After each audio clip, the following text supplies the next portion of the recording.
Welcome to Fiction Audiobooks. If you enjoy the content, like and subscribing would be greatly appreciated. If you have any recommendations for novels, comment below. Please join my Patreon at https://www.patreon.com/fictionaudiobook. Chapter 204, Fallen Divinity. Enjoy. If you wish to support this series, take a look at my Patreon. www.patreon.com/join/abadamwriter. You can also find the links on my disc at RD in case it doesn't work here. And if you are bored, remember to check my other novels, including the one on my other account. It's called Azimuth, the Elden Throne. You can also find it by searching for my other account, follower_of_Abadam. /later that day, atop Babel, /. And with this, we conclude the war game after talks. One of the gods proclaimed as she put a small stack of papers down. She stretched her fingers. After writing so much so fast, she needed a rest. Clearing her throat, she continued. As previously discussed, the Ishtar Familia not only will take the blame for the previous incident, but it'll also reimburse all Familias, the value changing based on their size and rank up to C. From there, it's a fixed amount of 25 million for B rank Familias, 50 million for A rank, and 100 million for S rank. The guild will later reveal the exact amounts after post-calculation. It may take a few weeks for that to be done due to how many Familias were affected. Patience is advised. The gods nodded, though most weren't exactly eager about it. After a lengthy and boring discussion, the total amount each god would receive wasn't exactly much, though, for smaller and lower rank Familias, the amount was exorbitant. A recent I rank Familia with 2 to 4 members would receive as much as whopping 200,000 valis, an amount so big for them it could immediately bring them out of poverty. However, AC rank Familia with 300 members would receive only as much as 30 million valis, a lot yes, yet not much in the grand scheme of things. Although, in the first place, there aren't that many Familias of that size. Even if there are, they aren't exploration-type Familias, but either entertainment/commerce-focused Familias. A good example would be the Demeter Familia. They may be AC rank agricultural Familia, but their importance is no less than a Familia like Loki's, as if the supply were to stop, Orario may experience widespread famine. They have thousands of members. Just with this alone, Ishtar got herself close to 5 billion valis in debt. She should count herself lucky that most Familias in Orario aren't even F rank, though their numbers made up for it. But this was just the start. The payment can and should be discussed through either the guild or personally with Ishtar herself, as we already agreed that immediate payment is likely not within the realm of possibility. For things to be the fairest, the gods agreed that the payment would be done from the bottom up, so lower rank Familias would receive the amount first while higher ranks later.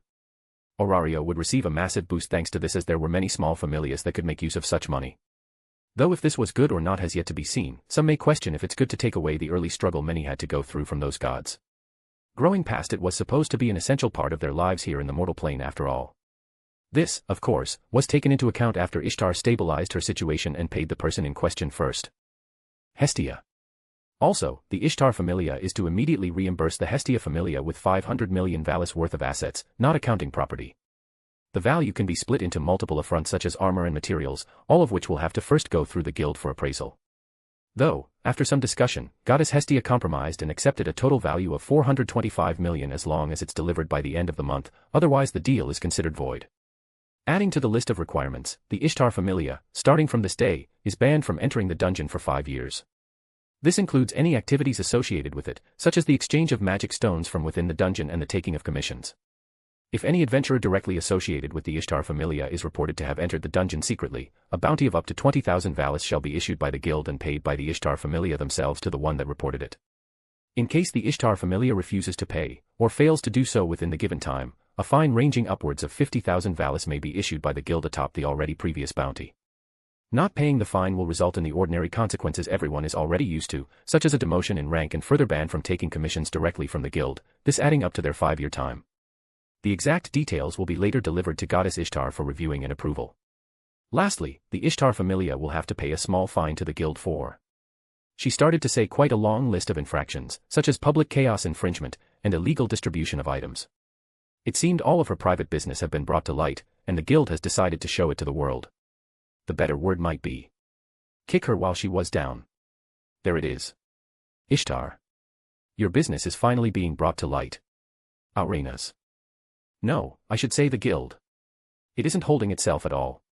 Hermes cringed a little as he heard the long list of charges. He had investigated some of it, perhaps even participated in it. albeit merely as a middleman, making sure something reached its destination. The rest, obviously, came from a source that would be kept in the dark. It was the same person that caused all of this mess, to begin with, though no one knew that aside from him and Auranas. Some might connect the dots and figure out it was Silver, considering what he stole from her private vault, but that wouldn't change anything. The only thing that mattered now was that Ishtar's debt increased even further. And also pay for physical and mental damages caused to the victims of her children's actions. It wasn't said here, but the guild was now fully aware of Phryne's actions. Hermes was one of the few that knew the full extent of it, and his face cringed in incredible disgust when he remembered what he read. So much so he promptly hid this from Asphai. She didn't deserve to have her mood darken any more than it already was. Also, it wasn't like Phryne was the sole person to have ever caused problems to civilians. It was rarer, but some of the Berbera had documented proof of having raised their hands against civilians and other lower-ranked familias. If by their own will or through someone else's orders. It didn't matter now. Regardless of it all, Ishtar would be taking the blame for not putting them in line. As for them, they were lucky that someone was getting the consequences for their actions. It may even be the chance to start fresh.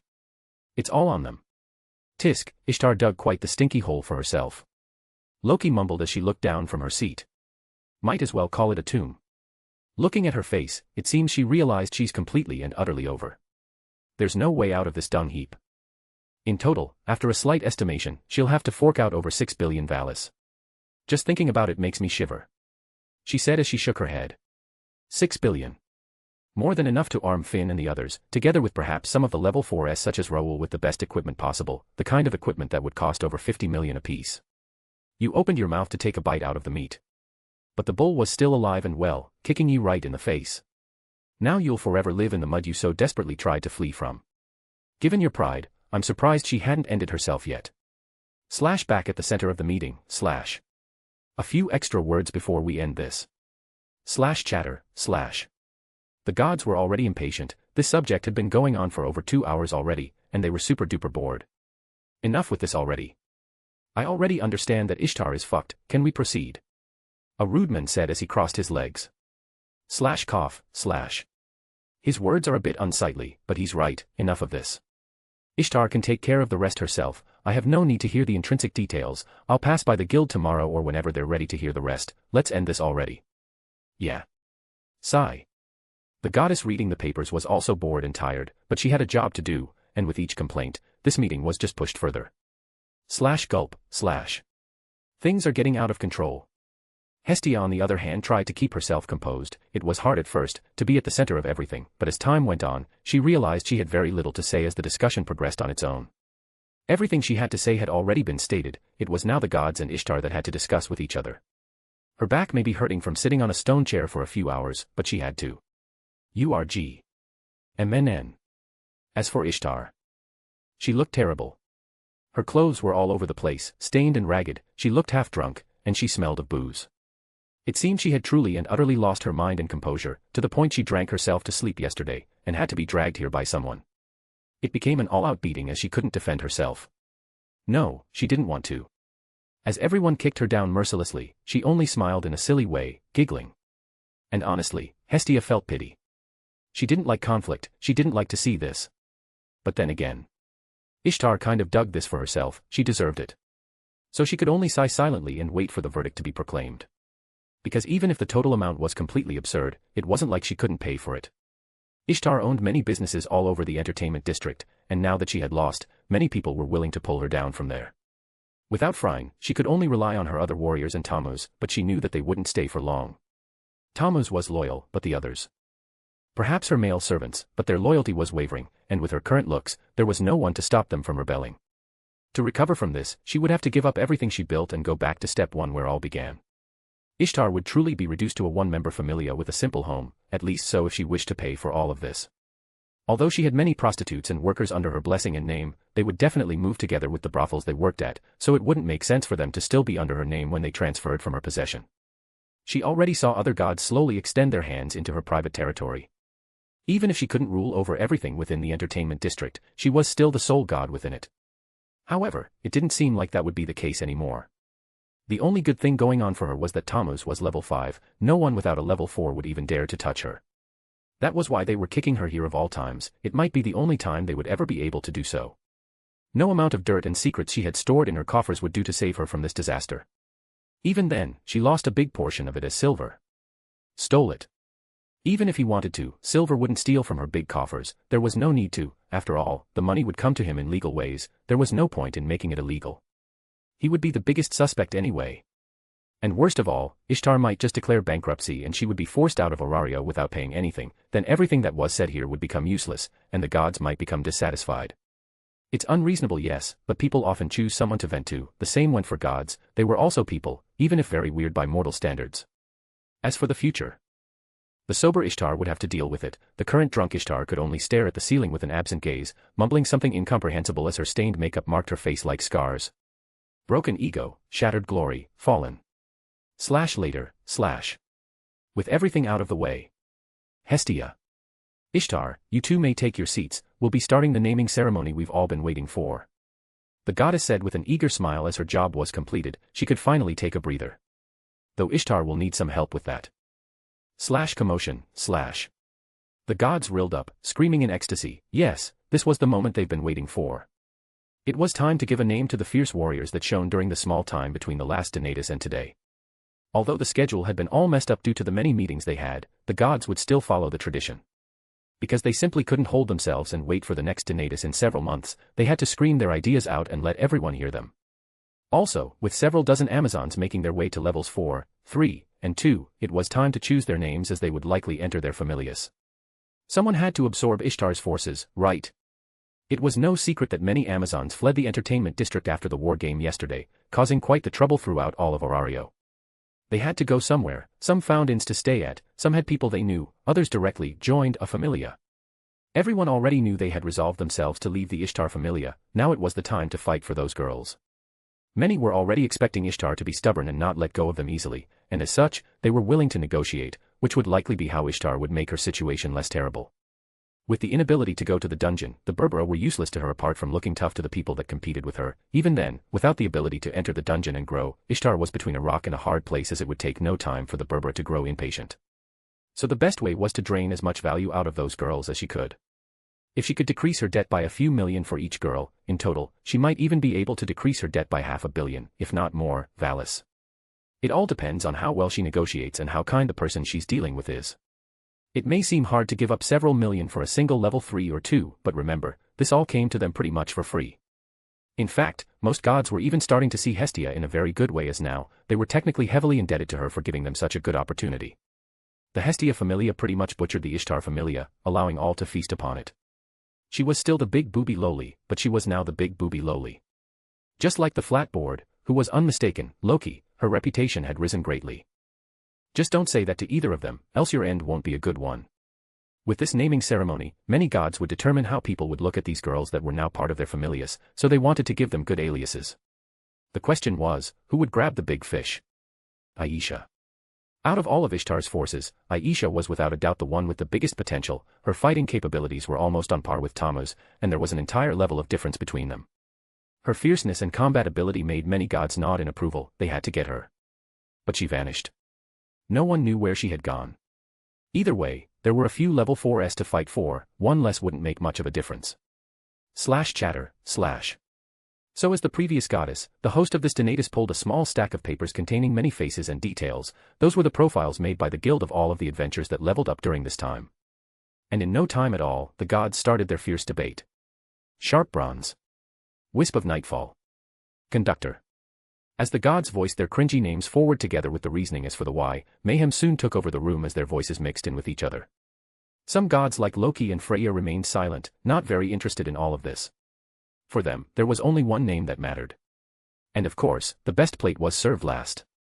A new heavy hitter made his way to the top. They had to give him a very fitting name, didn't they? Their smiles said it all. Haa.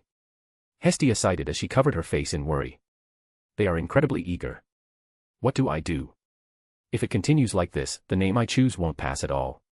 This is hard, someone, help me. Hestia cried silently, her sobbing muffled by the others.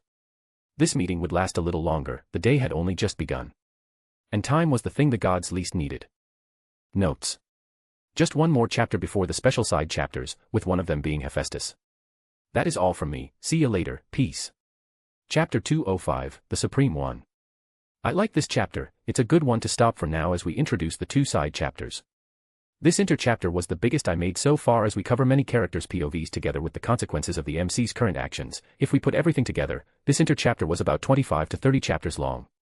I had to make some foreshadowing to some events as I didn't want the MC to meet with a certain character and immediately invite them to his familia. I wanted to make a small introduction to them before having them join. Some of the characters from the game are pretty cool and they'll certainly make the Hestia familia pretty strong. And if we go with the idea of giving Haruheim some sort of Exilia boosting magic, then by the time canon was supposed to start, the Hestia familia, without silver, would likely have some adventurers that could match to the level 6s they had in the main story. Especially when you consider some of their skills and magic abilities. Anyway, I'll leave you all to the chapter. If you wish to support this series, take a look at my Patreon. www.patreon.com/join/abadamwriter. You can also find the links on my disc at RD in case it doesn't work here. And if you are bored, remember to check my other novels. Including the one on my other account, it's called Azimuth, the Elden Throne. You can also find it by searching for my other account, follower_of_Abadam. Around an hour later atop Babel, Phew. I managed to give her a good name. A male god said as he awaited for the elevator. At least it wasn't as bad as Hypnos. Another god replied as he shook his head. That's what he gets for being all lazy though, he should have tried a little harder.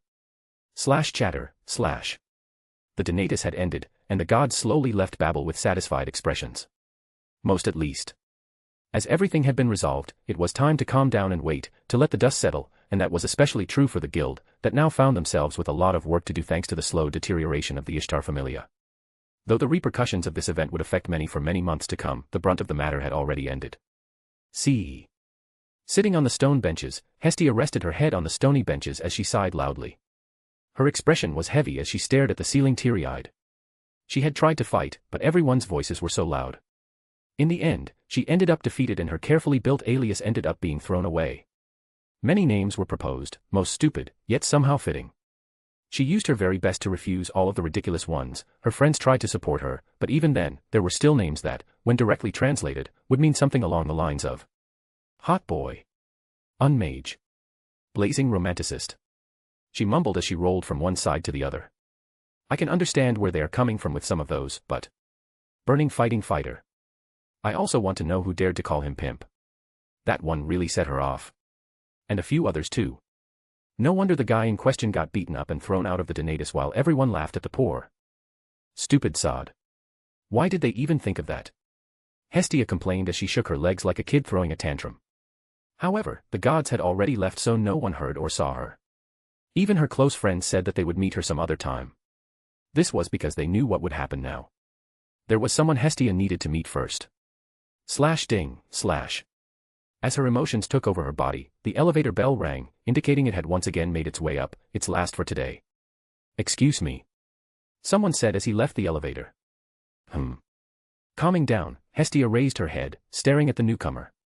Apologies for my sudden arrival, I was instructed to accompany you. The men said with an extremely formal bow.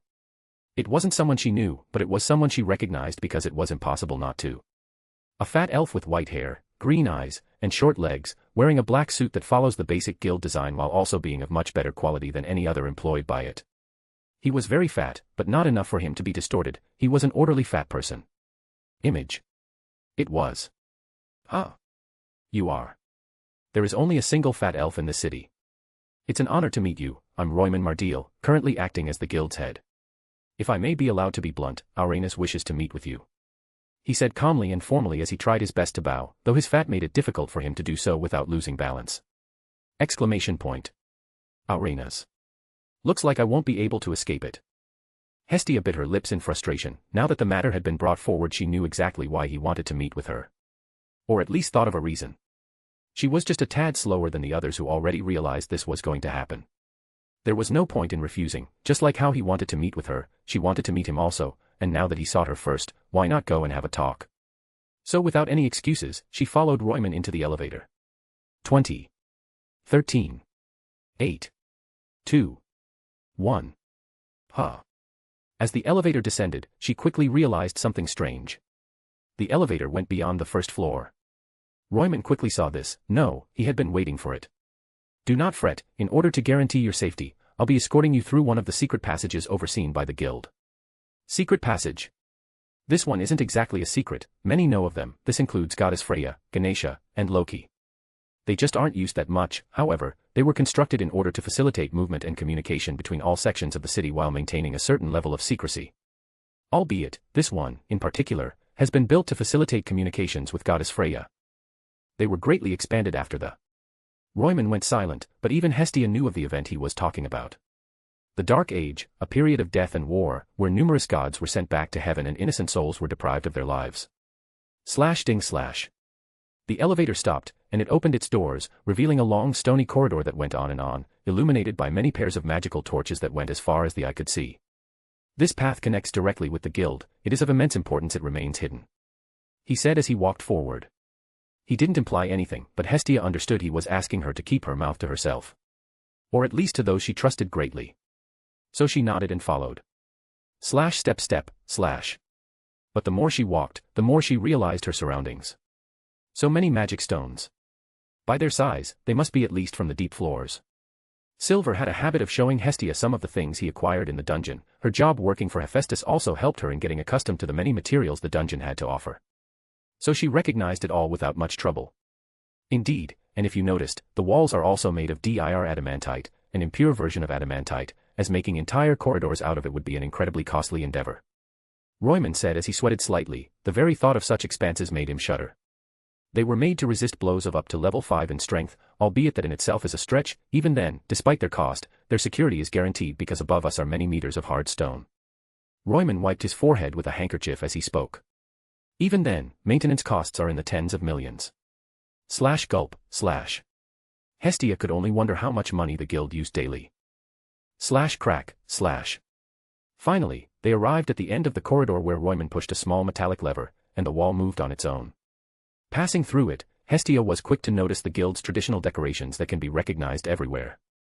They seemed to be inside a private room, though Hestia couldn't tell if they were still underground or not. Outside this room, if you follow the corridor to your right, you'll arrive at Aurena's chambers. As for me, I shall return to my duties. Have a nice afternoon, Goddess Hestia, he said as he stepped out of the door, taking a left as he disappeared into another corner. He's fast, just like he said. Royman was always busy, so much so that, despite only being 150 years old, barely even middle age for an elf, he already looks like a grandpa. All due to stress. Some say his narrow-minded, quick-to-anger personality is also due to stress, albeit when dealing with the gods, he's as passive as a docile pig, one of the reasons for his nickname, the guild's pig. Albeit this name came into fruition by other elves than anyone else. So it's all me now, huh? Slightly nervous to meet Aurenas after so long, Hestia made her way to the dark chamber at the end of the path. Step. Echo. Her steps echoed as she arrived at a massive open space whose ends she couldn't properly tell due to the darkness. But in the middle of the room, she saw a set of stairs leading to a high throne surrounded by a few tall torches, the only lights in this room. Casting a shadow that disappeared into the darkness. A single old man sat atop a stony golden throne. Image. It has been quite some time. Hasn't it, Hestia? Aurena said in his somber voice as he looked at Hestia, his body almost completely still. Aurena's. I guess it has. Hestia said as her eyes sharpened. Even in heaven, it has been quite some time since I last saw him. Was it when I passed my position in the 12 seats to Dionysus? I imagine this is due to Silver. She asked as her expression turned serious. You are correct. He replied without hesitation. Haha. I already stated this before, but I didn't. That I'm already aware. Also do not misunderstand, I'm not here to punish you, there is no need for you to justify yourself. Aurenas replied calmly as he cut her off. His hands never moved, clutching onto the arms of the throne silently, his eyes never blinked, always staring at Hestia, his lips only opened and closed as words were pronounced, not even his head moved. He was like a talking statue, only observing, momentarily replying. If it wasn't for that, the moment he closes his eyes to focus on his task, he would literally look like one. Thankfully, dust doesn't gather around his body. So. Is this about? There are many things I would like to discuss with you, and it seems it's the same for you. I'll tell you everything you wish to know, but in exchange, I would like it if you could listen to what I have to say as well. He proclaimed. She frowned, but then nodded. If it was only listening. Then there was nothing bad in agreeing, right? All right, so firstly, I would like to ask. How? Aurenas silently stared at Hestia as he pondered, it was unknown what he was thinking about. Until he opened his mouth. The potential hidden within mortals is boundless. Wasn't this why you and many others descended? To see for themselves what kind of stories they could make if they were given the means to write it. Hestia, you weren't the first one to come to me for this question. Before you, many others also had doubt and confusion grow within their hearts when their children started to display bits and pieces of their own individualities and even arcanum. Exclamation point. What? Some proud, some fearful. There isn't a right or wrong in this, as it doesn't infringe onto the rules we agreed upon. They say that the children take up from their blessing, and usually, this is proven true. So the only question here is, how do you feel about it? His words came one after the other without stopping, not even stuttering once. He knew exactly what to say and in what tone. This was the experience of Aurenas that stood in the mortal plane for 1,000 years. How? I feel about it. She mumbled. Grief. But is it right to stop him? After everything that happened. She thought on, and Aurenas allowed her to do so. All right, I think I know what to do now. She replied with a light smile. Aurenas observed her silently. It wasn't very noticeable, perhaps it was even an illusion, but he seemed to smile for a moment. Though, it doesn't mean we are done here. She said quickly as she took a piece of paper that was strapped to her waist.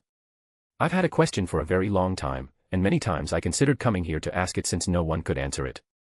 Could you help me? No, can I trust you? She asked as she raised her head. Her question was much deeper than it seemed, and it even started to infringe on some of his personal rules, so Aurenas once again stood quiet. Eventually, he spoke.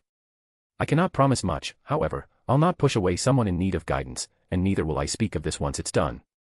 So you may present to me your question at ease, as it won't leave the confines of this temple nor reach the ears of anyone else currently in this room. She nodded, climbing the stairs of his throne to give the paper to him. Can you tell me what these symbols mean? She asked as she raised the paper. HM. J1 ###. Exclamation point. Aurena's eyebrows changed a little as he read the paper. And with a look of enlightenment, he asked. Is this the current state of your children's status? Yes. Hestia replied upon thinking it would be useless to deny or try to lead him on. Aurena's eyes closed. In that case, I cannot give you a satisfactory answer. Huh. Why? After everything. Is this how it ends? In simple terms, you must already be aware of what this is. This is a status bug. It happens when the blessing cannot properly display the intrinsic values of a child's vessel as it was supposed to anymore. However, the reasons for this are numerous, and like before, you weren't the first one to come to me regarding such a question. I cannot give you a decisive answer as it would infringe upon the realm of speculation. Hestia became pensive. This side of her was a rare one. She was thinking and thinking all for the sake of the person she cared about. No, she would act like this for all of her children. In that case, allow me to use my divinity to explain it all properly. She said quickly, correcting herself. Aurena's expression did not change, but his eyes seemed to have opened a little more. Whatever shall be discussed in this temple won't leave the confines of it. He repeated in a low tone. Then. Here. She said decisively as she opened her palms, where speckles of light slowly gathered into a translucent sheet. Hestia was using her arcanum. It wasn't much, too small to even affect the dungeon, but potent enough for her to explain everything to him. Such small applications of it wasn't what Aurenas intended to prevent with the rules he set upon the mortal plane. However, just like how a fight in a bar could spiral out of control, if gods were allowed to play around here and there, one day, someone would slip, and this small slip would be fatal. Melio's Silver. Level. Strength SSS. Vitality SSS. Dexterity SSS. Agility SSS. Magic J1 ###. Evolved Body -H. Perseverance -F. Geneticist -H. Magic. Magnum Opus Ambrosia. Skills. Vit Algin. Infer David Missimus. Neo Stir. Decretum Prophesisker. She is still a bit cautious. His level up had been confirmed, yet she shows me this. The lower world has changed her. But has anyone not changed? Aurenas's expression did not alter as he read it, albeit, upon finishing it all, he closed his eyes momentarily to think. He seemed to be thinking about something pretty serious as his expression even changed slightly. Over limit, it all makes sense now. He said slowly as his eyes opened. Over. Limit. Hestia on the other hand stared nervously at him. She wanted him to elaborate further. Focus Hestia, your mind is too chaotic. Aurenas said in a louder tone, shaking her awake from her thoughts. I'm sorry. There is nothing to apologize, the mystery of the unknown has both twisted and motivated many mortals and gods alike over the eras. He stopped momentarily to think about a proper explanation before continuing. Originally, the passage from his current status into a higher one wasn't supposed to lead to a status bug. Hestia became even more confused. Then. Why? It's due to the skill, he said as he raised his right hand to point forward. Due to the way Hestia showed him Silver's status, using her arcanum, Arenas managed to see everything through the divine hieroglyphs just like how she does whenever she updates his status. This gave him the overall view of the adventurer he was, allowing him to understand everything. An extremely rare growth-type skill, one that rewards him for every successful challenge he takes and overcomes, thus incentivizing danger over everything else. Together with an also never-seen-before type of magic that allows him to cover from multiple fronts at the same time. His growth makes sense now. Arenas even seemed to speak at a slower pace, as if to give time for Hestia to process everything he was about to say. Wait, you said it was rare, does it mean others had it? Of course. Though I find it difficult to say who was the last person that had one. He thought for a moment, but upon remembering it, he let out a tired sigh, which was extremely out of character. I remember now. The Empress, the only level 9 adventurer Aurario ever produced. He talked slowly and with some lingering emotions. Even then, her growth skill was not as prominent as his. Level 9. Arenas moved his head and nodded. A golden age of growth, heroic talents gathered at great numbers during a time of strife to take down the world's greatest threats.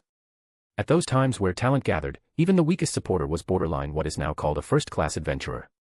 She was Hera's child. A woman of great conviction and power. And just as unique as her. He said slowly, minding his words. I see. Hestia said with a helpless smile. Hera was well known across heaven alongside him, Zeus, and even Loki, but not for a good reason. Well. Loki wasn't known for being a good person anyway, her past time involved invading the territories of those she found annoying and killing them after pranking them multiple times.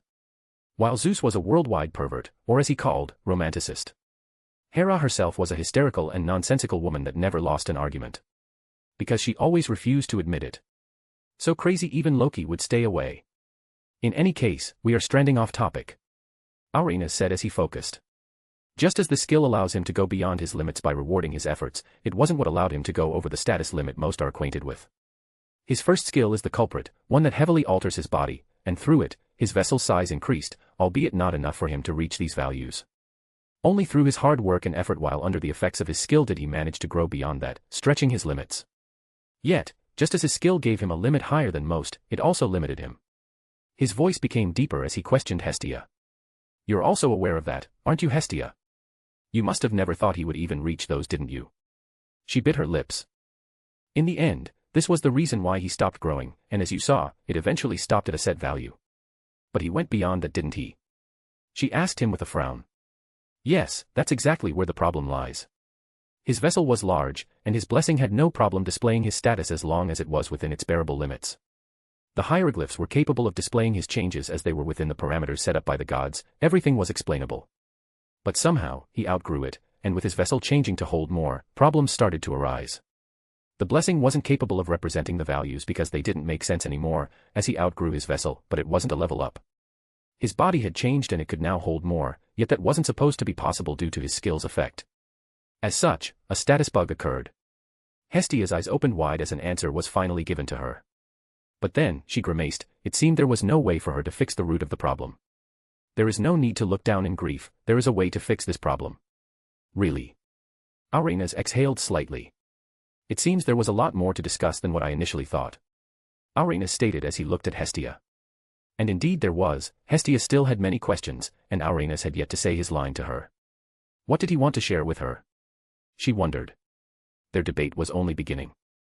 At the same time in the surface, a man and a woman walked on the busy streets of the city, seemingly with no goal. Hermes-sama. What are you thinking about? Asfi questioned as she followed Hermes. In the past few weeks, Hermes-sama has been thinking more and more. He rarely even jokes anymore. Apologies Asfi, I didn't intend on leaving you hanging for so long. You didn't leave me hanging. She replied bluntly as her expression grew stale. And what do you mean for so long? Did you intend on doing so from the start? A lot has been on my mind recently, just that. Hermes said deeply as he looked around. Growl. Asfi's stomach suddenly grumbled and she immediately flushed. And Hermes shook his head in pity and self-gloat. I'm truly an evil guy, pulling you around with me all the time and not even giving you a proper meal. Let's stop by somewhere and grab a bite, I'll pay. Hermes-sama. You do know your money was all made by us, right? She said in a sudden twist. Hermes felt a dagger stab his chest. Cough. I am fully aware, Asfi. I thank you and everyone for the hard work. Asfi Banzai. Just as Hermes was about to scream, Asfi blocked his mouth, embarrassed as she looked around only to see some people staring at them, making her very uncomfortable. I already understand now, please stop. And with that, she started walking forward. But when she did, Hermes' expression changed as he pulled his hat down to hide it. Hope. Have I found it? There is still time, but is it enough? Zeus. Notes. I actually wanted to show the Empress status here, but I ended up not. It would have been a pain in the ass to try and come up with it. Considering the author of Danmachi, her status would be completely and utterly insane. Imagine at least 8 development abilities, if not more through skills. At least 4 skills as well. Zald had 3, Otter has 2, Althea had 3 too while Finn has 5, but they are all pretty meh, the other skills are all pretty damn cool. She would likely have 3 magic slots too, and their magics would be pretty strong. Likely one that is a single target massive attack, a self-buff of some kind, and perhaps an area buff since she was the Empress. Her stats at every level would have likely been pretty high too, I can't see her being weak at all. That is how she would likely be, seeing as the strongest the character is when they are first introduced, the more OP to the world settings they are. This is the way the author wrote his story Lel. Chapter 206, Caretaker 1, SC 13 and 14. Sure took a while, but here it is. This chapter was very hard to make, I scrapped it more than once. You'll see, and hopefully, you'll enjoy it also. More on me by the end of the chapter. If you wish to support this series, take a look at my Patreon. www.patreon.com/join/abadamwriter. You can also find the links on my disk at RD in case it doesn't work here. And if you are bored, remember to check my other novels. Including the one on my other account, it's called Azimuth, the Elden Throne. You can also find it by searching for my other account, follower_of_Abadam. /sometime in the middle of July, /. In comparison, the war game happened somewhere in the end of July. /Chater. Chater, /. Silver entered the guild like he had done tens of times before, greeting whoever he had to greet, saying hello to whoever he recognized, and winking at Ina and her friends as he walked, making her roll her eyes and the others chuckle a little. He did all this before making his way to his usual spot at the counters, somewhere at the far right, away from the annoying cashiers where you would hear someone screaming in anger and indignation from time to time. And as usual, he didn't see the person he was hoping to see, so he had to ask someone to fetch him up. You're here. A voice resounded from behind him. WH. Considering Silver never met Loiju outside from the confines of the guild, you can expect his surprise when the man himself approached him from outside his field of vision. This is likely the biggest jump scare the man has ever given him, and Silver thought it could only be beaten by the news of his marriage. Though the likeness of that happening was. Wow. I didn't expect to see you like this. Who are you, in fact? Loiju's twin elder brother. Silver joked. Ha. You would be surprised at how close you were to that. Unfortunately, I am me and forever I shall be. Loiju replied with a small smile. Neither do I have a twin brother. Well, I still have many questions. Such as, what brings you here, on the other side of the counter? It's rare to see you doing anything outside of that table at this time. Loiju rolled his eyes, laughing awkwardly. Haha, so funny. But I'm right. Yes. You are. Loiju replied depressively as he opened a small door on the counter, walking to the other side. His expression seemed to become better as he sat on the small chair on the other side. HAAA. I feel better somehow. Like a true workaholic. Silver pointed out with a nod. If I'm a workaholic, you are a dungeon maniac. Ha. That would be a good alias, I'll add it to my notebook. But Silver wasn't so easily defeated. Hey, different from you, I admit I am one. Silver retorted with a smile. And you say that with pride. Silver shrugged. HAAA, fine, you win. He said as he checked the time and looked at the doors to the streets. Are you in a hurry to be somewhere? Silver asked as he looked back as well. No, on the contrary, I'm in a hurry to go back to work, things are piling up yet I can't do them. How odd, the reason for that being. Loiju took off his glasses to scrub his eyes. All due to those brats over there. He said as he pointed at a small elf and a towel on the side. Silver furrowed his eyebrows. Elf children. Yours. But he was welcomed with a large palm in the air. Stop, unfortunately for you, I have no romantic partners, and it has been so for as long as I. Fuck. His last words were depressive. Silver didn't make fun of him, instead, he patted his shoulder, but this seemed to make him even angrier. Anyway, I can't go to work because I need to take care of 2 brats. Well. Half a brat and a soon-to-be brat. Loiju said after a quick reassessment. But how did you get into this situation? HAAAAAA. Don't even begin. Silver didn't move. I have all day, the dungeon isn't going to move. Silver said with a small smile as he pulled a chair with telekinesis, startling an adventurer on the side. Oi. Don't use magic in the guild's premises. I just pulled a chair. Loiju pulled out a small handbook and a pen in the blink of an eye. Adventurer Silver, Hestia Familia, penalty, indiscriminate use of dangerous magic within the guild's premises after being warned multiple times. Total fine. Alright. Stop trying to take my money. He replied in a helpless tone. Not like you lack any. Yeah, I can get as much money as I want, but reputation is fickle. Silver said dismissively. I'm glad you know, so please, stop using magic inside the guild. Silver grunted, he definitely didn't take this advice to heart. Either way. They nodded at each other. Anyway, where were we? Loiju asked as he scratched his chin. At how you got yourself in this situation. You better say it quickly, that kid seems to be getting impatient. Silver said as he pointed back. What? Already? It's been 3 minutes, give me a break. Loiju replied as he stretched his back to look at the kid. Sigh, why do people want to have kids so much? So frustrating. Beats me. Silver said with a shrug. Guess most of the time, it comes as a surprise rather than a planned occurrence, and overall, I would say parents enjoy raising children more than they complain about it. The problem are those that don't enjoy or understand the significance of it. Anyway, how I got into this, you ask? Well. It would start when I was a child. Silver's expression twisted. Wow. Isn't that a bit too big of a flashback retrospective? It would mostly make sense if I went that far, but I guess I can keep it short since we lack time. Pretty much, my parents wanted to know how I was faring since I never really sent letters back to my home forest, so they sent my brother. The problem is, his children are too young to be left alone and away from their parents' presence. Or so my own parents think. In the end, my brother used this as an excuse to have a family trip, since like me, he's likely bored of living in that damn forest. Especially ever since royalty came to Orario. Silver nodded in understanding. I see, but didn't you tell me it's been close to 2 decades since you last saw each other? Even if you are all elves.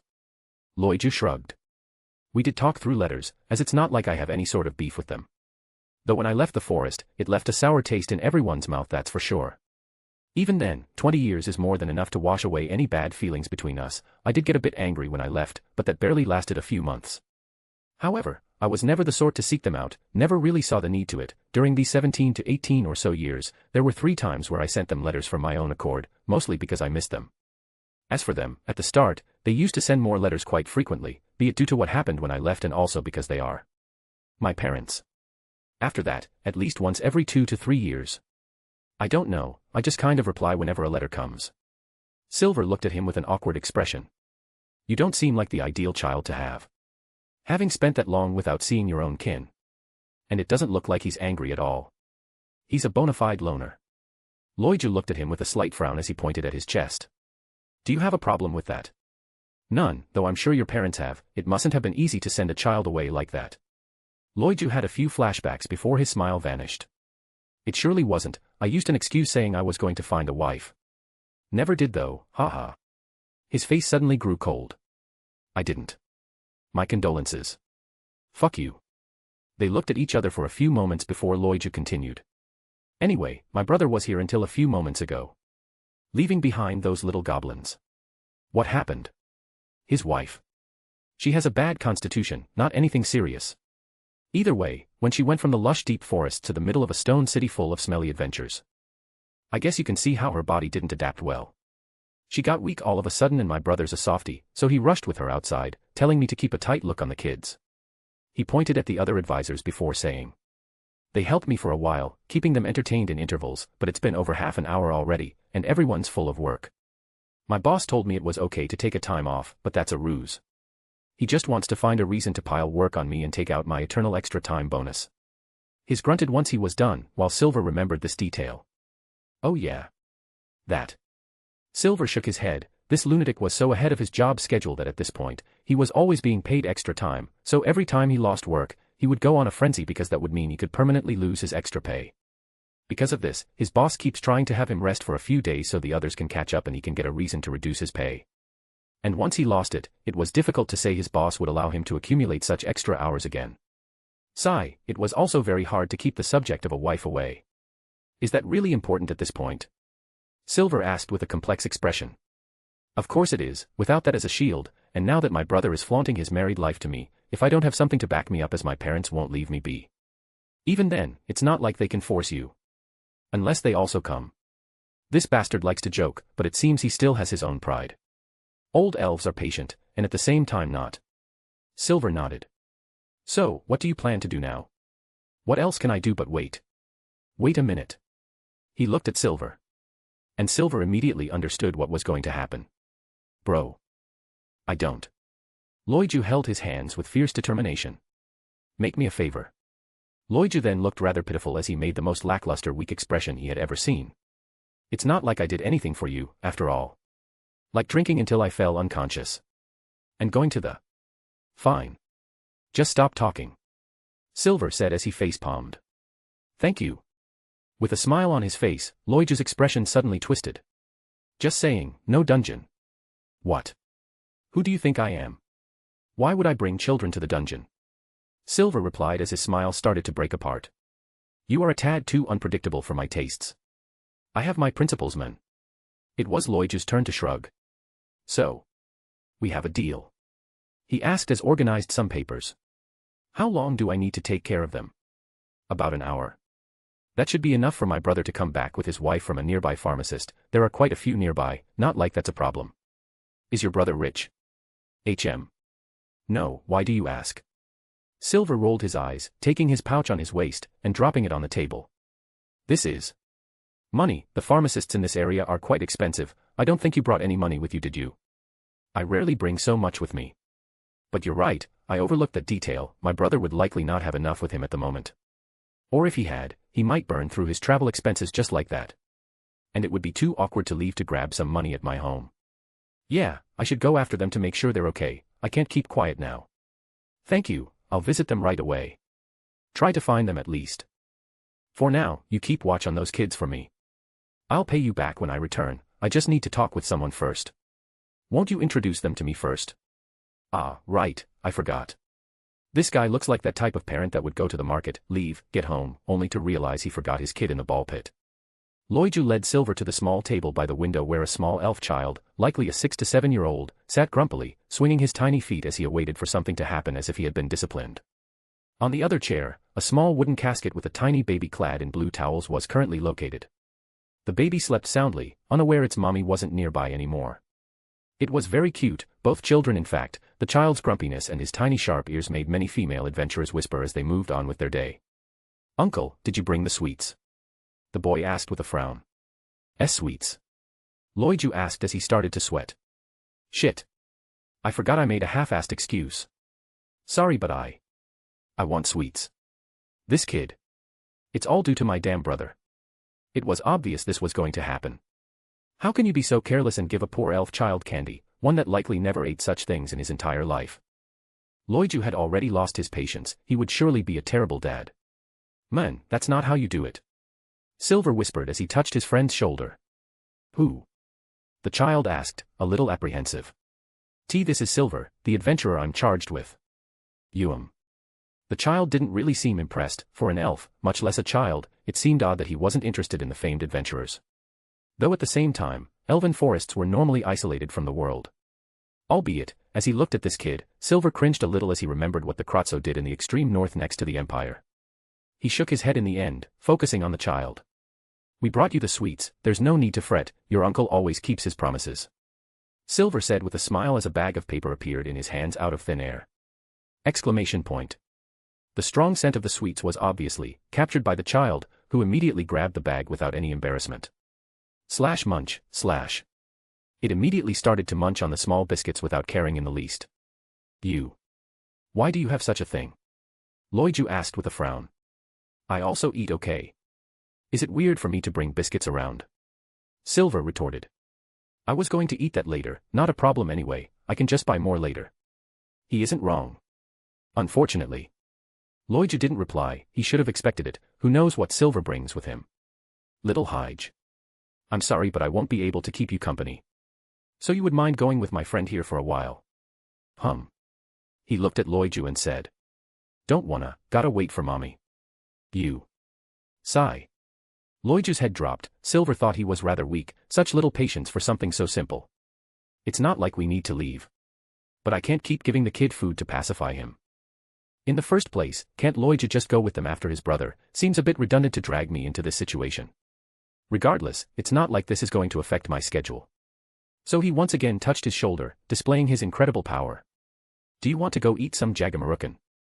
Silver asked with a small smile. Slash perks up, slash. The little elf's ears twitched in a very cute way, it may be trying to hide it, but it was clear, he was very interested in the alien-like word. It seems you don't want it. A shame, I heard they made new flavors. Slash thud thud, slash. Silver started to prickle Loiju with his elbow, and he finally realized it. Ah yes. How could I have forgotten? I also wanted to go there. The new chicken flavor is so delicious. He said dramatically. Slash stop slash. The boy stopped, looking at Silver with curious eyes. What is a jamamamoon? He asked with a straight face. His cute way of saying it made a few peeking female adventurers blush. And to his answer, Silver replied with large gestures so the child would understand. Jagamarukan is created by adding spices to crushed potatoes and fried after adding an outer skin. It can be anything really, tough it's mostly made with normal potatoes, all kinds of potatoes can work with it. Like sweet potatoes. That was everything the boy needed to hear. I want to go. Silver looked at Loiju while the latter was completely stunned. He didn't say anything, but Loiju felt he wanted to say, see. It's not going to take long, though it is a bit of a walk away. Can you take it? Silver provoked the kid slightly. Just walking, I'm fine. The boy said as he continued to munch on his cookies. Haha. It seems you decided. Loiju said with a small smile. Silver, this one in front of you is Hyge, my brother's eldest, and that little one is Fis, the youngest daughter. I'll go find my brother, I'll likely not take any longer than an hour. Can you just take Car? Go with him to the Jaharamakan stand in the meantime. He asked with a slightly sweaty face. I'm terrible at this. Depends on him. What do you think, kid? Wanna roll? Silver asked as he put his hands on his waist. Chump. Guess that's a yes. Champ is not really a man of many words. Oh no, Hyge is very, very talkative. He's just a bit shy. Loiju replied with some visible annoyance. Sometimes even. He then elbowed Silver and whispered. Be careful, he lacks common sense as he only lived in the forest, and coupled with his childish naivety, the kid will spout nonsense left and right. His vocabulary is bigger than it seems. It's just a kid. Silver dismissed as he brushed him aside. I warned you, be prepared. He then pointed to the counters. See Ina over there. Her expression is like that because the kid called her a grumpy auntie, be careful of whom you meet. Silver was surprised as he smiled awkwardly. What a burn. Silver turned to the side, and Ina had a dark expression as she signed some papers. Misha's face was red as she held her breath, she was probably laughing not too long ago. I'll bring that to heart. Silver said in a low tone as he reconsidered what Loiju said. Silver grabbed the baby casket carefully, but seeing it wasn't very protected, likely because the parents weren't used to dealing with this potent sun, he covered it with a small blanket, but one not thick enough to make the baby struggle to breathe or feel too hot. It came from his pocket space, it was actually pretty expensive as it was made with special materials, not from the dungeon as Silver thought the lingering smell of the dungeon might startle a baby. Don't underestimate their instincts, sometimes, in face of danger, a baby would start to cry before its parents even understood what was happening. Look at you go, almost a father. Loiju teased as he held his chin. Silver, on the other hand, was more occupied gazing at the tiny elf, he had a small urge to play with it but kept it at bay. Taking care of a kid isn't hard if you know what to do, the hard thing is watching your daughter going away to sleep with a man. Wow. Just wow man. You sure know what to say. And the worst possible collection of words possible. Loiju said with a helpless expression. If he had a daughter. Just which man would dare even try with him watching over her? Silver didn't really argue, instead, he gave his hand to the boy. But he didn't really hold it. Oh. Is this due to the elf's tradition? My apologies. I forgot elves don't really enjoy touching others, and even though it's a small kid, grab. Let's go, uncle. The boy said with determination as he pulled Silver forward. He didn't know where he was going, but how did that matter to a child? I'm not an uncle, I'm half your uncle's age. He's the true old man. The boy looked at Silver and then at Loiju, then back at Silver. Then you're a kid. Puffed. Loiju's face instantly got red. Puffed. Ha. Indeed. He's a bit too big to be a kid tough. Ha. Silver's expression stiffed, but in the end, he let Loiju laugh alone. He wouldn't give him the privilege of making fun of him. Later. Silver led the boy across the sunny street where they eventually entered a small passageway. When they were deep enough, he stopped to confirm if there were others around. Crack. The stones morphed, and a portal opened in the wall of the house. He didn't really say much, but the boy was flabbergasted.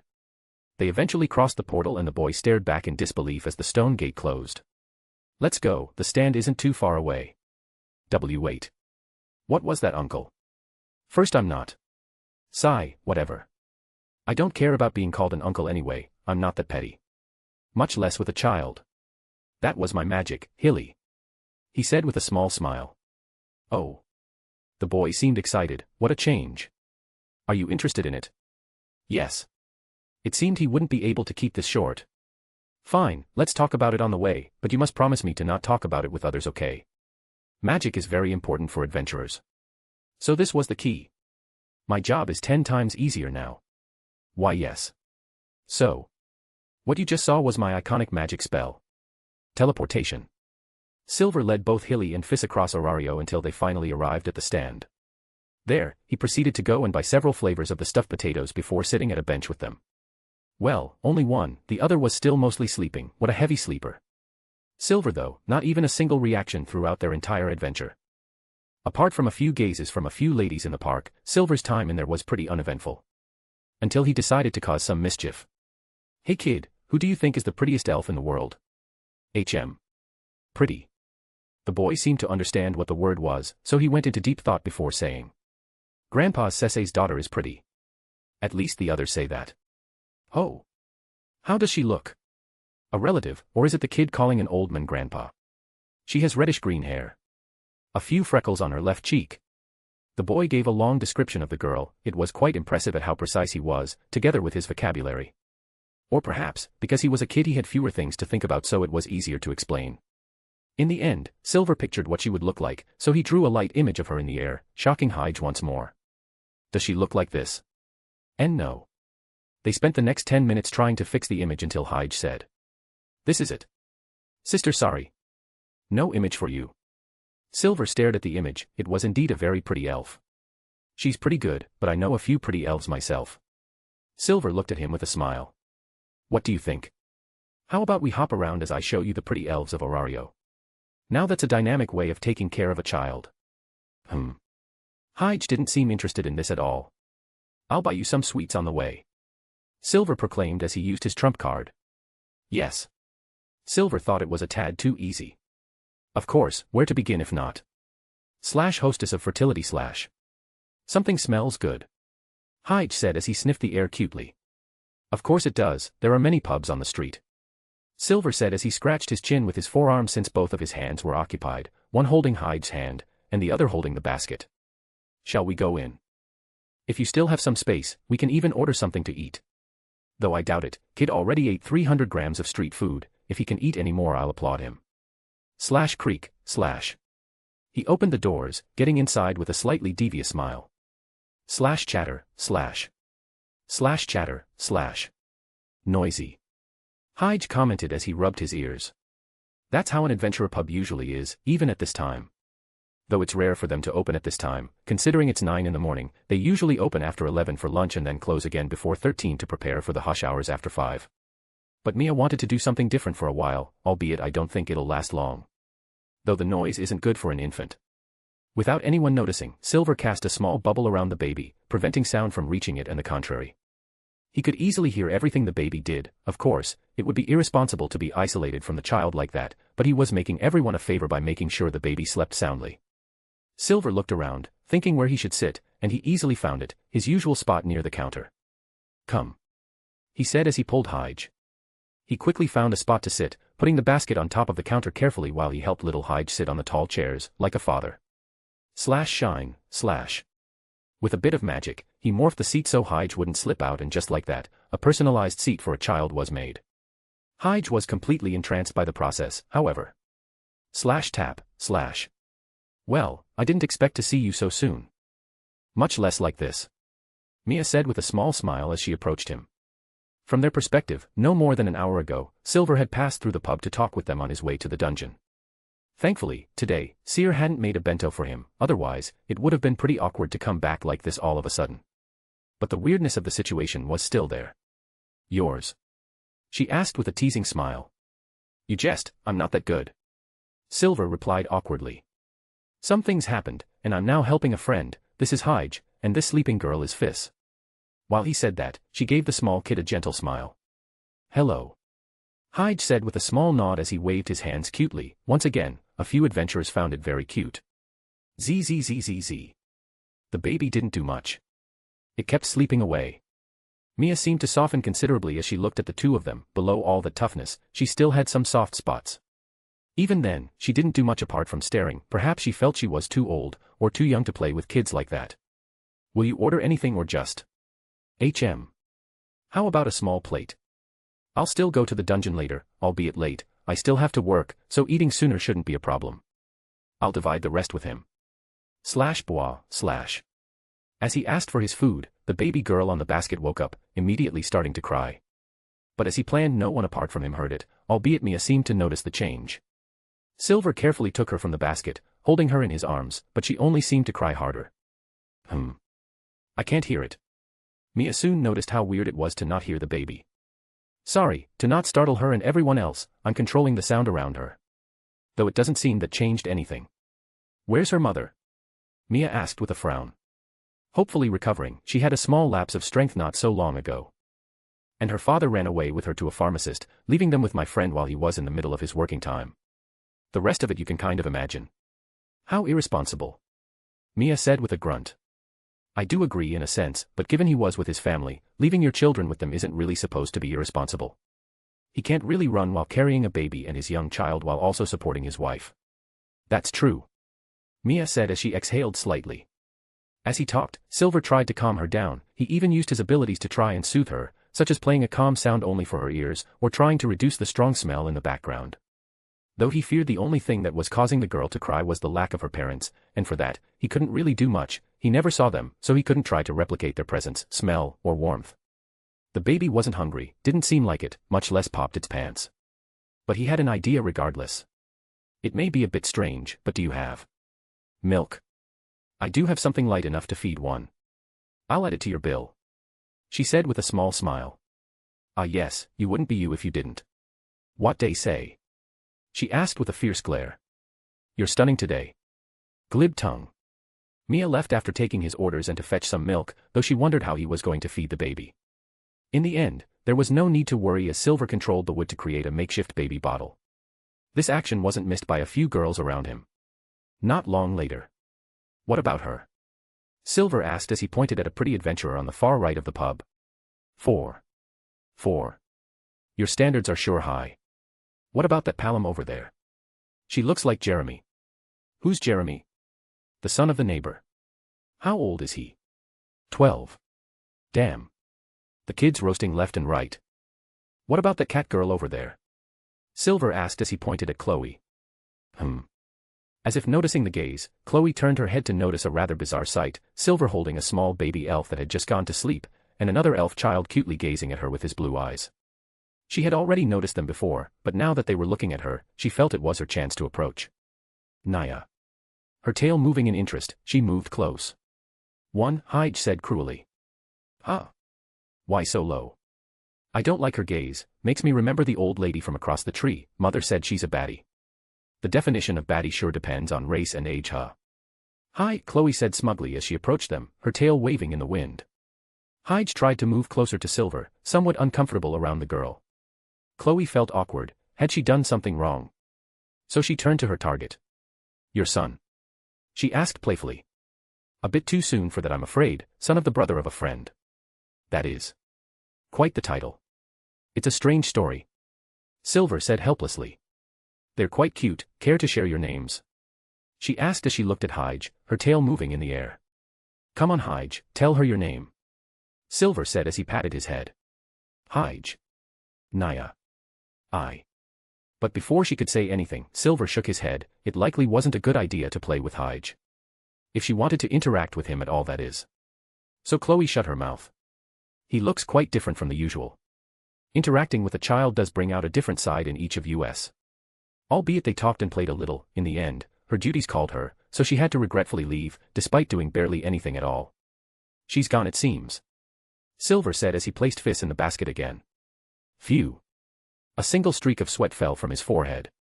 Did he notice her interest in young boys from afar? Though, he's a bit too young for her. All right then, since she is a 1, that other cat girl is at least a 5. He said as he pointed at Anya. Barely. Why? She looks like a Tervos. Tervos. It's a fluffy creature that prowls the forest. A wolf. The kid said in acute ponder action. She has that light and distant gaze they all have. Silver grimaced. So she's a puppy. He felt really bad for understanding his point. She looks like a puppy. Hyge said with a very cute smile. Naya. In the distance, Anya almost dropped her plates while Chloe giggled. For the next 15 minutes, he kept asking Hyge what he thought of the girls until the food arrived. Hyge's descriptions were pretty spot on, albeit they were overly naive. He always classified the girls by how they looked, and his standards were obviously very childish, such as saying a girl looked like a painting. Before adding he saw said painting in his bathroom. He didn't understand what bust was and how important it was, but he would take out 5 points if the girl had something as specific as a pink hairpin because he felt it was an ugly color. But Silver didn't mind, he kept asking, even while he ate his small plate of spaghetti. And when it seemed he was getting tired. How about one more and we'll make our way back? Hyge silently drank his grape juice. Some of the female adventurers' girls kept looking at them, fascinated with the baby, child, and handsome father combo. Some even approached them, some played with the baby, but most only watched from afar. Hearing Hyde's words, Silver pointed at an elf in the distance. It was someone that already knew what they were doing. It had been almost 20 minutes after all. It would be difficult if they hadn't noticed with their strong senses. What do you think of her? She's pretty. Hoji immediately replied. Now we can agree on something. Silver said with a small smile. This had an immediate reaction on the distant elf. And some others too. But she's a bore. Stiff. Silver froze in place as he went into silence. Same thing for the distant elven girl that was cleaning the floor. Why do you think so? Her face. She's like stone. It's the same face those sisters have when they look at the older boys.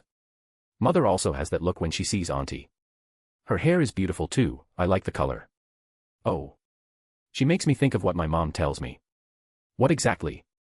A fairy. Silver grinned. That must be the most dangerous fairy in the world then. Why? Mother told me that a fairy is gentle. They certainly are, but that my friend is a unique breed. Silver joked as his smile kept widening. Unique breed. A special type of fairy you'll never see anywhere else. Different from most, she won't approach other fairies. Don't you think it's quite sad? The prettiest of all fairies stays away from others. What do you think? Does she look sad? Yes. Hyge felt it was a shame, but what can he do? Yawn. It seemed he already spent all of his energy. Walking around and eating a bunch must have taken its toll on him. He should be going into hibernation soon. Shall we go then? The boy nodded, and Silver helped him down. But he noticed someone behind him. A girl with silver hair just like his eyes. Did you forget anything? She asked with her cute smile. Forget. Ah. Silver had an epiphany. He turned to the counter, calling Mia from afar. Can I have the bill? Pressure. GEI. Seer continued to stare at Silver. Little Hyge understood something as he saw her face that day. Just like there were pretty, yet sad fairies. There were also pretty, yet evil fairies. Eventually, after joking a little with Seer, Silver left with Hyge and Fizz. So they left. How unfortunate, I wanted to squish that boy's cheeks a little. Chloe said with a small smile. Nya. I'm not a puppy. I'm a cat, Naya. Anya exclaimed in frustration as she whipped the floor with a mop. Stiff. Auntie. Bore. But Ryu said nothing, she just kept cleaning the same table over and over again. When Chloe moved to face her, she turned to the side, a bit too embarrassed to stare. And this made Chloe smile teasingly as she kept trying to make eye contact, spinning around her. Until she stopped, looking at the side. "Do you all think I look like that?" she asked with a slight blush. Chloe smiled evilly. "How fun, / pressure, / But before they could do anything, they felt an intense pressure behind them. It was Seer, smiling widely as she gazed at the door. Better not say anything else. They all thought at the same time. Not long later, Silver went back to the guild with Hyde on his back. Poor kid slumped down halfway on their way back. In there, he met Loiju's family and talked with them for a little bit before resuming his dungeon dive. This wouldn't be the last time they would meet during their stay in Horario, but that was a story for another day. Notes. I wanted to add more interactions with Ryu and the others, but I decided not to. We'll have Caretaker 2 one day, and I plan to introduce other elves in their adventure. I found it fun, it wasn't supposed to be serious anyway. What did you think? See you guys later. Chapter 207, the first piece, SC 15 and 16. If you have the time, make sure to leave a review or a like in the Scribble Hub page for this novel, thanks. Here it is, the last side chapter before we move on. Also, I went through the other side chapters we posted over the days, which is why this is SC 15 to 16, it means side chapters 15 and 16 because it's double size. The last time I did was during side chapters 9 to 10, do you remember? The day Silver went to the bathhouse. Yeah. That never happened.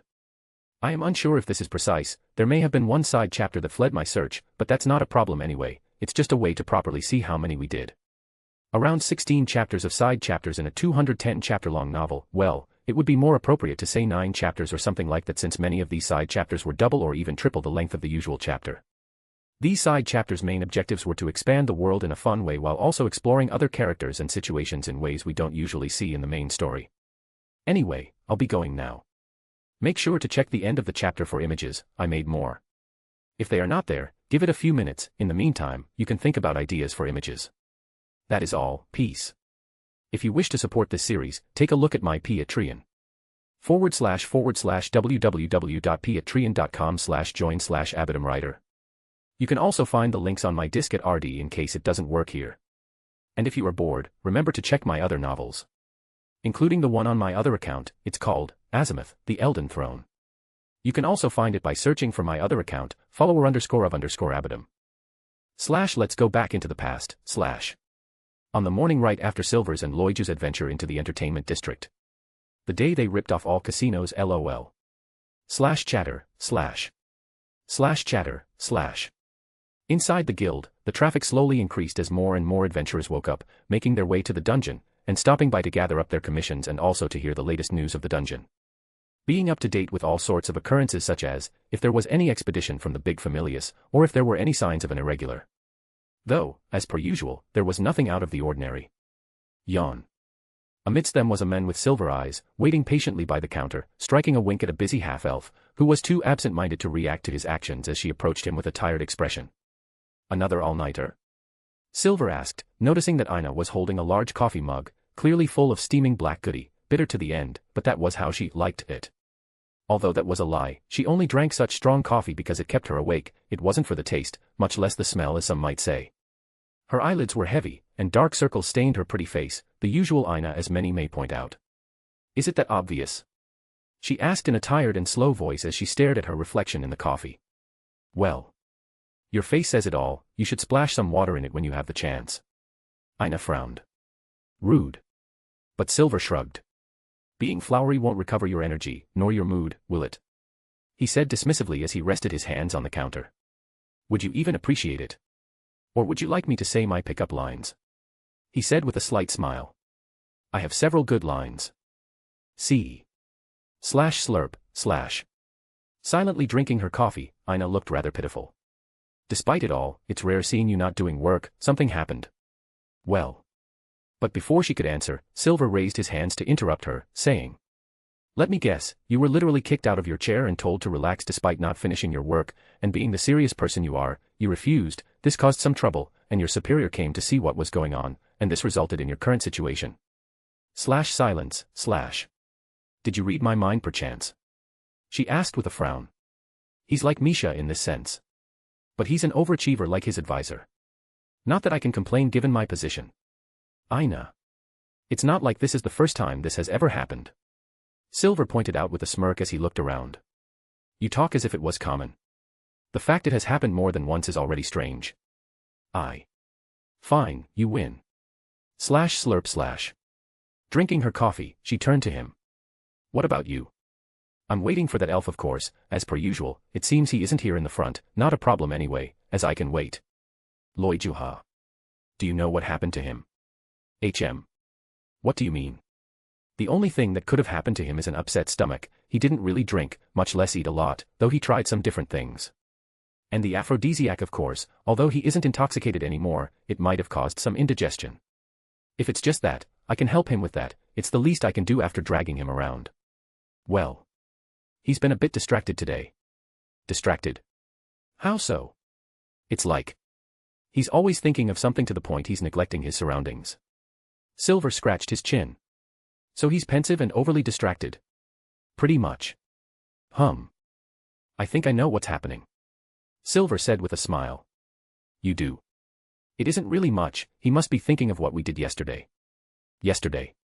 I brought him to the casinos. What? Her coffee mug trembled, almost spilling, which surprised Silver a little. He didn't expect such a reaction coming from her. Is there something wrong with it? The casinos are very famous, and I never went to one in my life, so I wanted to see how it looked. I invited him as well. Nothing really happened after, so you can stop thinking about that. I'm not the kind of customer of the entertainment district. Clears throat. I never said that. She replied with a slightly flushed expression. It's written on your face, don't try to lie. He said with a smug face. Aina turned to the side. She gave one last gulp of her coffee before saying with her usual poker expression. Loiju should be on the archives, I'll call him for you. Will you? Thanks. He raised his left hand. Let me do you a favor as well. Glow. His hand glowed, and smooth green mist covered Aina. Her complexion and energy returned to her by the second. She felt as if nature itself had breathed into her, the calmest wind clowning against her skin. It was even a tad nostalgic. But midway through her recovery, her tired disposition changed to a focused one. Hey! Magic is forbidden inside the Guildhall. What magic? Have you seen any magic circle? Silver said as he played dumb, removing his hand from her shoulder. At least she isn't like those elves. Don't you think you can escape with those lousy? Aina suddenly stopped, noticing she was going out of line. Thank you. He's a weird kind of adventurer, he seems reliable, but he'll commit the most childish of things. Going to the casino. Just who would go to such a deplorable place? Sigh. She then left without saying a word more, only a nod to reassure him she would call Loiju. He watched her in silence before shaking his head. I guess Loiju is truly an oddball amidst them. In this place, most of the advisors will stay away from their students, and sometimes, any adventurers for that matter. It's fear. Fear of losing loved ones. Adventurers are very likely to die within a year or two, and that's normally the time someone will advise someone else. It's very common for an advisor to guide multiple adventurers simultaneously due to a shortage of personnel. Imagine a 15-year-old coming to advise someone. But they die after getting to know each other a little, sometimes even close. It's too much for a young mind to take. No, for anyone even. That is why it's sort of a hidden rule not to form tight bonds, something all veteran advisors try to pass down. Even so, normally, the newbies will take their superiors' advice half-heartedly. Until they suffer for themselves. One dies, two die. Several die. And once you've been in this line of work long enough, you'll end up like that red-haired beast woman over there. It's not like they are the only ones at fault here, adventurers are also very good at killing themselves over stupid reasons. Most mistakes happen in the dungeon, yes, but I say the very first mistake a newbie adventurer can make is choosing the wrong advisor. Some will go only for a certain race, it's not rare to see elves choosing to be guided by only their kin. For many reasons. Or just choosing their guides based on stupid presets such as appearance over capability. Luck is also an important factor. Sometimes, you may choose looks, but then, you fall with someone like Aina, she'll make sure you survive, the question is how far you can stand her. No one lasted through her advising ever since she took it upon herself to control every aspect of her trainees, and if they can't take that, she'll throw them aside. This is a way for her to protect herself too, she must feel that this is the only way she can guarantee someone she knows won't die. At least under her watch. And if they can't follow her demands, then it's best if they just never meet again. After experiencing the dungeon for myself and hearing the tales from several sources, I find that apart from sudden dungeon shifts and severe streaks of bad luck, it's hard to fail on the upper floors. Monsters will appear individually or at most in groups of 3 unless it's some rare exception like the killer ants. As long as they are trained to deal with monsters like war shadows that are particularly good at singular combat while also having enough awareness to not just corner themselves in a small wave of killer ants, they'll be fine for the most part. Advisors know that too, and they warn them. But you can imagine how it goes. It rarely goes out of their expectations. Even so, there's a person like Belle every once in a while, a wimpy villager with big dreams and no ability to back that up. The expectation is for such a person to perish very quickly. But some do survive if they become something after that. Now's that another question. Silver looked at Rose, the beautiful mature beast girl, silent and composed. Like ice, writing something in the corner of the guild, atop her table, under the faint light of her desk lamp. That's how they'll end. Dull, like a block of ice. Even if little by little we get close, because I am an adventurer, they'll always treat me as a stranger that they'll wave at every day. It's kind of frustrating to be treated like this. It makes me feel as if they are underestimating me, expecting me to just die in that endless pit like all others. But there is no point in complaining, it would only be making fun of everything they suffered over the years. They deserve some form of respite, even if it's only going to send them further down into hell. Their current emotions would be the pinnacle of the futile resistance they built up to preserve their waning sanity and sense of morality. Such as working in this place, where someone you meet one day will end up inside a black sack the next. It may seem like a simple job at first, perhaps even a dream job for some, but the truth is heavy. Unless you fully commit to never dealing with adventurers. Though is that even possible? It doesn't help Aurario is still recovering from the Dark Ages. If the dungeon is one thing, seeing your close ones die on the surface at the hand of others is. Of course, not all are like this. I was impressed that she actually approached me today. That rarely ever happens. Her lack of work helped this, as she was likely bored. But I can tell I'm not a stranger anymore, albeit neither am I a friend. It must be very hard to go that far with these people. Aside from Loiju. Though I wonder, what made them approach me? Perhaps they saw me as someone that wouldn't die anytime soon. But to them, what am I if not another promising adventurer? They saw dozens of those over the past 5 or so years. Wasn't Ace, Bet, the Amazon twins all such adventurers? What about all the other prospects that would grow to become level 5 eventually? The Astrea Familia that vanished within a single day just like that. I do know that Aina in particular fears this type of people. He mumbled as he looked at the ceiling. I know, it seems strange, but Aina has a certain aversion for normal, everyday adventurers, the type that doesn't die within a few years and actually compose most of the percent. Misha, one of the more cheerful advisors, spilled the beans once for me and said that Aina is intimidated by reliable people. She finds it more comfortable to be around people that she can mold and see grow, rather than people that are already mature. Everything comes around in the end. This fear of reliability stems from putting your trust in someone else, only to not have it returned when their cold body resurfaces from the dungeon, if ever, at all. To prefer someone weak and fragile, someone that has the desire to improve but is unreliable, this is the type of person her current mentality can accept. Loiju once told me that all advisors have some kind of game going on in the background. They ask themselves how long each adventurer is going to last, sometimes they even bet on it, though he isn't very fond of it, and neither is Aina. Is it because they have elven blood in their veins? I wonder, how long did they think I was going to last? And how much money did they lose or win? That would be fun to find out. He looked around. Loiju was still nowhere to be seen, so he focused on the rest. You'll see that there are 3 kinds of people in this place. Silent and depressed workers, people that work under a mask because of some reason, normally advisors. Tired workaholics that never seem to get a break. Most of the time, they are the old people that already gotten used to the daily life of the guild. Hardworking oddballs that are relatively positive compared to their surroundings, generally young. You can fit 90% of all guild workers in these 3 guidelines. Sometimes, I would like to say that living like that won't really take them anywhere. But that would be too cruel. Neither am I someone they should care about. To maintain a positive personality. If you were an advisor to your mother, and then she died, then your father, then your brother, then your wife, then your child. Corroding your sense of self. That is why, most advisors will grow close to only one adventurer, the first one they ever taught, because that is usually how they learn their biggest lesson. There will be advisors that will grow close, and most of those that do will end up so hurt they'll stop working to do something else. Aina herself is an odd one because she chose to become close by getting hands-on with every aspect of her student, but after they die, she'll brush it aside, though she'll likely not sleep for a few days. Yet, the cogs of society move, and next day, she'll be free for a new one. Perhaps after a few weeks of rest, people aren't that cruel after all. A few minutes later. I told you already, I don't want my part of the money we made yesterday. Loiju replied with a frown as he scratched his head. He looked around, just to make sure no one heard that. Why not? Isn't it all your money? I didn't bet anything. Exactly, I never saw someone so averted into accepting free stuff. Silver questioned with a smirk. It's exactly because it's free that I'm so pessimistic about it. Though. See. Jokes aside, I cast away gambling. It was fun, yes, but I'm afraid. At least in a casino. His expression was now serious as he looked at his hands with some lingering regret. I don't want to have any excuses to go back there, and getting a few million valis would certainly. Well, you know. I'm not a steel-minded adventurer like you, I'm just an average elf working in an average place. You call the guild your average place? Loiju's expression twisted. You are insufferable. Listen to me, man, you get what I'm saying, yeah? Yeah. I do. If you do, piss off with this money and don't speak about it ever again. He said as he waved his hands. Though I had fun, for now, I have no intentions of returning there on my own. On your own? Silver asked as he raised an eyebrow. Oh no. Slash chuckles, slash. The two laughed a little before they proceeded.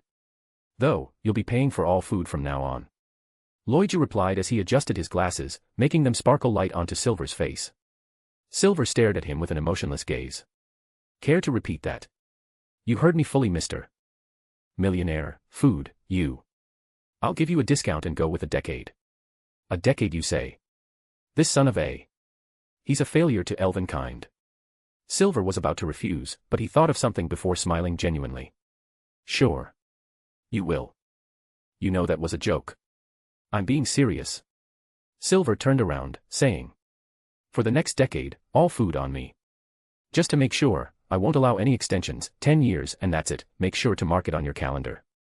He got up from his chair. Although it'll be impossible to eat every day, whenever you want, we'll go grab a bite somewhere, so research a few good places so we can hit it up after work.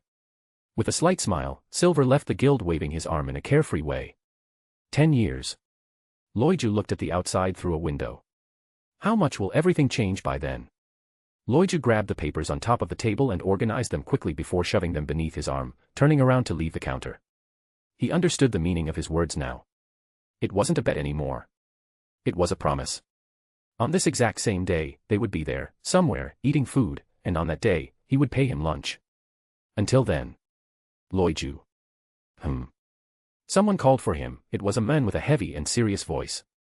Turning around, he saw that it was a Chianthrope with brown hair and ears. It was Remmer, one of the superiors of the guild, a veteran worker.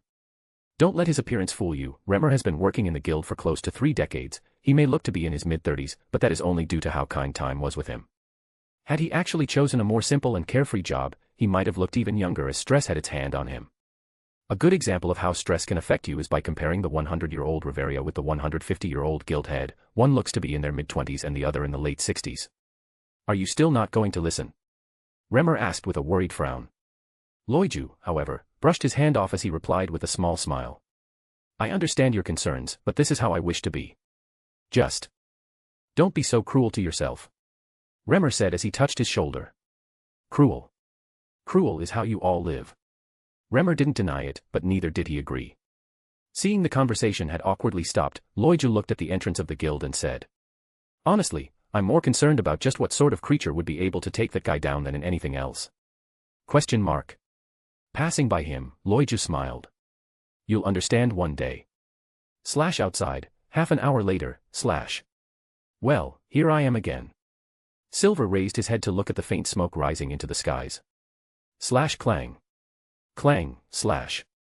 The faint sounds of hammers in the background and the thin smell of burning. This place is the same as ever. Hammers and more hammers. You can kind of understand why there aren't any houses around. Even if there once were, Hephaestus likely bought all the property around her workshops to make her small corner here in this city. Regardless. She should be available. Silver had been planning to meet her for a few days. He even sent a letter, though it was one of those, I'll pass by tomorrow, kind of notes. He didn't want to cause a fuss, so he teleported inside. Not many people knew the details of the relationship between Hephaestus and him, much less their contract. Even if there are some rumors going around, those are better than flat-out truths circulating, as Silver wished to maintain secrecy. An open secret is better than a hidden one. Besides, no one would ever overthink their interactions, they would need to have a screw loose for that. Above all, he did this mostly for her rather than himself. As someone who values her reputation not because of herself, but because of her children, he needed to tread lightly since she's putting herself on the line for her friendship with Hestia. He greatly respected her for that and was more than happy to exchange some words with her, something that was nearly impossible for most. Even so, if it weren't for him meeting her several times throughout Hestia's working days in the past, he wouldn't feel comfortable invading her privacy like that. At the end of the day, she was still a goddess that oversaw one of the biggest craftsmanship familias in the world, a true businesswoman. He didn't want to sound arrogant and say he was close enough to see her true side, but neither did he want to be distant and treat her like his boss. It wasn't his first time doing this though, he had to meet her at least twice ever since the war game to fix his halberd, and he would surely do it many other times in the future. Today he wasn't there to fix it, so he needed another excuse. Otherwise, she would just kick him out or receive him with a frown, even if they are somewhat of acquaintances. He wanted a nice and warm atmosphere, not an awkward one. Knock knock / Again. Someone just came in. Sigh. Fine, enter. Hephaestus said tiredly from within her office. Creak, / How can I? Huh. Oh, it's you. She said with a small sigh. I thought when he would arrive, as always, he has a perfect sense of time. Always arriving whenever I have some time to breathe in peace. She gestured from him to get inside, and also to close the door. Clack / Silver closed the door and walked inside with a helpless smile as he scratched the back of his head. How are you doing? He asked as he waved his hands. It was rather awkward. Look at you. She said with a slight smile as she dropped her head slightly. You're normally so talkative, now you're like this. Don't beat around the bush, just tell me what you want and we'll talk from there. Silver raised his head awkwardly, smiling a little as well. Phew. Was I too obvious? He walked to a couch nearby and sat slowly. I've been thinking about my conduct recently, so that's that. Don't you think it's a tad late for that? Hephaestus looked at him with a serious expression. You're so serious. He commented as he waited for her to sit opposite to him. I'm just a bit tired, that's all. She replied dismissively as she rubbed her temples a little. Here, at least I brought something with me. Silver said as he pointed at the table. In there, a small round cake appeared, it looked really pretty with its red strawberry on top. You didn't have to. I can tell it's expensive, can he really afford such things when he's already so much in debt? Or is he like one of those guys? It's just a small cake, I'm particularly fond of this taste, so give it a try. He snapped his fingers, and a small plate followed by some cutlery materialized in the air. Would you like some tea as well? He asked seriously. I have my own. He's trying to butter me up. Keep up, I want to see what you have to offer, haha. Then excuse me a little. Without him moving, several of her drawers on the side opened, and several porcelain items floated to the table, where water magically powered onto the kettle together with some of the tea leaves. As always, it's all so bizarre, no matter how many times I see it. Hestia looked very used to it. Guess he doesn't really hold his powers back at their home. Besides, are those? It's done. Silver opened his arms slightly, inviting her to relax a little and just enjoy some lunch. Sigh. In the end, she gave in, having a small bite of the cake followed by drinking her tea slightly. It was warm, just the way she liked it. Against all expectations, she didn't like her tea to be too hot, and in fact, she enjoyed cold tea more than the others. It's tasty and sweet. And this tea. Isn't this my favorite? I thought I was out of it. Wait, did he bring some? I don't remember telling him this. Did he learn it from Hestia? Why isn't he saying anything about it though? It's good. She said with an awkward smile. In the end, they just enjoyed some slight free time. Phew. I really needed some time off. She said as she rested her head on the couch. Rough day. Don't even get me started. The same things as always. Having to review my children's work, resolving conflicts between them, having to approve a pile of papers, fulfilling the commissions, and more. I barely even have time to brew tea for myself. Tomorrow will be update day, so I was afraid you would arrive at a bad time. But your timing was quite great as ever. Silver nodded proudly. Of course, I came today exactly because I knew you wouldn't have time tomorrow. Oh. You did? She asked surprised. It's not that difficult to keep track of such things. And oh, here's another small present, I know you like this type of tea so I bought a pack on my way here. A small tea box appeared atop the table, it gave Hephaestus a strange feeling, she knew of his abilities, he had trusted her with them, but it was always so bizarre. I just hope it's up to your taste, tea taste can be quite a difficult topic, and I'm not exactly aware of where you buy yours, so I ended up buying one from a nearby tea shop. This is too much. Thank you, she said with a small smile. I was wondering when he was going to talk about it. Looks like I won't be needing to worry Tsubaki about that. For the next 20 minutes, Silver just acted as a listener, asking her about a myriad of things related to her work and letting her talk, offering his own opinion about her troubles and so on. It was usually how things went when he visited her, and without knowing, she enjoyed it, just talking away. Just like how she did with Tsubaki. But in her case, Tsubaki was usually as busy as her, so she tended to hold herself a little when talking about her problems, due to fearing she would end up overworking her. She didn't want to trouble others with herself, but at the same time, she wanted to keep appearances as the goddess of blacksmiths. Silver knew she wouldn't be able to keep this up for long, even with the god's incredible resilience. With her ways, she would end up breaking, even if that takes another 100 years. Thankfully, it seemed everyone was very supportive of her, even Hestia would try to help her out, in her own way of course. But even then, her children will one day die, and she'll have to carry that with her for eternity. Even when she meets them again when they reincarnate. Clock. The large tower clock on the wall hit 10 a.m., ringing a slight bell and making Hephaestus wake up. It's already 10. How quickly time passes. I've talked so much I didn't realize. We should stop here for today, she said as she put her hands down. Silver was disappointed. Are you really going to stop there? What about the rest of your story? How did you fix that sword? Silver asked in disapproval. She stopped her story in the middle. That's a no-no. Hephaestus looked at him with open eyes. And smiled. It's just a small story, don't let it bore you. Bore me? On the contrary, I was very entertained by it, so please, tell me how you fixed that damn sword. Perhaps next time, she said with a teasing smile. Am I anticipating it? No. I must be mistaking it. I'll hold you onto that. At least now I have a reason, whatever little it may be. Though I really wanted to know how that story went. Gods have the weirdest and most fascinating stories. For them, they may narrate an entire epic that happened 10,000 years ago as if it was yesterday. It's fun, and also a bit eye-opening in some senses, especially the way they treat such knowledge. Silver clapped his hands, and all of the cutlery flew into the skies before water mixed in, cleaning it all before they were all sent back into place as if they had never been taken out. Have you ever considered being a butler? I'm sure someone would pay you big money for your abilities, she said with a slight chuckle. And looks. I do help in some menial activities back home, though I'll have to refuse the offer of being a butler. Albeit I'm sure I would have done very well, he said smugly. She rolled her eyes. Don't have any shame admitting to that so confidently. I only speak the truth. Hephaestus closed her eyes as she crossed her legs. That may be up for some questioning. But since you speak only the truth, tell me, what brings you to me this time? Silver looked a bit hurt. Can't I just come here to visit you? Hephaestus went silent for a moment, clearing her throat awkwardly. If that's the case, I appreciate the visit, but next time, do warn me beforehand. And I say at least 2 weeks prior to that so I can free some time in my schedule. Then it wouldn't be a surprise. I'm someone that enjoys stability over inconsistencies, she replied with a smile as she moved her hair a little. They looked at each other for a few moments until Silver let out a sigh. Okay, you win. I did come here for an extra reason apart from seeing you. Hephaestus blushed a little. Thankfully Silver was looking at the side, giving her some time to recompose. How can he say such a thing with that straight face of his? Silver pulled up a small stack of papers from his inventory. This is how much I owe you, right? And the contract.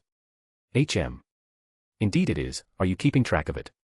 I think I do have the official papers in one of my drawers. But having it like this is convenient. Of course I am. I need to know how much I owe, else I wouldn't be able to sleep well at night. Are you going to pull out another large chunk of money again? Silver nodded. You sure are something. I constantly see many adventurers struggling to make money, but you just pull it out of thin air. Wait, you aren't making them out of air, are you? Chuckle. Silver laughed loudly before calming down. Although I could do something similar, it wouldn't last long. Later on, I could turn air into gold too, not that it's useful. So you can. He's so cheeky.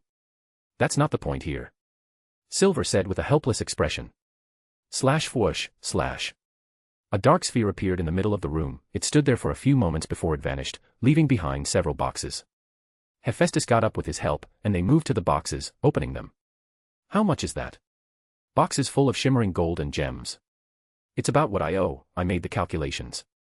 About 230 million valis, isn't that right?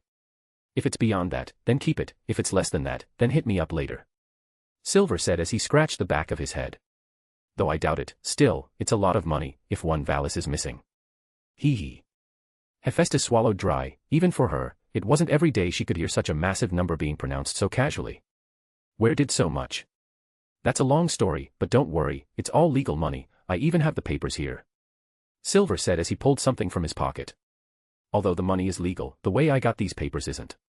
The casinos weren't that happy with both Loiju and me winning time and time again. In a normal scenario, they would just wait and see as the more one plays, the higher the chances of one losing. But as time passed and we kept winning, they started to resort to other means to get us to either lose or. Some politely asked us to change games or leave. To those, I let my pity and reason take over and followed with their requests. If they were polite enough. Though in the first place, I don't feel bad at all as I choose to hit mostly shady casinos, the type that doesn't follow the rules in the first place, so they don't deserve to be protected by it. As for the rest, I had to be a bit more coercive. It was a thick stack of papers full of signatures. They were the receipts of his time in the casinos. Of course, he would never use them in normal circumstances since it would be pretty much admitting he was the thief that stole all of this from the casinos. As for using them to pay for Hephaestus' services, there were two reasons for that, one good, and one a tad bad. The first was that he trusted her, it couldn't be simpler than that. The second one was that he was pretty much using her for money laundering. In the first place, the money wasn't illegal, but Silver didn't want the money to be traced to him, so by using Hephaestus' big name, if the casinos tried to trace the money, they would arrive at the massive wall that was her familia. And unless they had a screw loose, that would be enough to stop right in their tracks. They may try to investigate further, but as long as this deal was done directly with Hephaestus, the chances of them finding anything is close to zero. Unless they start speculating, even then, Silver can change his appearance at any time. And second of all, he doesn't need to participate in the casino, he can always have someone play for him as he controls the results, so it didn't really matter in the end even if they found his identity. Receipts. These are. What? You. Cough. You made all of this in the casinos? She asked as she clutched onto the papers tightly. Yup, I'm great aren't I? You cheated didn't you? She asked as she looked at him with her singular eye as if she could read his soul. Perhaps she could. It's not cheating when some of the dealers are also playing tricks with their higher stats. She looked at him without saying anything. Come on, those casinos weren't exactly following Orario's rules. Her eye stared at him, motionless. Silver's expression did not change. I also only played against those high rollers from high society, they aren't worth the pity. Neither will they feel the loss. The money some of those nobles and merchants outside of Orario have can't be underestimated, it wouldn't be surprising if they had more money than the guild. The guild has a monopoly, but they also expend a lot of money. Some merchants may control entire trading routes inland, and a lot of money flows into their coffers, but little leaves it. There are many such rich people that come to Orario to have fun and experience the city of adventurers for themselves, bringing tens of millions as pocket change. I'm not interested in stealing money from a naive princess, but I won't hesitate in making some money out of a tyrant fucker's pockets. Sigh. Hephaestus closed her eye and face-palmed. You truly are something. The way you make money is unbelievable. And with such a face too. I still remember when I gave Hestia years to resolve her debt, even then, I thought it was little. I was very wrong. Will you accept it? Silver asked with puppy eyes. Somehow, they made Hephaestus uncomfortable, he didn't go well with those. Yes, I will. But take your receipts, I don't need them. She said as she brushed him aside. They'll only bring me trouble. Yay. Silver said with a smile as he went back to looking serious. But look, only this time, I'm not keen on being used to do money laundering. She said seriously as she pointed at his chest. I've grown soft. Sigh. I'll do it, this time. For Hestia. I understand. Silver replied seriously. Looks like next time, I'll have to launder the money elsewhere. I have some ideas. She looked at him with an awkward expression before shaking his head. Though she felt oddly regretful. With this, our contract can be said to be. Wait. Silver said as he moved to the money pile. Question mark. He crouched down and took a single coin, putting it in his pocket. What are you doing? She asked with a frown. But Silver did not reply immediately. Damn. I used all of my money. Looks like I still owe you. 1 Valis. He said dramatically as he clutched onto his chest. Oh no you didn't. She said as she realized what he was doing. Don't worry. I'll work hard and pay you this huge sum of 1 Valis. In the future, I swear it. considering what I paid so far in the contract. I have barely 30 years to pay you. Hephaestus face-palmed again. You sure like to give me work, give me a break. Jokes aside, Silver stopped playing around as he looked at her, speaking seriously. Unfortunately, it would be foolish of me to just discard our connection so quickly. What excuse I'll have to visit you in the future? Only unofficial ones, and albeit it's good to have them, I still would like to visit her due to official means. She rolled her eyes. Just keep working hard and become a first-class adventurer, then we won't need to do it like this anymore. Silver shrugged. That would be boring. I like these surprise visits. But my schedule doesn't. Hephaestus exclaimed. Silver nodded understandingly. I'm sure it'll understand if we talk with it nicely. Hephaestus' eye twitched. This guy. He won't give up, will he? Sigh. All right, since you can't pay me, I guess we can't close the contract. She said with a tired smile as she conceded. This isn't bad anyway. I was planning on having another contract once we closed this one. Albeit it would have taken some time, I guess this clears me of the trouble. She looked at Silver, but the little brat was only smiling from ear to ear.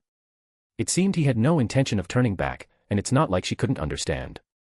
The Hestia Familia was growing, and it benefited greatly from their support. Although the specifics behind their contract were a mystery for others, they understood somewhat what it was about, since it wasn't strange for a craftsmanship familia to show some support for growing familias. To sponsor them. But due to Silver's actions, the Hestia Familia technically never had to worry about the debt and instead only benefited from the contract.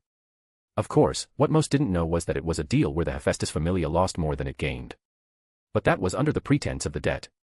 And now that the debt was pretty much paid, this was simply an unequal exclusivity contract.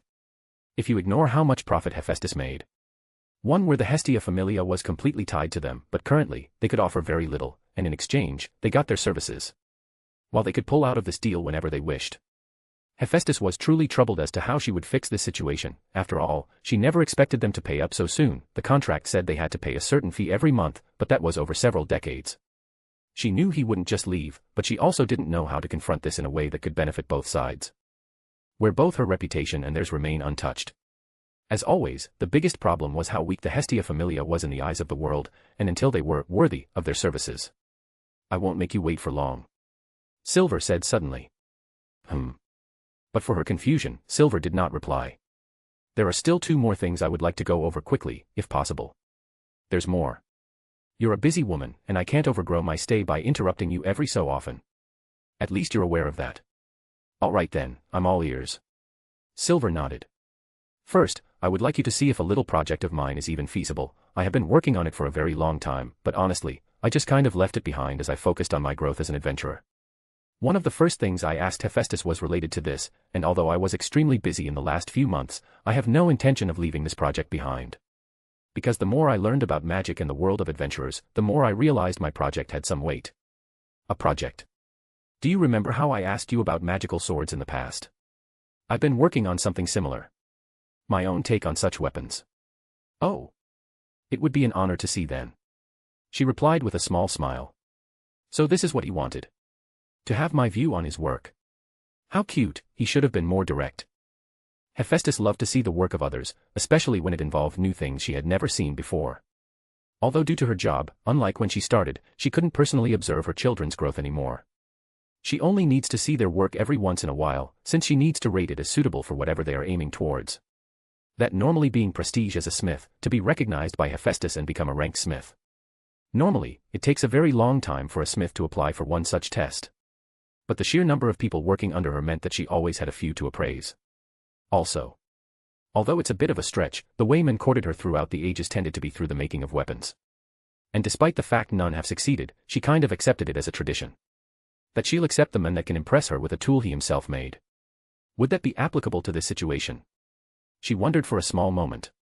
Lastly, I want to request your hammer one more time.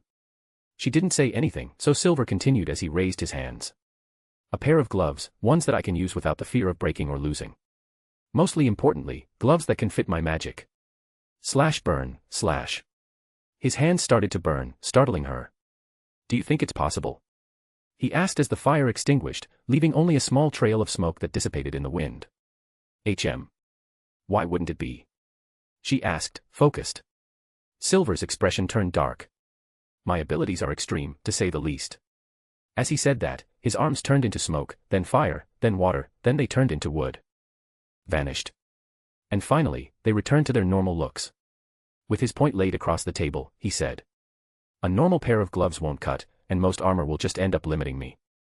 Worst, I would have to worry more about my armor falling off from my arms rather than relying on it for protection." If that wasn't enough, Silver used one of his trump cards. "Materials are not a problem, I can fetch you anything, even if it's from the deep floors, I'll go there and grab it for you. You can also ask me as much as you want, I'll pay for it, no matter how many decades it may take. I ask you if it's possible because, in all honesty, I myself find it difficult to think of anyone that could make something like this. Perhaps Tsubaki, but convincing her is something else. Thinking about it, it may be simpler than I thought, still, she has her own pride and policies. So why are you asking, especially if you think it's an impossible endeavor? Because I know that Tsubaki made Bet's boots, you know him, right? Loki's wolf. And I am aware of how she made it resembling his magic as well. Sorry if I overstepped the boundaries by saying this." She shook her head. "I wanted to see if it was possible for you to make something similar, but for me." He looked straight into her eyes, asking one more time. "Do you think it's possible?" Hephaestus opened her mouth to reply. Notes. I like this chapter, it wasn't really focused much on the romance aspect of Hephaestus and MC, but it still showed a bit of a dynamic if I am allowed to say that.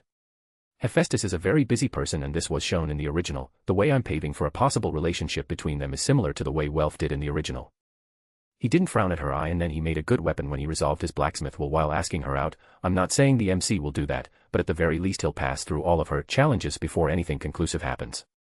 There are other aspects such as Hestia herself. In any case, I'm not saying there will be romance, I'm just stating what has to happen and what will happen anyway, if that makes any sense. I'm writing this as I hear heavy music, not really the most efficient way to write a text for other people to read. There will be more Hephaestus in the future as the MC will request more armor and items from her while also improving his own smithing techniques. The things he makes may not be useful to him but they'll hopefully appear in the next recruitment arc as planned by me. That was all, as far as I remember. If you have the time, make sure to leave a review or a like in the Scribble Hub page for this novel, thanks. Loki shameless but okay. Anyway, after all of that was said, here are the images. Anyway, peace. Images below, it may take a while to add all. Here, I'm using the newest update to Midjourney, version 5. This version was literally made last week, 2 weeks now, and the one I use was specifically made for anime art and the like, so it's a bit better than usual. It's cool to see how much things have improved, but still, there are many problems with the art, such as how hard it is to have the AI make specific art styles. Regardless, this sort of problem can be resolved by being good with the AI itself. In any case, let's go to the art. The overall theme of these arts was testing the new version, so I selected the original images you can find on the web to see if the AI could make a version of the image with the commands I gave it, and I am pretty satisfied with most of the results. First few sets of images belong to goddesses. I want to add more gods, but as I said before, there are many goddesses already. Goddesses. First dash Hestia. Second dash Artemis. Third dash Loki. Fourth dash Leto. Fifth dash Freya. Sixth dash Demeter, mommy goddess. I liked her images. Main side characters. First dash Ace, I should have made more images on her, I did too little. Second dash Cassandra, do I really need to say how incredible those images were? Third dash Daphne, Daphne didn't come as I wanted, almost looked like a completely different character, perhaps we can use this to our advantage. Fourth dash Lily, I loved most of the images. Fifth dash Tiona, most of her images came a bit different, and considering how her character is a bit unique amidst Amazons, the ones that are a bit too different can be considered other characters at this point. Seventh dash Rio, she has a unique look, one that was hard to replicate. Because of this, most of her images came as other elves, same problem as many others in this list, that doesn't mean they were bad though. Eighth dash Chloe, I like them, albeit her facial features are sharper instead of cute. Ninth dash Lunoir, similar problems as before, most of her images were a bit too far from what she looks like. 10th dash Anya, I love them. 11th dash Seer, for some reason, most of her images turned her into some sort of beast person or had her hair wrong, it's details but hey, I liked most of them. 12th dash Mia Grand, I have mixed feelings about this one, having her proportions and age right at the same time was a hard thing to do, some images would make sense if you were to return a few decades ago when she was younger. 13th dash Possible workers for the pub, could be used, mostly for fun that I did when one of the images came too bad. 14th dash Asfi, I made a mistake and forgot to specify her skin color, so many images came with her as brown-skinned, not really a problem but not really ideal when I wanted to make art of her. 15th dash Ina, I liked a few of them, but most came too different for me to even call that Ina. 16th-Rose. Rose has a single image on the web, so there weren't many options for me to base myself on. 17th-Otter. For some reason, Otter became furry bait. 18th-Yilfi. Just a few, but enough for now. 19th-MC. I tried giving him a new look, but no matter how much I tried, it was hard for the AI to make anything that wasn't some sort of stance, like. I just wanted a normal sitting pose, why make him stance like a JoJo character? Phew wow. That was tense, posting one bucket load of images took a strain on my wrists. Anyway, if you liked the images, make sure to drop your power stones in loads. Even if you didn't, you can still do it for another reason. Ideas? Opinions? Suggestions? As always, I make the questions, you just need to give me the answers. I was planning on making every floor of the dungeon for visualization, so if you have any description for each floor for me to use, the more detailed the better, then happy I will be. I can even fuse all of your descriptions to make something truly incredible XD. Goodbye everyone, have a nice day. Chapter 208, Frustration. A week has passed and it's time to return. Where were we? Before the side chapters, Hestia had just gone to meet with Arenas after the Donatus. As for the side chapters, they were about Silver taking care of Loija's nephews and a meeting with Hephaestus regarding his equipment. There is a lot to cover still in this volume, regarding his future actions and his familia that is growing. There is a lot of world building, character introductions, POVs, and a bit more in the next 20 to 25 chapters. They'll cover the after effects of what happened before and set the base for the future too. Enjoy. P.S. If you didn't already know, Azimuth is back, better than ever, so make sure to go there and drop a review so we can reach even more people. If you wish to support this series, take a look at my Patreon. www.patreon.com/join/abatumwriter. You can also find the links on my disk at RD in case it doesn't work here. And if you are bored, remember to check my other novels.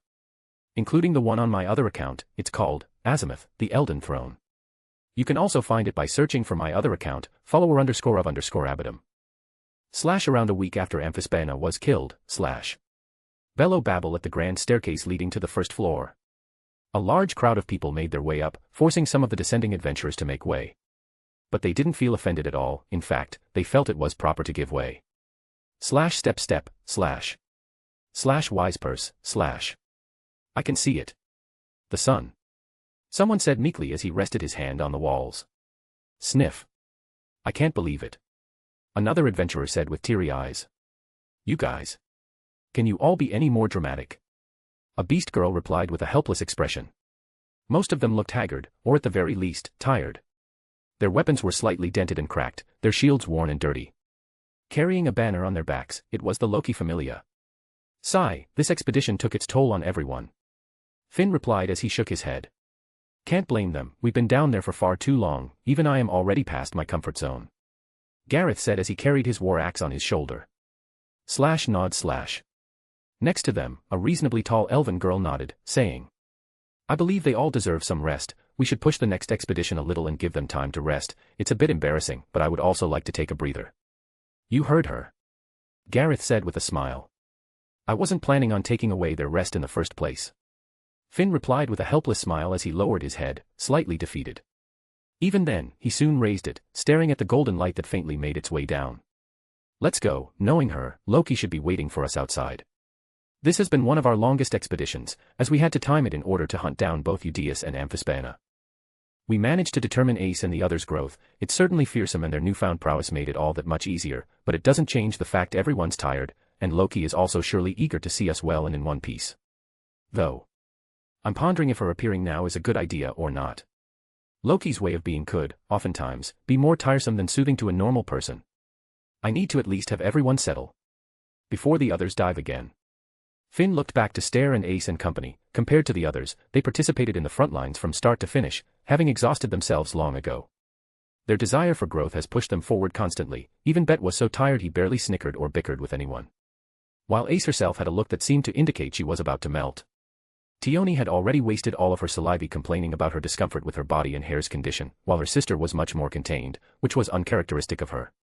Lafia's ears were completely down as she walked like an old lady, relying on her staff for support. The poor girl was already on her last legs, that was the curse of trying to keep up with the main vanguard, despite the difference in level. Even then, he could tell they were unsatisfied, they wanted more. He knew some of them might dive again as soon as they were given the opportunity, especially Ace. I'm sure they've improved greatly. Finn didn't worry about their growth anymore. Perhaps he once did 3 to 5 years ago when most of them joined the Familia, but now that their path was already mostly set, he only had to worry about giving them opportunities, while giving them advice whenever necessary. It was clear that each of them had their own problems they needed to face and overcome, their own shadows they needed to conquer. And when they do conquer them, they would become the next generation to look after the Familia. Without much ado, they climbed out of the dungeon. Chatter chatter, slash. As always, the central plaza was full of people coming and going, a truly lively place that made Finn realize that all of his efforts in the past, and in the future, weren't for naught. Others may forget, but he'll never forget that it was here that Otter breached his limits and essentially saved Orario from certain destruction. Blood was spilled, wars were won, people died. Whenever he came here, he remembered those moments, but this didn't stop him from smiling for those around him. Oh I. Just when he was about to relay orders, a small goddess with red hair came running like a bullet from the crowd within the plaza surrounding Babel. Finn and a few others immediately realized something was wrong merely by gazing at her expectant and excited expression. It wasn't a good look for her to have, it was the same one she usually had when she plotted something really devious. Hello. Come with me, everyone. She exclaimed suddenly. Her expression was fierce, maniacal even. What? Loki, explain what's happening first. No time for that, the longer we stay here, the bigger the chances of someone spoiling this moment. She said loudly as she held Finn's hand and shook them fiercely. I swear if someone already spoiled it for them while they were in the dungeon. But by the looks of it, they're clean, I can't let this change. But we need to settle the spoils first, it wouldn't be good to leave them behind. TSK. Then leave some people behind. It's a shame, but someone has to take the short end of the stick. How troublesome. Finn looked at Gareth who just shrugged in response while Riveria shook her head. Loki wouldn't be convinced out of this. I imagine you didn't meet with those brutes on your way up, did ya? She asked with a frown as she looked around with a sharp gaze. Brutes? Tiona asked as she yawned.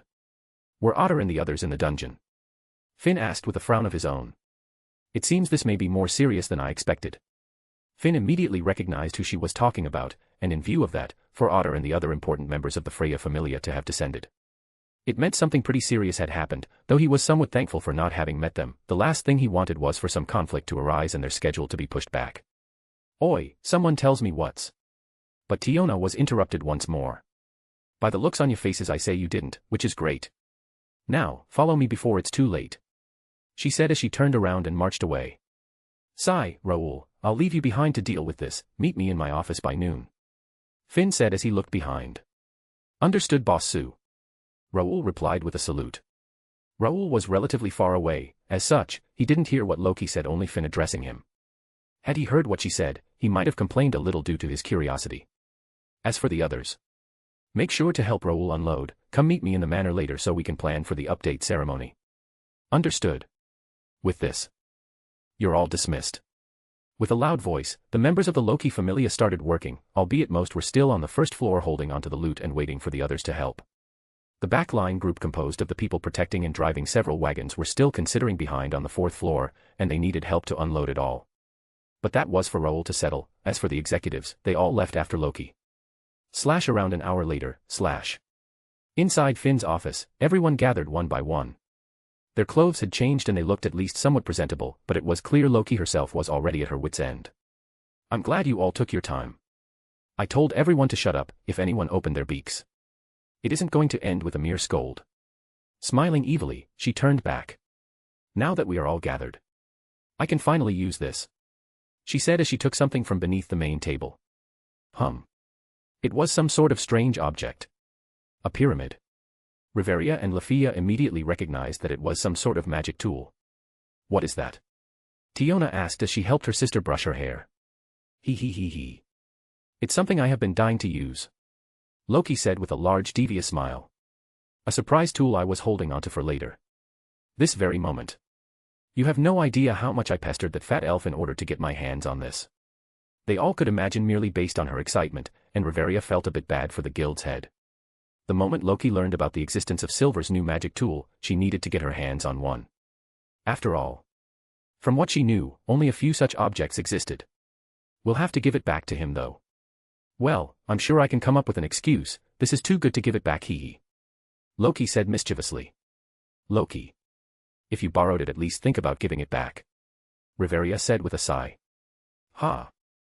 Let's see if you can say that after you see this. She said as she twisted one of the corners of the magic tool.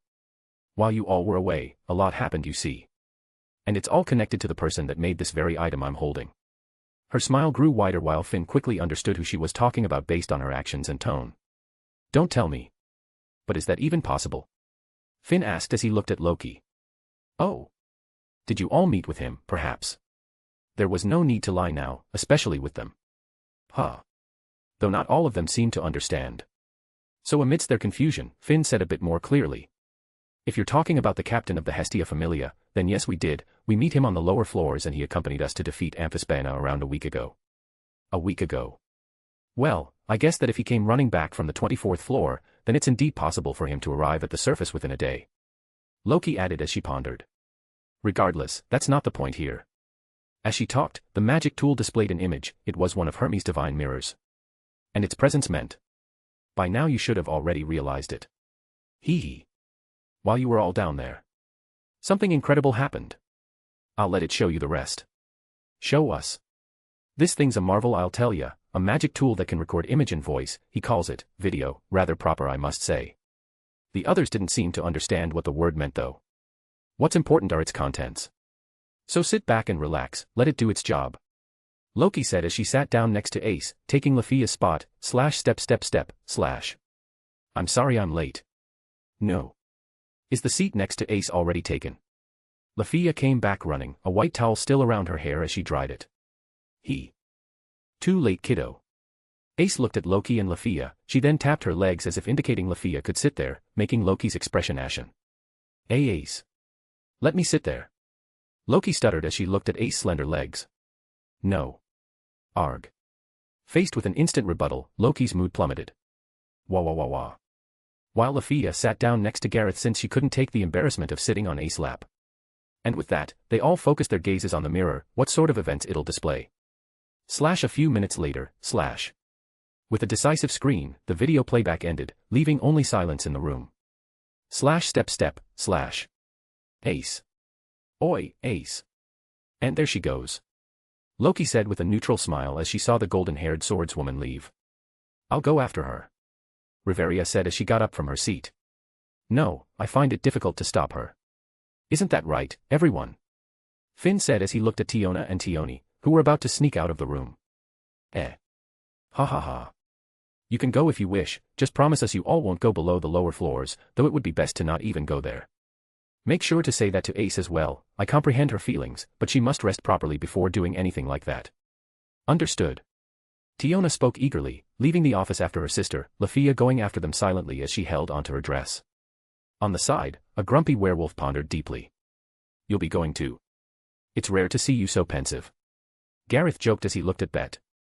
Enough, old man, I already understand. There's no need to say it again. Bet replied in a raspy tone as he left for the door in a calm manner, his hands on his pockets. It was easy to say he was frustrated, perhaps even embarrassed. Though. Were those his true emotions? If you asked Gareth, he might say. The lad's quite motivated. Aren't you the same?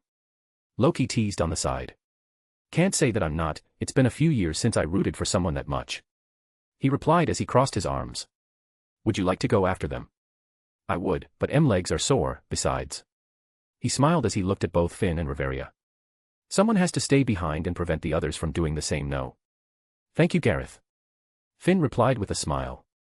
It was obvious that the news of the Hestia Familia's impossible victory would spread amidst the rest of the Loki Familia, and if the reactions of the executives were something to go by, soon enough, more people might go after them, each for their own reasons.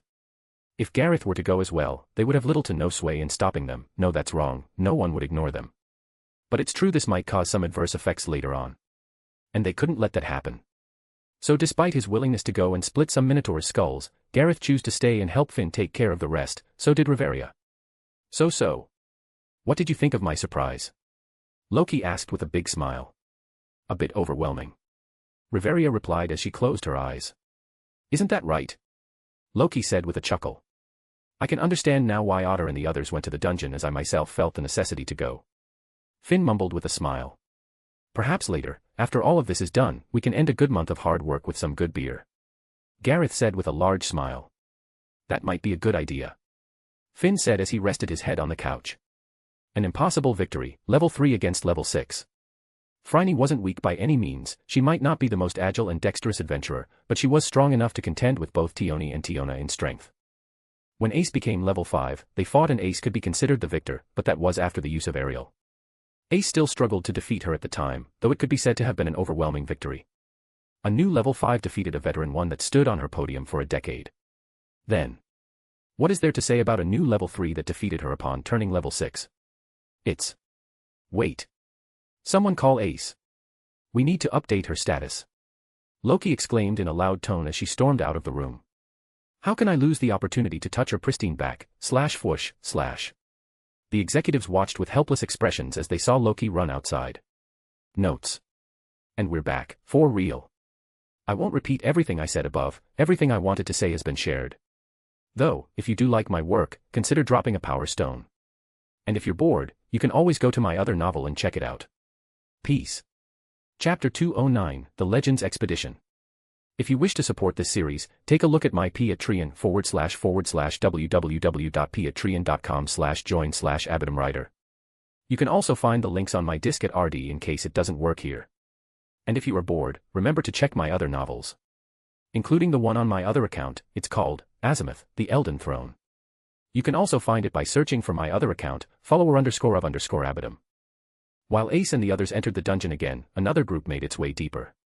Somewhere on the 49th floor, within a huge patch of land where no grass or trees grew, a desolate land composed of rocks and sand that seemed half burnt due to their reddish-brown color, a group of people stared at the horizon with mixed expressions, if their faces weren't hidden by helmets or scarves.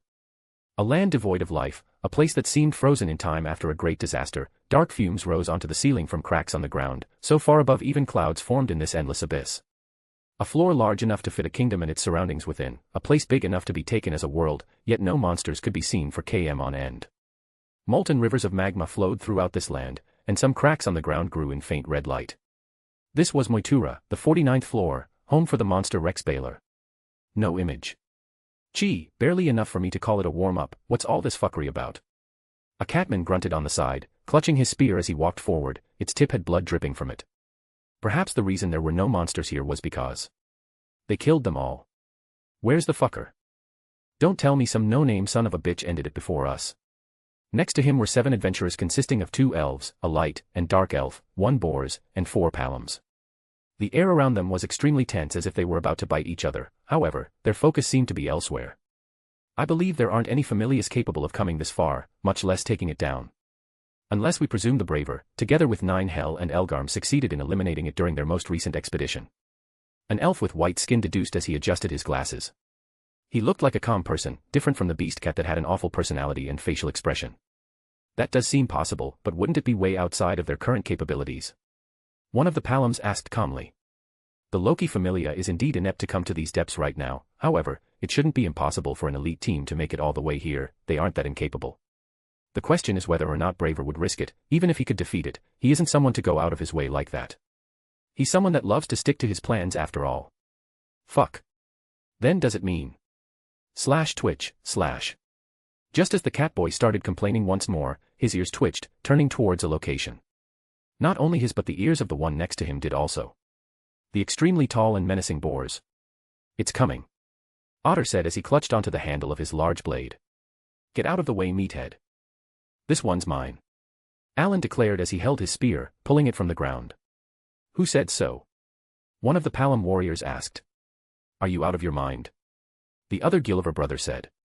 Do you want to die? The Palom brothers started sending insults at the cat, calling him all sorts of things for his arrogancy. Everyone. The last of the Gilliver quadruplets tried to reason with his brothers, but they were all bickering with the cat. You bunch of bottle corks, barely first class and yet you want to bicker. Grow up a little and fuck off while you're at it. Hashtag. With that insult, even the eldest and most composed of the 4 got his face trembling with red rage from behind his helmet's visor. This rage was famous amidst the other brothers, who were quick to take a step back before they made him even more pissed off.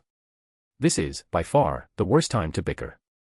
Hey Dean, the white elf, replied with a focused gaze as he scolded the cat boy. If you truly want to die, then be my guest, fewer problems for me to worry about. As for you 4, don't you think it's too soon for you all to be stepping out? That isn't confidence, it's recklessness. Facing Baylor alone is a foolish endeavor, even if It should prove to be a great challenge, though even then. Why do I feel so? Haydn did not care if they died or not, in fact, it would mean one less competitor. However, he did care about how his goddess would feel, and at the thought of the promise he made to her, he would have everyone return alive and intact. The Palom brothers didn't need to be reminded, they knew where they were and why they came here in the first place.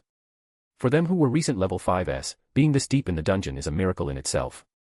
The 49th floor was full to the brim with FOMOIers, goat-like humanoid monsters whose strength is at a minimum level 4, and they form huge armies composed of hundreds. They might be elites among the level 5s, capable of fighting a level 6 when together, but that didn't mean they could pass on as one. Their individual energy was still that of a level 5, even if the work is divided amidst them. Their insane resilience and will to not be left behind by their companions pushed them forward to be here in this hellish place, even if their status had been reduced to that of a supporter of some kind. Above all, it was already impressive they had managed to come this far without fighting each other. Ever since the conception of the Freya Familia, the number of times they managed to hold an expedition like this one could be counted on 2 hands. All the other times resulted in either an early end or a scold from the guild due to misconduct or some other problem. Because every time they gathered to dive, they would always fight each other, regardless of where they were or time. To the point, they would even fight inside a shop if they looked at each other wrong. This came from their desire to become the person their goddess wished to nurture, the champion, the Einherjar, a title not even given to Otter, the king. To receive her love and individual attention, they fought each other continuously. Their reasons for doing so vary, with Otter being the only one that actually trains for a reason that might as well be higher than his own goddess, as he understands the need for power. For that purpose, and his honor, Otter never started a fight on his own, or at least, he knew where or when to act, but the same can't be said for the others, as they always manage to drag him into trouble. As the one above all, Otter is always on the receiving end of challenges, as it has been years since he last issued a challenge on his own. And when he did, he leveled up to 7, and that was the day he became king. For that reason, Otter will never refuse a challenge, as those of the past are gone, and it's now his turn to be like them. But then again, accepting a challenge in the middle of Babel's Plaza isn't exactly sensible. Since the day they were all scolded by Freya for causing trouble, the number of problems they caused outside of the domains of her manor was reduced to around 0. But this didn't extend to the dungeon. This time, because of a collective will to get strong, they all gathered together, albeit, the appropriate wording might be, they competed to see who could go the furthest. Amphisbaena and Eudos have been killed, together with the Goliath, so the next target would be the piercing eye, Balor. Image. Now, the problem is, who would fight it? Balor is by no means an easy opponent. Otter himself can't guarantee victory despite never facing it alone before, and it was doubtful if he would be able to face it today. Amidst the 3 level 6s and level 7 present, who would be the one to face it alone? Worst of all were the 4 Palom warriors that had little to no say in the matter because, at the end of the day, they were only level 5. Yet their egos didn't allow them to stay silent. I won't fucking repeat myself. Alan exclaimed as he took a step forward, only to be blocked by Hayden's Rumfea. What do you think you're doing, 4 Eyes? Alan asked with a fierce expression. Preventing you from killing yourself in a foolish way. This is more for her esteemed happiness than for mine, as I do not care for what becomes of you, though it would greatly pain me to be the carrier of such devastating news. He then took out his weapon from his way. Though if you may insist on moving forward, then by all means do so, I shall relay your demise together with whatever remains of your corpse. Alan's face twisted. One more word. It's here. Otter interrupted as he stared at a distant mountain range. They blabbered so much with each other that the monster had made its way to them in no time. Shaya slash boom, slash. A piercing beam of dark purple light took over the skies as the mountain vanished from the horizon. Its light so glaring the entire floor was overshadowed by its sheen. And after it vanished, smoke covered the entire floor as a testimony to the beam's firepower. Slash roar, slash. The distant roars of a terrific beast echoed on the reddish plains. The beast had arrived. Still think you can take it down on your own? Hayden said with a grave expression. Little words can testify to this monster's true power. It always makes me think about the fact there were once stronger beings out there, some of which were killed in a single strike. Fuck off. And with that, Alan rushed forward to meet with the grotesque monster. Balor, just like Eudeus, was devoid of legs. It was a disgustingly red monster that seemed half-molten. It resembled a dragon that had its lower body melted into a puddle of flesh. 2 arms supported its body, and at the end of its torso, an amalgamation of thorns and scales supported its body like the roots of a tree. They moved at an unbelievably fast speed, so much so the Gillivar brothers had difficulty tracking the beast down with their eyes, something that greatly frustrated them. To think that despite its size, the only thing they could properly see was the dust it left behind as it moved forward. Weak, too weak. This was the difference between them and it. While they were mere level 5 adventurers, the creature in front of them was a bona fide level 7 boss monster. Perhaps the strongest monster currently known. Roar / crumble / Baylor's mighty roar shook the entirety of the floor, making even the ceiling crack and the dust hills to shatter. It was this roar that made the warriors of the goddess of beauty realize what they were facing, a monster of unbelievable levels. The very reason why most parties merely went past this floor in a hurry. Ignored by most, it was now time to face it down like real adventurers. Fwoosh / Who cared who would go first? Right now, all they wanted was to deal the last blow. As they rushed forward, one of them, the only one that had yet to utter a single word, spoke. Yet again, at the throat of darkness, I descend to seek my fated destiny. He said as he pulled up his black long sword, Victim Abyss. May my dark edge carve away your flesh in the shape of my. Shut up, Hogni. They all replied in coordination, with the exception of Otter, who couldn't be bothered to say anything. Roar / Let's go back to a few days ago. To the day Hestia went to visit Aurena's / And she's gone. Aurena's muttered in a low tone as his gaze grew even more serene, silence / That was the last thing he said, making the room return to complete silence, not even the torches seemed to make a noise. Arena-sama. A voice echoed from the darkness. You're here, Fells, did something happen? I expected you much earlier than this. He said with a certain hint of surprise. My apologies, but I went to converse with God Hermes and then collect what the side troops gathered, hence my slight delay. My momentary stop to speak with Adventurer Silver was also slightly out of the schedule, I'm afraid. Is that so? Is something on your mind? Fells asked as she stepped out from the dark. Only that. The lower world is full of surprises. I'm afraid I have yet to see everything it can provide. Out of nowhere, Aurenas stood up from his seat. Oh, Aurenas. His gaze was still the same, but now, he had one of his arms holding his robes as he stepped down quietly. I'll be taking my leave for a while, don't worry, as my departure won't affect the prayers at all. He slowly descended from his high spot, and for the first time in centuries, he stood face to face with Fells.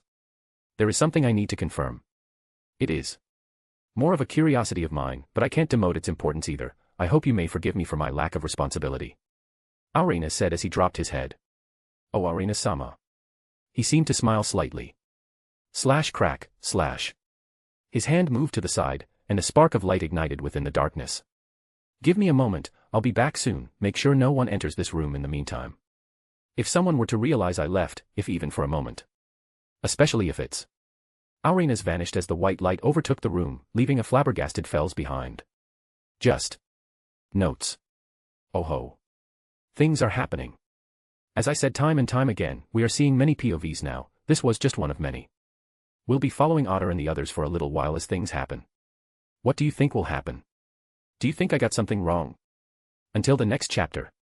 Chapter 210, Torchbearer, Heaven's Cauldron. This chapter is a bit dramatic, but it should be the last of its kind in a while. Enjoy. If you wish to support this series, take a look at my Patreon / www.patreon.com/join/abadamwriter. You can also find the links on my disc at RD in case it doesn't work here.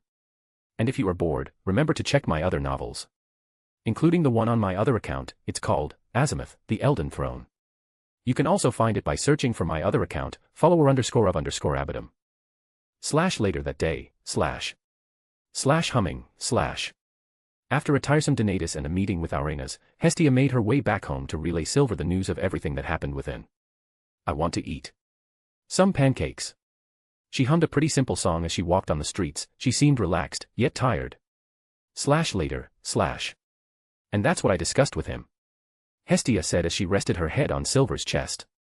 Back in the manor, Silver sat on a couch in his office together with Hestia as she sat on his lap. He was silent, listening to what she had to say, rarely butting in to say anything at all, a technique often neglected by many males. I see. So all along, there was no limit, it was instead, something prevenient from my own skill. He mumbled as he closed his eyes. Hearing from Hestia what Aurenas had to say about this situation was quite the eye-opener. It meant that there was indeed further room for growth if he had the time and dedication to follow through with greater challenges. My skill allowed me to grow into a stage higher than most, that being S and SS ranks, thanks to the fact it reduces the difficulty of raising my stats. But it also limited me from treading further down this path. Though it's possible to say that, were it not for my second skill, I wouldn't have reached those values to begin with. If people like Ace that give their everything for their own personal growth took a year to achieve S rank, what to say of me? Of course, I have my own ways of attaining exilia in large droves while also reducing the time it takes for me to walk through the dungeon. That certainly had an impact on my speedy growth. Even then, considering the progressive difficulty of raising your stats, and given how much effort I'm putting in every day, I would likely still be level 2, but a lot happened exactly due to my quick growth, with one thing leading to another. To say I kept grasping at bigger and bigger stages would be an understatement. Even so, now, knowing what that status bug was is refreshing, as at least I got one answer. And knowing that from now on, Hestia will be able to show me my status without the bug is just as equally satisfying. Perhaps now, I can start to aim even higher than before, as I stop trying every time I reach those broken numbers. However, Silver looked at Hestia, and seeing her humming a song lightheartedly gave him a slight headache. Isn't she going to mention what happened before? The flames. In any case, should we do a status update? Silver asked as he looked at her. Yup, I need to make a few changes to the blessing according to what Arena's told me. So strip. Sigh, yes, goddess. He replied with a helpless smile. Silver took out his shirt and sat down on the couch, displaying his back to her. She didn't enjoy the view though, immediately working her magic. Shine. The colorful light emanated from his back as the divine hieroglyph sprung into the air under Hestia's dexterous hands. I need to change these here, and here, //. Now. The blessing will properly display his values even when he outgrows his vessel. Wait. Why am I expecting something so nonsensical? Hestia grimaced as she pushed his status back onto his back, shaking her head as she closed her eyes. Just when? When did it become a common occurrence? Though something seemed to disappoint her. Nothing really changed about your status, she said dejectedly. Turning his head to look at her, he said. That's obvious. We updated it yesterday after the war game, and I didn't do anything apart from resting and moving around. If my stats increased from merely walking around and drinking a bit, then I would start questioning the true nature of my skill. Silver joked around as he put his shirt back. Would you still like to see your status? Is there a need for it? We already have an exact copy of it. Somewhere. I threw it inside my inventory as always since it's the most secure place I know. I just don't know where. It's quite a mess. I guess you're right. Even so, Hestia took one last look at his status before it vanished. Melios Silver. Level. Strength H. Vitality H. Dexterity H. Agility H. Magic H. Evolved Body -G. Perseverance -F. Geneticist -H. Berserker -I. Magic. Magnum Opus Ambrosia. Skills. Vit Algin. Infer David Missimus. Neo Stir. Decretum Prophecysker.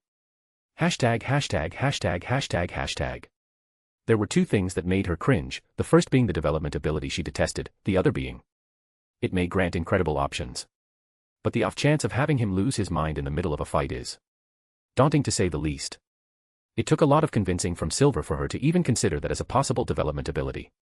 As for the blurred-out nameless skill, she still didn't bring it into herself to share. Hestia.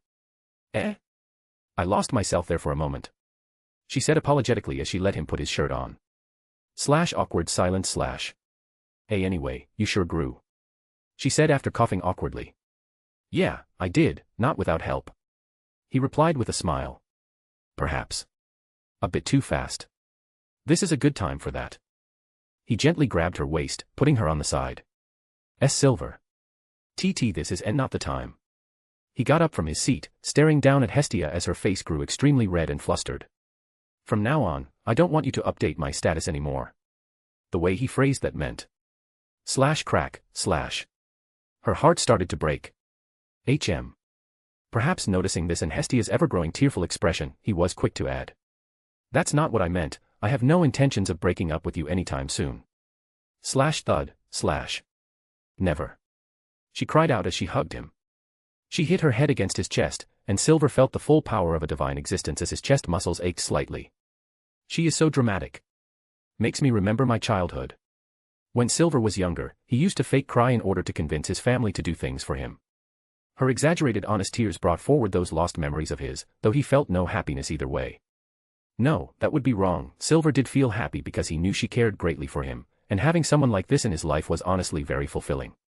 You always overreact. Silly goddess. I lost a mouthful of air there. Silver patted her head as he added.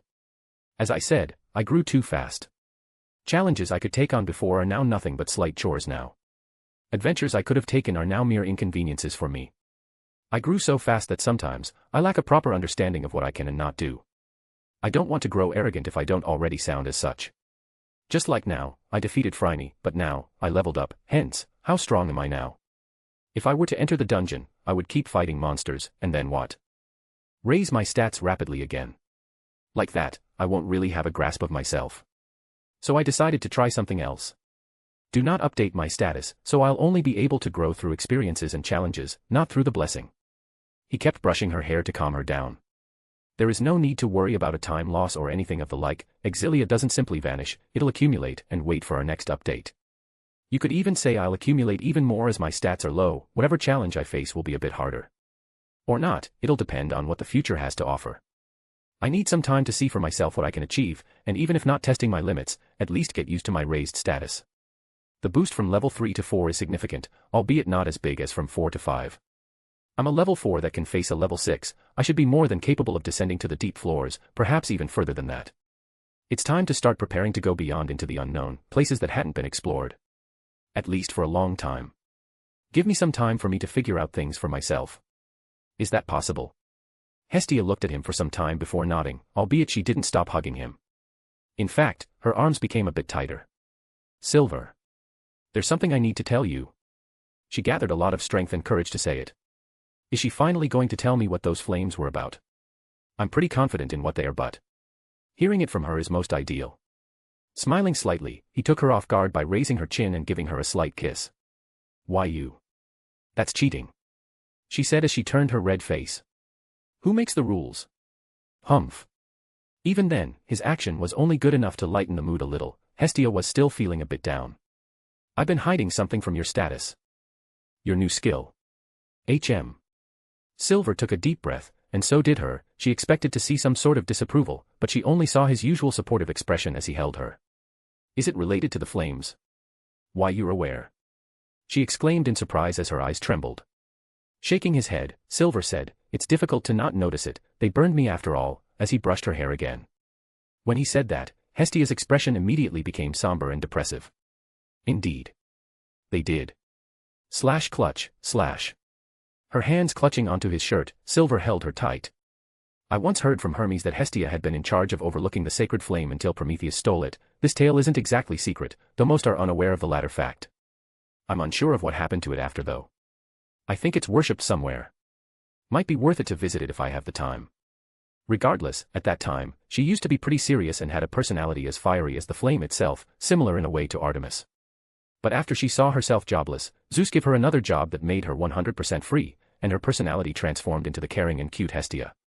Oh. Or through Hermes' own words. A neat. I can see that as when I met her for the first time, she was rather lazy and preferred to sleep in the church most of the time. I managed to give her a decent life thanks to my early efforts, so she never lacked a proper bed or food, even if the church was a bit run down. Even then, she slowly changed into someone more dependable that is willing to put in a bit of work. Albeit, I'm sure that, if I were to drag her to a warm bed and just hug her, she might just stay there forever. I'm here for you just as much as you're here for me, it has been like that from the beginning. So, please, share with me what that was so we can properly move forward. Is that okay? She's someone that has a deep connection to the flame, so she must feel a bit conflicted to see it in me. Maybe there is something she's considering that I don't know, something only she and the other goddesses would know. To see the stolen flame in me, does she perhaps consider herself to have sinned her duty? Or is the action of seeing it painful to her? It's something I want to know, that I need to understand. Your new skill is called, Selim Fax, the Heaven's Torch, the Divine Flame. Albeit, not exactly.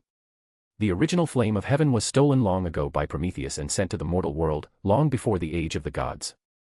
Since then, it stood within the confines of the sanctuary of Olympia. Olympia. So that's the name. Your skill is similar to it, yet not, a great flame that draws from the ire within all mortals, your own flame. Chuckles. Don't you find it curious that it's also silver in color? It is a bit ironic indeed. She carefully grabbed his face. Please. Do not let it be extinguished. One day later, after Silver's night talk in the Hostess of Fertility, Silver walked around the streets of Orario. He didn't seem to have a destination as he often stopped to observe something before moving on. Even then, he kept moving towards a single direction, stopping in front of a large temple. Well, not exactly a temple, though it could be used as one. A massive structure impressive even by Arario's standards, surrounded by 4 massive walls decorated with white and gold details. It was the home of the strongest familia in the world. The Freya familia. Sigh. Silver exhaled as he kicked a small pebble on the road. In the end, I came here. Silver silently stared at their massive and awe-inspiring gates. Image. He obviously had a reason for being here, it was impossible for him to not have one. Just like how Otter grew in the presence of 2 giants, the Hera, and Zeus Familius, Silver wanted to rely on the current giants to also grow. Now that he had a decent base to be proud of, it was time to start challenging those that stood above him. Those that had already gathered fame and power, let him experience that and build his own strength. The Loki familia had yet to return, so the only alternative was slash clang clang, slash. Even from here, Silver could hear the sounds of weapons clashing from within, and as he did, he cringed. The very reason why he always avoided clashing with them or even meeting any of their members was due to their fanatical devotion to Freya. Silver more than once challenged and clashed with the members of the Loki familia. He also met and trained with Takamikazuchi while also receiving advice from Mayak regarding this world's alchemy, something that helped him in his preparations each time he was about to level up. He didn't mind relying on others, learning from them. That wasn't supposed to be something to be ashamed of, and if someone says it is, then such person is a fool. If there is someone that can point out things he cannot, then please, do so. Silver believed. The more mistakes they can point out the better. The problem is, this is a familia of crazy fuckers. If I were to come here while being lower level, and if for some reason I was to, let's say, interrupt them as they were overhearing Freya's speech, then I would 100% die. They are a bunch of psychos that wouldn't mind killing themselves if they were to dirt even a single speck of Freya's dress as a way to atone. A cat person might even pull his own tail and ears out if Freya were to say she preferred humans, as in a futile attempt at attracting her attention. I wonder how she feels about the environment she built for herself. Sigh, what am I even doing? Silver mumbled to himself as he turned around. If I am to challenge them, then it has to be one-on-one. Entering their territory like this would only be giving them a reason to snap back at me like the crazy dogs they are. Silver left the road that connected to their walls, not realizing there was someone staring at him from within. Notes. This chapter had his new skill and a bit more things. I liked it even if it was rather uneventful. I'll be back soon, hopefully with zero fate. Peace. Chapter 211, Thieves, Familia Problems. Remember to go to check out my other novel, it's growing rather well and it would be nice to have some support there as well. Anyway, enjoy. I'll likely be posting at least one chapter of Zero Fate today, although it'll likely take a few hours. Peace. If you wish to support this series, take a look at my Patreon. www.patreon.com/join/abadamwriter. You can also find the links on my disc at RD in case it doesn't work here. And if you are bored, remember to check my other novels, including the one on my other account. It's called Azimuth, the Elden Throne. You can also find it by searching for my other account, follower_of_Abadam. Let's return to the present for a moment. Not long after Ace and company made their way back to the dungeon, clack, closing the door behind her, Loki left Finn's office, leaving her top executives to organize things on their own. I don't need to worry about them. Well then, this should be a good time to check on the others. She would never admit that she was bored, even if they knew that was exactly the reason why she left in such a sneaky way. Just a shame I can't show the others the recording. For obvious reasons.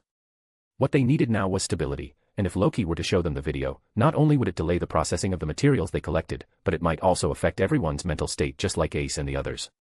Even if they learn of what happened in the last few days, which is impossible to prevent, they would see it as a spicy piece of news, as it's harder to believe in something you never saw, even more so when it's this impossible. Of course, she would eventually share the video with them. If she managed to keep the magic item with her for that long, that is. The guild wouldn't take kindly if she just kept it for herself, despite her willingness to do so. Whistle. Whistling as she walked, Loki went down the stairs to welcome her children and to see if they were doing well. Even if not necessary, her pranky antics were a welcome sight for the members of the Loki familia, because for them, it meant that they had finally arrived back home from the hellish dungeon. A few minutes of going around causing trouble and being herself, What's that? Amidst the many things being transported back to the manor, something caught her attention. Oi. Anna. What's that you're carrying? She asked as she approached a cat girl. Her hair was black and her armor was light, she seemed calm, but she shouldn't be trifled with. She was the strongest level 4 in the familia after all. Turning her head as she stopped, she said, Loki-sama, you're here, as her tail moved in the air. Image again. As for what I'm carrying. These are paintings. Ha. Oh ha. Paintings you say. I expected many things. Not exactly paintings. Loki's attention couldn't be taken aback now. Didn't you hear it from Finn? Ainakity asked with a confused expression as her tail made an question mark in the air. These paintings are already well known among the others. Tiona was very proud of hers, so she showed it all around. Raoul wanted one of his, and I wanted one too, but we didn't get the opportunity to ask him for one. A shame, but I guess there's always tomorrow. I did hear that ye all met with Hestia's kid, but the details weren't shared with me. Loki said with a sharp gaze as she thought about it all.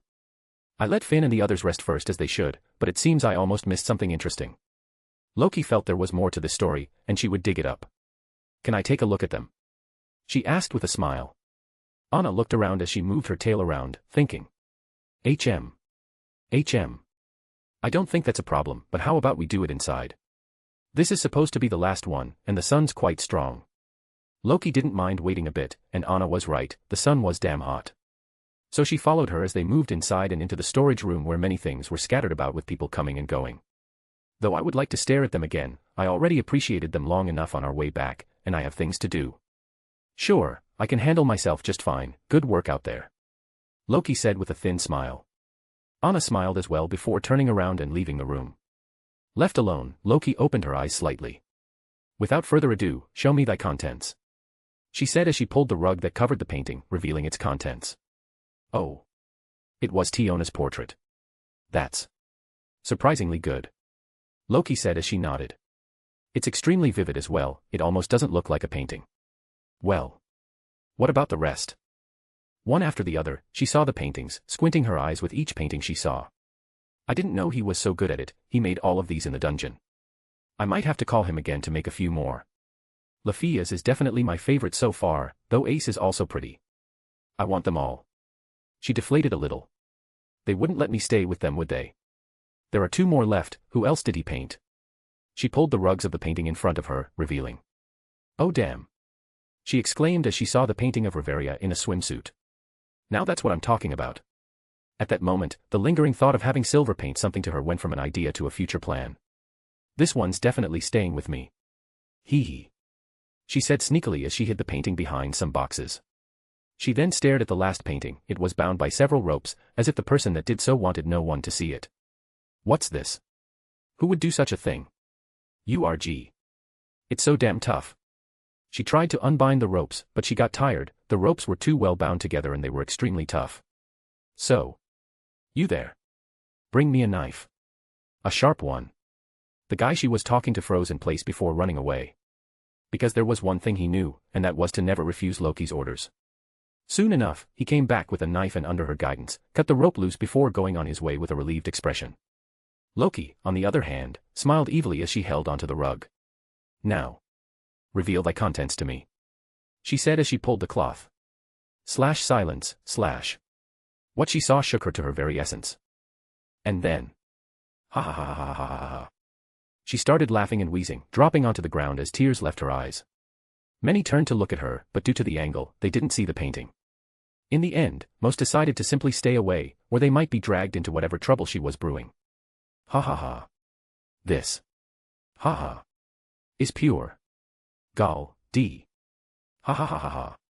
Laughing in between her words, Loki tried to get on her feet before staring at the painting once more. Finn's painting. This Finn was half naked, holding a thin towel, standing in front of a door. The towel did little to cover his body, but it did enough to cover everything it should. Half of his ass and his front. Finn was in a profile stance, with his head over his shoulder, looking back at whoever is watching the piece. Looking in a very embarrassing way. The exact definition would be submissive, or as others would say, looking breedable.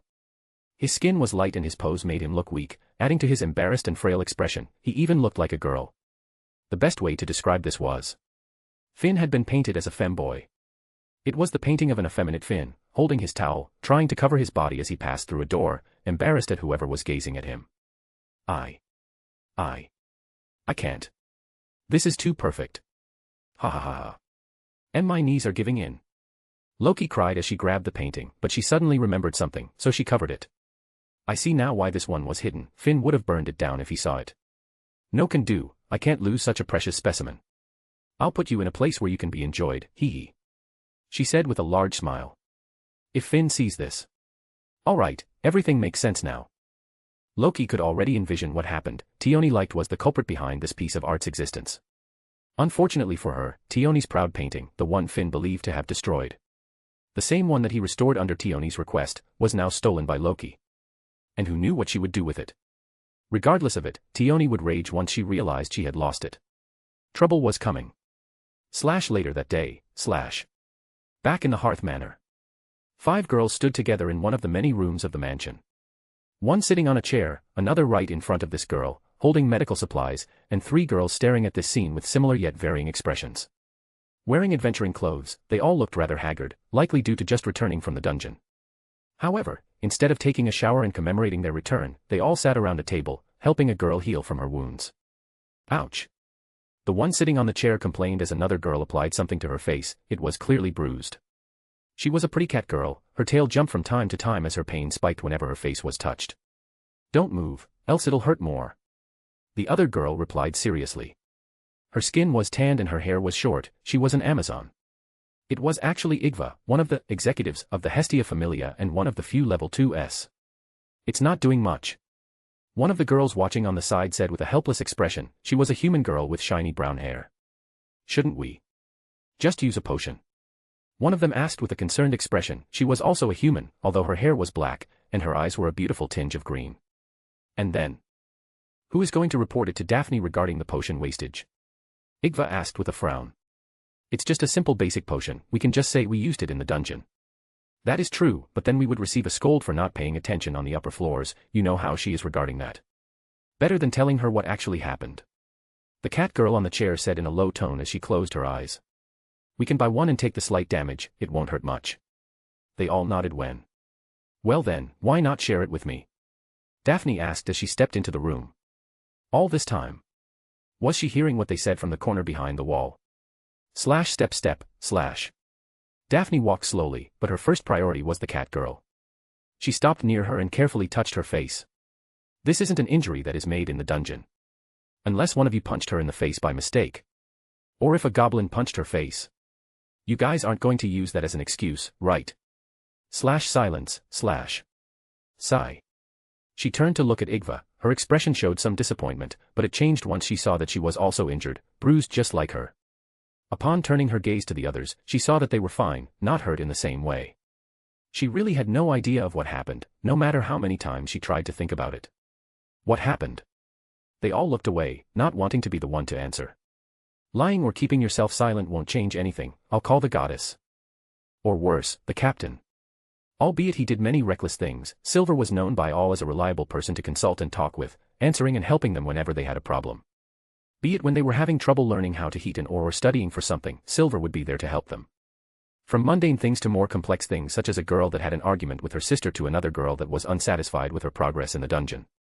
He was there to help, just as Hestia was, albeit he was informally seen by all as the person to go to, as Hestia wasn't exactly capable of giving someone an answer, though she was good at encouraging them.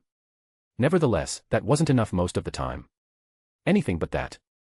The cat girl said suddenly. She then realized how sudden she was and closed her eyes, looking at the ground in shame. So? Daphne asked as she looked at the Amazon. Well. Sigh, guess there's no point in hiding it now.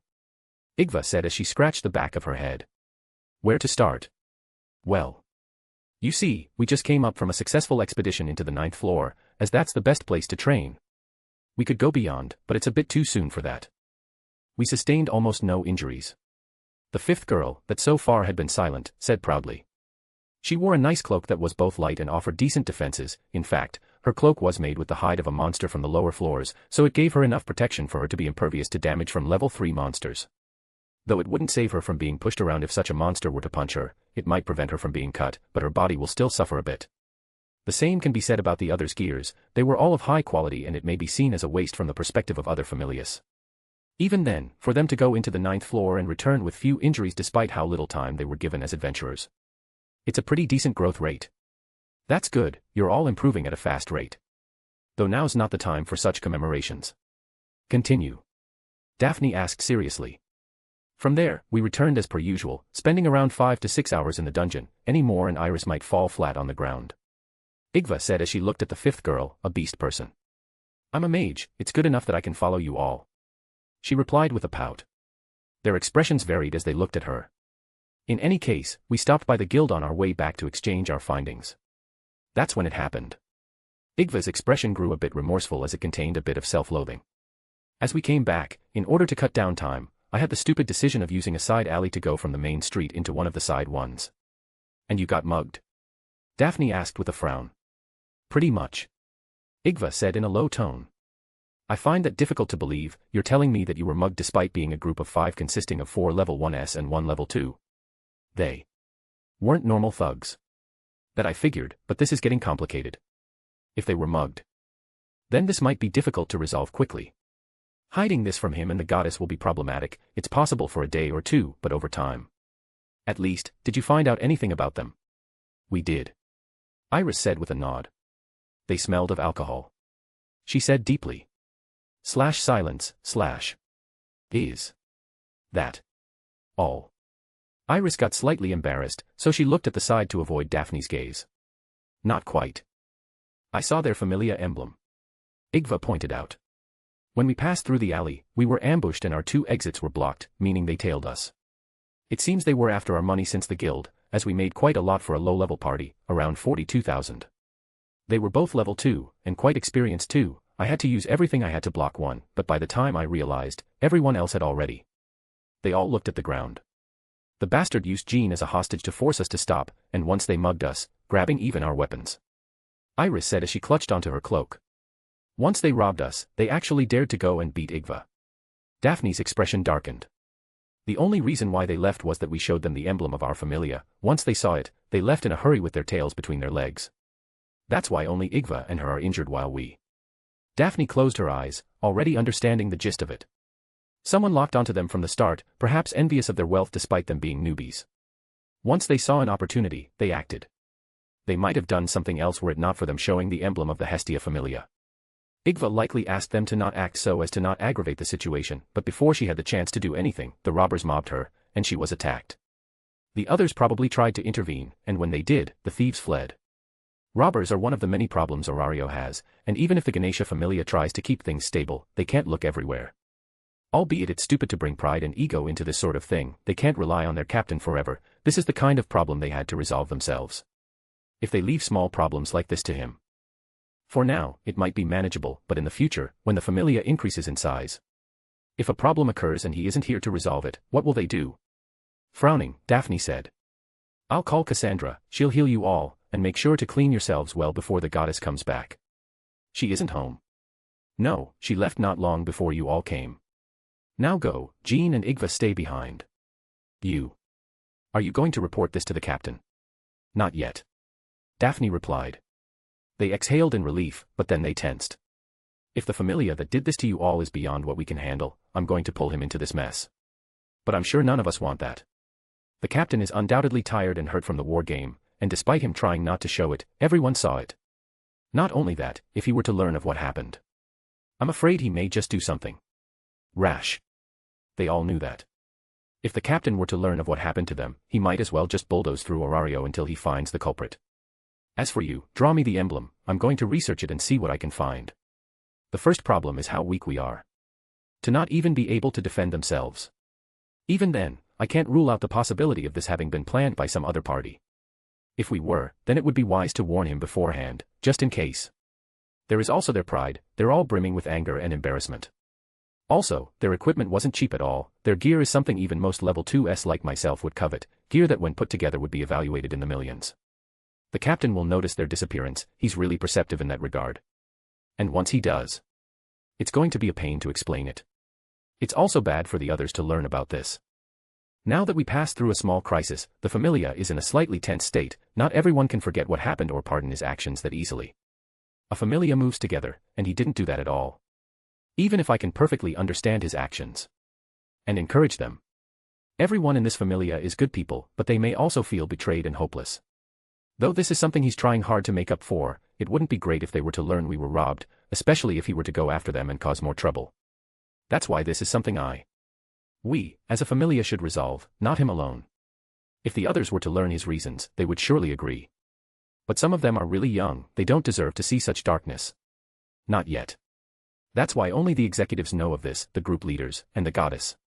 Thinking deeply, Daphne turned her face to the side slightly.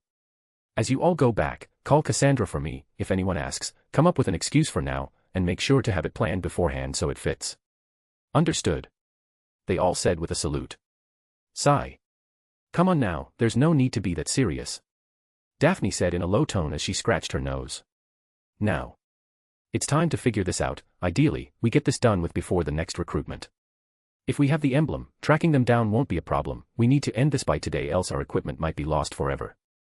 If it reaches that stage, then I'll have no other choice but to contact him. Because, just as he's trying to become a proper captain, I must become a proper vice captain, and report to him whenever something happens, whatever small. Daphne struggled, should she share this with him, or should she keep quiet until they resolve it? What would he do were he to tell him? Would he watch and encourage them to resolve it alone? It was tiring in many ways. I'll leave that for later, I have to continue the preparations. Obviously, now that their fame had reached the skies with the news traveling the country and beyond via many means, it was time to schedule another recruitment. How many would they accept this time? 40 is already a big number, and if they were to accept more, they may go into the realms of hundreds. Freya herself has less than 200 members under her banner if they don't count the non-combatants, of course. The growth of the Hestia Familia seemed unstoppable. And so were their growing problems. Notes. This chapter was pretty big, still, due to laziness, I edited it half-heartedly. See you all later. Chapter 212, Extermination Plan. Enjoy. If you wish to support this series, take a look at my Patreon. www.patreon.com/join/abadamwriter. You can also find the links on my disk at RD in case it doesn't work here. And if you are bored, remember to check my other novels. Including the one on my other account, it's called Azimuth, the Elden Throne. You can also find it by searching for my other account, follower_of_Abadam. /later in the dungeon, /step crunch, stop, Otter and the others stopped in front of the entrance leading to the 52nd floor. No one said anything, the atmosphere was tense, below their feet laid blood and gore, fragments of magic stones and black dust. A great massacre had just happened, but they all seemed rather okay. From here on out it's the dragon's vase, I don't need to explain anything else, do I? Hayden voiced out calmly as he stared at the dark stairs. The others did not reply, they've all been here already. Apart from. What is the dragon's vase? One of the Gulliver brothers, Alfred, the oldest, asked as he rested his weapon on the ground. Hayden did not scold them, instead, he quickly offered a reply. It's a vast labyrinth, that in itself isn't unusual. The problem comes from the 58th floor. Once he finished talking, the dark elf next to him decided to say something. Raising his right hand and grasping at the air, he said. Bellow. The beasts of despair. Unleash their doom. Shut up, Hogni, let me explain. Hogni stopped talking. As I was saying. As we experienced on this floor, it'll be a long and complex labyrinth that extends all the way to the 57th floor. However, starting from now, we'll be under constant bombardment from the monsters down on the 58th floor. His eyes sharpened. Valgang dragons. Don't underestimate them, their breath attack is strong enough to cross floors and it can instantly kill level 5 adventurers if it hits them badly. They'll prove to be a challenge to you four, so be on the lookout if you don't want to go back as triplets or twins. You four shouldn't have a problem evading their attacks, even if they do, you're not going to fall, it would be disappointing if you did. Can't say the same for adventurers that are half dead. Hayden spoke with some spite as he looked at Alan. You. Fucking elf. Just you. Wait. Alan spoke as he breathed heavily. Shit. My ribs broken. That cursed lizard. Inhale. Exhale, The white elf rolled his eyes as the cat tried to act tough. The reason why he was like this was due to his previous stunt. When they were on the 51st floor, the damn cat insisted on fighting Cadmus, the strongest monster on the floor, alone. No matter what everyone wanted, the bastard wouldn't budge, so under the assumption he wouldn't cause any more trouble, they allowed him to confront it. They came here to face a challenge and grow, and considering they're all on the same level, it would be a waste to let their competitors get all of the exilia. That was one of the reasons why they were always bickering with each other. Even if Cadmus isn't a monster Rex, it's still a danger. A massive one. Cadmus is a strong dragon monster that watches over a small lake. It's stationary and similar to the green dragon on the lower floors. In terms of strength, it's stronger than Eudeus, a level 6 monster. And with its extreme defenses, it could pose a threat to Alan, a high level 6, especially after the boy tired himself fighting every monster on his way down, Baylor, and more. Because of a momentary lack of attention, he let Cadmus' tail hit his chest, and his armor could only prevent his ribs from shattering into pieces. Even with a potion, he could only manage to heal himself to this state. Stronger potions were left for emergencies, if they had any. They were rather unprepared for this journey as they were few in numbers and no one wanted to be the supporter. Their pride didn't allow for that. For food, they hunted whatever they found, and at the start, they ate nothing until they arrived in Rivera, where they bought some food and continued on their way until the next safe point. As for their potions and money, aside from Hayden and Otter, they aren't aware of how much they brought. If you ask them, they'll just look at each other and wait for someone else to reply. That's how they are. Step. While everyone talked, Otter took a step forward. This was how the Freya Familia raided. They may seem to be working together, but it was more of using each other. Even if Otter once wanted to try and have them work together, he long gave up on it.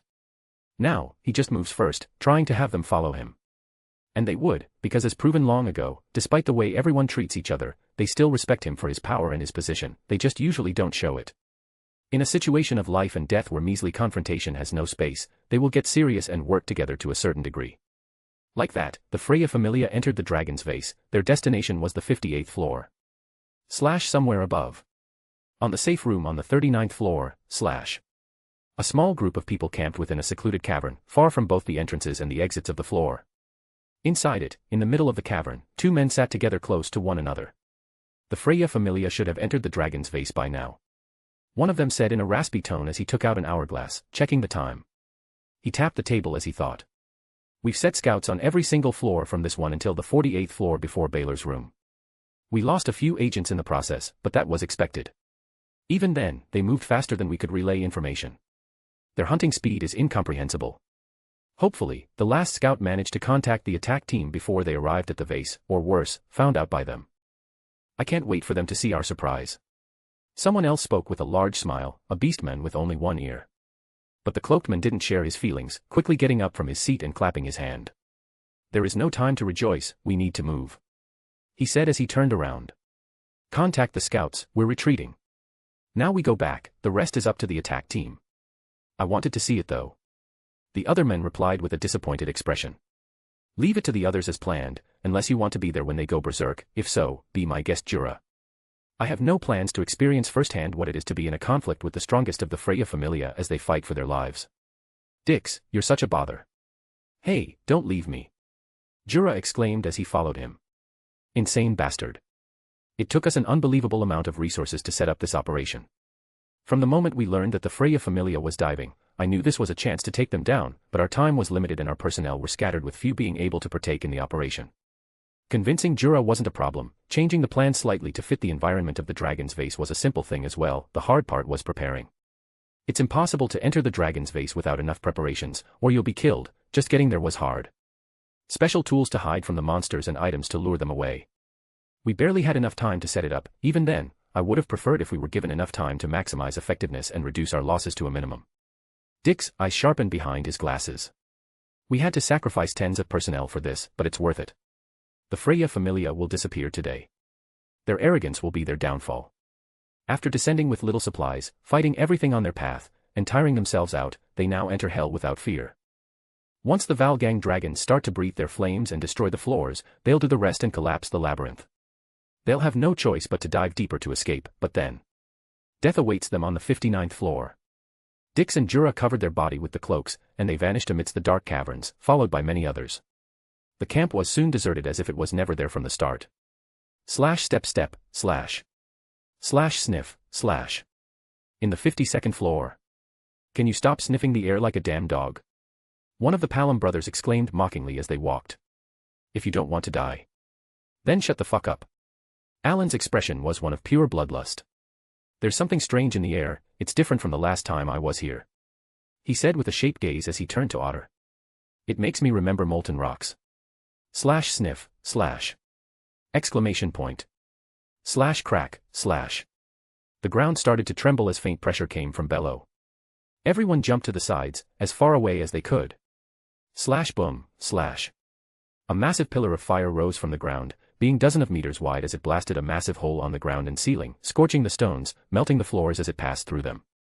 Looking at this sight, the brothers stared down at the hole, only to see many floors that eventually led to a red wasteland, and in there, they saw the gaping maw of a dragon pointing at them, preparing to fire again.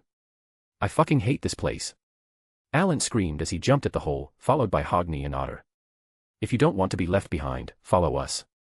Hayden said calmly as he turned to look at the brothers, taking a step forward and diving into the hole with elegance as his hair rose up in the air. Slash gulp, slash. One of the brothers gulped down, only to receive a slight punch from another one. There was no space for hesitation. Slash jump, slash. They all went after them. Slash tremble, slash. Slash tremble, slash. Within the dragon's vase, a group of hooded individuals hid within a dark corner. It has started. One of them said fearfully as their body trembled. We can't delay it any longer, albeit we didn't receive the orders from the superiors, the plan doesn't change. Someone replied as they took a step out of the dark. The scouts must have perished on the way. But it doesn't seem like the plan has been seen through. They were unlucky. Activate all bombs and remove your repelling capes, run as much as you can, as further as you can, cause and spread as much destruction as possible. Follow the routes we discussed, they'll hold the least amount of monsters while also causing the most destruction. Once you run through your route, put up your cape again and run as fast as you can to the exit. We'll see each other on the other side. Of course, those routes weren't exactly perfect. These were the deep floors, it was impossible to have a proper map of the area, especially of the area surrounding the dragon's vase that was constantly being blasted open by the dragons. So their mission was pretty simple, run, attract the Valgang dragon's breaths, and cause as much destruction as possible. While they do that, the chain bombs will set off, destroying the supporting pillars between the floors. Because of the way these floors were made, they are like a pyramid where the ceiling of one floor is the base of another, hence, by breaking the supports in between, they can cause the entire place to collapse at once. Even then, the Valgang dragons will cause most of the damage, they only need to damage the dungeon enough for it to scream. And once it does. The man took a strange object from his backpack. Ha. Ha ha ha. Freya Familia. Today is the day you die. For failing to protect us during those dark times. Slash boom, slash. Large explosions rang in the floors, startling Otter and the others as they fell. What was that? Alan questioned as he tried to listen. We don't have time to worry about that, look beneath you. Hayden replied as he pointed below with his weapon. Motherfucking. Slash Fury, slash. A powerful beam of fire came from below. Slash some time ago on the surface slash. Inside one of the many rooms of the Hearth Manor. Slash tap tap, slash. Are you sure this was the emblem you saw? Daphne asked with a frown as she grabbed her nose bridge, frustration all across her face. This is a mess. Yes, it's exactly this one. Igva replied as she pointed at the emblem on the table. It seems she knows. Don't tell me this is something beyond us. Just when we were staying to recover, trouble comes to us again. Is this how the captain felt? It was a pretty simple emblem, a cup inside a crescent moon, signifying that this familia might have a connection to wine or such drinks. Image. Daphne didn't need to research whose familia this belonged to, it was a rather famous emblem. It was reflected on many top-notch wines all across Orario. The Soma familia. Confused, Daphne started to wonder just why would a wine-selling familia cause trouble by robbing others. Something's missing from this story. But thankfully, it doesn't seem like it'll be impossible for us to resolve. The Soma familia is mainly a business-type familia despite also being classified as an exploration familia, their strongest official members shouldn't be that strong. If we go and demand an answer and apology, I'm sure they wouldn't cause trouble. Even then, it's not bad to be prepared. She got up from her seat. Daphne. Go call the others, we'll be going to the Soma familia home. On the way, call the other group captains, we'll go together. Right now. People might realize something's wrong if we go so suddenly. The longer we take, the bigger the chances of something happening, such as our things vanishing or that guy returning. She replied with a helpless expression. I want this to be resolved by ourselves, it would be quite an embarrassment if we were caught mid-act or failed. All right. Guess there's no helping it. I was too weak to do it on my own, if I could have faced one alone, then with the others. Igva also got up from her seat, making her way to call the others, her expression was fierce, she seemed ready to wage war. Notes. Despite what everyone is thinking, there is a pretty significant chance the Freya familia could die on these floors if they play around too much. Some of the monsters here as you all saw can definitely give them a fight if they're one-on-one of course. Though in the first place, unless something strange like 4 to 5 Balers appear at the same time, they wouldn't be defeated. Their abilities are simply too strong for that, especially Haydn's magic. I'll leave it at that. Still, do you think there was any monster shown in the novel that could take any of their level 6s alone? Leave your opinions in the comments. Peace. Chapter 213, Greed. Enjoy. If you wish to support this series, take a look at my Patreon. www.patreon.com/join/abadamwriter. You can also find the links on my disk at RD in case it doesn't work here. And if you are bored, remember to check my other novels. Including the one on my other account, it's called Azimuth, the Elden Throne. You can also find it by searching for my other account, follower_of_Abadam. A few days before the trap on the dragon's vase, somewhere on the lower floors, Within a complex off-map section of the dungeon, a group of monsters gathered together inside a hidden cavern around a burning bonfire, sitting atop several rows of stone benches. Is everyone here? A red lizardman asked as he scratched the top of his scally head. Step. Aside from him, everyone is here. From the dark, a gray gargoyle with bulging muscles emerged. It looked menacing. Sigh, I didn't expect him to come in the first place, being as stubborn as he is. Lyd replied in a helpless tone as his tail slapped the ground. Well, he'll have another chance to watch it once we share this with the others living in the other hidden village. If that's the case, let's start this. I'm sure everyone is excited to see this. Lyd turned around and climbed a makeshift wooden stand, carefully positioning a strange triangular object atop a small circular table around 2 meters above the ground. It was obviously Silver's video magic tool. Is it starting? A gentle feminine voice echoed from the dark, and 2 monsters emerged from within. A giant spider with a female torso atop it, an arachne, and a woman with 2 wings and many colorful feathers, a siren. Have you succeeded? Lyd asked as he turned to them. They shook their heads. That bull has more muscle in his head than brain, forget about him, I doubt he'll come. The spider lady spoke in a haughty and tired tone as she took a seat in the stone stands. It's a shame then. Lyd dropped his head, but he continued to set up things. On the other side opposite to the magic item laid a square white cloth, acting as a wall for the image to be projected towards. This was likely the ever-first movie theater made in this world. To think monsters would be the first to think about it. Chatter. With the magic tool positioned and the preparations completed, the Xenos whispered to each other in expectation. What were they going to see? They wondered. Only Lyd and the others knew. Thumb.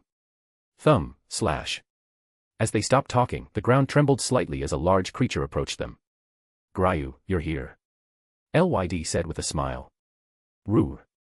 The 10-meter-tall old dragon looked at the lizardman with an inquisitive gaze as it uttered a low-pitched growl. It may seem like just the usual gurgling a dragon produces, but for Lyd and the others, it was a well-structured question. Yes, Gryu, we're doing what I told you yesterday. Hop in so we can enjoy it together. Nod. The unusually large green dragon sat around the bonfire, its body too large to stay in the stone benches. It moved slowly and even a bit stiffly. This wasn't a result of its size, but a result of time. Gryu was the oldest living Xenos, so old his body had started to deteriorate, something thought impossible for all monsters. His body was riddled with scars of old battles. This was a veteran amidst veterans, now retired as a gate guardian for the hidden village. Even if his body betrays him, do not underestimate this wise dragon as he can still pack quite the punch, even for Lyd and the others that could be considered to be at the peak of their youth. Clink. The magic item made a small noise as Lyd twisted one of its ends. It's starting, everyone, silence for now.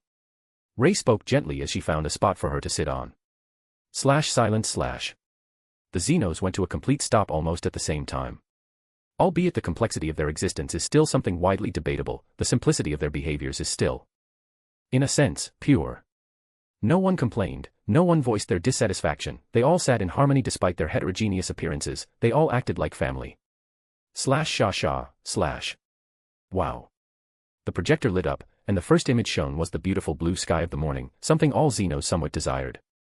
Was this mockery to their cause, or perhaps an incentive? The answer for that was greatly individual. It's beautiful. Ray said with a slight gasp. Just like before.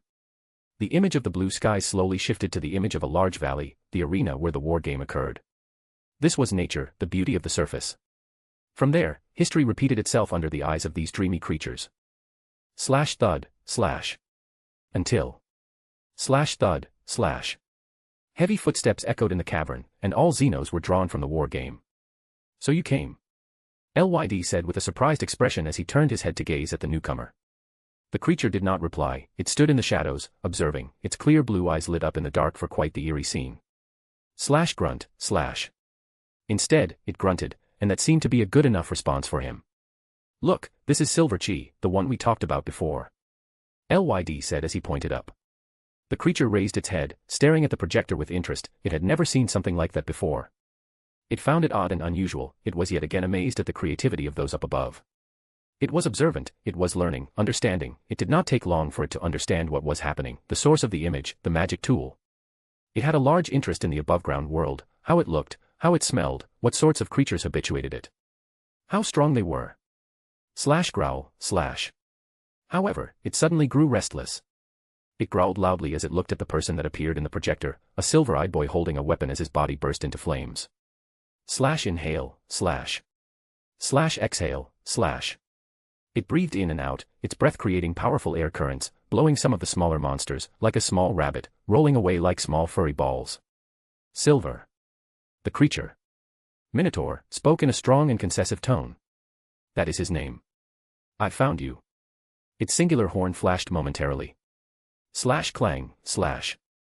The fight in the projector continued, displaying Silver's intense fight as he sacrificed his body for his dream. It was such an intense battle it left the Xenos baffled. Including Lyd and Grow.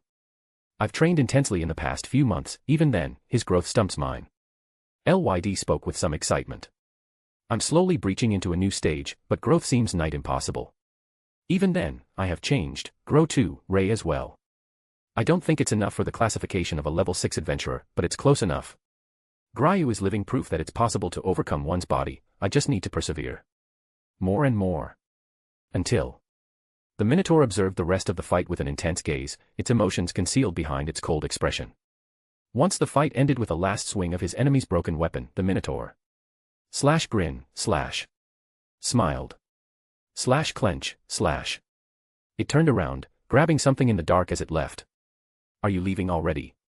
Ray asked out loud. Yes. The Minotaur replied as it stopped. Are you going to train again? I'll be back soon. He replied coldly. Slash thud. Thud, slash. His steps were heavy, and the faint coldness in the air brought chills to some of the weaker Xenos despite their proximity to the fire. Slash grunt, slash. Seeing this from the corner of his eyes, the Minotaur grunted in dissatisfaction. Some of them may not know, but the Minotaur was fully aware of this, and one of the reasons it was always training far away was because it couldn't bear to inconvenience the lives of others with its own condition. Those that helped him and gave him a place to be, that taught him about the world and what he should strive towards. So he came and went, like the spring. But colder. It may be more accurate to call him winter, fierce and cold, yet hidden inside, there was warmth inside. Slash slap, slash. On the surface, inside an office, a man with light gray hair slapped the faces of two adventurers with a fierce expression. Image. Have you started to realize what you've done? I told you to do what you wished, that I don't care of the means you use to gather money, but I never thought you would throw away reason and go mess with the Hestia Familia. Do you two even understand what's at stake here? The two adventurers kept silent as they stared at the ground, their faces bleeding slightly from the slap. Sigh. This man was Xanis Lustra, the current captain of the Soma Familia. Damn it, these idiots really have no idea of what they're doing, they're just addicts that will do anything to have a sip of that accursed wine. Holding his chin as he went into deep thought, Xanis frowned. Albeit this makes things simpler, the problems of having incompetent subordinates start to show themselves when they commit such nonsensical mistakes. Keeping a balance between usefulness and control is a tad too hard. But first, I need to calm down, staining my standing any further won't accomplish anything. Look, a mistake is a mistake, and the punishment was already given. Hopefully, this is enough to get the idea across. Am I right? I need to send them away before I lose the last of my composure. Useless idiots. Yes, sir. Good, then get outside, clean your faces, put on some good clothes, and gather everything you stole. We'll wait for them to arrive and properly apologize. Xanis spoke as he turned to his office table, grabbing a small sword. But sir. What? What is it? Well. Would they even know it's us? Couldn't we? Xanis' expression went dark. Are you insinuating we brush over this fact and push the blame onto someone else? Look, I understand your ideas. But this would only work on a smaller familia without the means to trace their lost items. He raised the sword and pointed it at them, making them flinch. With their resources, tracking this won't be a problem at all, and if that's the case, we can't even make use of it. As such, we would be forced to lock it away forever, turning all of your actions a meaningless endeavor that only brought trouble to us. As such, even if they don't come on their own, I'll make sure to go after them and apologize. So, if that answered your questions, get to it. Albeit it would be disappointing if they did not come after us. Understood. Clack. As they rushed outside, closing the door shut, Xanis observed the weapon in his hand. This single weapon costs over 2 million Valis, and it has the Hephaestus Familia emblem on it. I can't even begin to imagine the total cost of all of their gear combined. As expected, the rumors of the smithing Familia being their backer weren't merely words. Even if I wanted to, this can't even be sold, even in the black market, not one would be insane enough to draw such unwanted attention to themselves. And were I to try to apologize? What can I do if they were to demand something extreme? There isn't anything we can do now aside from using the guild itself as a barrier. But once again, these idiots have been causing trouble all around. I care little for the reputation of the Familia as long as it's profitable, but this working environment has led us to this situation. What do I do? Xanis walked around the room in circles, thinking and thinking. Is that really all I have? He asked himself as he looked at the window, his expression fierce. The only card we have is, yes, the inner competition between Familias. If the Hestia Familia starts to put pressure and bully the weaker Familias like ours, their own prestige they've built will diminish, and other Familias might try and push them back for their own sake, since they never know who would be next. So if the Hestia Familia has anything else going to them apart from having a strong captain, they'll realize the inner politics and move accordingly. The best outcome would be to have this end quickly and nicely. Pay them a fee for our mistakes and an apology, ideally as best and as cleanly as possible. The problem is what they did. They have every reason for being rough. So be it, if they decide to put those two in bed for an entire year, I'll have to accept it. It would be extreme to lose 2 of our level 2 adventurers, especially when they could grow to become level 3. But if it's for the greater good of the plan, then they ought to rake in the consequences of their own actions. My control over the Familia is at its best, but some have started to show resistance and dissatisfaction. It took me years of effort to be here, I can't let something destabilize it now of all times. My sight is on the future. Xanis was a greedy, cruel, and sinister man. At the sight of his god's incompetence in managing a Familia and understanding human emotion, he took over his role as the leading figure of the Familia and has been controlling it ever since. This has been going on for nearly 2 decades. However, instead of managing them and helping them recuperate from their addiction and withstand the allure of the divine wine, helping them be children of the god of wines in moderation, he aggravated it for his own means. Years of preparation under the tired and emotionless eyes of his god that had given up hope. He controlled and manipulated, forced and guided the people of the Soma Familia to do his bidding, shoving them further and further down into the path of alcoholism. For now, the world only sees the Soma Familia as a prestigious winemaking one, with only a few rumors here and there about their strange antics and greediness, but on the inside, most of them are already drug addicts that will do anything for money. With the help of the divine wine and their addiction, as the captain of the Familia, he controls who can have it, who has access to it, and who can drink the better products. Xanis has been in control for almost a generation to pass. If it wasn't for some stubborn people that still haven't given in, his position would almost be the same as Soma's. If it isn't already. But as long as they stay outside of his business, doing what they are supposed to do, then he won't care. For them, who is Soma if not a pathetic recluse that stays all of his day brewing wine without a goal in sight? All of this was Xanis' great plan of making use of this money-making machine to grow in power, influence, and wealth, obviously at the cost of others. With the Hestia Familia being brought into this, Xanis started to fear the possibility of his scheme being brought into the light, though at the same time, he placed his bets on the simple nature of men, the one where they each cared for their own toes. A Familia won't care about another's internal problems, and as such, he prepared to give them whatever they wished and expected that, once they got what they wanted, they would leave regardless of what they saw or realized. Indeed, he was ready to sacrifice his subordinates for that. However, this didn't remove the possibility of them being reported to the guild. He had to prepare for any occurrences though. Notes. Chapter 214, Ambition of the Defeated. Just as Daphne and the others made their way to the Soma Familia, zips, I'll be taking my leave now. A fat man said with a satisfied smile as he left a luxurious room, zipping his pants as he did so. Clack, breath out, Atop her home, Ishtar smoked with a depressed expression as she saw the fat man leave. She breathed heavily, looking at the ceiling as her disheveled hair fell on her chair. Her ragged appearance spoke volumes of what she just went through. Just how low have I fallen? From being the one to choose to be the one chosen. Such a disgusting man. If it wasn't for his money. She let out a sigh as she put her smoking pipe to the side. I cannot act as the queen anymore, I lost all of the Berbera, I am in debt, and now half of the entertainment district wants to get me alive. I luckily managed to maintain my position as my competitors do not possess the necessary power to forcibly overtake me, but they do excel at being annoying. At every opportunity, they strike, nibbling away at my possessions one person at a time. Worst of all, I cannot defend myself, and they know that. Piece by piece they try to take something mine using excuses, and if they can't through those, they'll use underhand means. They are so numerous that if I were to use my limited resources to deal with them, then another 10 problems will arise. I'm severely understaffed and overworked. If they all act at the same time, then I won't be able to deal with it. The Berbera used to comprise over 70% of all income of the familia alone. With the rest coming from the non-combatants, the valiant workers below, the strong women that work day in and night. They alone allowed me to once control 40% of the income of the district, yet now, in less than a week, I lost nearly 15% of it. I lost over 2/3 of my total income, and I face one of the greatest debts in all of Orario's history. Grab. She grabbed a bottle of wine, but stopped after a lot of reluctance. I have no time for this. Neither do I have any furniture left to stain. Albeit her repaired room was still as beautiful as it was before Silver demolished it, the rest of her home was as empty as a newly built home. To make money, she sold all of the furniture the Berbera were unable to bring with them. And what wasn't damaged by their clash with her loyal force, her men slaves. She was lucky her house didn't go in flames. To make matters worse, she had to give up many brothels or individual workers due to the multiple ploys of the people in the dark. And even if she wanted to make use of Tammuz to put an end to this mess, she couldn't. The guild had a tight grasp of her movements through the Ganesha familia who were guarding the entertainment district. Don't get them wrong, the Ganesha familia was the de facto familia in charge of international communication and negotiation in the name of the guild, and given his personality, unless strictly necessary, Ganesha would never kick her like this. It's just that this time, Ishtar felt his actions to be suffocating.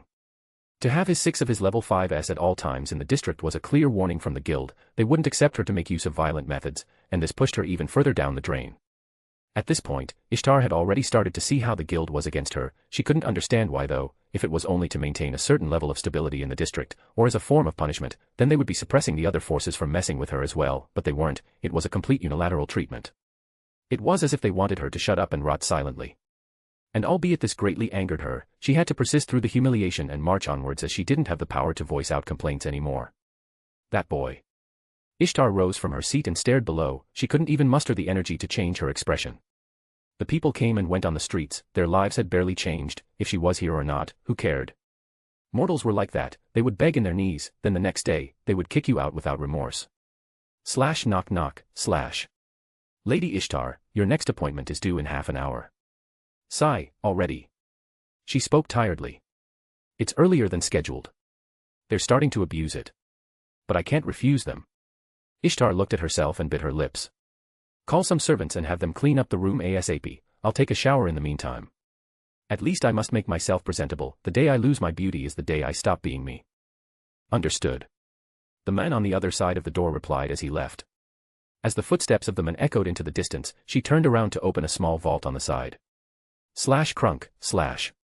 As the coffer opened, a sorry sight reflected onto her pupils, an almost empty and boring vault, no shiny items, just piles of paper, a few expensive wines, and a few other accessories and miscellaneous items, things she would never even think of putting inside. She had become so poor that, to make herself feel a bit better, she stuffed her coffer with useless items to make it seem a bit fuller. And the moment she set her eyes on them, her expression went fierce again. Plunging me down wasn't enough to you, was it?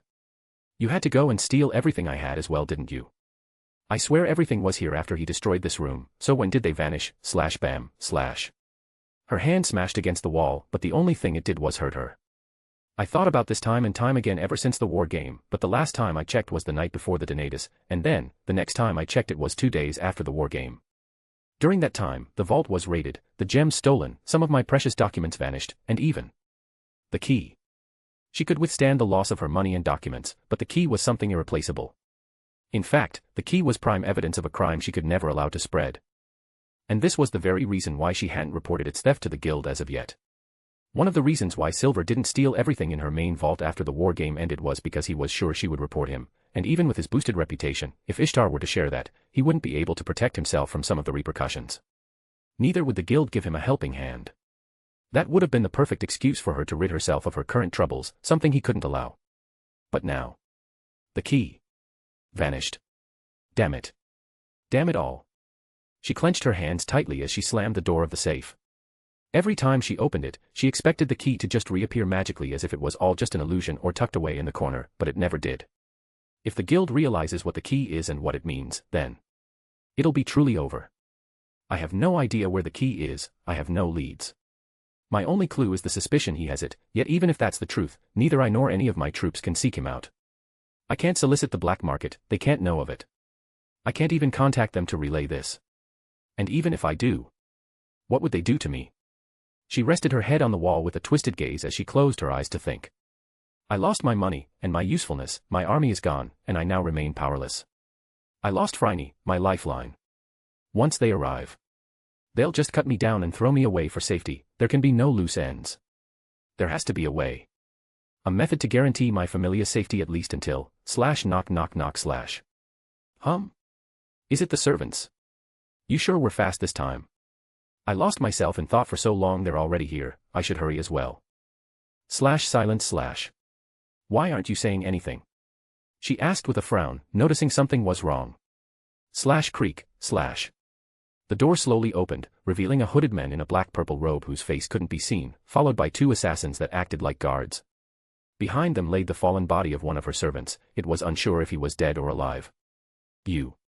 She almost jumped behind, taking a few steps back in fear. So they already came after me. Ishtar immediately recognized the person in front of her, the person she had been sponsoring, the mastermind she once thought to be in control of. Once a mere pawn in her hands, or so she believed. Then Athos. Grin. My. Please, do not use my name outside of the appropriate facilities. There are ears around us after all. Thanatos replied with a sharp smile as he took a step forward. Image. He and his guards walked into the room without a care or drop of courtesy, closing the door behind them as they did so. Silence. He looked her up and down, not paying attention to her haggard look, much less to her nudity. My. Ishtar, how much have you changed? Everything is so wrong. You used to speak so domineering with us before, yet now you remain wordless. Has something changed? Did you come here to mock me? She spat out with some resentment. Since she had no one to lash out to, he ended up receiving her locked anger. No. You misunderstand, I wouldn't do that. He replied as he shook his head. The purple-haired god looked around before smiling. Ishtar. You were of immense help to us, and I can't bear to watch you decay like this under the heavy hands of the guild. He raised one of his hands. Come to us, this time, not as a bystander, but as. Ishtar took another step back. Wait. You don't mean. I can't. If I join them definitively, I'll never be able to rule under the light unless everyone is taken out. I would become an enemy of everyone, not just Freya, I can't do it. Thanatos did not retract his hand. Allow me to explain it better then. As he walked around the room avoiding the messy environment of toys and clothes, he stopped near the window, but not moving too close to it, just enough for him to point outside.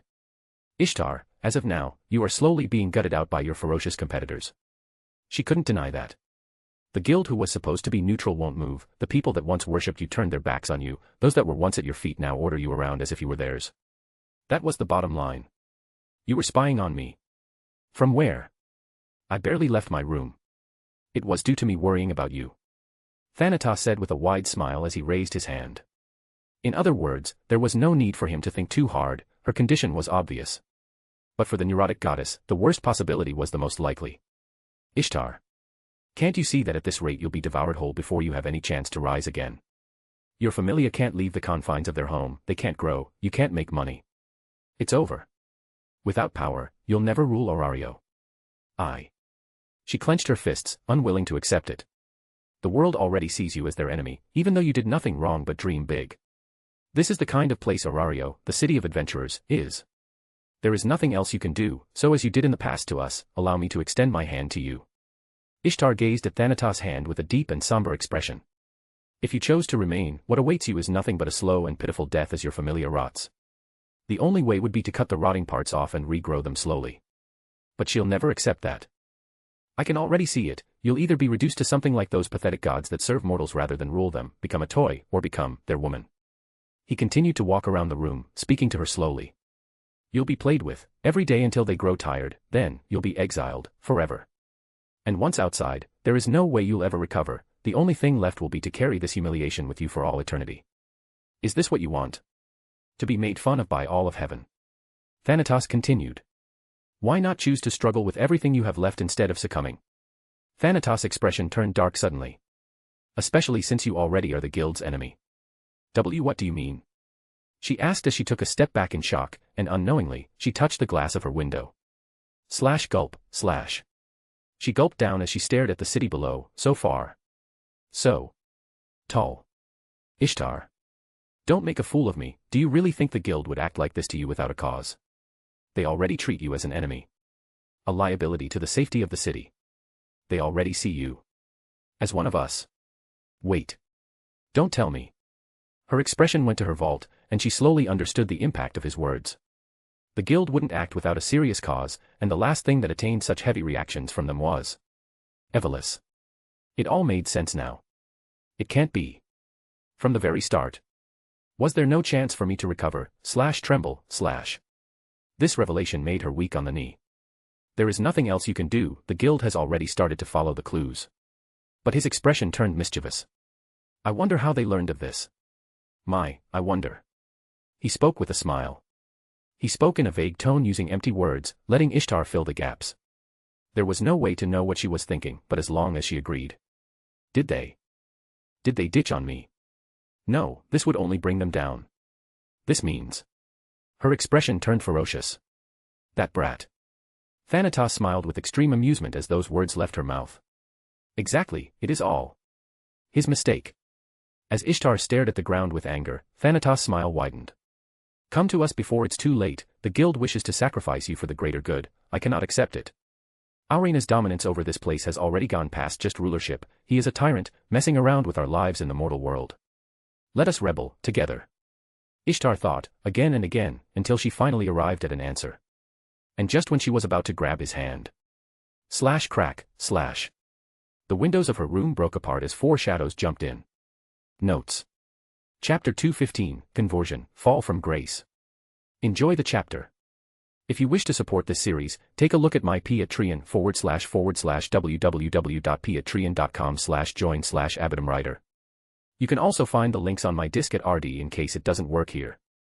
And if you are bored, remember to check my other novels. Including the one on my other account, it's called Azimuth, the Elden Throne. You can also find it by searching for my other account, follower_of_Abadam.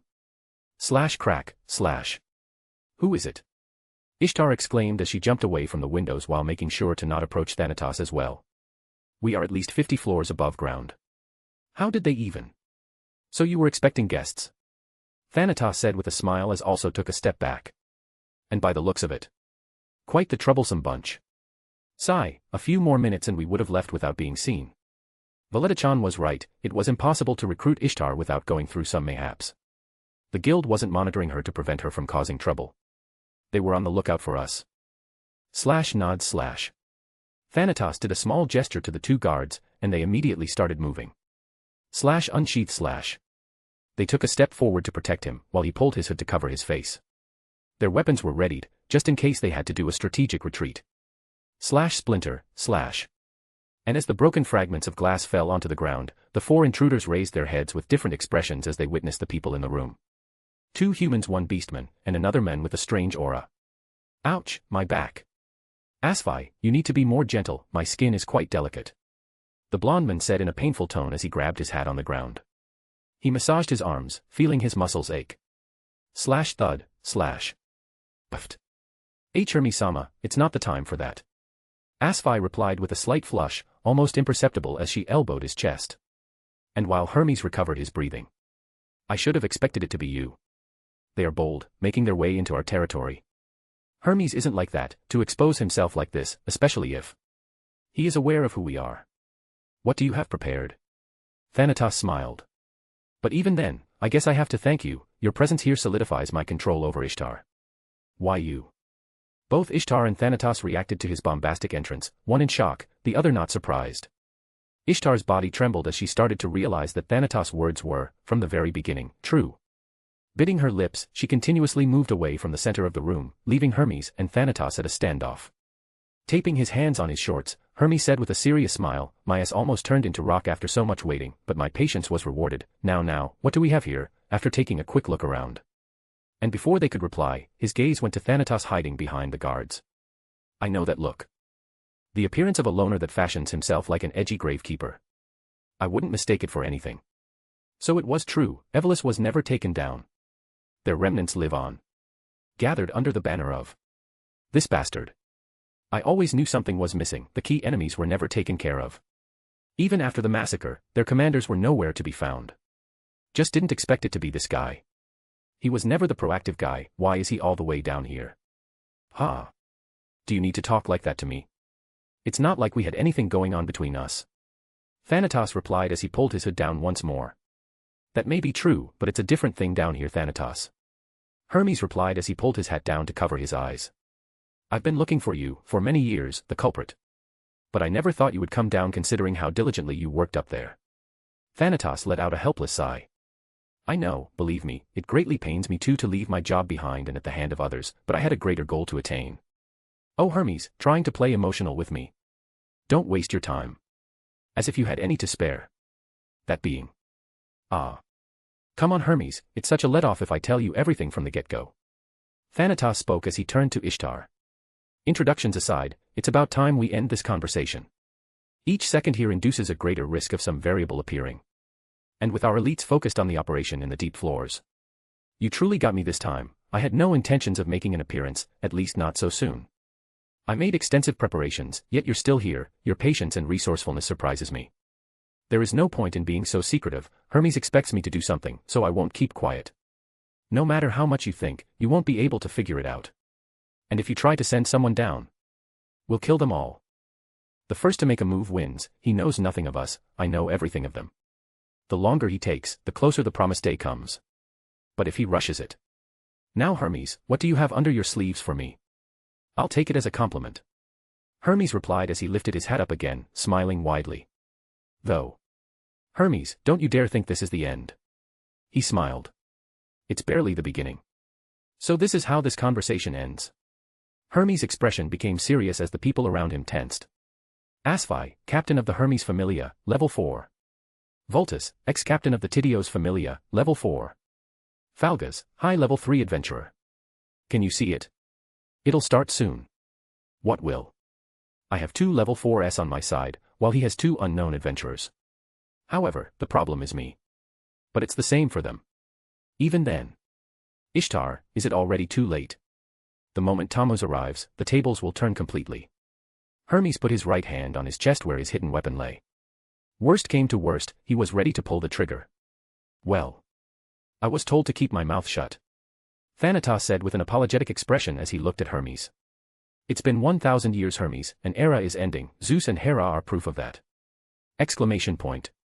There are no more heroes, there is no hope anymore, Orario almost fell at the hands of Zeus rejects, what to say the rest? You should give up already, this situation is beyond mending, so enjoy it while you can. I'm not so sure about that.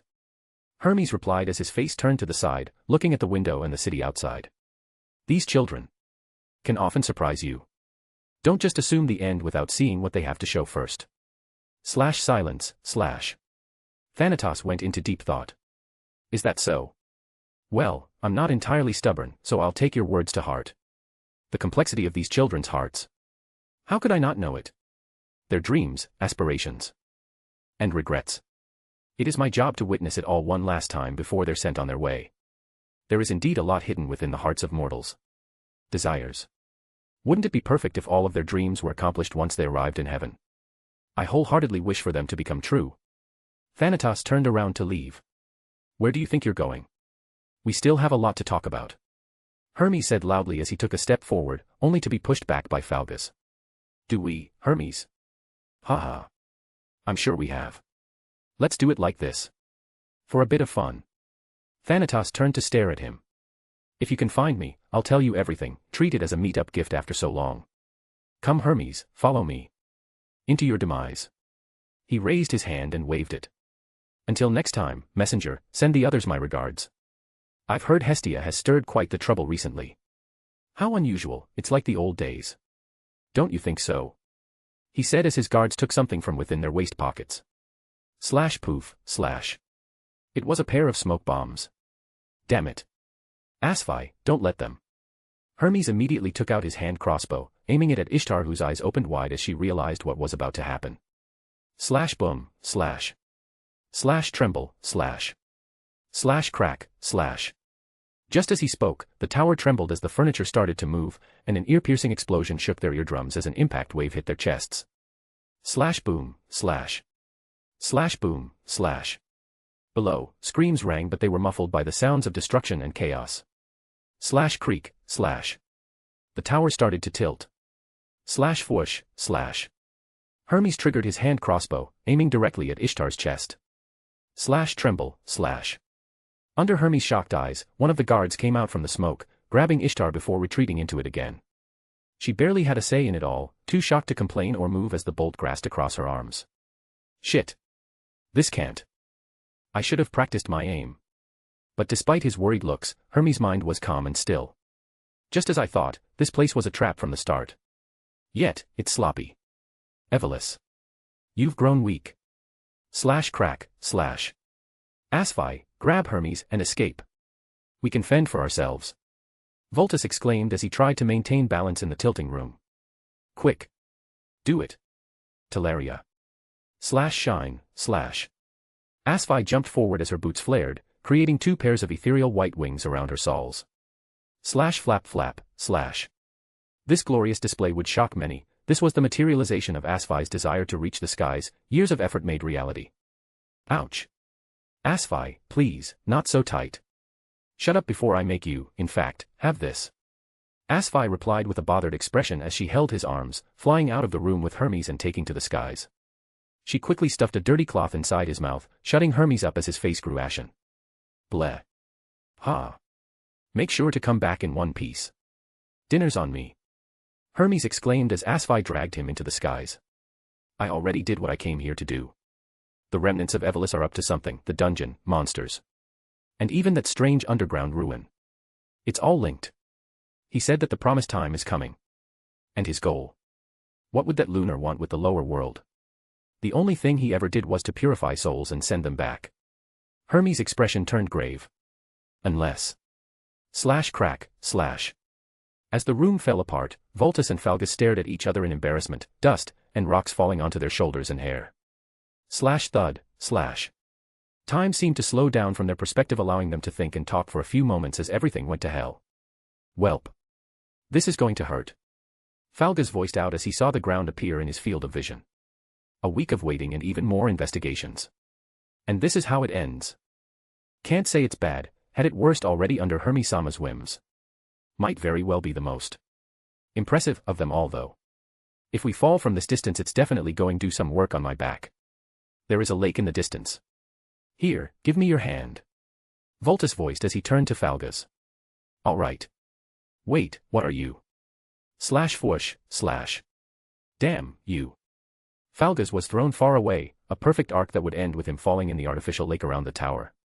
Well then, time to go. But first. Voltus slammed his hand on the wall next to him, pulling a large metallic vault from within. Hermes said there would be a possibility that we wouldn't be able to resolve this peacefully, and in the case of an emergency, we are to confiscate her possessions.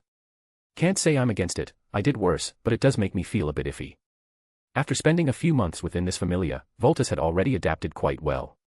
I should get going, before the floor breaks and I'm buried in the rubble. Slash whoosh, slash. And like a bird in the sky, Voltus also jumped elegantly. Until he started to fall. Slash splash, slash. Slash screams, slash. Slash chaos, slash. Slash fall, slash. The massive tower slowly fell, tilting more and more. Run. No.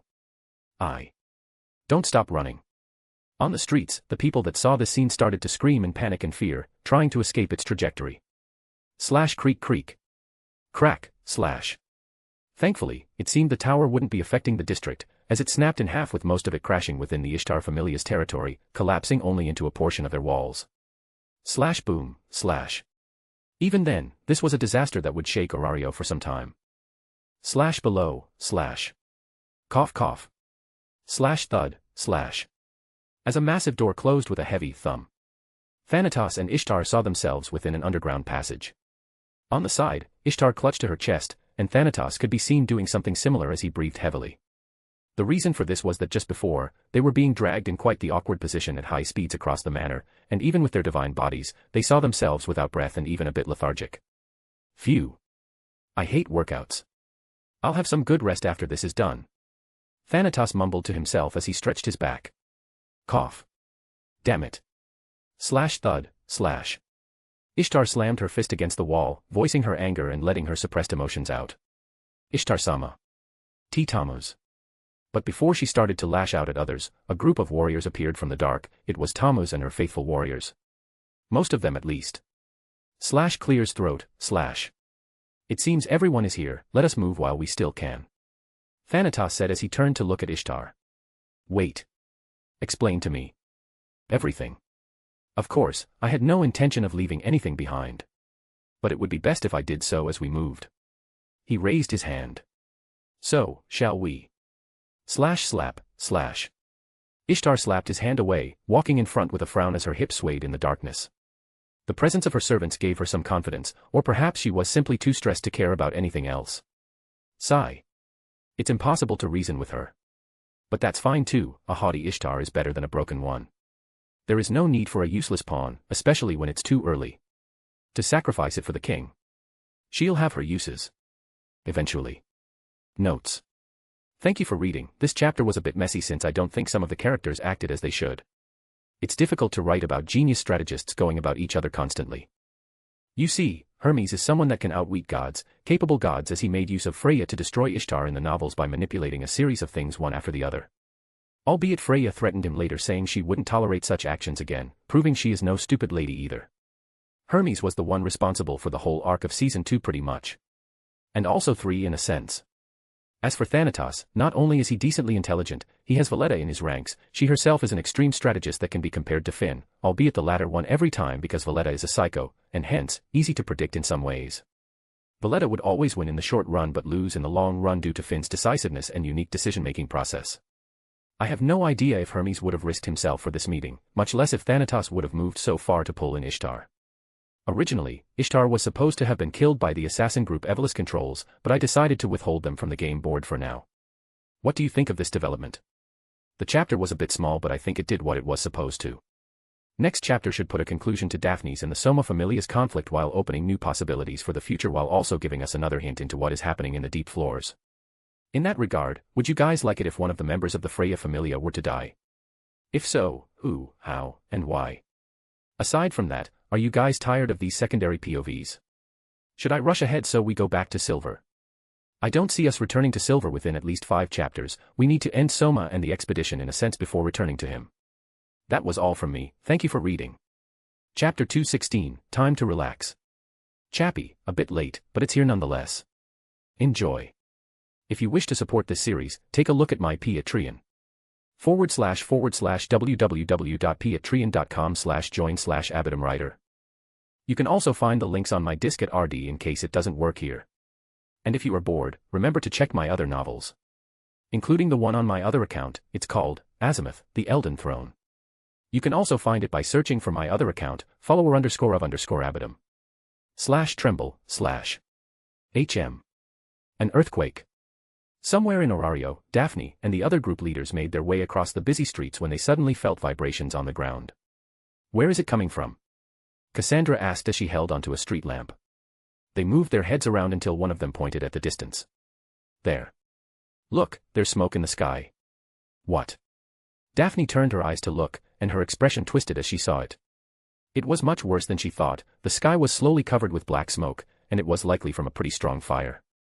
That direction. The entertainment district. She felt something stir in her stomach. Hopefully, it isn't what I'm thinking. Gulping dry, one of them, a red-haired elf, voiced her own theory. Isn't that the entertainment district? Do you think the captain? Hey. Isn't it bad to put the blame on him just like that? One of the girls complained as she pinched the girl's waist. Ouch. I didn't say that. Ouch. I'm just. Hey. Everyone, it doesn't matter, whatever it is, it's too far away and it has nothing to do with us. Daphne interjected before things took a bad turn. We are almost there, let us move, we need to finish this first. Although I'm sure we'll be hearing about it later. They all nodded in silence. Around an hour later clink, As the gates of the Soma Familia closed, Daphne and the others left the premises of their home with different emotions and expressions. That was awful. Fernan, the red-haired elf, said as she cringed. They were certainly unusual, their expressions were pale as if they hadn't seen the sun in a while, a few even looked lethargic. Igva said as she turned around momentarily. It doesn't help that they treat us like that. A blonde human girl said as she took a sneaky side glance at the manor. There, some of the members of the Soma Familia gazed at them from afar, waiting for them to leave. They also didn't realize, but on the second floor behind some curtains, a man with long hair stared at them from the dark before returning to whatever he was doing previously. There was also that strong stench of alcohol. Well, I expected that much from a wine-making familia, but it seemed a bit excessive. It's as if they were all alcoholics. Silence. Let's just leave this place, Daphne said as she shook her head. Everything has been resolved, we got our things, and compensation. We even got the satisfaction as the others punished the ones that did all of this. I expected things to go like this in a sense, but meeting with the Soma Familia personally has left a bitter taste in my mouth. As if there was something missing. Something left for me to do. Yet. It's best to just let go of these emotions, we have nothing else to discuss with them. We did what we had to do, that's all there is to it, step. Daphne and the others eventually left, leaving a heavy feeling in the hearts of these cheerful girls. To relieve their tense minds, Daphne led them to an ice cream shop, and that seemed to help a little as by the time they arrived in the manor, they were laughing and cheering a bit. The girls decided to have a slight vacation from the dungeon, a day or two without fighting monsters ought to ease their stiffness. And like that, the Soma Familia trouble ended. Or so it seemed. Back at the manor, Alright, see you later, Cassandra. You should rest a little too, Daphne, your eyes say it all. I would like to, but things keep piling up. Anyway, thank you for coming with me to fix this mess. Don't speak like that. We're a familia, this is little, we should help each other whenever possible, especially against such people. Cassandra turned around, smiling slightly. I promised to help Fevia study today, so I'll be taking my leave. See you later, Daphne. See ya. Clack. URG. Stiff. Is it that obvious? Daphne complained as she touched her face before turning around and walking to her bed, thud. HAAA. Daphne allowed herself to fall onto it, letting out a tired sigh as she brushed her face against her fluffy pillow. Why do I feel like this? Turning around to stare at the ceiling, she tried to think about everything she did today. Was it those people? Having seen the Soma Familia and their condition, no matter how much she tried to ignore it, she couldn't take their dull expressions out of her mind. It was the faces of those that had already lost their sense of self. Like mindless zombies. Sigh, as if having myself buried in the paperwork wasn't enough.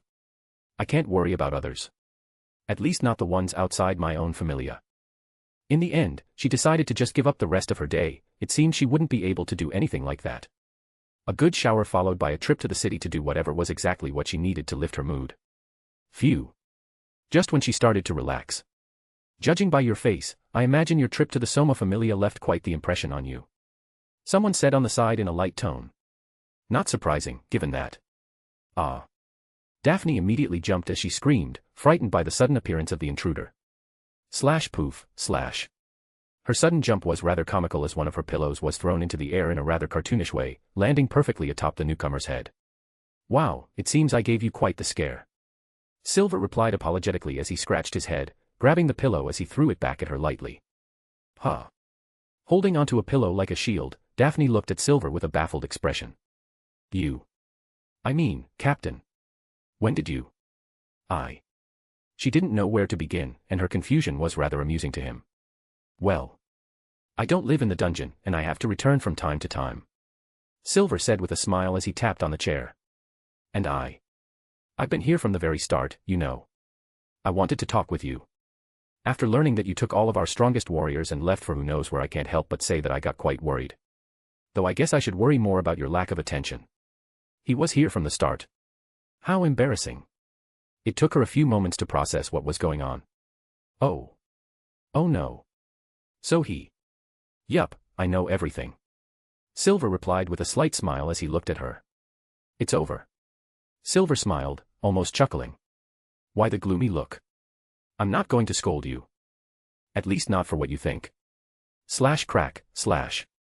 Sitting in his chair with a menacing aura, he cracked his knuckles. You should have beaten those guys a bit harder, make them remember what it feels to mess with us, imprint that into their faces, literally and figuratively. Slash exhale, slash.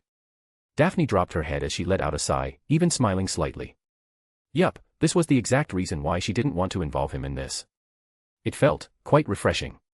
Slash creak, slash. Finally calming down, she started to get up. Slash step, slash. But before she could react, Silver approached her and had her sit on her bed again by pushing her shoulders down. Look, you need to rest a little, your face says it all. I want to, but someone has to do all of the paper. I'll do it. Silver said with a straight face as he interrupted her. Who are you? She asked with a surprised gaze. Silver eyelids twitched. Am I really that irresponsible to you? Do I need to take my list out? She said with a smile as she pointed at her drawer. L list. Please don't. Does she really have one? I'm not that okay. I take periodic care of the paperwork, slash chuckles, slash.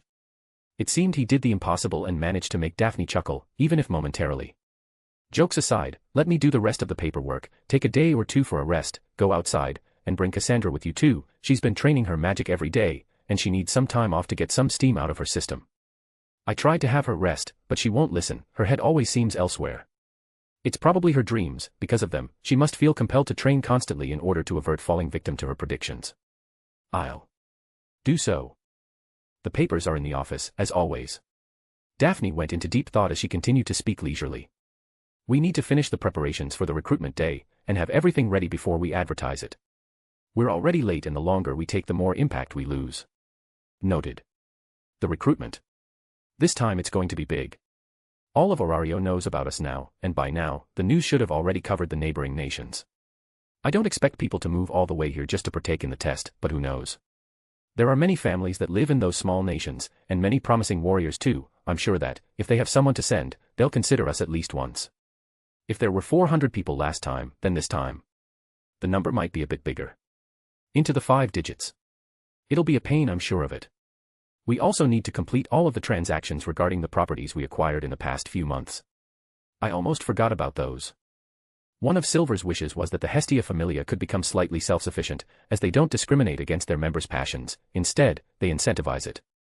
Apollo's manor was just so big, and it could only fit so many things at once without them being forced to make severe modifications to it. It would be very bad for its aesthetics if they were to deforest its gardens to build workshops and the like for their members. Especially dorms. So, why build one when you can buy it? Buying a shop or an empty house before repurposing it to a private workshop is pretty simple. The problem is that Silver wants it to be close by. Ever since they stabilized, Silver showered the Familia with money, and one of his biggest purchases so far was pretty much all of the buildings in the street leading to the gates of their manor. The Loki Familia has a pretty similar layout, albeit those workshops aren't that famous as they live under the shadow of what the Loki Familia is famous for. Silver planned to change the nearby land into a series of workshops and warehouses where they could store and produce things for them, such as basic potions and gear. They would still commission a lot from other familias, but they already had people that wanted to pursue alchemy and smithing, so why not give them a place where they could shine? Whatever they made would then be used by the familia while also serving as practice for them. It was a good trade-off, at least one he felt necessary to do. But of course, if only it could be so simple. In essence, the previous residents of those homes weren't exactly cooperative. Some sold their land for what it was worth, others required convincing. All of this had to be handled by Daphne alone, all the while doing her previous activities as an adventurer. The Hestia Familia was severely understaffed, they needed an accountant, manager, and the like ASAP. It was to no surprise she was so tired despite not being in the Familia for long. Are there any left yet to buy? I thought giving them money was enough. Silver said with a grumpy expression as he crossed his arms. Buying those properties was a bit difficult on my budget. At the time, I didn't have much, but it was necessary to hit while the iron was hot, so a big portion of my expenses was dedicated to that. It was part of the Familia expenses. To some. Yes, to the majority. No. A few wanted more, others tried to make excuses as to how more valuable their land was, and so on. Trying to profit more under our expenses. And I wasn't going to accept it just like that. The money we earned shouldn't be spent so frivolously. Silver nodded. If she wanted to, she could have bought them for whatever price their owners wanted, but she didn't, increasing her workload as she tried to negotiate. this wasn't something he was aware of, at least, not completely. Once again, he fell short of being a helping hand. I can tell, quite tiresome. I'll use this chance to fix some of my mistakes and manage this familia for a while. In total, to buy the entire street. At least this section of it, the estimations are of at least 70 million. Daphne said awkwardly. What? Silver was extremely surprised. Not because the price was low, but because the price was damn expensive. Greedy merchants, their shops are at most worth 1 to 2 million valis in this section of the city, yet they haven't accepted it. It's not like we need their stock and equipment, we only need the space. A good house would be about 800,000, even in this area. Is it because of our rise to power? Did the price of land increase due to that? Even if we inflate it, this entire street would at most cost 60 million valis, yet the expected total price is 70 million. That's the price of top-class gear. Sigh. I can understand the unwillingness of the people that lived here for many years, those deserve some time to think and consider. Time to convince them. But even then, it seems it was about time for me to step in and give them a final push. Silver's expression turned dark. In any case, leave these boring topics to me. If I have any questions, I'll just come back. In the meantime, enjoy your free time. He said with a smile. A few days will be enough. I'll get myself up to date with the internal problems of the familia as I fix my eyesight. It's about what I wanted. Even if I wanted to go back to the dungeon, I should also spend some time with the girls. I'll train the triplets and the others, bring Haruheim to the dungeon. Perhaps find a group for her. Oh. What about Nick? Before the war game, she said something had happened and she hasn't contacted us since. Well, she did visit a few times, but she always left not long after. Is she avoiding me? Did I piss her off again? Silver went into deep thought while Daphne tried to come up with a reply. All right. Nods, But being swept away by his momentum, she just ended up accepting. If you are so keen on doing things, why didn't you act like a proper captain from the start? He's still better then. Forget it. But, it seems there is one more thing for us to discuss. Isn't that right? Daphne bit her lips, there was no escape from this. Notes. Chapter 217, Alcoholics. Hello there, a bit late, but I'm here with the chapter. We'll have another one tomorrow, can't say the same for Zero Fate. Anyway, if you forgot, Silver returned home and met with Cassandra after they went to the Soma Familia, that's about it. In the most recent chapters, we're in the middle of the recruitment arc after the POV chapters. That's about it. Peace. With a focused gaze, Silver sat back on the couch, saying, I want to hear it from the beginning, and then we can leave that for later. Sigh, it isn't that complex of a story. I'll just tell you what they told me. That's good enough for me, anything is more than nothing. Here, have this glass of water. Silver said slowly as a glass cup materialized on the table. How? Sigh, thank you. Massaging her temples, she tried to process things a little. Where do I start? Daphne dropped her head in defeat, telling Silver everything that happened in great detail, trying to push the blame of this situation onto herself. But Silver wouldn't be having any of that. A few minutes later, I think I understand the gist of it. And to that, it seems the Soma Familia was further down gone than I originally anticipated. I initially believed them to be, at most, a few years in corruption, but I was wrong. This must be happening for decades already. There are rumors that go rather far. Soma was here before Loki after all, but I expected things to be more in line. The cause of this can be said to be Soma himself, but how long has their captain been in power? You were aware of their condition? She asked, even more surprised. He always brags about knowing a lot, but this is a bit unexpected. If only it was just that. I know quite a little about them. I already spent quite a bit of money on the black market to acquire information about key characters and events just to increase my understanding of the city. It isn't anything groundbreaking, just the usual. Loki has her own way of doing such things, and Hermes also has his own sources. I originally did this to follow some things and see if some predictions would come true. Though now that everything's a mess, they aren't that useful anymore. Even then, the black market is still a good source of information. Together with my other abilities, there are very few things I can't get my hands on. Silver's tone changed to one of remorse. The Soma Familia is a pitiful bunch that doesn't deserve mercy. That would be the best way to describe them. They are a product of their god's negligence and simple human nature. They are a good example of everything that could go wrong. Wait, why is that? Those are some pretty serious words. Can't you tell? Soma has abandoned his familia. And this has been going on for decades. Their mismanagement is so severe I wouldn't doubt their captain is preventing them from growing too strong so he can keep a tight clutch on the familias as a whole. Otherwise, they would have gotten a level 3 by now. Wait, I think they once had it, but they died. Yeah, that's how it is. Exclamation point. Daphne's expression also soured. I've heard of many types of gods. But this might be the first time I ever heard of a god that abandoned their own familia while also keeping it active. There are times when a god will disband his familia, either for the greater good or because he grew bored of it, perhaps wishing to just rest for a while or restart from the beginning. I heard that long ago. Soma was a very cheerful and gentle person, but upon coming here, he changed, becoming a recluse and a rather depressive person. Silver said slowly as he materialized a cup for him to drink. Slash gulp, slash. Slash tap tap, slash. Shrugging, Silver tapped his fingers on the table next to his chair as he said. But honestly, can you blame him? He came down with expectations for the mortals, but they were brutally betrayed. He wanted to share with the world his delicious wine, but the only thing he saw in the mortals was submission, addiction. Reverence for his wine. While the gods used his wine to have fun, mortals saw it as a reason to kill. They would do anything, perhaps even injure him just to get a sip of it. There was no love in this, there was no ambition. At least of the healthy kind. Soma at that time must have realized. Or at least imagined that he was never loved to begin with. The impact of this revelation had him abandon his familia forever. Even as the generations passed, he never really changed his ways, never gave them a chance to atone, or perhaps he did, only to once again be disappointed. This led them to fend for themselves, and I heard rumors that the situation is so tense in there that, if a couple has a child, they'll send the child to the dungeon to make money just so they can buy more wine.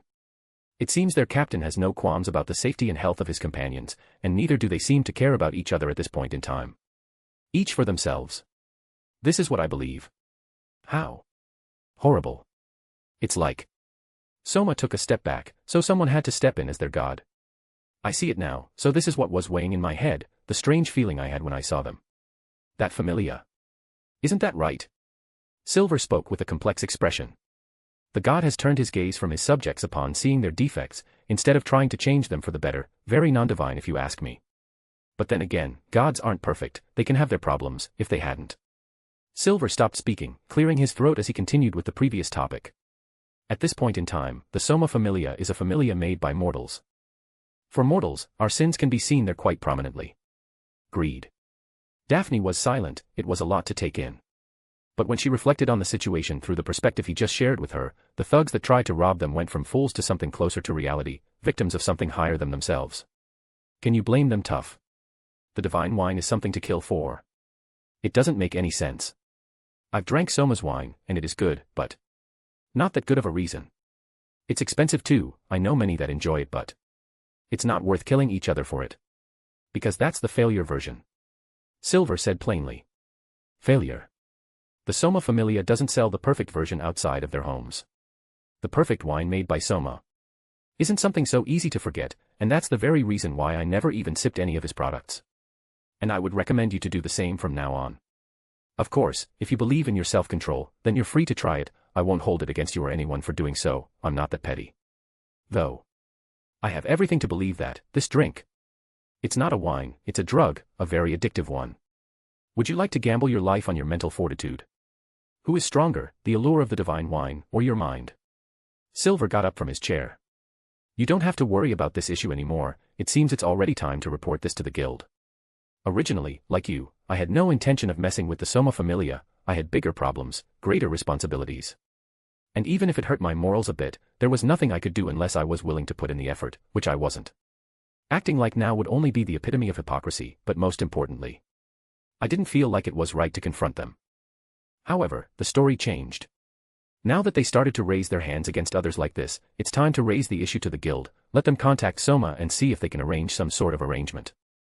In these situations, when a god is unable to manage his familia, the guild is always happy to help, but they would rarely do anything over the line. And that means if Soma says no, then the guild won't do a thing. At least until they strike someone again. If they mess with civilians, the guild will come for their ass. If they bite another familia, then it's a familia problem that could result in a conflict, or sometimes, a war game. What they can do, however, is send someone like Ganesha to have a talk with Soma, as only he can change his familia. Even if he pretty much lost control over it, he is still the owner of everything. The moment he says stop, they have to. Because otherwise, it would be mutiny against the familia, and I don't think there was ever such a thing in the history of Orario. There were events outside of it where civilians rebelled against the gods when they went a bit too far into their own delusions and aspirations. Not all gods are meant to be with mortals, not all deserve it, and a few simply need a little push to get within the confines of the acceptable. Soma is one such god. He has strayed too far by giving in to his helplessness, allowing humans to display their inner greed and emotions. He has to put a collar on them again. This is the very reason why society has rules. Regardless, I think it's about time we ended this talk. Good work out there, you rallied everyone, commanded them, and helped them resolve a problem on your own. He said as he gave her a thumbs up, making her eyelids twitch. And albeit I'm not exactly in a position to say this, considering what I did, I would still like to voice out that. Next time, if something like this pops up, don't be afraid to share it with me if you feel it's too troublesome. It may sound arrogant too, but you can rely on me if the situation gets a bit tough. Alright, but on one condition. Say it. Please. Find me an accountant. I'm being serious here. I'm tired of doing this sort of work. It was Silver's turn to smile awkwardly. Creak. He opened the door to leave her room, but Daphne suddenly said.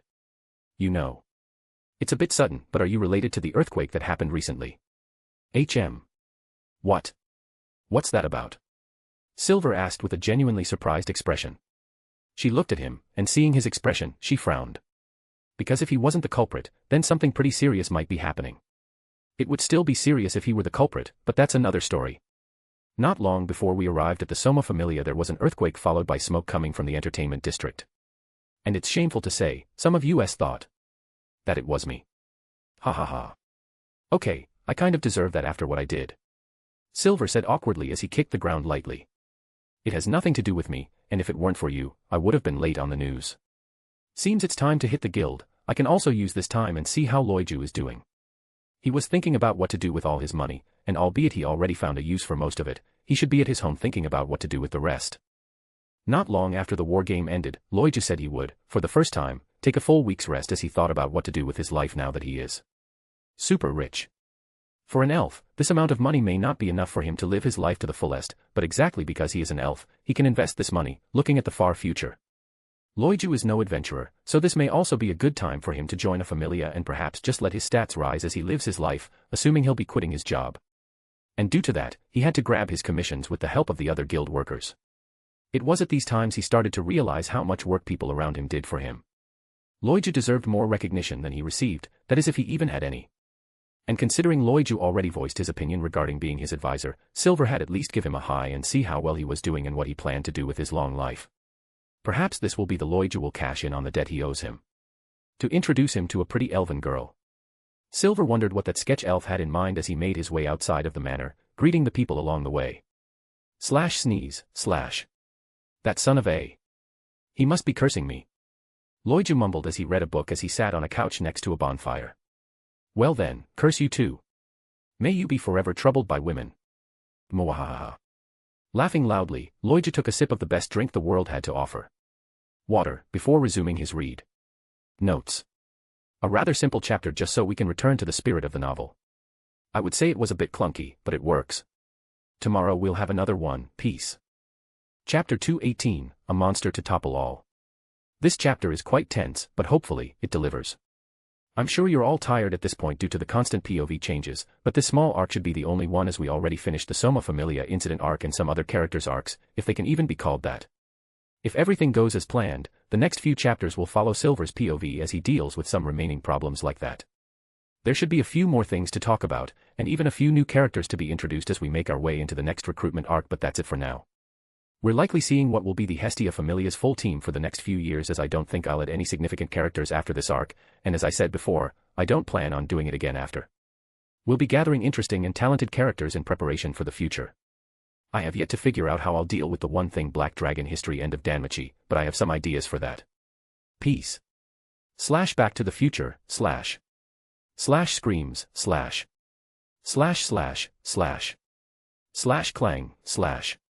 How is this possible? Cut, oh. Clang, And not even a scratch. Cut, Damn it. Not like this.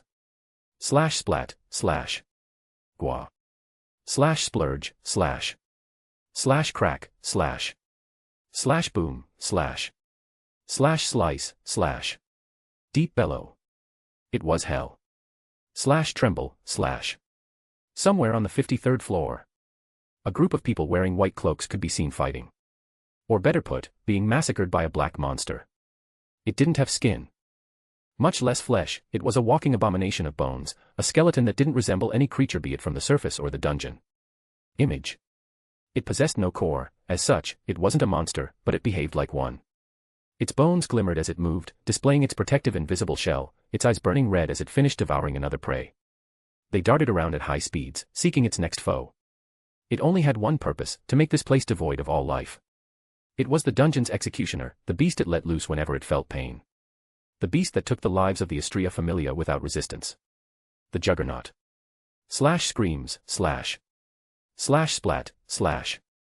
Slash clang, slash. Slash clang, clang, slash. Far yet close to the fight, a man ran as blood seeped onto his clothes. One of his arms having been ripped off by the fangs of the abomination they invoked upon this land. Ha. Ha. Slash breath in, slash. Shit, shit. I need to, slash screams, slash. HAAA.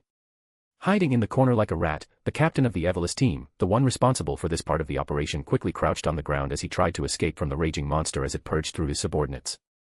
Holding onto his now left shoulder, he tried to process the immense pain that penetrated his soul, all the while he tried to keep his voice as low as possible. Slash screams, slash. He tried to close his ears, ignore the cries and the sounds of bones being torn, flesh being split, life being reaped, but with only a single hand, there wasn't much he could do. Those sounds haunted him, they echoed in this forgotten labyrinth as the monster rampaged about, and it was getting near every moment. He closed his eyes, feeling the dread and fear course through his skin. This was the dungeon, and today, it displayed its fangs. This was more than a monster. It was everything the dungeon represented and more, its unending hatred for the beings that infested its body like parasites. The plan. He grasped onto a small box hidden within his chest, seemingly calming down when he did so. The plan was a success. The Beast of Apocalypse was summoned. We invoked it, the dungeon's cry, and with it, the beast. Albeit we failed in summoning more than one. Perhaps, it wasn't possible from the slash screams, slash. One is enough. Evolus' plan had been of using the Valgang dragons together with strategical detonation charges to collapse all of the labyrinth floors of the dragon's vase at the same time. And even if this wasn't possible, the damage they would cause would at the very least qualify to summon the Juggernaut, or so it should in theory. There was no confirmation that this would work, the only thing they had available were the faint memories Jura had of the traumatizing event he experienced 5 years ago during the nightmare of the 24th floor. That day where he tried to ambush the Astrea Familia, only to fail and spread destruction across the floor as 100 charges of the burning stone detonated at the same time, inducing the cries of the dungeon, and the birth of the abomination. Here, they tried to emulate this situation. There was no guarantee it would work. This place wasn't the lower floors, it was the 53rd floor. Mayhaps the Juggernaut was a secret monster of the lower floors, perhaps destruction wasn't enough to summon it or one of the many conditions that had to be present. Perhaps something worse would appear. But they invested in this plan as they believed that, if they could summon it, then the Freya Familia would die. If that wasn't enough, then they would be forced to move deeper. And in there without a doubt, they would die. It was a trap they walked into on their own, one created thanks to their arrogance and confidence. For the plan to fail, they would have to wake up from their arrogant mentality, and was that even possible? Slash grasp, slash. I only need a chance. The man gulped dry as he gathered the courage to peek over the corner, as the cries of his subordinates had already ended, and the fight had likely already finished.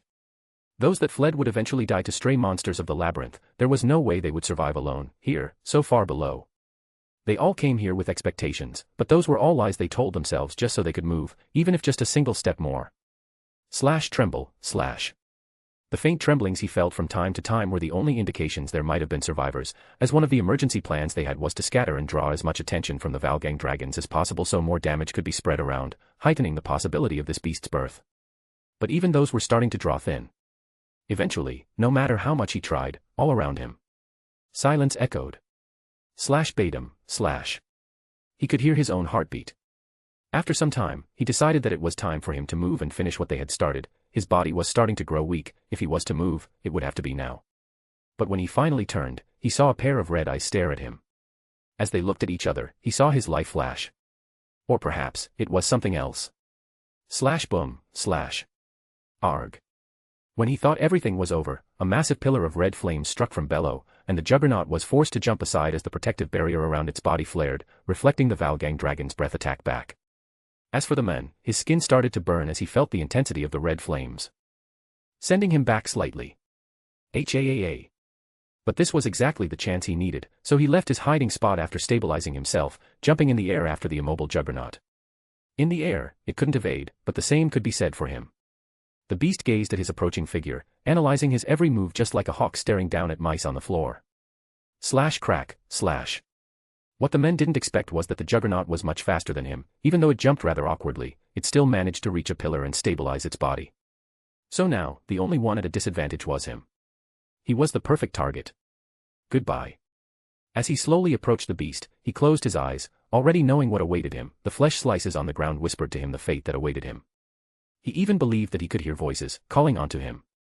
It was his turn to die. But he didn't feel regret, his life was already forfeited. From the moment he joined the cause he knew what his end would be, it was only a matter of when. From the moment he decided to move on to the afterlife, all life on the surface was meaningless as he had now chosen to ally with those he once scorned. The day the curse embedded itself in his veins and he felt his powers grow, he knew he didn't have much time left. He had only a single desire, to accomplish his mission so he could go to heaven with glory and have his wish made true. As he wished to see someone one last time. Open, slash. In the air, he opened the box, revealing a unique round jewel of mysterious origins. Inside the jewel was a strange fetus of an unknown monster. Image. Roar. Perhaps feeling the danger of the box, the juggernaut's pupils contracted as it tried to swipe its tail and send him away instead of using its claws to cut him to pieces. But little did it know, this was exactly what the men wanted. Slash bam, slash. Slash splat, slash. The tail's impact was so strong and fast that it almost split him in two, sending pieces of his body across the sky, but in this act, the jewel touched it, and it started to fuse with its body. Like a virus, once it made contact, it quickly spread in the blink of an eye, not even giving the juggernaut time to process what had happened. Roar. An ear-splitting roar shook the floor as the juggernaut lost its grasp from the pillar, falling into the hole beneath as it transformed into something even more terrifying. Slash below, slash. Slash split, slash. The Freya Familia's expedition cleaved through an army of monsters as they reached for the entrance of the 59th floor. This was the 58th floor, the base of the dragon's vase. Armies of monsters shaped the sky and land in this hellish landscape that went as far as the eye could see. Dragons flew over their heads, diving in whenever they saw an opportunity, opening their massive jaws to spew fire and swallow them whole. Strange insects burrowed in the sand, waiting for them to step into range and drag them to their deaths. Beasts of all kinds swarmed them like flies. Slash slash, slash. Otter easily cleaved through the monsters with his ultra-great sword. Slash pierce, slash. Alan quickly punctured anything on his path with his platinum spear. Slash cut, slash. Hogni bifurcated all creatures that were too unfortunate to stay in his path with his cursed sword. Slash bzzz, slash. And Haydn cast his potent lightning magic, charring all monsters on the horizon as a torrent of thunderballs crashed from the skies like comets. HAAA. The ones suffering the most were the brothers as their levels were barely enough to be here, all monsters were around the same level as them. But they weren't your ordinary level 5s. Slash slash, slash. Slash pierce, slash. Slash cut, slash. Slash splat, slash. Together, they weren't just four, they were an entire party. And albeit it seemed the situation was chaotic and unruly, it was actually pretty tamed and contained. Soon enough, the Freya Familia would go into the unknown. But something was wrong. Slash splat, slash. Slash cut, slash. Even as he cut monster after monster, Otter kept gazing up, as if waiting for something to appear, his eyes sharp as he tried to scan the darkness for any strange movements. This greatly confused everyone, and it didn't take long for one of them to ask. Is something up there? Haydn asked with a frown as he finished casting another volley of lightning bolts. Slash boom, slash. Slash cut, slash. Did you hear it? That cry? Otter asked as he split apart a massive Valgang dragon in a single swipe. The one that happened not so long ago. I did. And it was certainly unusual, but is there anything special about it? Slash splat, slash. Otter slammed his fist sideways, smashing a massive scorpion sting into pieces. Slash stomp, slash. He then squished the massive scorpion that was hiding in the red sandy ground. Slash slash, slash. He swung his sword, as a large crowd of monsters was pulverized as a powerful airwave threw them away from him. That cry. Be prepared for trouble. Otter voiced out seriously. Otter rarely spoke in such a tone, much less of a monster in such a way. Trying to act mysterious. Alan spoke with a snicker, but his hands clasped his spear even further. He was smarter than that, acting cocky towards his words was the epitome of stupidity. His words were enough to make everyone get on their guard.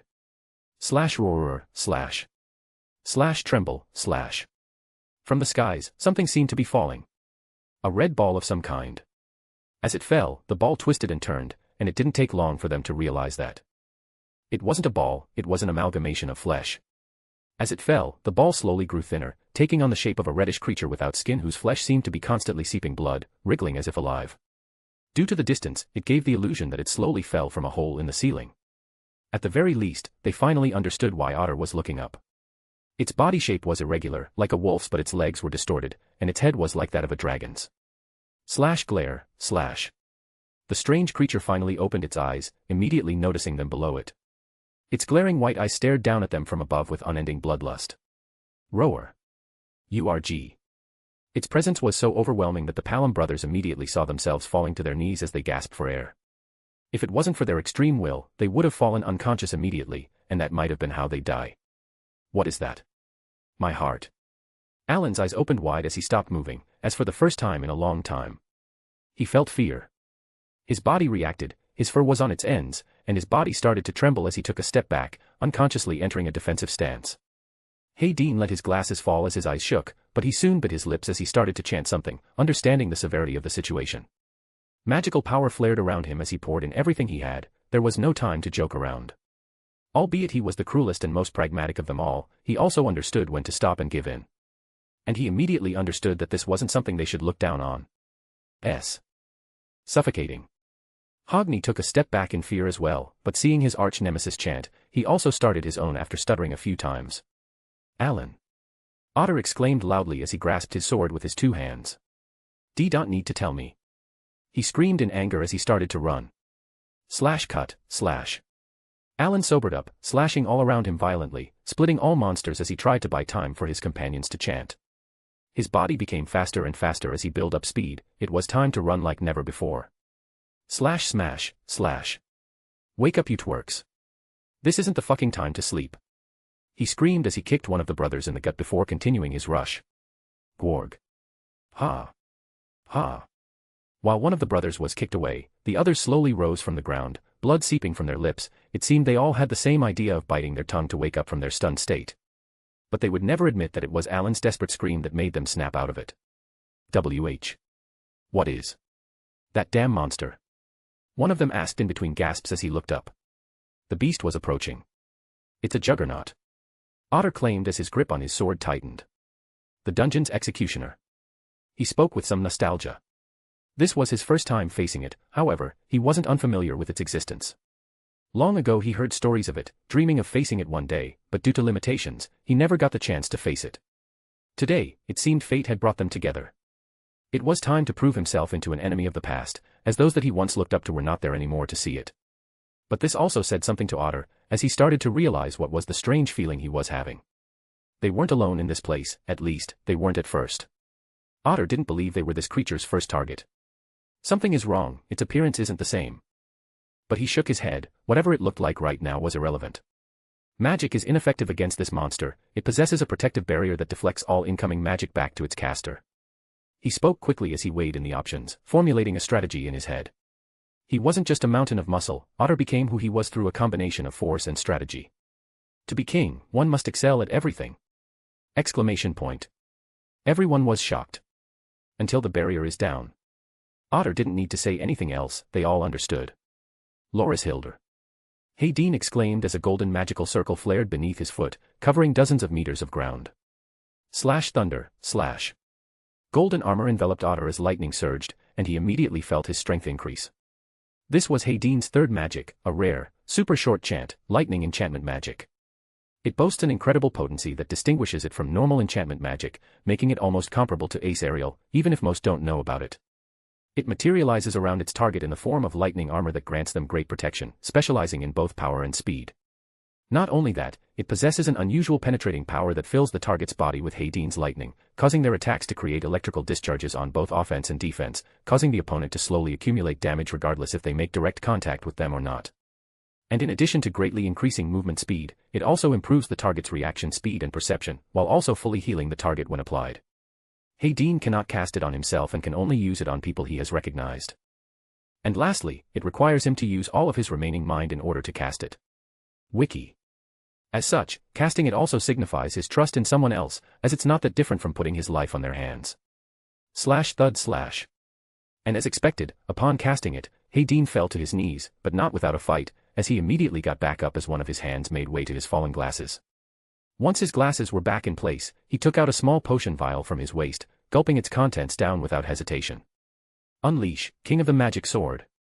But he wasn't the only one chanting at this moment. Compensation of reason, offering of fresh blood. Hogni spoke as his eyes sharpened. Until the end of the banquet, slaughter. Just as Hayden finished his own chant, Hogni finished his. /Shah/. Nothing seemed to change, no special effects, no glaring magic effects. But Hogni's aura had greatly altered. Pulling down his mask, Hogni stared up without a single shred of fear, like a proud champion facing down a beast being sent by the gods. This was Hogni's unique magic, Dainsleif. Dainsleif is a short chant magic that allows Hogni to embody his best mental image of himself. It invokes his most powerful version possible, transforming him into his ideal self, effectively turning him into a ruthless warrior of legend. Dainsleif does not grant Hogni an increase in his abilities, limiting itself to only changing his personality, contrary to other self-boosting skills and magic of the same type. Nevertheless, the magic increases his combat prowess by removing all of his mental limiters, allowing him to make complete use of his full power and mental capabilities. As due to his cowardly nature, Hogni needs to use his magic to fight with maximum efficiency against powerful opponents, sometimes employing it even against weak opponents to overcome his nervousness. It is a magic that looks and feels useless, but it completes the top-tier warrior known as the Black Knight of the White and Black Knights. Awawaya. /boom/. Screaming with all his might, Otter forcibly beastified, raising all of his stats past the limits of a level 7 and into the legendary realm of 8. This transformation blew the air around him as if an explosion had rung, blowing stone and dust all around him as his expression turned extremely fierce. This was Otter's skill, Vana Argentur. Simply put, it allowed him to be Ostifi whenever necessary at the cost of both stamina and mind. And together with Hayden's enchantment, Otter's strength had reached terrifying levels. Roar. Despite all of this, the transformed juggernaut had absolutely no intention of letting them go as it opened its bloody mouth in the air. /blast/. It released a powerful shockwave that threatened to flatten them all. /boom/. But a series of golden lightning orbs intercepted it. They were obviously Hayden's first magic, Salis Hilder. Silver Moon's Mercy, the Golden Wilderness. Otter raised his sword, pointing it towards the juggernaut as he took a stance, his hair floating slightly due to the combination of his skill and Hayden's magic. This body is destined for the wild boar of the war. His voice was stiff, not being melodic at all, but it carried immense momentum. Run through, carry the goddess will. His sword started to flash in strong golden light. /boom/. /tremble/. The juggernaut crashed against the earth, and immediately after, a flash occurred as it started rushing forward. It pierced through the dust clouds as a bolt of lightning, leaving behind a red afterimage. The brothers couldn't see it, Alan could only gasp at its frightening speed. The only thing they could all do was retreat behind Otter, as the strike he was about to unleash wouldn't differentiate between allies and foes. /roaer/. Hildis Vini. /shine/. Finishing his chant, Otter swung his sword downward as he intercepted the terrific monster. /boom/. And they clashed, turning the whole world upside down, sending everyone flying away. Notes.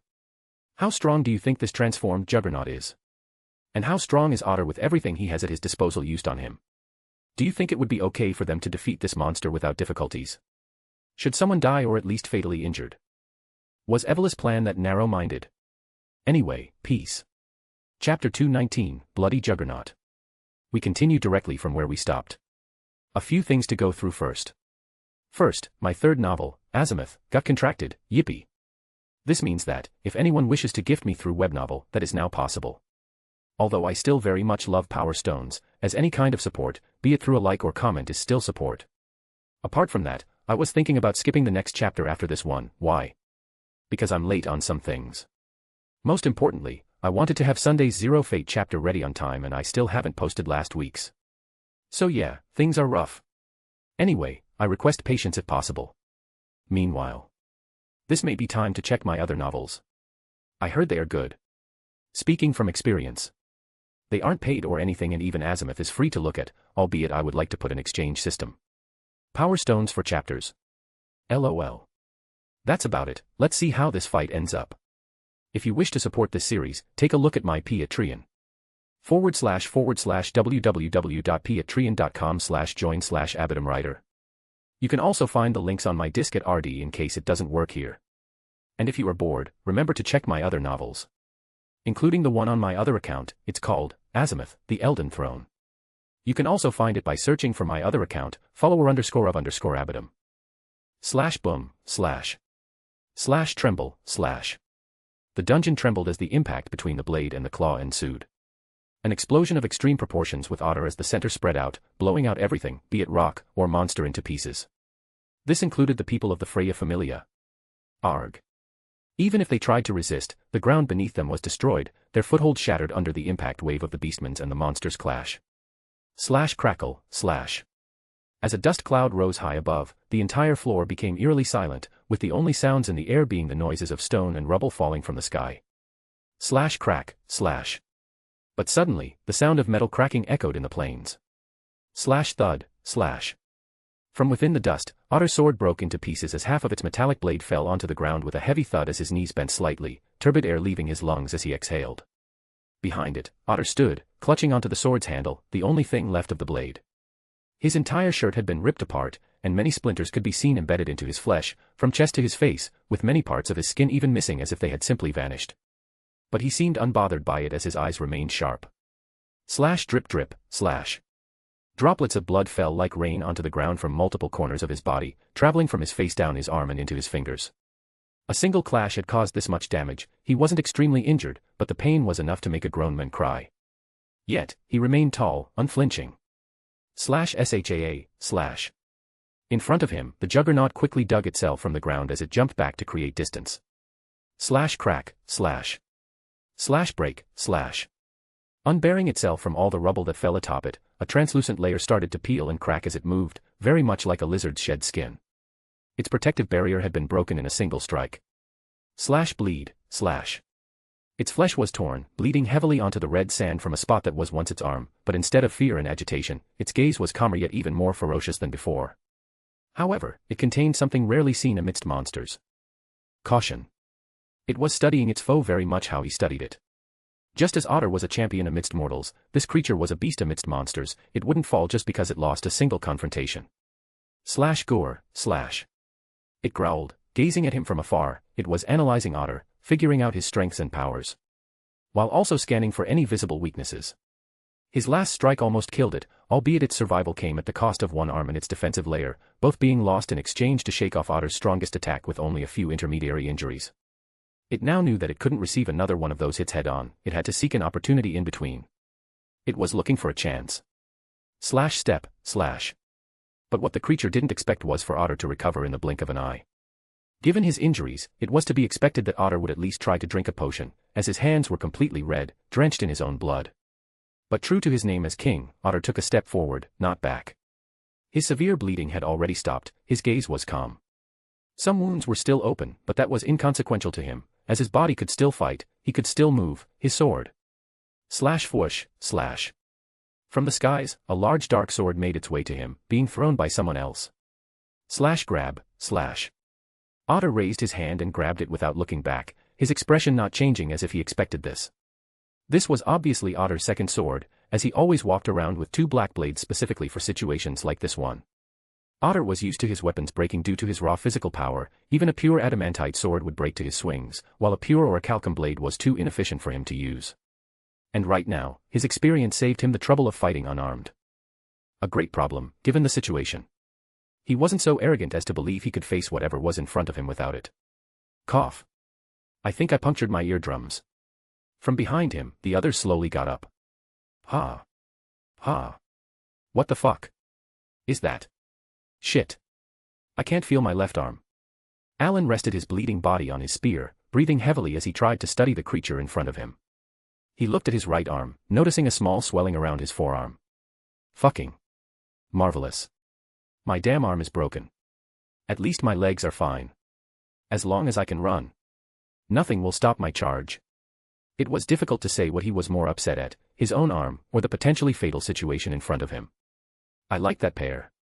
Hayden looked at his shattered, broken glasses, half buried in the sand, sighing at his unsightly appearance through their broken reflection. His current injuries were thanks to the weak magical barrier he set up with the little magical power he had left before the clash, protecting his body from more severe injuries such as Alan's broken arm. Raising his eyes to stare at the monster in front, he silently started to gather more power. What a monster! But I shall persevere, as I am. Hogni, under the effect of his magic, was like a proud warrior, his chest puffed in heroic glory. Successfully predicting Otter's power, he evaded the monster's attack. As such, he was the least affected by their clash, though still just as dirty. And so, he was also the one that threw Otter his spare sword. What to do now? Rising from the sand, Hogni grasped his cursed sword tightly. URG. Ha. Silence, Dvalin. I am here. Finally, the brothers started to move, helping each other up as some of them were too deep, buried beneath the sand. They were the weakest, but their willpower was just as great as everyone here. Things seemed to have hit the fan. The eldest, Alfred, said as he cracked his neck. Agreed. Two of the other brothers said in unison. Grr. They asked in unison as they turned to face their brother. Ah. Did you guys say something? It was then they realized Grr's appearance. He had 2 streams of red liquid falling from his ears. And he wasn't the only one injured. Your ears. One of them said as they looked at Grr. Your eye. Grr replied as he read the lips of his brother. I can't open it. Burling said as he put his hand on his left eye. The faint pain he felt from it and the warm blood on his face was an indication something was definitely not right. Shing. We can treat those wounds later. Alfred said as he lifted his spear. Right now. All we need to do is. Nod. His brothers all nodded, and even if one couldn't hear, their level of coordination allowed them to understand what each other thought perfectly. And they all knew. They were fucked, and they now needed to find a solution. Else a few shattered bones, eyes, and ears will be the least of their problems. Silence. As for the monsters, there were none left. They had all died to the berserking energies released by the clash between Otter's magic and the Juggernaut's reflective barrier. Indeed, the reason why Otter had been damaged so much was that a considerable portion of his own attack had been reflected right at his face. If he wasn't ready for it, then perhaps the Juggernaut might have found an opening and struck. What would have happened after that is a mystery. Even then, there was no need to worry about interferences, as with the amount of damage they had just caused, no more monsters would spawn and ambush them for a good while. Bang, boom, The impasse between the Juggernaut and Otter wouldn't last forever. The small period of silence between them was just like the calm before the storm, only giving them enough time to rise from the sand before they restarted their fight. Tremble. As they clashed, the floor shook, but with each swing, the fight went further and further away. This was Otter's way of giving them some time off, and in many ways, they felt livid about it. To be put in this condition. How humiliating. So they started to get their shit together. It wasn't time to cry in pain. That muscle. URG. Head. Doing things on his own again. Damn it. I feel anemic. It's mind down. Hayden's mind felt like a void, as if it was about to implode into itself, but he had to remain awake. He was the only mage in their group, and above all, likely the smartest too. If he falls down now, who could guarantee these idiots would even be able of protecting him? They would likely rush to death. And he would follow suit not too long after. Hogni. Can you still move? Hayden asked with a broken smile as he put his shattered glasses inside his cloak, shaking his staff off the red sand. I'm barely heated up. The dark elf spoke with a confident smile as his cursed sword shone in dark light. I fucking hate that magic, tremble.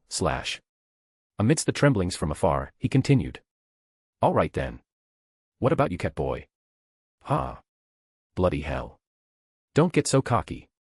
Sharp ears, URG. Alan tried really hard not to grunt, but a painful whelp left his mouth. Even then, Hayden ignored it as it wasn't the time to make fun of him. What about the 4 little twerps?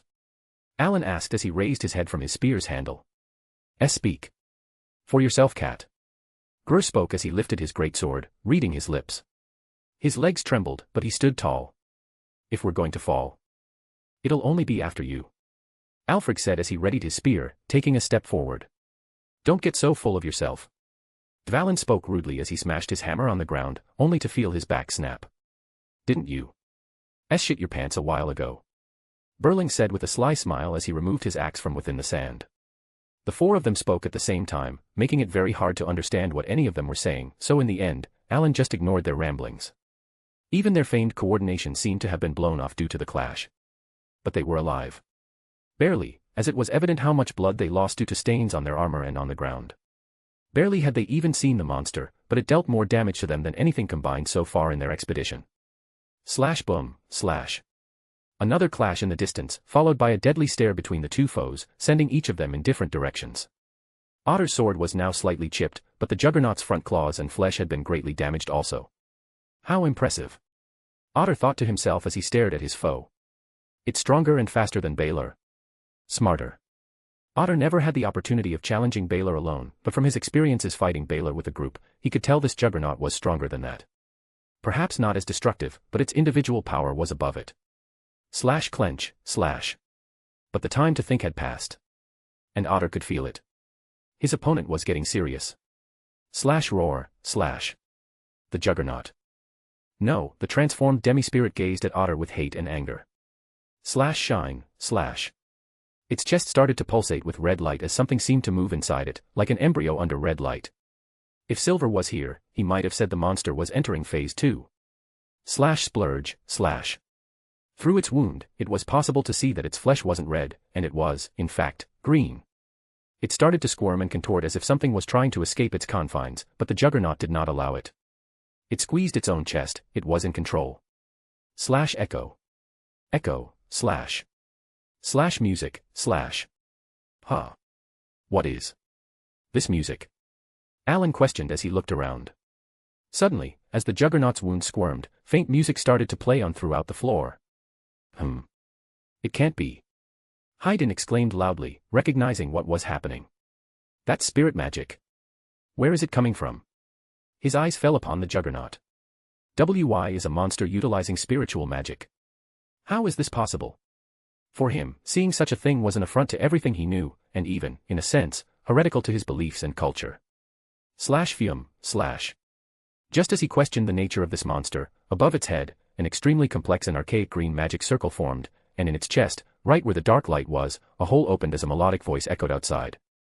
Bloom, the birth of life, the first creation. A gentle and soothing feminine voice echoed from within the Juggernaut as its chant started. But its monotone was eerie, as if devoid of the very thing it sang about. Life.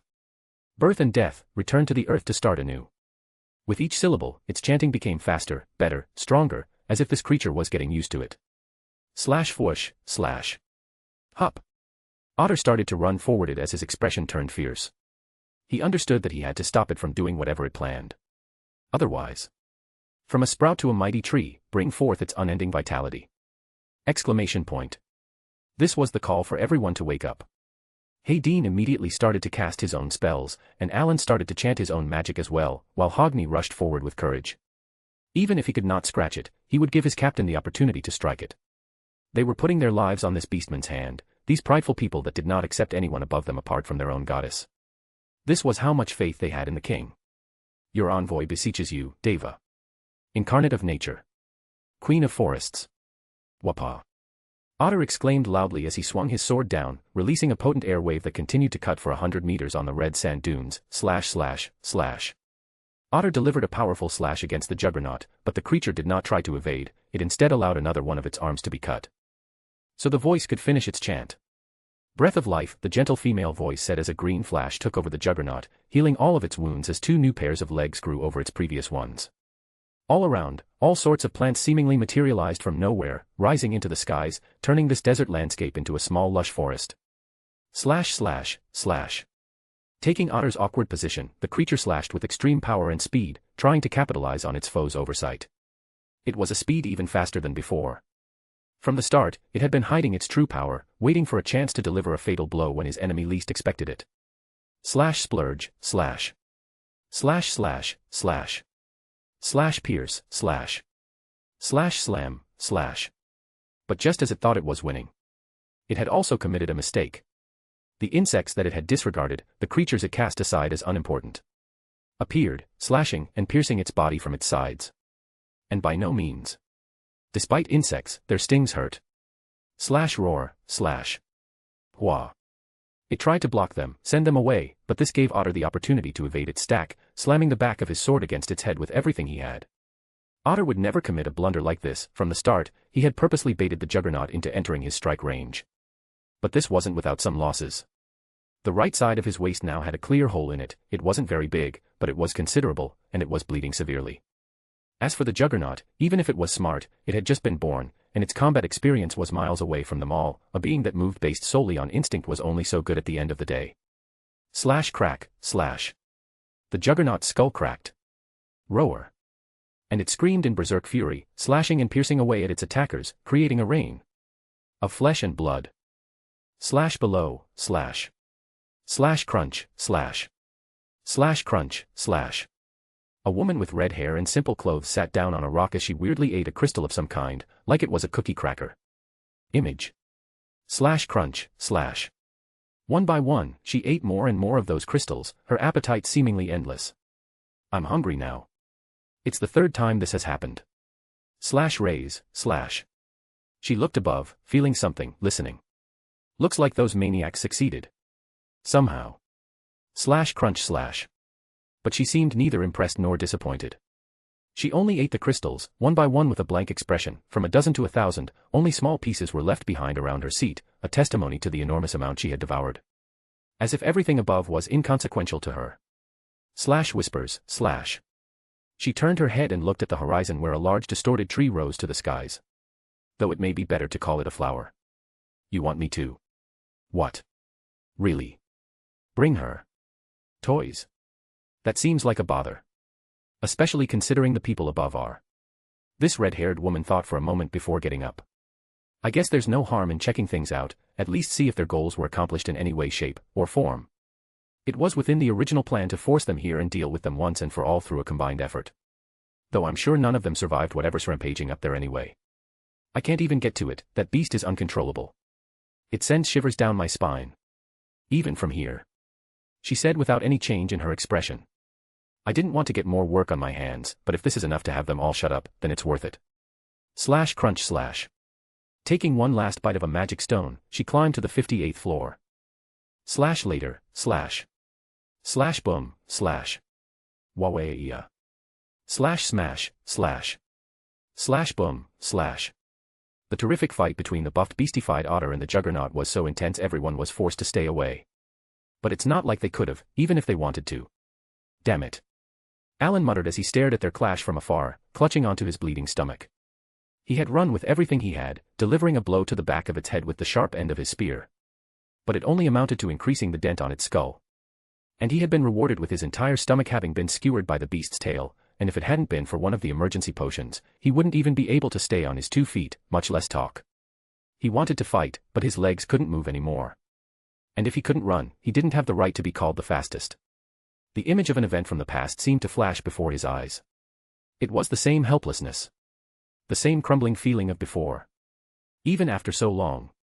After so much bloodshed, I can still only watch. I'm still just a bug. Weakling.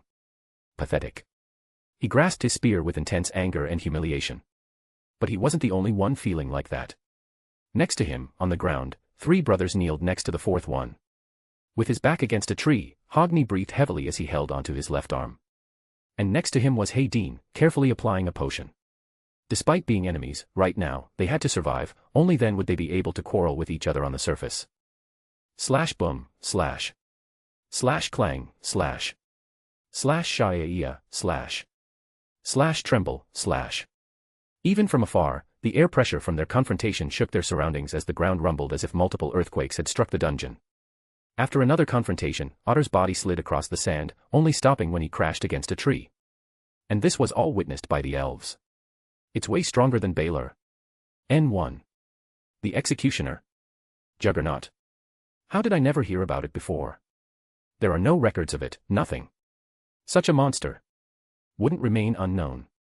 N2. Hayden observed their fight as well, trying to figure out what he was seeing. And so did the others. Slash boom, slash. But wasn't this strange? Considering their injuries. Why were they staring and not joining anymore? Well. This had to do with Otter's pride. Upon seeing this creature, something ignited within him, a desire to face an opponent he only heard of before. He now finally had the opportunity to settle the scores of a discussion from the distant past. He didn't care why it had changed, he didn't care why it looked different, this time, he was going to end this beast's existence. Slash roar, slash. Slash boom, slash. Their clash demolished another dune dozens of matter tall, and as they stabilized their bodies. Slash music, slash. Another song started to play, and a large dark magic circle formed atop the juggernaut's head. Intense magical power poured into the floor, to the point Hayden felt a bit sick. To you, that exists to reflect, O shadow, relinquish, revolt, consume, consume, consume. This time, the chant seemed longer. Heavier. The you that exists beyond, below the light, repressed by law, the encased existence, set free. As it sang the second verse, it became clear what this was. A super long chant magic. And it wasn't a slow one, the voice became faster and faster with each word. However, Otter wouldn't allow it to remain alone, as he also sang his own chant. Or better put, continued it. His body was falling apart, his throat was sore, he was no magician, he couldn't even chant and walk at the same time. But he had one thing going on in his favor. His chant was shorter. Way shorter.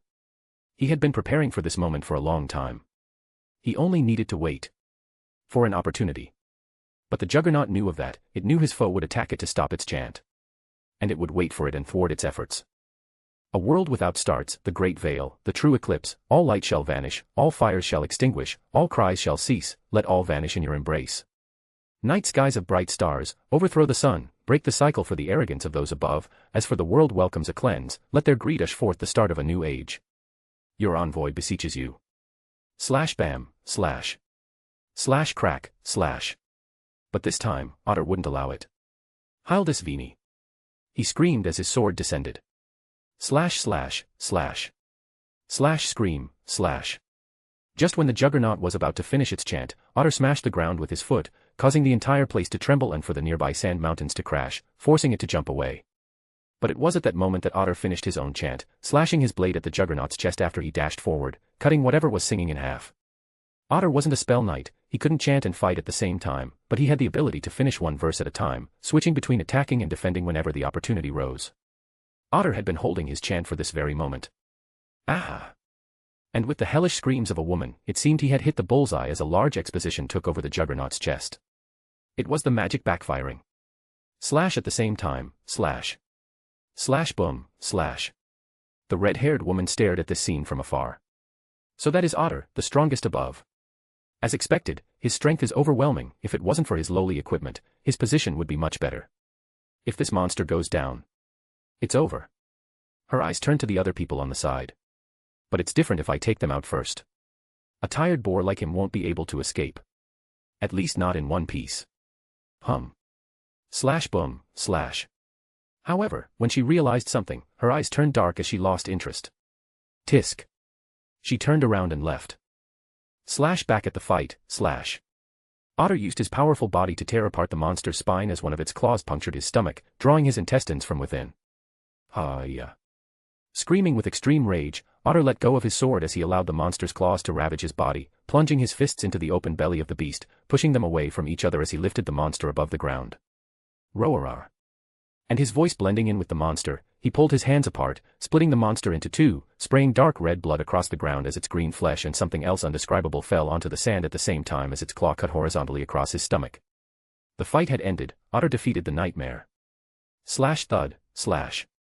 His body was battered and he was half dead, but he was still alive, and that was enough for him, even as he fell onto the ground without strength. He was Otter, if he didn't die, then he didn't. Especially since. Here, take this. Hogni said as he approached Otter, giving him a potent elixir. Slash gulp slash. They had survived the dungeon's executioner, but their destiny was in sight. The 59th floor, would they continue, or would they stop?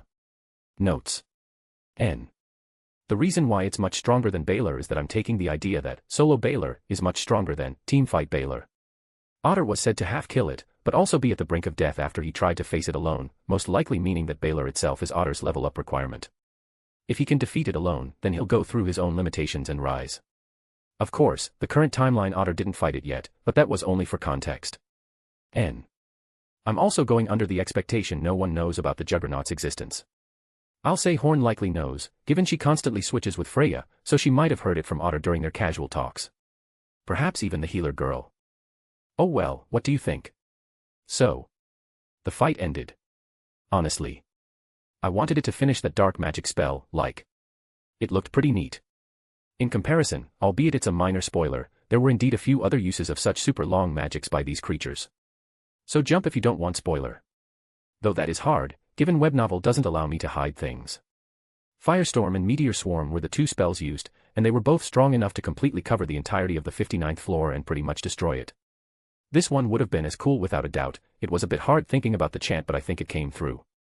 Overall, I liked the chapter, and I think I gave every character the amount of screen time they should have had given the circumstances they were in. My only complaint was how I handled the red-haired girl. I imagined she would have likely killed everyone following what happened. But it's not like her actions deviate too much either, as right now, she is being cautious due to the plot reasons surrounding the large flower-like tree on the 59th floor. She should also be much weaker than she would be 2 years in the future as well, of course. I also have a background planned for her, as she did not receive one in the original. In fact, I have a perfect one for her, and she was already mentioned before. Who do you think she is? Be it from this novel or the original, what do you think her past was? I'm interested in the replies. Anyway, what did you all think about the chapter? There could have been more fight in itself, sure, but apart from that, what else? Peace. Chapter 220, Full of Work. Before we start, I would like to thank everyone that went to check out my other novel and gave me their support. Thank you all. Also, Zero Fate will, most likely, not be released today, meaning, we're once again at where we were 2 weeks ago with the schedule. Fuck. I'll try to finish the chapter soon, but now I'm focusing on Danmachi and finishing up the chapters 1 on my patrons. Anyway, that's about it. We continue with the POVs, the last one being the Freya Familia. I did want to make a full-blown Freya POV, especially how she reacted upon seeing her children coming back all trashed, but we'll leave that for later if at all. Peace. If you wish to support this series, take a look at my Patreon. www.patreon.com/join/abatumwriter. You can also find the links on my disc at RD in case it doesn't work here. And if you are bored, remember to check my other novels. Including the one on my other account, it's called Azimuth, the Elden Throne. You can also find it by searching for my other account, follower_of_abatum. /a few moments before, / crackle, / beneath the guild, inside a dark room illuminated by a few torches. No. It can't be. Auranas exclaimed in surprise as he got up from his throne. / tremble / His body trembled for a moment as he felt a wave of emotions wash over his body. The dungeon. The deep floors. What is happening? Feeling the pain of the dungeon through his prayers, Auranas realized something serious was going on beneath his feet, but without anyone to scout things for him, he saw himself in a bind. Sitting back down with great resolve, not showing it through his stoic expression, Auranas resumed his prayers, this time in a heightened state so that the dungeon would calm down and stop its onslaught. It was the only thing he could do as he waited for his trusty agent to come back with news. Does this have to do with them? Things have barely calmed down and now this. Having been a few days since the conclusion of the war game, a lot happened in the city ever since the fate of the Ishtar Familia was set in stone under the presence of multiple gods. In a matter of a day, the Ishtar Familia spent over 1 billion Valis, handing 500 million Valis in cash to the Hestia Familia after exchanging all sorts of materials and gems. And pawning over 200 million to the guild so they could start paying their debts to the other familias. Even then, this isn't counting the amount they used and got during their negotiations with some familias individually. In the days following her defeat, Ishtar met with dozens of gods in order to discuss the transference of her children from her familia to theirs.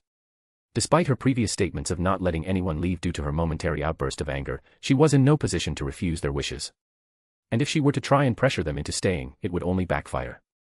So she started to sell her own children. Level 1s were sold for around 500,000 Valis depending on how strong they were or how close they were to level 2. It may seem extreme, but that is around the amount a level 1 might do in a few months. It's a decent investment.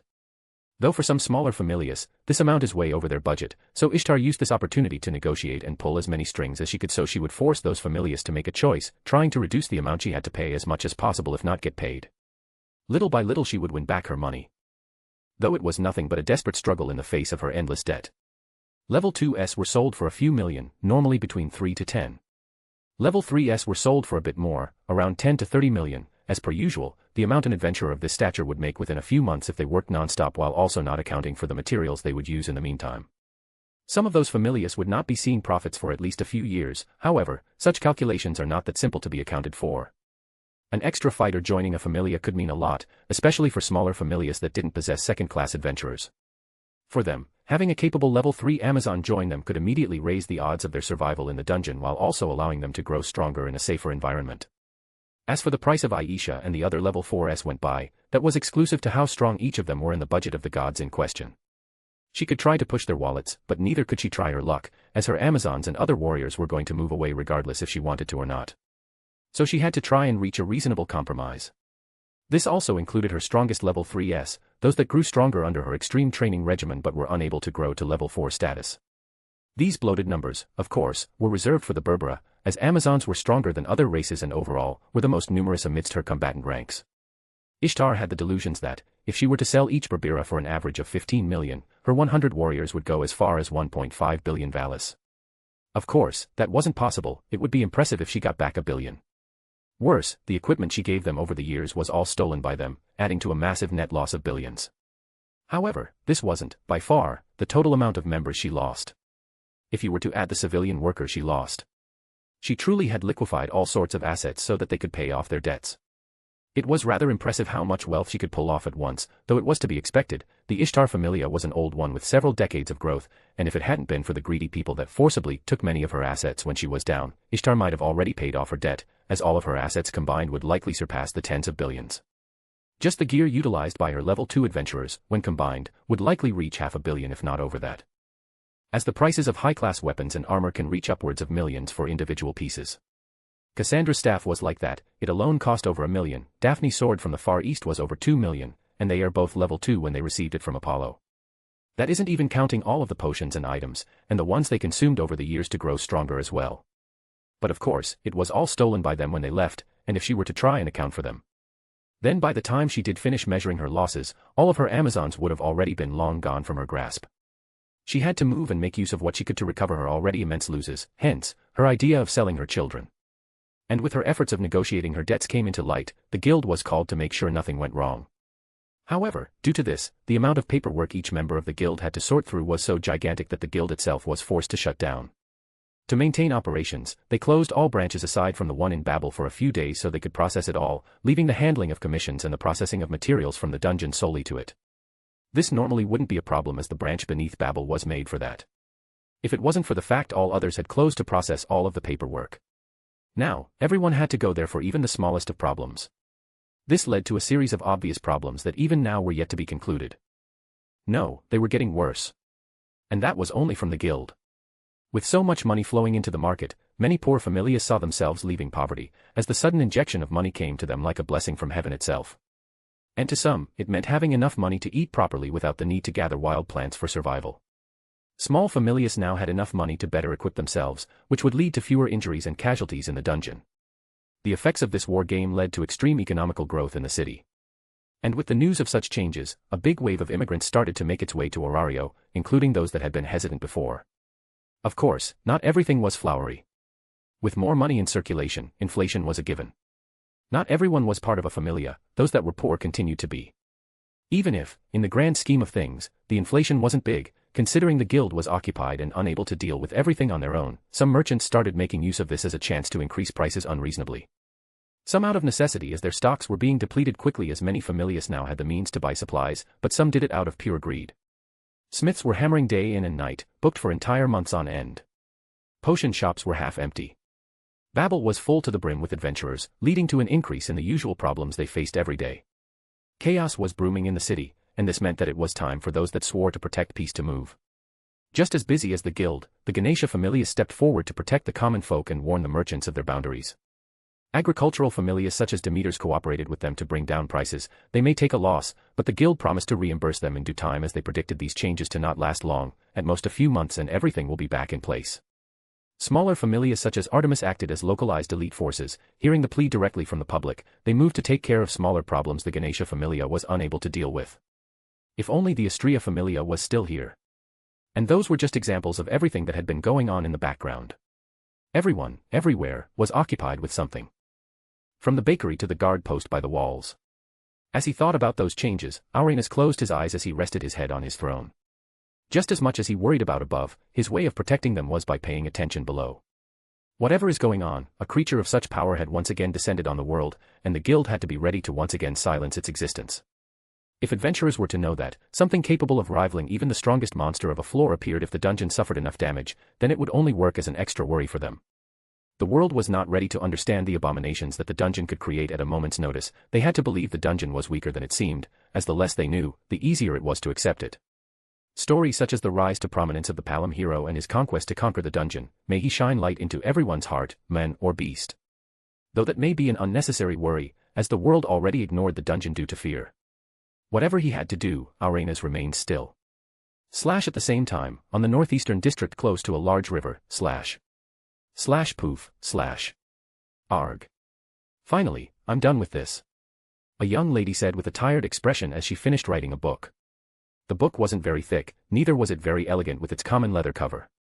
The book's name was Encyclopedia of Rare Monsters, Volume 1, written by Nictamani Lesf. Forcing me to write this down out of nowhere. Humph. Her face slightly red, she got up from her seat. Nick was currently within a simple but decorated room full of books of many kinds and vintage-style furniture, sitting behind a simple desk next to an open window. Around a week ago, Nick was doing her usual reports within her room. Her home being located somewhere on the edge of this district next to the river, Nick grew up with her parents as she saw the boats go by with stories from afar. Until their deaths at the hands of the dungeon during Arario's dark age around 5 years ago. Due to her desire to study and research, and the obvious influence that came from her mother, a dungeon researcher, her parents introduced her to the Athena Familia instead of having her join theirs, as in there, she would be able to bloom faster. After many years of study, having graduated from the school district and also indulged in private classes within the grand library of her familia, she was finally given her task to graduate as an apprentice scholar. Something she easily accomplished thanks to the help of a certain rising adventurer.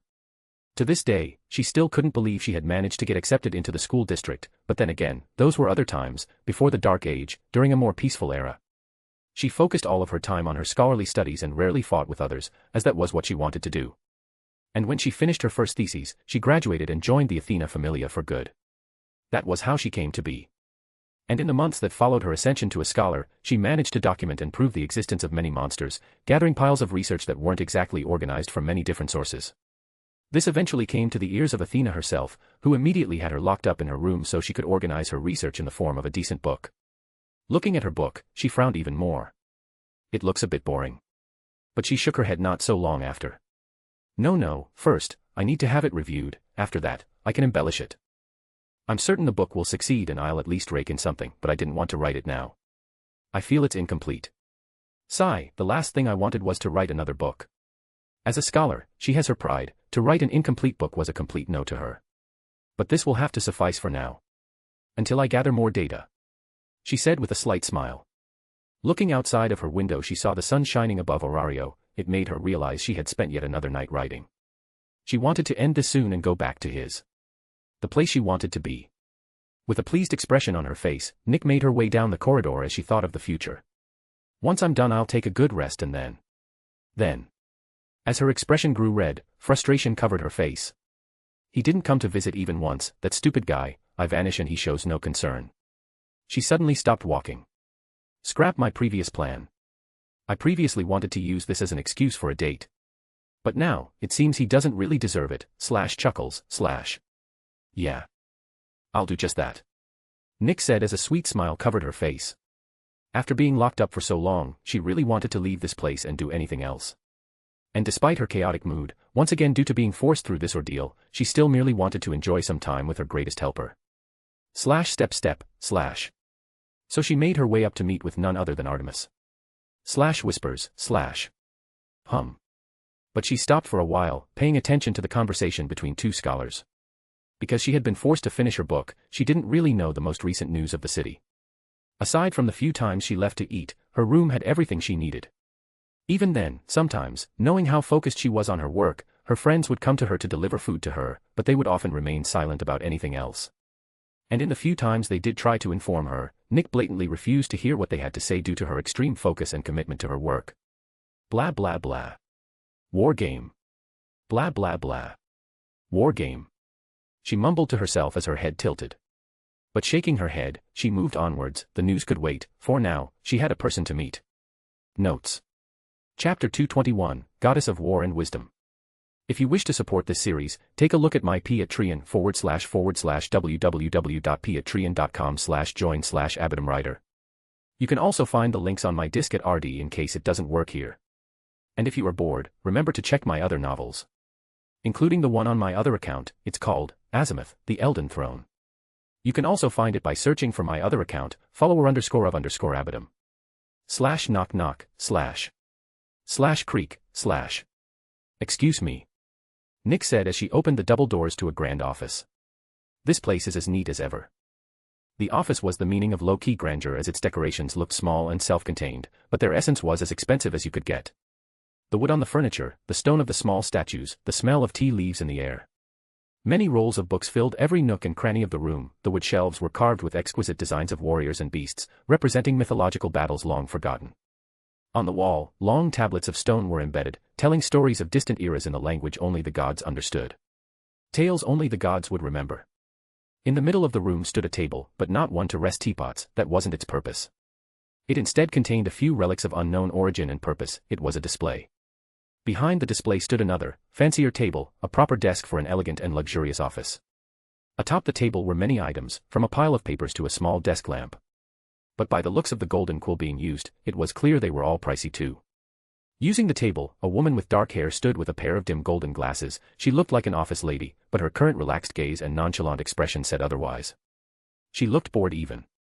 You barely gave me any time to reply, the woman said as she put her pen down, raising her head to stare at Nick.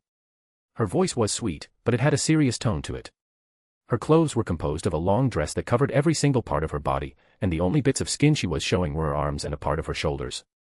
The reason being the heat of summer, otherwise, she would have covered her shoulders without a doubt. Her gentle and smooth voice, her conservative and serious appearance, and her nonchalant and tired expression did not match. Behind her, 3 pairs of heavy armor stood proudly in their respective stands. One golden, one black, and the other white, each more armored than the other. The golden one was light, even a bit casual. It was holding a golden spear with a red cloth tied to it. If you were to ask her, then Artemis would say this was the lady's casual attire for when she wanted to relax outside. The black one was more armored, but the armor was hidden beneath some sets of flowing cloth. It looked regal as it held a beautiful sword. She liked to use this one when leaving for more formal meetings.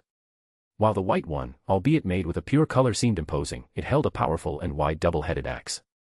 She rarely used it, but made sure to polish and clean it on a weekly basis. It was her most important piece to only be used when she wanted to show off. Albeit, the words she might choose would be a bit fancier. They had an intricate and unique design. It was reminiscent of Spartan armor, albeit no one would understand if given the term. Only the gods would understand what the word meant. Above the 3 sets of armor, a shield with a face stood proudly on the wall. It was the emblem of the Athena familia. Without any doubts, this was Athena, one of the 3 great virgin goddesses. And the most brutal of the 3, known to be even stricter than Artemis, as her methods to deal with her suitors were often better not said in public. Though, if you were to ask a god such as Hermes, he would share tales of the distant past when Hestia was a figure to be feared and respected, when she was known for being even worse than Athena. Thankfully, those were long, forgotten times, even for the gods. Sorry. It's just that I screwed up. I wanted to leave so much I forgot decency. But Athena shook her head. I know, there is no need to beat around the bush. I wasn't doing anything interesting either. Her gaze fell onto the book in Nick's hands, immediately understanding what this was about. And her expression soured a little. Did you finish what I requested of you? She asked as she fixed her glasses in place. Were you that pressed to finish it? I didn't really give you a timeline. As I thought, there was no stopping her. Yes, I did. Nick caressed her book. She felt it was her child given how troublesome making it was. Not that she understood the feeling. It took some time, but I managed to organize and expand each of the entries I studied and catalog them into a book. She approached the table and put the book down so Athena could see it. This is the first volume. It encompasses the unique creatures I discovered on the upper floors. It also contains other unique creatures that were spread in other books. My idea for this book was to make something containing all kinds of unique creatures of the dungeon, be they monsters or not. Though, in the end, I left out non-creatures from it. I'll one day have to make an extra volume to talk about them, or update the original to add them.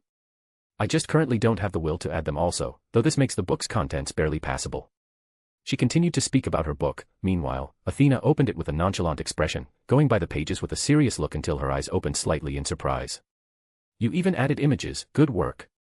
she said with a small smile as she stopped flipping through the pages. Ah. Those. I didn't make those. Nick replied with a slightly embarrassed expression. Oh.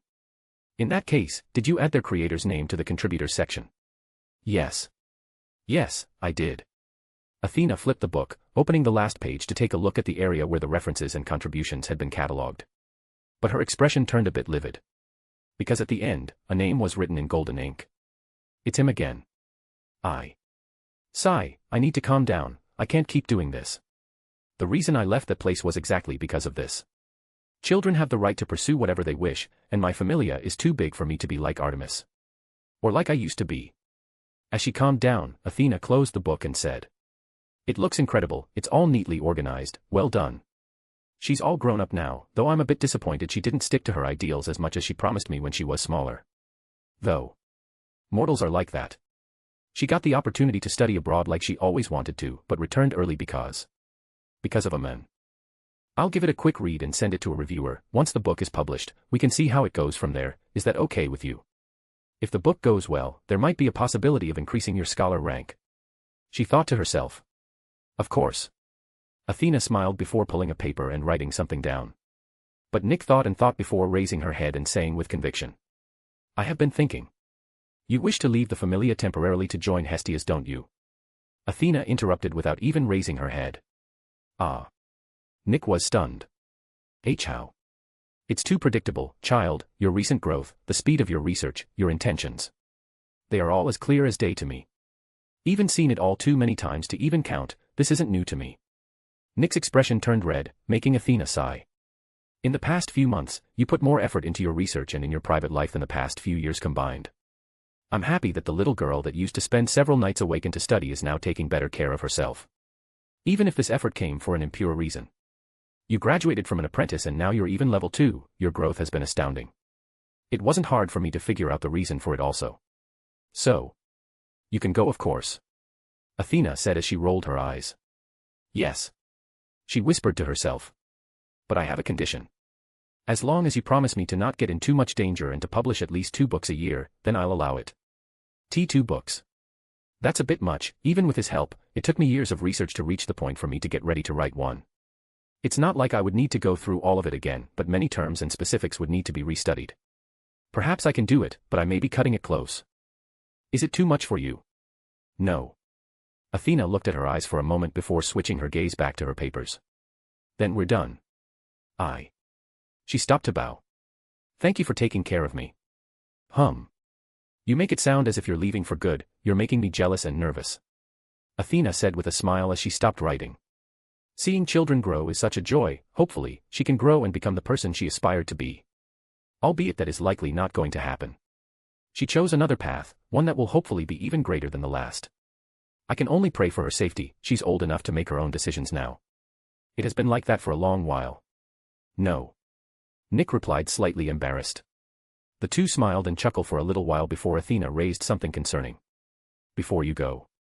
There is something you should be aware of. I am unsure if you know. No, you certainly don't know. You're making me concerned. You should be. Athena said seriously as she got up from her chair. The Hestia Familia is going to face some difficulty soon. Considering his recent streak, it definitely won't end with this war game.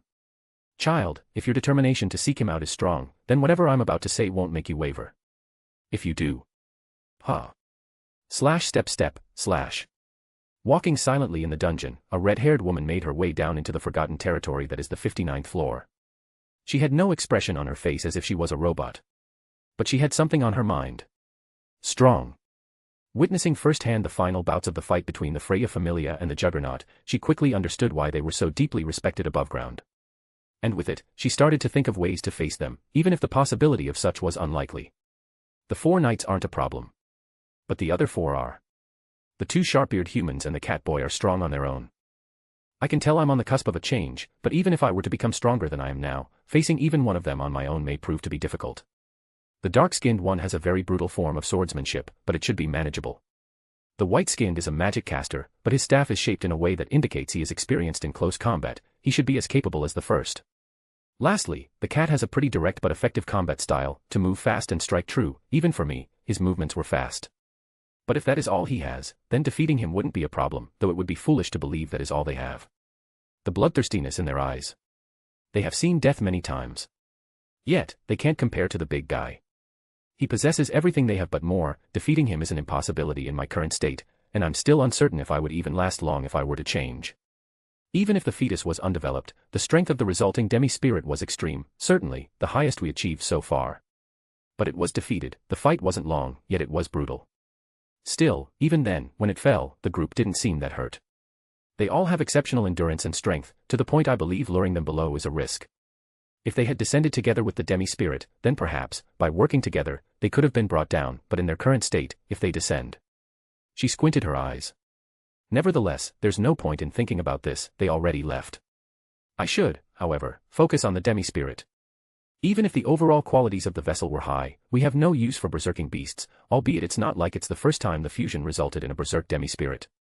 The bull was also uncontrollable at the start, but different from this one, we had the means to contain it and grow our control over it. That one is impossible to contain. At least with the resources we currently have. I am also unaware of the creature utilized for its creation. I never saw anything like it before. It must be one of the experiments from those bastards. Unfortunately, we had no time to interact with it. Neither can I say if I would have wanted to. Perhaps if the fetus had fully matured before being fused, then perhaps they would have died, and with the weakening of the demi-spirit, it may have been possible for me to control it. Regardless, that is now a matter of the past. Strength. It's nowhere enough. I'll have to consume more. An endless amount, to grow much further than I am now. Otherwise, they'll devour me. Whispers, /. A voice echoed in her mind, and she quickly grew annoyed. Tisk. For now, I need to find a way to have her shut up now that her toys left. The red-haired woman disappeared in the dark, leaving behind faint footsteps in the red sand. Notes. That's about it. Overall, it was a simple POV chapter, introducing Athena, and a bit more of the red-haired woman. The way I went with Athena is that she used to be extremely strict, but just like all other gods, she changed in the mortal world. Upon noticing her extreme behavior was causing bad things to her followers, she changed places and came to Orario, trying to start again. This time a bit more relaxed. Even so, she is extremely contained, wearing long dresses, hiding her skin. But that doesn't mean she's shy. She is a brutal girl that will split your skull if you were to peep on her. Artemis would beat you up, but there was a chance of you being alive at the end. Hestia would get angry too, but she isn't the same as when she used to be the goddess of the fire, though if she gets angry enough, she might return to her old ways momentarily. That's all from me for today, see ya. Chapter 222, Loiju's Troubles. As you read by the title, this a chapter focused solely on Loiju. But not in a POV way, the MC will be there for most of the chapter. We're going to see how he's doing after he accumulated an incredible amount of money and the problems that come with it. Following that, we'll go on a small adventure that will introduce new characters and serve as the background for a rather important character that'll appear after the next recruitment arc. Perhaps even leading towards some advancement in the MC's powers department, possibly, is the word here. As I said before, this volume's start is more focused on POVs and small interactions as the MC recovers from his injuries, not exactly dramatic, at least not coming from his struggles at least. This small arc is about 3 to 4 chapters long. For now, things are going rather well, I must say. Once these POVs end, I'll make another week jump to when the MC will heal his eyes. We'll likely have a few extra POVs including reactions from outside of Orario followed by another time skip to the recruitment day or something in between. Following that, we'll have a few more chapters before another major time skip going directly into the new arc. That's about it, peace. Within a small house somewhere in the northeastern section of Orario, 2 men talked leisurely in a cozy living room, So, from what I understood, you're going to keep working? Silver asked calmly as he grabbed a glass of water from a nearby table. Most likely. Yes. Loiju replied with a nod as he rested his head on his sofa. Strangely enough, this time, Silver met with Loiju, not at the guild, but at his home. And for what seemed to be the first time ever since they met close to half a year ago, he saw him in casual clothing, an unusual look for this workaholic elf. Hearing his reply, Silver snickered as he said, "Let me guess, is it because you have nothing else to do?" with a mocking smile on his face. "Ah, come on. Is that how you see me?" "Humph. Yes, I will." Loiju replied dejectedly. "I figured that one out." Taking a sip of his cup of water, Silver put it down gently on the table, listening to what he had to say. "Sigh, it's only when I have nothing on my mind that I realized how empty my life is." "You made it sound pretty grim." "Because it kind of is." Stretching his back and relaxing on his couch, Loiju started to narrate his problems. I made a lot of money, but I have nowhere to use it. Buy a house. What would I do with a bigger house? It would only make living more lonely and bothersome, and contracting a pretty maid to work for me wouldn't do well, it would even come out as creepy. Perhaps for a small house like this. But if you buy a bigger house then it wouldn't be as strange. Though of course, you would have to contract multiple maids for it to be effective, and approaching one of them with any kind of intentions. Then it would be creepy. I bought a few pieces of furniture, including that magic mattress people talk so much about. I used to be apprehensive about wasting my money on such things, but here I am spending a third of my house's price on miscellaneous items in a matter of days. Lloyd narrated as he laughed drily. Even then, let's say I decide to live here and don't buy anything else, I still have over 55 million valas to make use of. Should I just dump it all on a bank? That might work, but keeping the money inside a vault seems rather anticlimactic. No. If I had a family to care for like many others, then things would have been simpler. Become a stay-at-home husband or something. Even then, I can't help but feel I would be bored in no time. The entertainment district was one of my choices to pass the time, but after scamming many rich nobles of their money with you, I grew apprehensive of going there by myself, especially with all the chaos that's been going on now that Ishtar fell from grace. Most importantly, I don't know how long it would take for me to get corrupted by that lifestyle. It wouldn't take long for me to go back to a casino. Sigh. Silver nodded. It seemed his friend was showing signs of depression. And this wasn't unusual, it is something many elves end up feeling eventually throughout their lives, particularly to the ones that left their respective hometowns. The so-called midlife crisis, but for elves, it is much more intense, given they live 3 to 4 times longer than most humans. Now that all of his responsibilities had been taken away due to the weight of his own money, he has started to realize the emptiness of his life. No romance. No friends. No goals. His family far away, having fled from them due to the boredom of his past life, he drowned himself in work without realizing, and after many years, what was once exciting became the usual, and he now finds himself bored once more. And seeing people around him succeeding was incentivizing him to go and try, but he doesn't know where to start. His brother arrived recently with his own happy family, which may have impacted him somewhat. But at least he showed them his best side, a hard-working person that had abandoned gambling. In fact, they may not even know he was once addicted to it. The problem is, without people to go on around with him, he has nothing to do all day apart from wasting away at home or reading books like what he did for the last few days. He can't rely on Silver to come and walk around with him every day. In fact, he finds Silver's lifestyle a bit too much. And even if he were to find other things to do and make a schedule, it would end up becoming a chore rather than entertainment.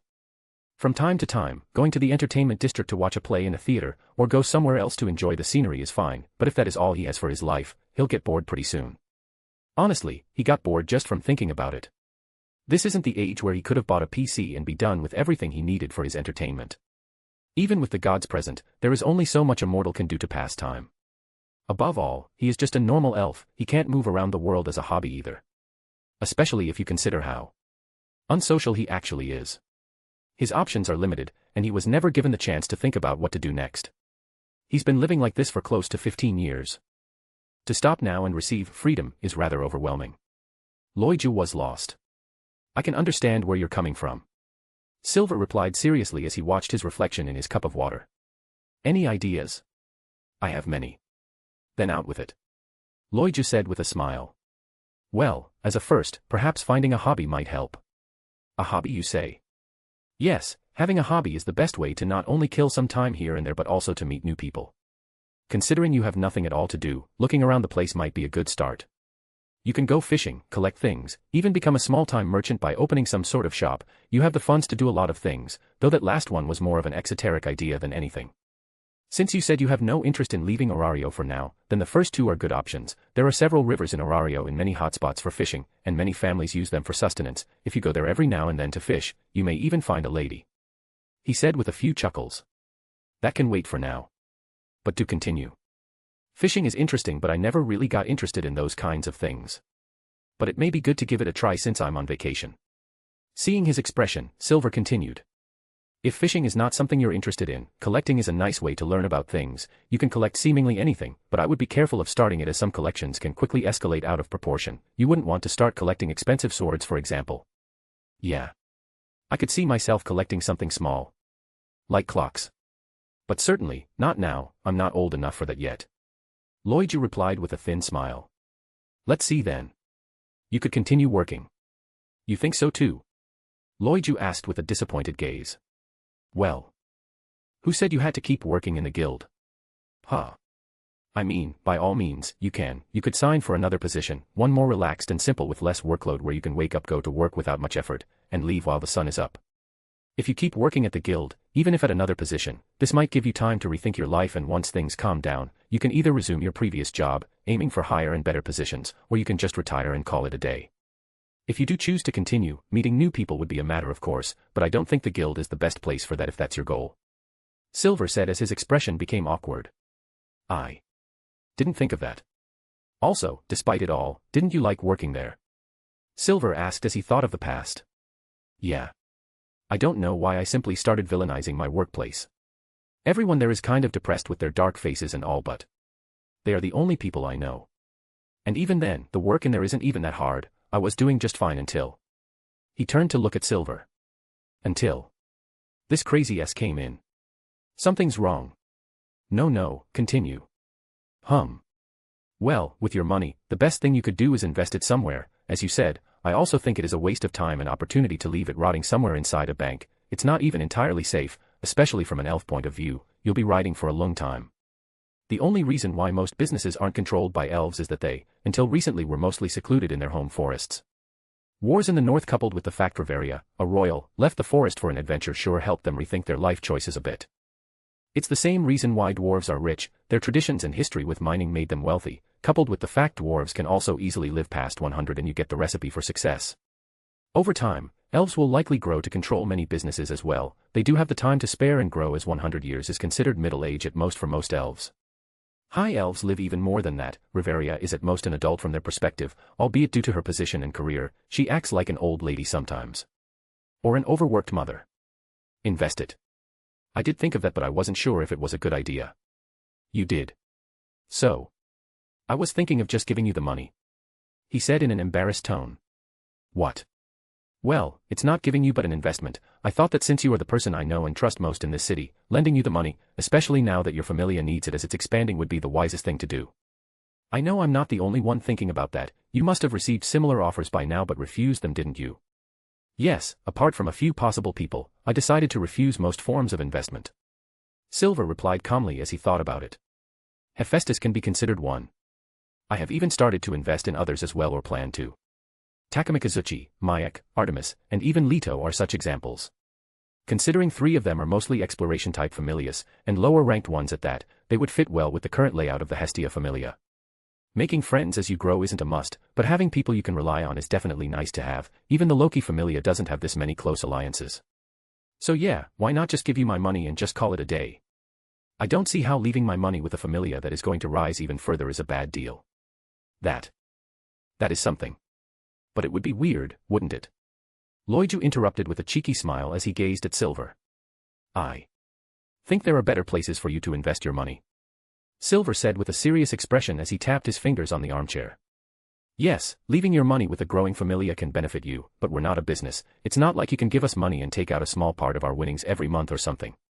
What merchants do is often sponsor a familia with gear and items in the expectation they may do something for them when they need, or advertise them, perhaps both, maybe something else. Or sometimes, if the investment is considerable enough, then rake in part of the profits on a monthly basis, as you suggested. The problem is, for the current Hestia familia, the merchant approach wouldn't work. We do not collect the earnings of our members that actively, so it would be difficult to support such a transaction. About 45% is collected, so if a party makes 100k in a day, 45k goes to us, while the rest is divided among themselves. Then, at the end of the month, an additional salary is given based on contribution, with a minimum value given based on their level and position. This is the best we could come up with since everyone, be it the familia or them, needs money. Mostly the adventurers individually need gear and items, and in essence, a familia is its people. Without proper care, every bit of investment in them is lost when they die. Even then, for that purpose, the familias has all sorts of things. We give them gear, we give them good rooms, food, a roof, training rooms, and more, so we also need money to maintain that. If Loiju or a merchant were to invest in us, where do we make the cut? From the money flowing into the familia, our 45%, or the 55% they make. It's important to know when and where to draw the line. And currently, 50 million Valis may help us, but it would end up extremely spread out once the new recruiting started. That may be inconsequential on the whole. We also just received an injection 10 times that amount plus all of the money we made from the bets and the items I sold from my stash. Our coffers are Full in a sense, and even if we are investing greatly in other areas such as real estate around our manor and the like, investing in the familia itself wouldn't be wise. But before Loiju could reply, he continued. What I can recommend is to invest in either one of our groups or directly in one of our future businesses. What? What do you mean? Loiju asked with a surprised expression. Let's take you as a merchant, one that is already quite accomplished. You have money and a great connection with the rising familia. You cannot invest in the familia itself, it is already too big and even trying would be greedy. You cannot claim a big part of it for yourself. But you could claim smaller parts of it, such as a small potion shop the familia runs, or a specific adventuring group, and you are an advisor, you already know how to help and manage adventurers. Of course, even if your word comes second to them after mine, Hestia's and even some others, you could still greatly influence them. Oh. I see. Instead of aiming at the whole, I can just invest in smaller things. That's the gist of it. I'm a bit unsure of what this sort of action would be from a merchant standpoint, but it should be safe and profitable enough for you to start. I mean, as safe as someone that knows nothing of trading and managing a business could get. Better deal with us than with someone else. True. If I were to invest in a shop while knowing nothing of the business, it would be very easy to rip me off. At least with you, I could help you guys set up something and let you all manage it. It's just an idea, of course. We have nothing close to that done, and even if we were to push it forward, we have at most an apprentice potion maker and an aspiring smith. Not really what a merchant in your position would have liked to hear. Guess that's true. Ha. So, if you don't mind waiting a few years, that is an option. But I think there are better places for you to put that money on, even if they aren't directly affiliated with us. What do you think? Silver asked as he raised his index finger. Well, I made this money thanks to you, so I don't think it would be a problem to follow what you have to say again. It was my idea from the very start. Then, what do you think about investing in a rising familia from overseas and in a potion-making familia that is rising in popularity? Loiju's interest had been piqued. Notes. That's it. Pretty simple chapter, can 100% be considered filler. But I wanted to add Loiju and show how he's doing. I like him quite a bit. Anyway, this conversation would lead to a development that will have effects over the course of the volume, so I think it's fine. What do you think Loiju should do with his life? Remember that we'll likely still have a second side chapter about Loiju's family in the future. People seem to like Silver's and the Elf Kid adventures. Aside from that. Peace. Chapter 223, A Time for Charity. This chapter is very light and relaxed, but it slowly builds up to something, or so was the intention. Anyway, let's get to it. If you wish to support this series, take a look at my Patreon www.patreon.com/join/abatumwriter. You can also find the links on my disk at RD in case it doesn't work here. And if you are bored, remember to check my other novels, including the one on my other account. It's called Azimuth, the Elden Throne. You can also find it by searching for my other account, follower_of_Abatum. /later/. After another half an hour of talking, it was time for Silver to go. But before he left, he stopped, turning around to face Loiju. Hey.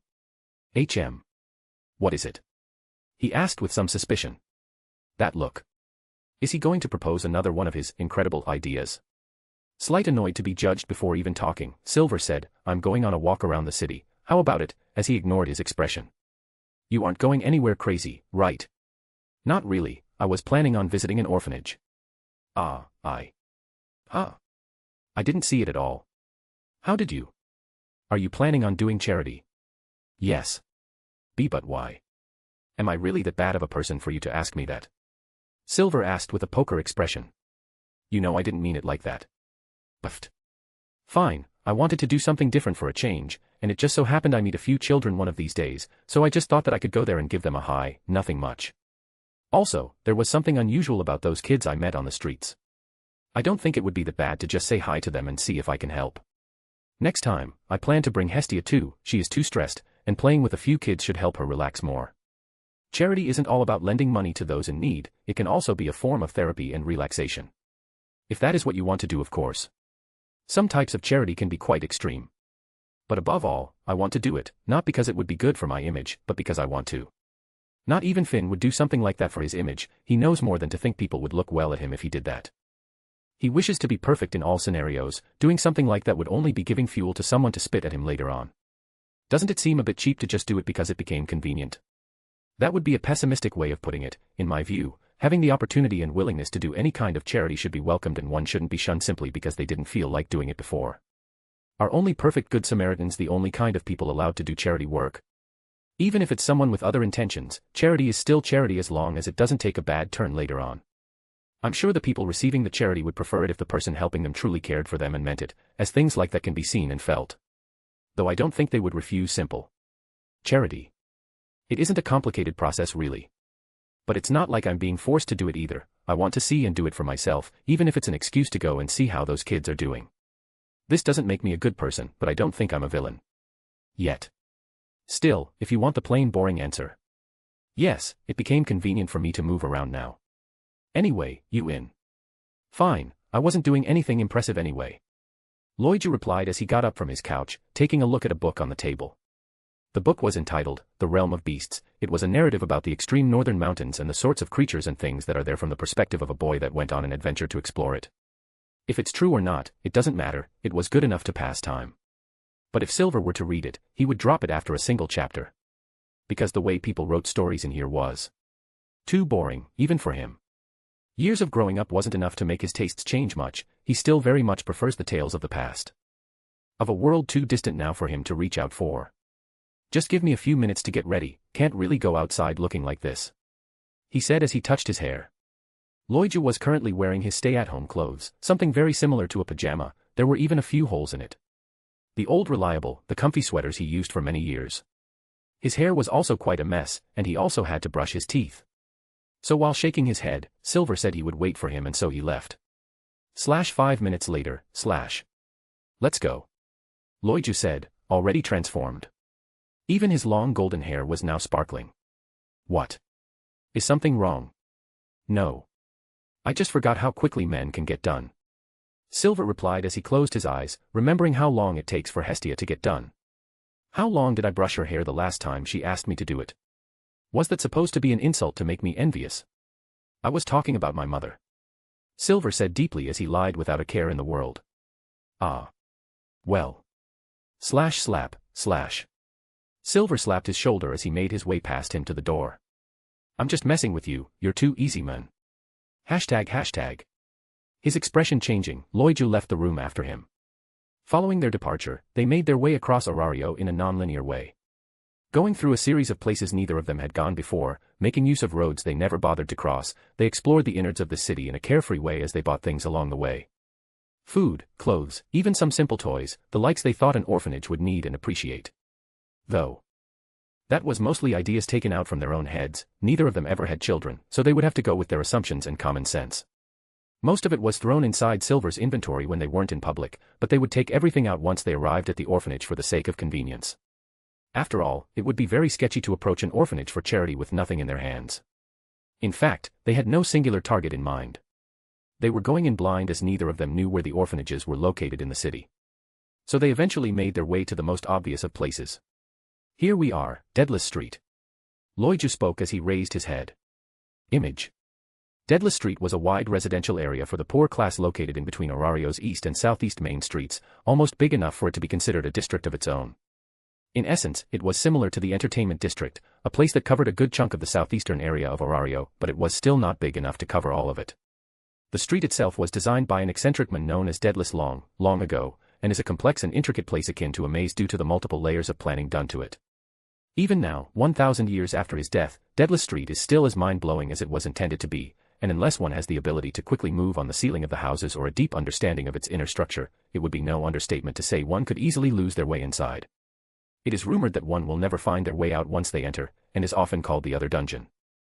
Though, for Silver, this may actually be a vestige of the rumors surrounding Gnosis. He always found it odd how it took 1,000 years for any info to be released about the existence of that place, but then again, it may have already been spread. It's just that this place was so bizarre, that over the centuries, the pieces of information were distorted until the district itself was known as the dungeon rather than the place underneath it. For better visualization, the residential district Deadless Street was part of was located between the entertainment district and the district where Hephaestus workshops were located, albeit that place could also be considered to be mainly a residential place. It was just that the workshops were what most remember when they think of the area. Image. It's also where Lloyd's home was located. From the streets near his house, at certain angles, it was possible to see the smoke coming from the chimneys of the forges of the Hephaestus Familia in the distance. Overall, were it not for the discrimination people have of the place, this area would be a rather curious and interesting spot for tourists, as it's likely the sole fragment of the genius architectural design of Daedalus, aside from, of course, Babel. Unfortunately, after the construction of the tower, Daedalus became obsessed with the dungeon, creating Daedalus Street soon after. A place for the poor and rejected, a filthy place, a prison, and a maze so no information may ever escape. So that no clues of his long dream may reach the eyes of those above. This place is as terrible as the rumors say. Though in a sense, it's neither as bad as I thought it would be. Loiju mentioned as he looked around. It's just a residential area, a sketchy one, yes, but 95% of everyone that lives here are your common day workers, the people that move the heavy boxes for the merchants and the people that sell fish in the market, the common folk. Silver replied without much prejudice as he cracked his neck. That I do know, unfortunately, those aren't the only people that live here. Loiju said dejectedly as he let out a sigh. If only the poor lived here, then most wouldn't frown as much as they did. But it's the people that break the laws and commit crimes that give the poor and others a bad reputation. Then again, it's not like every one of them is evil either. A child stealing food as a last resort to feed their 2 starving sisters. Can he be accounted for what he has done? He may have other options, but what if he was never taught how to seek them out? I don't even want to think about it, it makes me feel like crap. Yeah, but those kinds of things aren't so simple to explain. The world is not as black and white as it is gray. Much to many's downfalls. People wish to believe in simpler things as it is easier to cope with. The day is going by and we won't accomplish anything by being here, shall we proceed? Silver asked as he turned to his friend. His expression says it all, guess I'm not the only one feeling conflicted. You were the one who gave me the idea, besides, you have that look that says this isn't your first time here. Indeed it is not, I came here once to take care of something. It's been a while, it feels like ages, but it was just a few months ago. And that was. If you don't mind me asking. A friend asked me to deliver something to his lover's tombstone after he died. Silver said as he remembered the past. Hopefully, you met the person you deserved in heaven. After receiving a proper beating for the poor choices you decided to follow. Silver was thinking of Frederick, the human monster that was sent to the edge of despair as his promising life slowly broke into pieces in the face of human corruption. But that was something of the past now. I didn't know, I'm sorry. Don't be, I'm sure that guy wouldn't want anyone's pity, much less through me. He said with an awkward expression as he took a step forward. I was the one that drew the blade that ended his life, after all. Silver and Loiju entered Daedalus Street with seemingly no goal, but that couldn't be further from the truth. Silver followed, or at least tried to, the path he used in the past to reach Frederick's old home. He remembered going through a rather calm section of the area where he saw several kids playing and moving. He wanted to start his search there, perhaps he would find what they were looking for there. Later, Here you go. Loiju said with a small smile as he gave a small elf girl a piece of white bread. Chomp chomp, The little girl grabbed the bread slowly, apprehensive at first, but after feeling the warmth of the bread, she grabbed it excitedly, eating it without much fear. Her older sister tried to stop her as she was more aware than her, but it didn't take long for her to follow her steps and eat bread away with her. Behind him, Silver gave Loiju a nod. It seemed he wasn't a complete lost cause with children yet. Question mark. While Silver and Loiju gave food to the 2 girls, another child appeared from the side, peeking his tiny head through the corner of a house. Image. Food. Bread. Smells good. Good bread. The small child came running to them, quickly stopping in front of Loiju and raising his tiny hands high with a large smile without a shred of caution and childish expectations. In fact, taking a look at this cute elf, Silver started to recess what he thought. His ears are a bit shorter than they should be. A half-elf. And his attire. It's a dress, so it's a girl. His voice is also girly. Doesn't that mean it's a girl? But why do I think it was a boy? While Silver thought about a series of meaningless things, Loiju gave the kid a fresh white bread that was almost sparkling, or so it looked to the kid. Wow. Chomp. Crunch, . For the small kid, seeing such perfect bread was nothing short of alien. Even then he gave the bread no time and quickly devoured it, making Loiju worry he might choke. Calm down, the bread is no fish, it's not going to jump out of your hands. Even sho, tc hose big. Swallow it first, speak later. Silver said with a slight helpless smile. Gulp, . Even so. Those big guys will grab rue bread if they see it. The child spoke with her sparkling eyes. Her tone was full of naivety and a bit of sadness. She felt sadder about losing the bread rather than the why. It did not understand the action, only the result. Step. Rue. From the side, another kid came running quickly, it was a boy wearing simple clothes full of dirt spots from playing around too much. He had a few cuts here and there, but Silver quickly saw they were nothing serious, just a result of playing recklessly. It was a boy with a serious look, one that was full of distress as he saw his friend eating bread in front of two adults he had never seen before. Image. The elf looked serious and it had a piercing gaze behind his glasses that he didn't like, while the other. His arms were more developed than his own head. At least that was how it looked like for him. What? Is that this kid's name? Wasn't she a girl? But the name is male. I'm getting confused. Nevertheless, Silver shook his head. Even so, what was that about big guys, /whoosh, /. The kid quickly jumped in front of his airhead friend, protecting her from the adults. To Loiju, this action was cute. To Silver, he saw something else. This kid. He is fearful. Why? The only reason for him to be like this was if there was something to be scared of in this place.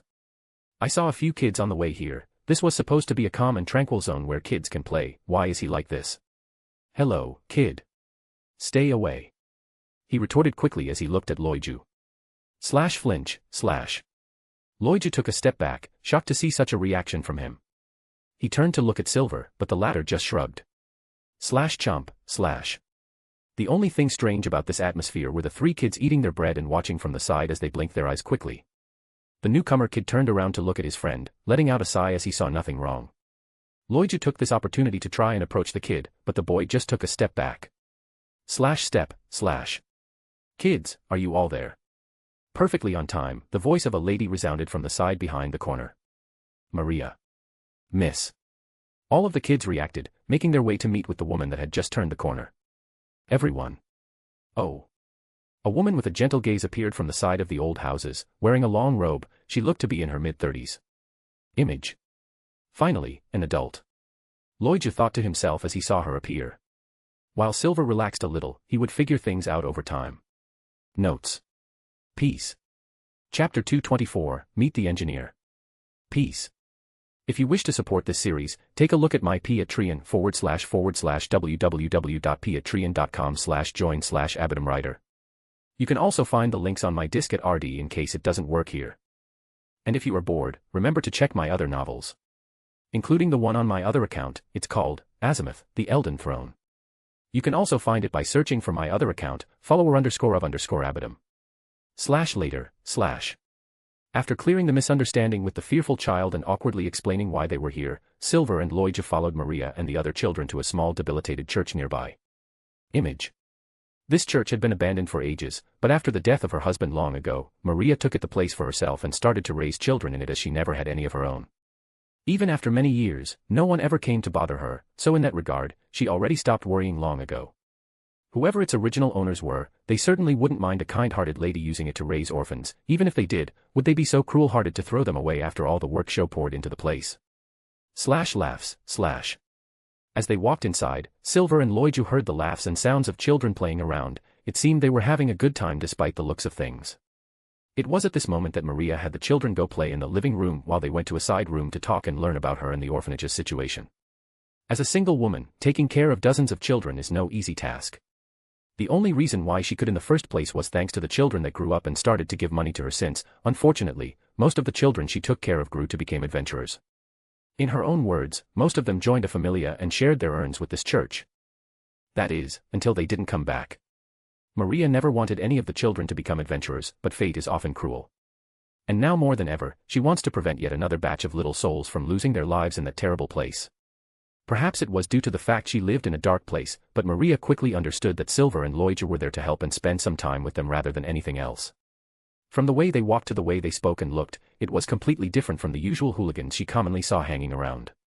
In this regard, Silver realized there might be an underlying story to all of this, but she didn't go into details, likely wanting them to not get involved as it would be too much to ask strangers for assistance, especially the ones that came here to help them like this. And neither did he press her for information, opting to grow accustomed to the place first before doing anything significant. Because sometimes, trying to help could very well end up causing the original problem to escalate even further. And even though Silver wasn't afraid of problems, he had just resolved a pretty big incident, so if he were to find himself in another familia dispute, he would be hearing an earful from several goddesses and mortals all at the same time back at home. But this didn't mean he was afraid to act if necessary, as the reason why he struck Ishtar in the face was exactly due to his own morals. Yet, to prevent things from escalating further, he had many ways to push the blame onto others and manipulate the truth to fit whatever he desired. And if necessary, he could play around like he did when he first arrived in Orario, embracing another identity so he could move more freely. Either way, if he jumped straight into the problem before gauging how deep its waters went, if it ended up being something he couldn't resolve within a day, then there was the chance the children of the orphanage may be affected by his reckless actions once he leaves. He wouldn't stay here for long, so he had to make sure no problems would follow them after his departure. But since he was here, he was unwilling to turn a blind eye to their plights, as it left a shitty taste in his mouth. "Oh. So that's how it is," Maria said with a kind smile as she heard Silver's story. She became even more relaxed when Silver explained why they were here specifically. It was due to the fact he met Rai several months ago, including some other kids in Orario. Albeit those kids weren't under her particular supervision, she still knew them as most of the orphans in this area converged to play. In fact, she had heard from their mouths about a certain mister they had seen in the streets, and due to this she became relatively more open with them. As for the kids themselves, they were likely scattered around Deadless Street, as there are many, non-registered, orphanages like hers all around. So after receiving her thanks for the supplies, he left the room with Loiju to start talking with the kids. If he were to gather any information, it would be now. But as they walked in between the rooms, Silver sneakily reminded Loiju to be careful of what he spoke. It was short, but his interactions with the children as he made his way inside already showed him their great curiosity and interest in adventurers. He was unsure why they thought he was one considering he never said anything about himself, but he believed his physical appearance may have made them assume things. In any case, they had to make sure the children didn't get any ideas about adventurers, at least not until they were old enough to understand things properly. Later. Thank you for the help. Truly. Maria said in a low, gentle tone as she watched Silver fix the church, one wall at a time. It's nothing really, this church is rather spacious, it's a shame some of its rooms are unusable. Just like in the distant past, Silver was currently using his abilities to remodel and fix the church. But different from the past, Silver was now much better at manipulating his own powers, giving him a far greater range of motion than before. It made him remember his first 2 months in Orario. It's been a while since I used my abilities for something like this. And it's not that bad. This place isn't just a church, but more like a clergy house fused with one. It's much bigger than it seems, going deep into the street block despite its simple entrance. However, most of its rooms are unusable or plain dangerous, not proper for children or anyone to live in. I can see that Maria worked extremely hard to clear most of the things, but she was forced to lock many rooms due to their precarious conditions. Hum. Covering the cracks in the wooden and stone walls by bending the materials, clearing the rubble beneath the flooring of the church and stabilizing its foundations. Filling up holes and fixing the windows, even the paint on the walls and the colorful glass windows were redone on the spot. Little by little, the church came back to life as its past glory resurfaced. This should have been the last part. Oh yeah, does this church have an attic? Silver asked as he looked around. Now, the church can offer more rooms for the children instead of cramping them all in smaller rooms. I also fixed the beds and improved the insulation in the church so they don't have to worry as much about the heat and cold. I also fixed some of the old plumbing of the church, but I'll have to continue the work outside else there would be no point in that. It's not like the church is the only thing breaking down in this place. The church was now sparkling clean, even the ground was shiny, so much so many of the children were now hypnotized as they looked at their reflections on the ground in wonder. Silver added many flowers and plants to the church to liven up the place as well. He even went a step ahead and painted some of the new room walls with decorative images children would like and enjoy. While he did all of that, Loiju became acquainted with the kids, and after telling them of his job, they just all mobbed him as they asked questions about the guild and the dungeon one after the other, giving him quite a headache. We do have one. But please, do not push yourself, she said, worried. There is no need to worry that much, it would take many churches for me to grow tired. Silver said with a proud smile as he studied his surroundings. This church is even bigger than Hestia's old home, but not nearly as old. Fixing it, however, is rather simple. If I had more time I could even redo the overall skeleton of the church, adding metal beams for support, and it's not like I lack materials, there are many ruins all around. On that same note, I could also fix those houses as well, but I don't see the reason for that apart from making things safer for the kids. Kids can and will always find themselves in places they shouldn't be. However, if I were to improve the living conditions in this entire city block, I would definitely attract unwanted attention to this place. If you say so, then please. She led him to the attic, a small hole in the ceiling of the second floor with a small wooden ladder for him to climb. He touched the wood on the ladder and wondered if it could resist his weight. It wasn't covered in dust, but it looked cranky. Grab, crack, Careful. The moment he put a bit of weight on it, one of its beams broke and the ladder fell on the ground like a sad Lego castle. Slash snap slash. Even then, this wouldn't stop him as he snapped his fingers and the ladder reassembled itself, this time looking stronger than ever. Slash crunk, slash. He tried to open the attic door, but it wasn't opening. I think its hinges are broken. To his confusion, Maria replied. The door to the attic has been stuck for as long as I can remember, and I was always fearful of trying to open it as I was worried about the door giving in and falling atop someone. Because of this I always sectioned off this area of the church from the others, leaving it for my own use. Wouldn't that put you in danger? Silver asked as he looked at her. It's better for an adult like myself to bear it than those children. She said seriously. Well, then consider your worries over. Silver replied with a smile. She's indeed a kind woman. How long has she done this with a smile on her face, I wonder? Despite everything she carries in her heart, slash crunk. Crack, slash. Using telekinesis, he forcibly opened the hatch, immediately causing a small waterfall of dust to fall as the hatch was flung open. He predicted this as he moved away from the ladder just in case. Slash cough cough, slash. Slash snap, slash. Cleaning the dust with his powers before she grew sick, Silver made his way up. And it was about what he expected. A dark and cold place full of cobwebs and old boxes, there was even a pretty big spider on the side, but it was pretty chill so Silver didn't do much against it, for now. And of course, a shit ton of dust. Boxes. Well, it's always interesting to see what sort of things old places like this have stored. But that can be left for later, slash whoosh, slash. All of the boxes vanished as the dirt and dust were cleaned in the blink of an eye. Including the poor spider, but being the merciful man he is, Silver sent the spider to another abandoned house, wishing it good luck. And with the place now in full view, Silver started to think. It's rather spacious. Perhaps I can make some changes and even make this place usable. Yeah, I'll go with that. But first, I need to change those rotting wooden beams. I imagine that it has been decades since anyone's been here, so cleaning and maintenance weren't done. I can see some mold here and there, likely due to the holes in the ceiling. There is even some fungi. This isn't healthy. I'm surprised she isn't sick. There's no need for me to fix the floor itself anymore as this church has a rather simple design, so the ceiling on the second floor is the ground of the attic, and there is no insulation in between. And I already fixed that as I worked on the second floor. Slash tremble, slash. A simple wave of his hand and the entire place started trembling. Is everything okay? Maria asked as she looked up. Just take a few steps back, it won't take long. Silver warned her as he turned to pay attention to the attic. Okay. Slash creak, slash. Slash tremble, slash. Maria watched in wonder and a bit of fear as the trembling sounds echoed from the ceiling. And the room next to her. It was as if a monster was growling next to her, it didn't sound good. Slash stop, slash. But just as quickly as it started, everything stopped as Silver jumped down from the ladder and the attic hatch vanished, making her even more confused. What happened? Here. Slash creak slash. Silver opened the door to the room next to him. It wasn't her own room but one she had set aside for storage. And she opened it, she saw something completely different. You told me this place was used for storage, so I just improved its layout slightly. The previous old room full of old boxes was now carefully stacked with many wardrobes and shelves. They weren't even ugly as they were covered in carvings of creatures and intricate details. And in the corner of the room, a set of metallic spiral stairs leading upwards could be seen. This metal wasn't materialized in existence by Silver.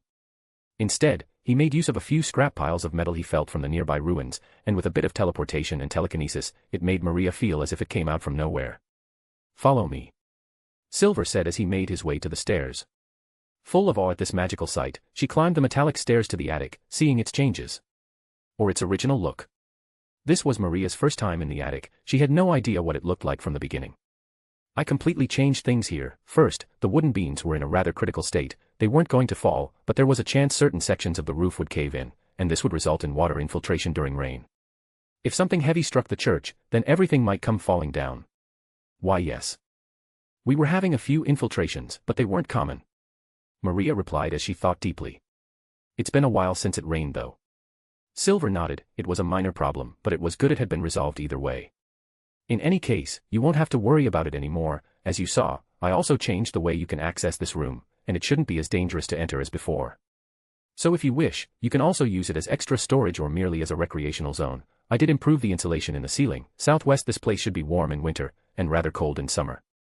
If that is not enough, I added a window over there on the side. It can be opened to allow air currents to enter the church, or be closed to retain heat. There is also a small fireplace over there. Silver said as he pointed at the side. Above all, I added simple locking mechanisms to almost all doors. They are all rather tall, so only Maria can use them if the need comes. It's beautiful, she said with pure amazement. With this, I think we can call it a day for the church's interior, Silver said as he turned around to face her. I cannot begin to thank you. No worries, it's just the start, Silver said with a smile. He wanted to brush it off and play his actions as not that big of a deal, but as he thought about it, he remembered the words he said before coming here. Having the opportunity and willingness to do any kind of charity should be welcomed and not shunned simply because you didn't feel like doing it before. He knew that, if he were to downplay himself, this lady in front of him would likely cut him and try to prove him wrong, and he would end up making a fool of himself. And he was a bit embarrassed to be reminded of it by her. Despite her appearance, she was relatively older than his mother, thus, it felt like being scolded. Just the start. Well, I did renovate the church, why not its surroundings? There is quite a bit of space around it, so why not use it? I could flatten the ground directly in front of the church and make a playground with the usual things you would find in one, such as slides, swings, monkey bars, merry-go-round, etc. If the children have a place to play rather than finding one around the church, then it would be easier to manage them all. Keeping tabs on children is the hardest part of caretaking after all. Children can be like eels, hard to grasp and slippery, and before you know it, they somehow vanish only to find themselves stuck inside some dangerous place, /chatter, /. Before Maria could reply to Silver's statement, a series of voices rang from below in quick succession. It seemed something had happened on the first floor. Has something happened? Maria questioned as she turned around. Let's take a look. They don't look scared, they are excited even. Silver could almost perfectly hear their voices. If he focused he could, but right now, his brain was just filtering the noises. There's a new voice. It seems familiar. Wait a minute. Mr. Silver. Is there a problem? Maria asked as she saw Silver stop. No, sorry, I was just thinking about some things. It can't be, I must be mistaken. Hopefully. And so, the two made their way below. But Silver was about to regret that choice. Awkward, /. In front of Silver was a gray-haired girl with light gray eyes, gazing at him with a slightly troublesome look. Out of everyone I expected to see here after listening to the children, I didn't expect it to be you. Though it's not surprising either, she said with a sweet smile. I could say the same, though, at this time. The pub should be open by now. It's my vacation day of course, can't work every day without rest. Seer replied as she gave him a warm smile. Sometimes when I'm free, I come here to help Maria, she said with a smile as she approached him. What about you? I never thought you would be interested in charity. Silver smiled awkwardly. It's not that I'm not interested, I simply never had it in my mind.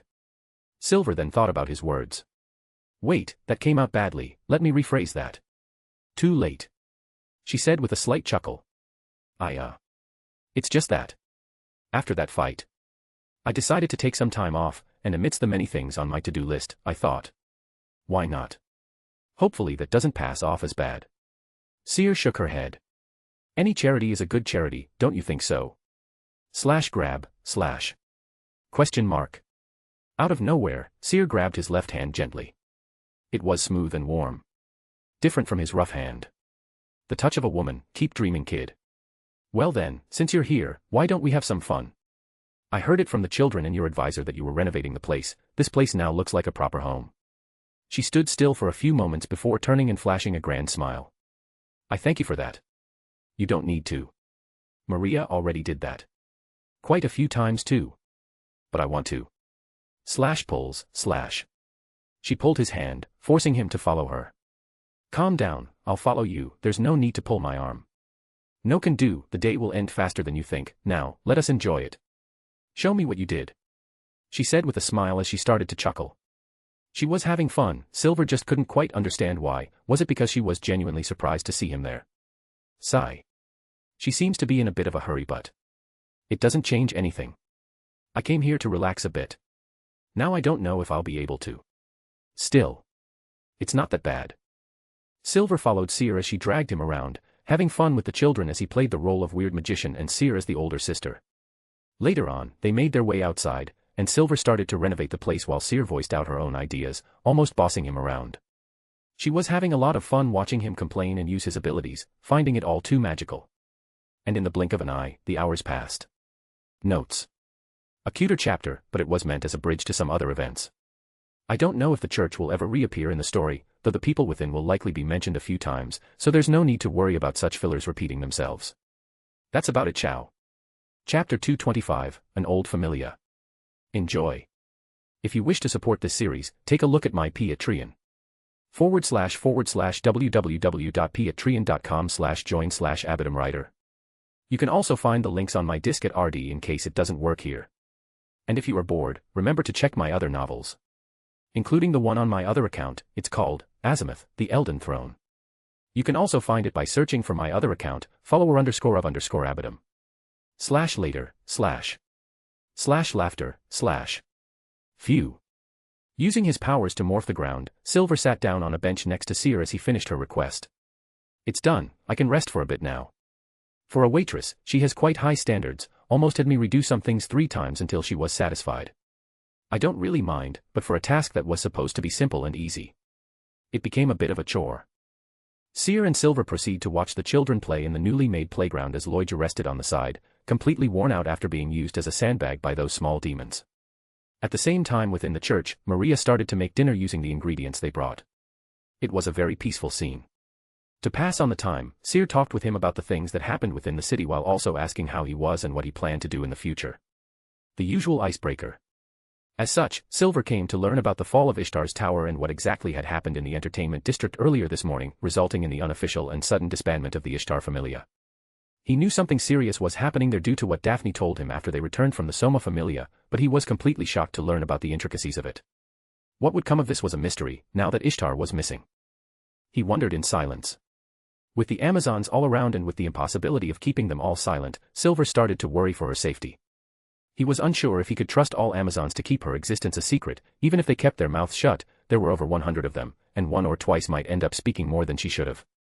This isn't counting the male warriors under Ishtar, as Seer didn't know what had happened to them, but whoever got their hands on them would certainly learn about Haruheim in no time at all.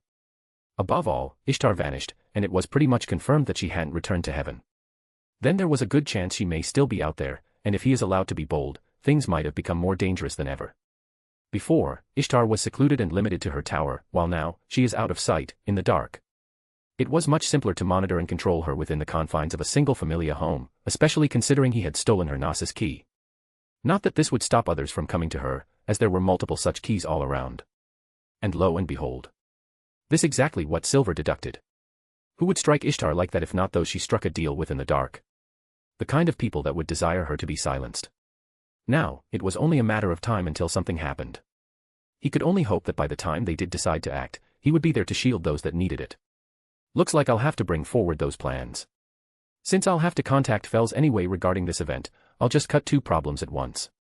Silver eyes sharpened. The dungeon and my list of priorities are too vast for me to keep a close eye on them at all times. And our Familia is about to increase in size, so it'll be even harder to keep them safe. And it'll take too long for Haruheim, Daphne, and Cassandra to level up, only then would I have some level of confidence in their ability to protect themselves somewhat.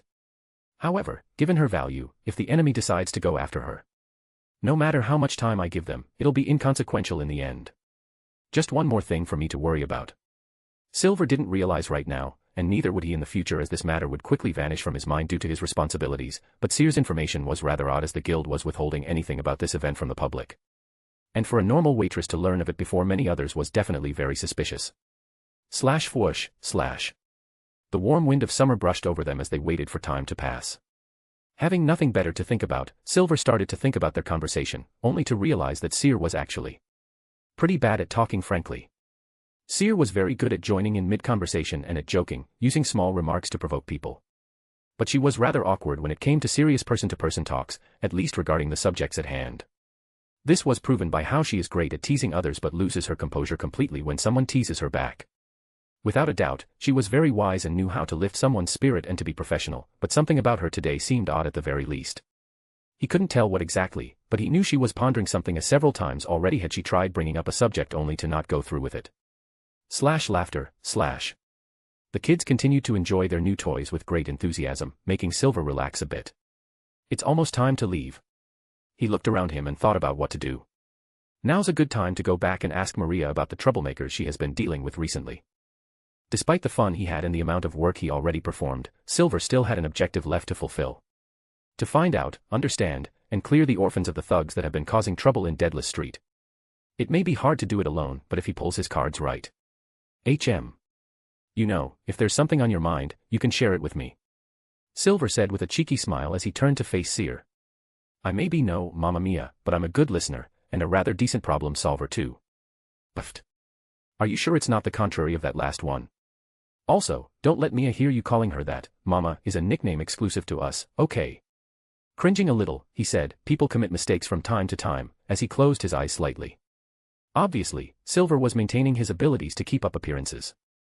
Albeit he went to visit Loiju's house with his blind man attire, he came out of it wearing a leather jacket and a brown hat. Unsurprisingly, none of the children recognized him, and this is obviously because Maria prevented them from watching the war game. She didn't want them to strive to become adventurers, however, the last thing she wanted was for them to get trauma from seeing something they aren't ready to see yet. This also meant she didn't recognize him as she couldn't manage to watch the war game on her own while keeping tabs on several dozen hyperactive children at the same time, which may have been for the best. She may know Silver is an adventurer and Loiju is an advisor, but if she were to know what sort of being she was dealing with, her relaxation may have been thrown out of the window. Well. Seer's eyes seemed to sparkle a little. She turned to the children as she swung her foot around without a care in the world, letting the wind move her hair around. But in the end, she seemed to have come to some sort of resolution as she turned to him and said, "What do you think? Can't you tell?" Her smile seemed deep as if hiding something within it. "Is that a game?" "Perhaps," she said with a warm smile. Silver raised an eyebrow as he looked at her before saying with a smile, "You're thinking of how cool I look right now." Seer put one of her fingers atop her head as she tilted it, thinking deeply. "Unfortunately, that was a miss," she said as she waved her hands around slowly. "Tisk." Smiling and chuckling, she said, "You sounded awfully certain about that answer. How do you feel now that you've lost?" "I say the jury cheated, the game was never fair. I feel like there's no answer. Though, strangely enough, I think she was hoping for me to get it right. No. I know her look, she looks just like Loiju was when I first met him today. She's lost, she doesn't have the answer." Chuckle. Indeed it was not. Getting up from her seat, she put her hands on her back as she did a slight spin to stare at him. "I'll give you another chance to guess the answer in the future." "Why not now? Do I have limited tries per day?" Silver asked as he got up from his seat as well. "Precisely." He rolled his eyes as he turned around. Pouting a little, Seer watched him leave. Or tried to as one of the kids came running in his direction, clinging to his legs as he begged him to play with them. Silver smiled, grabbing the kid and throwing him in the air above his head, altering gravity so the kid fell very slowly. The child seemed extremely euphoric as it laughed loudly. It didn't take long for him to be swarmed, and it was at this moment Loiju smiled evilly, finally having some time for himself. Smile. Seeing this, Seer also smiled as she mumbled something in a low tone. "Thank you for asking." Her voice was a bit deeper than usual as it carried an ocean of meaning. Later. Inside the church, Silver sat next to Maria as they waited for the food to get ready in the oven. I believe they were from the Eshma familia," Maria said in a slow and saddened tone as she replied to Silver's question. Finally. Silver thought to himself. It had taken some trouble, but he finally managed to have her speak and share her troubles with him. "Eshma familia." Nod. She nodded. Silver went into deep thought, thinking about this familia he never thought of before, but recognized nonetheless. The Eshma familia was a rather notorious exploration-type familia that has been in Orario for a rather long time, longer than even Loki's and Hephaestus. At least long enough for several generations to have passed through Eshma's hands. Different from many familias with a similarly long history, the Eshma familia remained around the same level of power, which was weird considering adventurers grow over time. Aside from that, Silver doesn't know much more. The Eshma familia can be considered like one of those familias many know of but rarely ever talk about. People will only remember they exist when asked, however, this in itself is already impressive. The only other thing Silver could remember about them was that their god was weird, but then again, which gods in Orario aren't? What he didn't understand was why they would provoke an orphanage of all places. It's not like there's much to gain. How much would they be able to collect from all orphanages at the same time? A couple thousand valis per day. From Maria's own words, the Eshma familia always had some ties with every orphanage in Deadless Street, and this has been going on for as far as she can remember. Due to this, many of the children from these orphanages, if they do decide to pursue a life as adventurers, tended to join them as they are the most available choice. However, they never did anything bad for them, though neither did they interfere with them either. They were just there. Sometimes they helped, but it always felt like their focus was somewhere else. Maria herself can't say much about them, none of the children she took care of joined them, but with the recent events, she has started to form a negative view of them. Silver felt something was missing here, he even felt that this was one of those classic sceneries. The ones where the children start doing things beyond their jurisdiction, beyond the will of the familia itself, and this usually has two outcomes. With the familia itself being unaware of what is going on. Or with the familia being aware but uncaring about their actions. Though, until anything could be proven, that was all just speculation. She said they visit once every few days to collect money. Do they think they are the guild to collect tax? Much less from the poor. Still, according to her, they came here a few days ago and they did not pay them because they had no money. And albeit, fortunately, they did nothing to them, it wouldn't be wise to trust the morals of thugs that decided to steal from orphans in the first place. Besides, it was always better to just ask them directly. It wouldn't take long at all. At the same time, somewhere in the west, gallop, a simple carriage made its way across the road under the sun.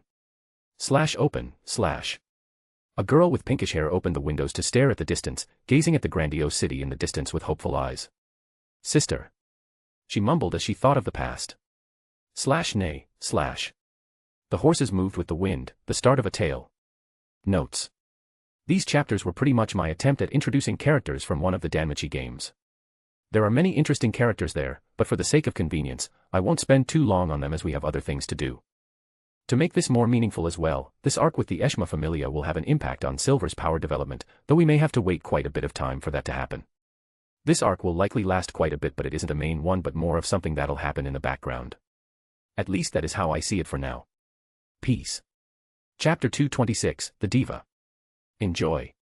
After eating a simple but heartful dinner with the kids and Maria, Silver, together with Lloyd, escorted Seer out of Deadless Street before parting ways, each going to their corner of the city. Seer went back to her home, whenever that was, to enjoy the remainder of her vacation while Lloyd did the same. From his own words, he had some things left to be done by tomorrow so he could go back to work. He seemed a bit more motivated than before.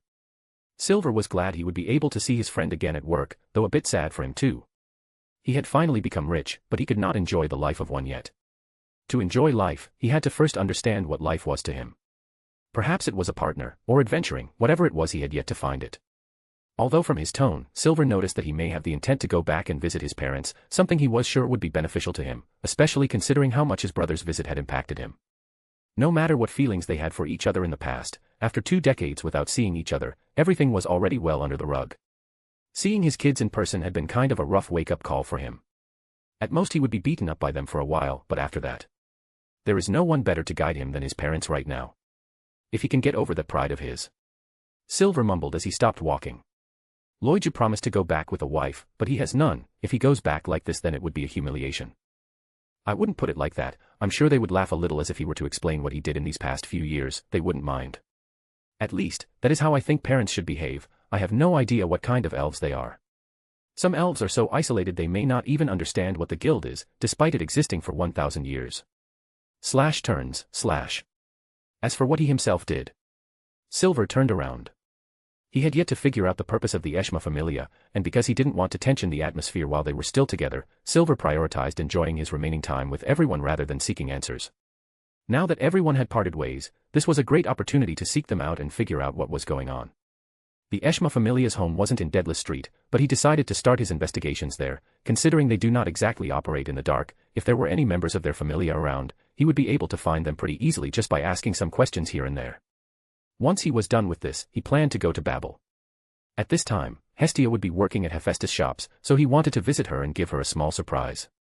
As for what he would do after that, he wasn't sure. He could go back and continue training with others, rush a meeting with Fells, or just focus on recovering his sight. A few more days was everything he needed to retire his bandana and dark glasses. After that would be his arms, and the sooner he did so, the sooner he could push for a higher record in the dungeon. Though that would have to be left for later. Perhaps I should just take it easy and have a date with her. We did eat some sweets 2 days ago at a coffee shop, trying something new wouldn't be that bad.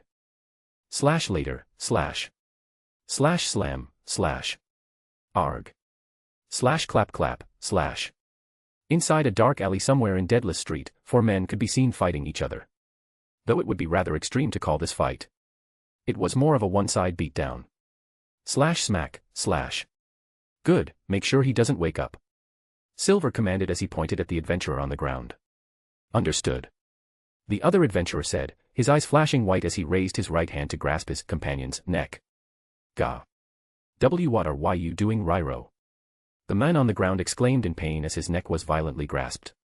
Next to him on the ground, another man stood, unconscious due to a heavy concussion, slowly bleeding out from his broken nose. Sir. Ryro spoke in a simple tone as he pulled his friend to Silver. Arg.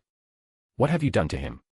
The man spoke as he grasped at his neck, trying his best to breathe but having difficulty doing so. Silver did not reply, merely putting his hand over his face. And no. Flash. When the white light receded, the man's eyes turned absent as his gaze unfocused. Let go of him before he loses consciousness. Silver commanded after he finished using his powers. Understood. Flop. The man fell to the ground, breathing heavily. But he did not complain even as his neck grew purple due to the force applied to it just now. He merely rose and stood next to the other men, shoulder to shoulder as he awaited for commands. Meanwhile, Silver witnessed this sight with a pensive gaze. It worked better than I thought. Creating ice spikes, lightning, burning, or the usual isn't the only way to defeat my opponents, that is obvious. There are many things I can do, some being more direct than others.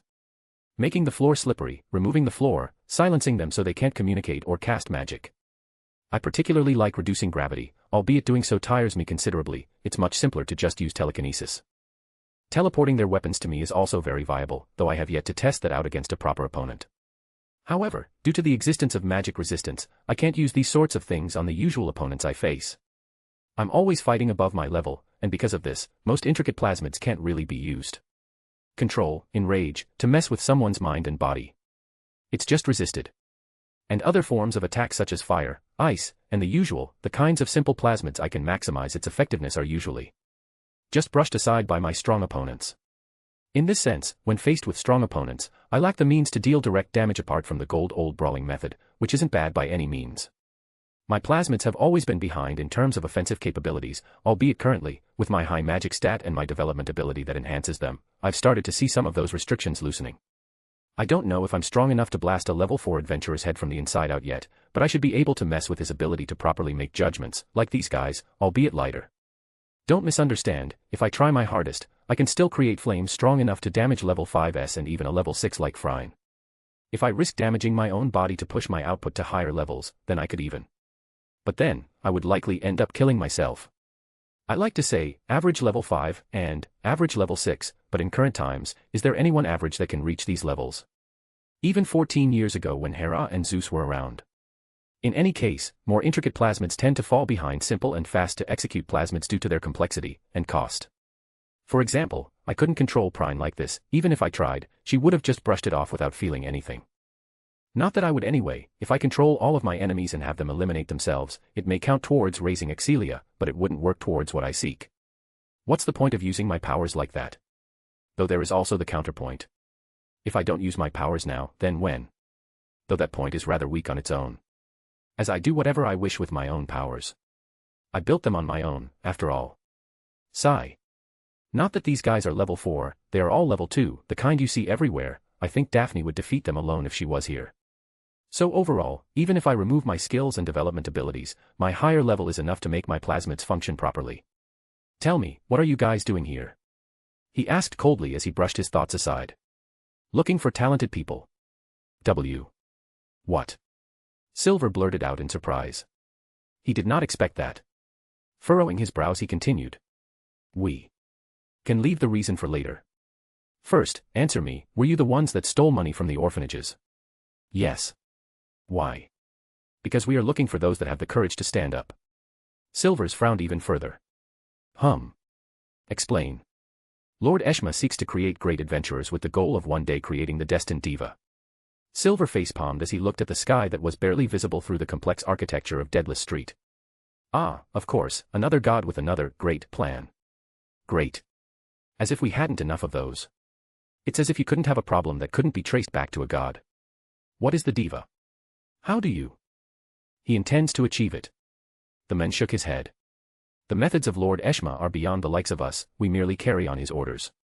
According to his own words, the diva is the culmination of mortality, the one who carries everything that makes them unique, the ultimate one.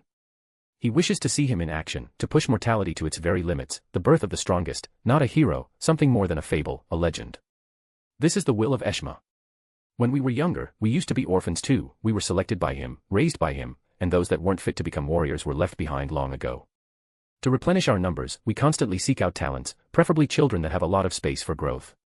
Placed together, the best are chosen to carry on, and over time, the elites are chosen to lead the familia and raise it to greater heights. Silver scratched his chin. This makes some sense, but at the same time not. These guys. The best. Honestly, I've seen at least 1,000 like them before. Perhaps I'm just being arrogant and these guys are actually quite capable. Are you guys part of these elites? They shook their heads. We are nothing but the weakness of all lambs under Lord Eshma. Our duty is to carry on the simplest of orders, but albeit small, our work is necessary as through many cogs, the machine built by Lord Eshma may operate. Yeah, I heard that story before. Same talk, different places, different times. In any case, I imagine this greater plan of yours is the reason why you guys maintained a close relationship with the orphanages. Correct. He replied with a nod. Orphanages are a great source of manpower, we help them stabilize and grow, to see us in a good light so some of them may eventually join us by their own will. While those from the outside scorn their existence, we embrace it, giving them a place to be a group to be part of, to work towards a bigger goal instead of rotting in the streets. This talk again. Sigh. When you have a society that pushes you away, a group dedicated to welcoming the scorned will always proliferate. No wonder it's so damn effective, it's a timeless rule. The Eshma familia seems to be on the moral high grounds merely from that, as they've been providing help to what is possibly dozens of orphanages across decades if not centuries without anyone knowing. Not because they keep it a secret, but because no one cares. But without knowing the inner workings I can't really tell if they're truly heroes with no capes. Something smells a bit fishy. Eshma seeks a warrior that embodies courage. But that doesn't quite fall into his ideals. He wishes to create the perfect hero, but how can he do it? He's essentially grabbing many children and grooming them into adventurers while he seeks a promised one. This is no different from what Hermes is doing, albeit he is much more passive. Then, given the capabilities of your familia, I imagine you all have no reason to steal at all, as it goes against your ideals, is that right?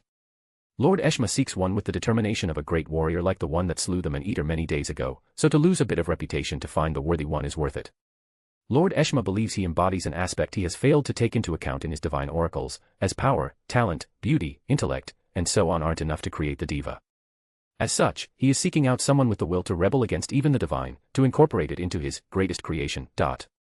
So you all are pawking around the place to see if someone with those characteristics appears. Incorporate. How do you incorporate in this situation? Is there some foul magic at play here? Perhaps I shouldn't take this in a literal sense. Correct. Silver became silent as his hand rose to his face once more. So. Is this because of me? A god that wishes to create the perfect adventurer has taken me as a model. And has started to bother orphans as they were the easiest to bully. All of this in an attempt to fish out a talented one. Should I be honored? Or revolted at such behavior? Silver exhaled loudly. No. There is no point in getting angry at a god, that is futility in itself. Their morals are different, and even if that doesn't affect the weight of their actions, as there are many morally grey gods out there, the only thing I'll end up doing is creating trouble for those around me. As whatever happens to the god in question is inconsequential to him as he is eternal. While the people around me aren't, and that is exactly why gods are so unbothered by everything. So. Why kick a rock time and time again? It won't budge and I'll only end up hurting my damn foot. In some aspects, Ishame seems similar to Hermes. Their difference is that Hermes prefers to watch as the hero plays in the field he set while Eshma seeks to mold this person into the hero like clay. I'm getting a headache from this. Like before, I feel like something is missing. I lack too much information on Eshma as a whole. These guys seem to venerate him. They even seem to hold a bit of fear. I won't get what I want by asking them any further, I'll only end up contaminating my own string of thoughts. They also don't seem deserving of me crippling their mind to investigate their memories, and killing them to directly read their mind also seems a tad overkill. They are really just ordinary adventurers being used by a higher power. But when that's not the case. Sigh. With many emotions surging through his herd, he thought deeply before asking. How much longer do you all plan to do this? One day, they'll have provoked all orphanages, there won't be a point in doing it once they confirm the person they're looking for isn't here. For a few more days in the least, we have searched almost all of Deadless Street, but we have yet to find a fitting candidate. Are there any other groups apart from you three? None. Other groups should be patrolling around other districts, searching for possible candidates there or doing their own tasks. Then, stop doing it here. Silver said after some pondering. Return all of the money you've stolen discreetly. You may continue searching for this talent, however, you are not allowed to directly interfere with the people living here anymore. Instead of completely restricting their movements, having them follow a set pattern is easier to monitor while also not appearing odd for Eshma. Besides, it seems they won't trouble the orphanage again anytime soon. They stole from them twice and were about to do it a third time. They wanted results as fast as possible as it hasn't even been a week since Phryne died. Still, given by some of the kids' reactions, I don't imagine they'll find their target here. And by the time they finish scouring through the district, I would have finished my own investigations into their familia. Before Eshma even has the time to realize something was wrong, I would have already finished everything on my end. Unless he decides to do something crazy. Gods have their own extraordinary senses, they can feel things, and tell things before they even happen too. Honestly, they just do what comes to their mind, so I shouldn't take that he'll remain still and wait patiently for me to do my own things. But it's not like I need to hurry either, as Eshma isn't doing anything otherworldly. He is seeking something like many gods, and his actions so far aren't monstrous. They're against the law, but they're safe. Much safer than Freya's, that's for sure. Yet once again, I shouldn't leave the safety of these kids to the morals of thugs. If your lord asks of your progress, just answer that you found no candidates. Silver said plainly. If they found nothing for close to a week, then nothing will change after a few more days unless fate decides to come by and prank us. My control over them should still be in effect for many more days to come, and even when it wears off, they won't remember this interaction. This should resolve the problem with these children. However, I may have to seek out the movements of their familia. Just in case.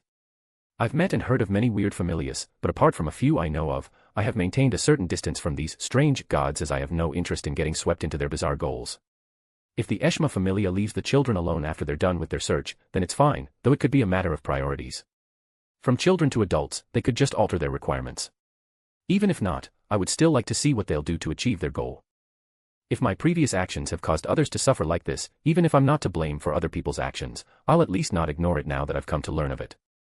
Besides, this entire matter of the diva has irked me. How exactly does Eshma plan on creating it? How many years has he done it? It seems as if it's been a few years at the very least. What sorts of techniques and research has he conducted in order to create mortality incarnate? What kind of goals and ways could a god think of? I'm curious, it would be strange to not be. After he was done thinking, Silver ordered the two adventurers to grab the collapsed men on the ground before altering his mind as well. After using his plasmids to make sure they were all under his control and that they wouldn't remember what happened here today, Silver turned around and left Deadless Street, for good this time. Not long after, Should I change my appearance again? He thought as he entered an alley. The orphans may have not recognized me, but others will. Alright, this won't take long. A few minutes later, chatter, Silver saw himself at the base of a large tower. Ah, Babel's Plaza, I visit this place much less than I should have. He said with a smile as he raised his head to look at the sky-high tower. Watching the people go by and exploring the fancy floors of Babel can be quite nice. It's not expensive for nothing, they have quite an interesting collection of shops up there. He looked at a clock hanging on a pole near a fountain. There were many such spots scattered throughout the plaza, so he sat near one as well. There's still some time before Hestia gets off her work, It's nice. Sitting by the water fountain as you wait for your partner to exchange the loot for money. A shame I never went through this phase. I worked alone at the start, and to this, I remain the same. I have no need for a supporter, and the current Hestia Familia is still not good enough to go on an adventure with me. Ideally, I would like Haruheim to be level 2 before joining me in the dungeon, to give me some boost so I can try. Well, that is something for the far future. Cassandra also has quite a way to go before she can become a reliable healer. I'll make her surpass Armid with skill, proficiency, and level. Chatter. Place seems quite busy. Silver saw adventurers and workers coming and going from Babel in droves. It felt like he arrived at a convention. All kinds of weapons, all kinds of attires, be it people from the guild or normal adventurers, they were everywhere. Without him knowing, time seemed to pass rather quickly as he started taking notice of the many exotic sights of Orario, a beauty he never really stopped to enjoy. Amidst his moment of relaxation, he turned his head to look at another tall tower nearby. It was a pretty famous clock tower. 5:25, quite late. When did I leave the Hearth Manor? Was it around? While he looked around, he noticed someone. Oh. It's been a while. At the edge of his vision, he saw a green-haired goddess hug a group of adventurers as they left the dungeon. It was Leto and her familia. They're full of vitality, they seem a bit hurt but nothing too big. They visited some time ago before the war game, a shame I wasn't able to talk with them. By the looks of it they're doing fine, that's good to hear. Looking around again, he saw a group of buff men walking into the dungeon in a coordinated march. The warriors of the Hercules Familia. And they haven't changed a bit. Figures. Babel is indeed the center of Horario. If you stay here for long enough you'll likely meet with all of the big shots of the world. I can understand now why some teens hang around the place, they must be looking to take a peek at their idols. Perhaps get an autograph. Though it's still a bit dangerous to do so, not all adventurers are good people, and I'm sure most parents wouldn't want their children near the brutes that are most adventurers. Do I have any fans? Ha. Honestly, it sounds as bad as I think. But I wouldn't mind. Thinking about this, Silver was about to take a step towards the plaza when he stopped. He saw someone rather familiar, he watched and watched, frowning, reconsidering, thinking, confirming, and repeating all of those steps in no particular order. Until... Smile. He smiled, turning back to enter an alley. Hestia would have to wait. He had someone to pick up first. Not long after, Today I made. No, I lost about. The antidote potion. Plus repairing. Food.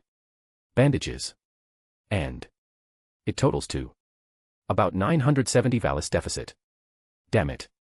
A young girl sat by one of the fountains near the plaza, her fingers up as she made several calculations one after the other in her tiny head. Sometimes, she raised her head and scouted, looking for someone before dropping her head in defeat. But her gaze changed as she saw an adventurer walk by her. And in one swoop, she rose from her seat and approached the boy. Excuse me. Notes. Pretty chunky chapter. Sorry for the delay, I'll post the other chapter, which is also late, tomorrow morning. What do you think is going on with Eshma? This chapter pretty much ends their business and starts the last arc before another minor time skip. I think it's about 4 to 6 chapters. I don't quite remember. I hope you all liked it, peace. Chapter 227, There is no kindness within adventurers. Hearing the call of a young girl, the adventurer in question turned around to face her. Can I help you with something? He asked as he raised one of his eyebrows. I noticed that you are alone and... The man looked her up and down, it didn't take much to understand what she wanted. Sorry girl, I already have a party, I was just about to meet them. He said plainly as he turned around, raising his hand to wave her off. Good luck finding someone to accompany you though. He didn't mock her, he was genuinely wishing her good luck. Or as genuine as he could be. Because honestly, he was alone, it was just at the moment he saw her he understood she would be nothing but dead weight to him. A young girl that seemed to struggle to even carry her own bag, her clothes were a bit ragged and her bag had clear signs of being patched up here and there. Dark circles around her eyes, bandages around her arms, rough fingers, dead-eye expression. She was just another one of those poor people that tried to make a living by leeching off on others' hard work. At least, that was what he believed. Damn it. Another prick. But for the desperate girl, this was the greatest mockery she could receive. As if you had a team.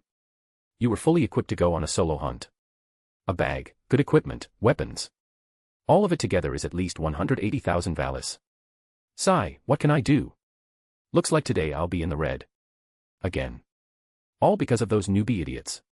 They ignore my words, neglect caution, and are just too busy being full of themselves to pay attention to their surroundings, forcing me to use one of my potions on them when one of them was fatally wounded by a war shadow. And then, they have the audacity to leave me with almost no compensation. Just because I am the supporter. What a damn waste. I shouldn't have used it on them. It would have been best to turn around and let them. I need to calm down. Had I not used it on them, they would have blamed me for their injuries. And things would have become worse, especially if one of them had actually died, they would have held me accountable for that. That already happened before. Still, tears won't bring me money, I tried that before already too, and was only received with contempt. I have none to spare anymore. CGH. Money is so hard to come across these days. She said out loud as she scratched her head. At this rate, step. Excuse me. Someone said from behind her. My apologies, I'll get out of the way. Taking a step back hurriedly, the small girl cowered back. During her many years living as a supporter, she already understood the personality of adventurers. If she were to bother one, the chances of the adventurer raising his hand against her were high, as they were selfish. Most of them at least, but even then, the ones that weren't at first merely hid their own greediness in different levels. Each with their own moral lines. Some would take pleasure in being looked up to, others might prefer money at any costs. But in the dungeon, amidst 100 killer ants, how many of them would think twice before running alone, ignoring their companions? When that happens, how many of them would stop to save her too? A supporter was often the weakest link in a team, and that was why this position was also the one with the highest mortality rate. Because they would often run the slowest. And given all of this, who would go out of their way to protect a supporter, a person they never saw before? Of course, they were beneath Babel. No one would cause trouble here where people from all over Orario gathered, at least, not too much trouble. It wouldn't take long for someone of justice to go to her to see what was the problem. But she considered that to be even worse. They may protect her now, but adventurers were petty. The moment they were shown their inferiority, they would seek her out again outside to bully her for their lost pride. It happened more than once. She was tired of it, the wounds on her face said it all. So she preferred to not be saved, to receive one punch now than 10 later. She just wanted to be free for once. Nothing happened. And that was when she noticed the man in front of her hadn't left. He hadn't raised his voice nor his hands, only his right eyebrow as he looked at her patiently, waiting for her to raise her head. Mister. He. Sorry if I startled you. The man said with a smile as he scratched the back of his head. The girl raised her head to look at him, noticing something immediately. He's tall. The boy looked to be around 1.85 m tall, his hair was black, albeit most of it was hidden behind a simple but sturdy metal helmet. His eyes were also black and his face was sharp. He was relatively handsome. As for his equipment, he was wearing a medium-weight metal armor protecting mostly his chest and back, together with a portion of his arms and legs. On his back was a small backpack together with a spear, on his waist was a sword. With her keen eye, she also noticed a few other things hidden beneath his armor such as a small set of knives, and a large carving knife on his back. And all of it seemed to be of rather good quality, something that puzzled her. In her string of thoughts, it didn't take long for her to assume he had some sort of dark intention, otherwise, why would he approach her? But in the depths of her mind, she smiled as well. A big fish came to me on his own. If he wanted to make use of her, then she would make use of him also. She could see it, this man might be her ticket out of her troubles. The only thing she needed was to / a few minutes later. On the first floor of the dungeon, / Thank you for accepting me, Mr. Anthony. The girl said with a smile as she adjusted her bag on her back. Her voice was smooth and even cute, but no matter how much she tried, she couldn't take away the weight hidden within it. Naive boys may not recognize it, but Anthony could. She was hiding her tiredness, if the dark circles around her eyes weren't enough already. She seemed to be using some cheap makeup, nothing impressive as it seemed her only purpose was to hide it a bit. There is no need to speak so formally, Lily, instead, I should be the one thanking you. Huh. What is he speaking about? As I said before, this is supposed to be a fast run, no need to go too deep. I'm just happy that I have anyone to accompany me, being hurt and all. He said as he touched his shoulders. According to his story, Anthony was a level 2 adventurer that got hurt in an expedition to the dungeon a few days ago. But since he couldn't take staying home all the time, against his companion's wishes, he dived into the dungeon to cure his boredom. He made sure to explain his situation to her so she could understand it, as diving with a hurt adventurer, especially one that acts as the vanguard, can be incredibly dangerous. Lily appreciated his honesty, though it only made her that more suspicious. Her worries are well-founded though, as in all her experience as a supporter struggling at the bottom, there wasn't a single time where her trust was rewarded. Every single time she decided to trust an adventurer, she lost something. Money.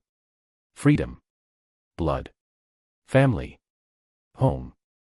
The moment she lost the very thing that had taken a large place in her heart, she lost all faith in adventurers as her heart shattered into pieces. Since the world decided to treat her like this, then she would do the same to it. Because she was only a weak girl, she couldn't take being beaten down time and time again. She wouldn't change anything, she couldn't, she only wanted to survive. Then. May I inquire about your plans for today? Lily asked as she held onto her large backpack. It's too late to turn back now, so it's time to start. Like usual. First, I need to understand him, it doesn't seem like this will be an easy target. I can't take his spear, nor his sword, both are too big for me to carry. Perhaps his knife, but he doesn't seem that distracted. He's a level 2 adventurer, and he doesn't look stupid, so tricking him won't work that easily. What do I do? Lily was deep in thought. That'll depend on my shoulders. The moment they start to feel a bit sluggish, we're out of here. He said as he touched his right shoulder. I see. He is different from those newbies, he knows what he's doing. That's even better, instead of losing resources and exhausting myself I can focus on just doing my job. Hopefully this time, nothing bad happens. What do you think? Anthony continued, cutting through her words. Huh. Lily found this young adventurer pretty weird, more so than the others. He was constantly trying to ask her opinion, and even showing her some level of respect. She was baffled at this behavior, never had she seen such things coming from adventurers, at least directed at her. Albeit, she had also been unlucky with her choices. What I'm asking, what do you think of this plan? The dungeon is pretty dangerous, we shouldn't joke around while in it. If you aren't comfortable with this, we can stick with a simple path on the upper floors and hunt for some time. I myself didn't come here for the money, more so to waste some time. If I weren't ready for some danger, I wouldn't be here. She said with a small smile after a small moment of hesitation. How can I get rid of this debt if I remain still? Besides, was I ever truly safe? Then onwards. Though make sure to tell me if you need some time to rest, that bag is quite massive. He replied with a small smile after a moment of silence. And indeed it was, Lily's bag was several times bigger than her. She may not show it, but her eyes are heavy and she is sweating a little. She must have been in the dungeon all day, perhaps she barely even ate anything. That's not good, even if she is stronger than she looks. Lily was a small Chianthrope girl about 1.20 centimeters tall with chestnut hair and fur. Image. Like. Come on bro. She walked around with a white and dirty leather cloak around her body, making her appear rather shy and even a bit sketchy. On her back was a massive backpack that was at least 3 times wider than her and around 1 m tall. It was a pretty heavy and expensive bag, it was her treasure in a sense. Albeit an old one. She bought this big bag to carry a lot of things with her to save her life whenever she needed, it was almost like a mobile home for her. Because of the way she was treated, she learned to be sketchy and resourceful, she knew when she needed to save her companions and when it was the time for her to run. She never actively led someone to their deaths in the dungeon, in fact, she always tried to give advice when she noticed their bad choices. But it would be a lie to say she always gave it her all whenever her team found some sort of danger.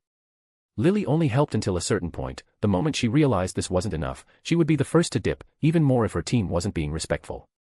Sometimes this would result in good things for her, she would keep all of the magic stones and loot. Other times, the survivors came after her as if that would bring back their lost ones or merely to vent at her. She lost people she liked and cared about to the dungeon, the few adventurers she might have liked. Only to see the ones she never wanted to see again come back from certain death to bother her like the vultures they were. Lily's life was a roller coaster of bad luck, one that was in a constant descent. Later. Lily and Anthony made their way across the first floor, entering the second floor without meeting a single monster.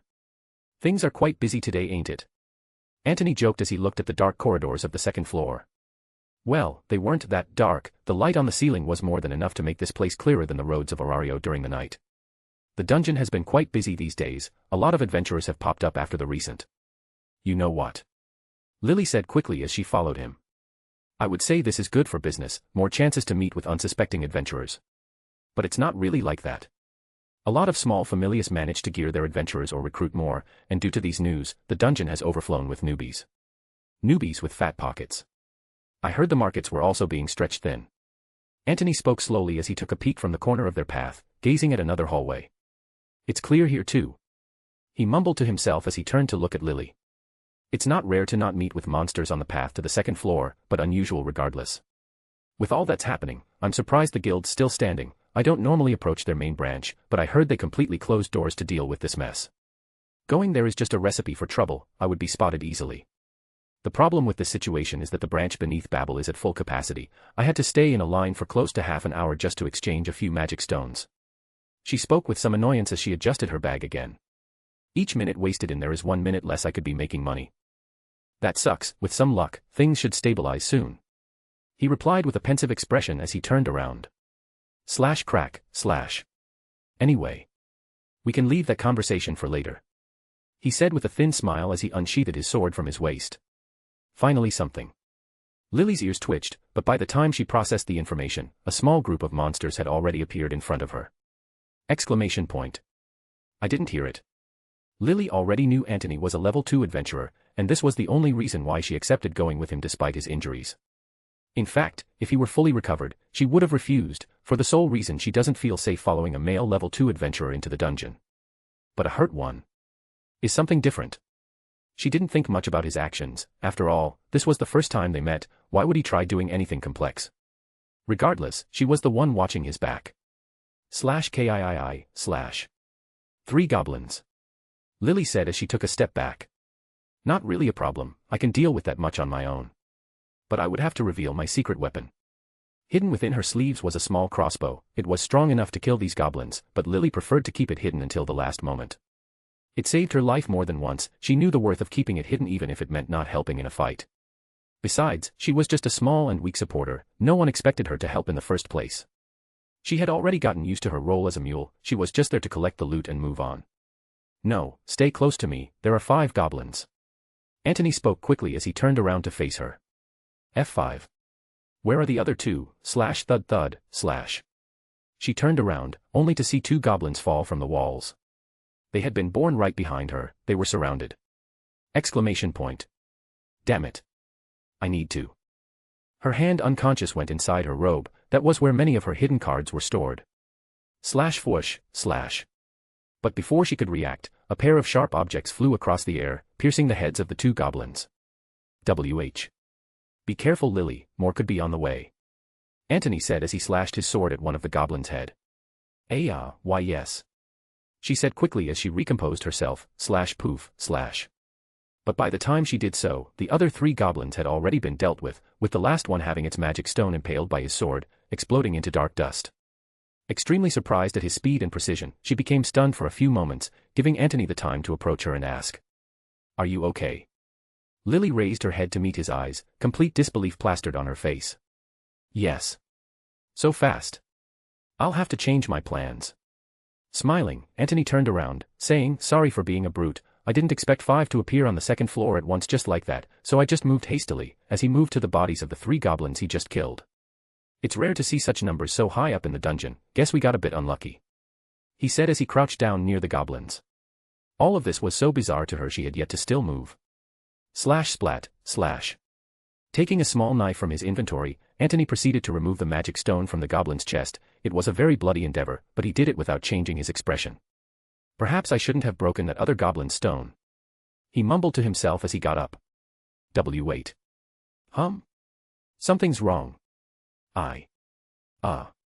Let Lily do this dirty job. This is her task.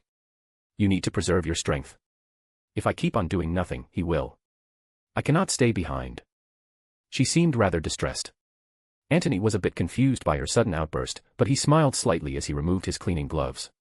You're right, we are a team. I can't do everything alone. He said as he rested his back on the wall.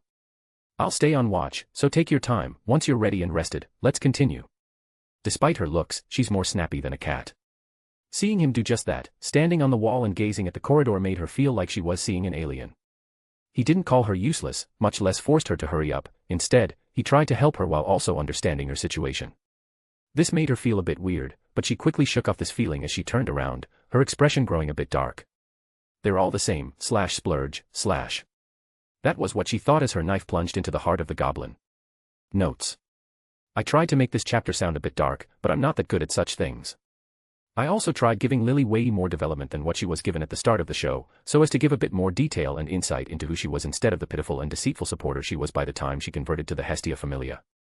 The reason why I wanted to introduce Lily was a mix of necessity and because I felt that, well, it had to happen at one point. Who knows what I'll do with this, but we'll see. What would you like me to do with her? Anyway, peace, I'm out. Chapter 228, 1 week later. I'll now try to make the Zero Fate chapter. Wish me luck. Also, I won't be posting this week since I'll have my last exams. I'll have 3 this week and 2 next week. We'll see how things will go. Peace. Later, sheath, Well. Phew. This should be enough for now, shouldn't it? Antony asked as he massaged his shoulders. Around him, the bodies of multiple orcs littered the field. They were so numerous it made Lily's head spin. It made her wonder why in the first place such a high number of orcs had even appeared, but then again, the concept of monster parties resurfaced in her mind.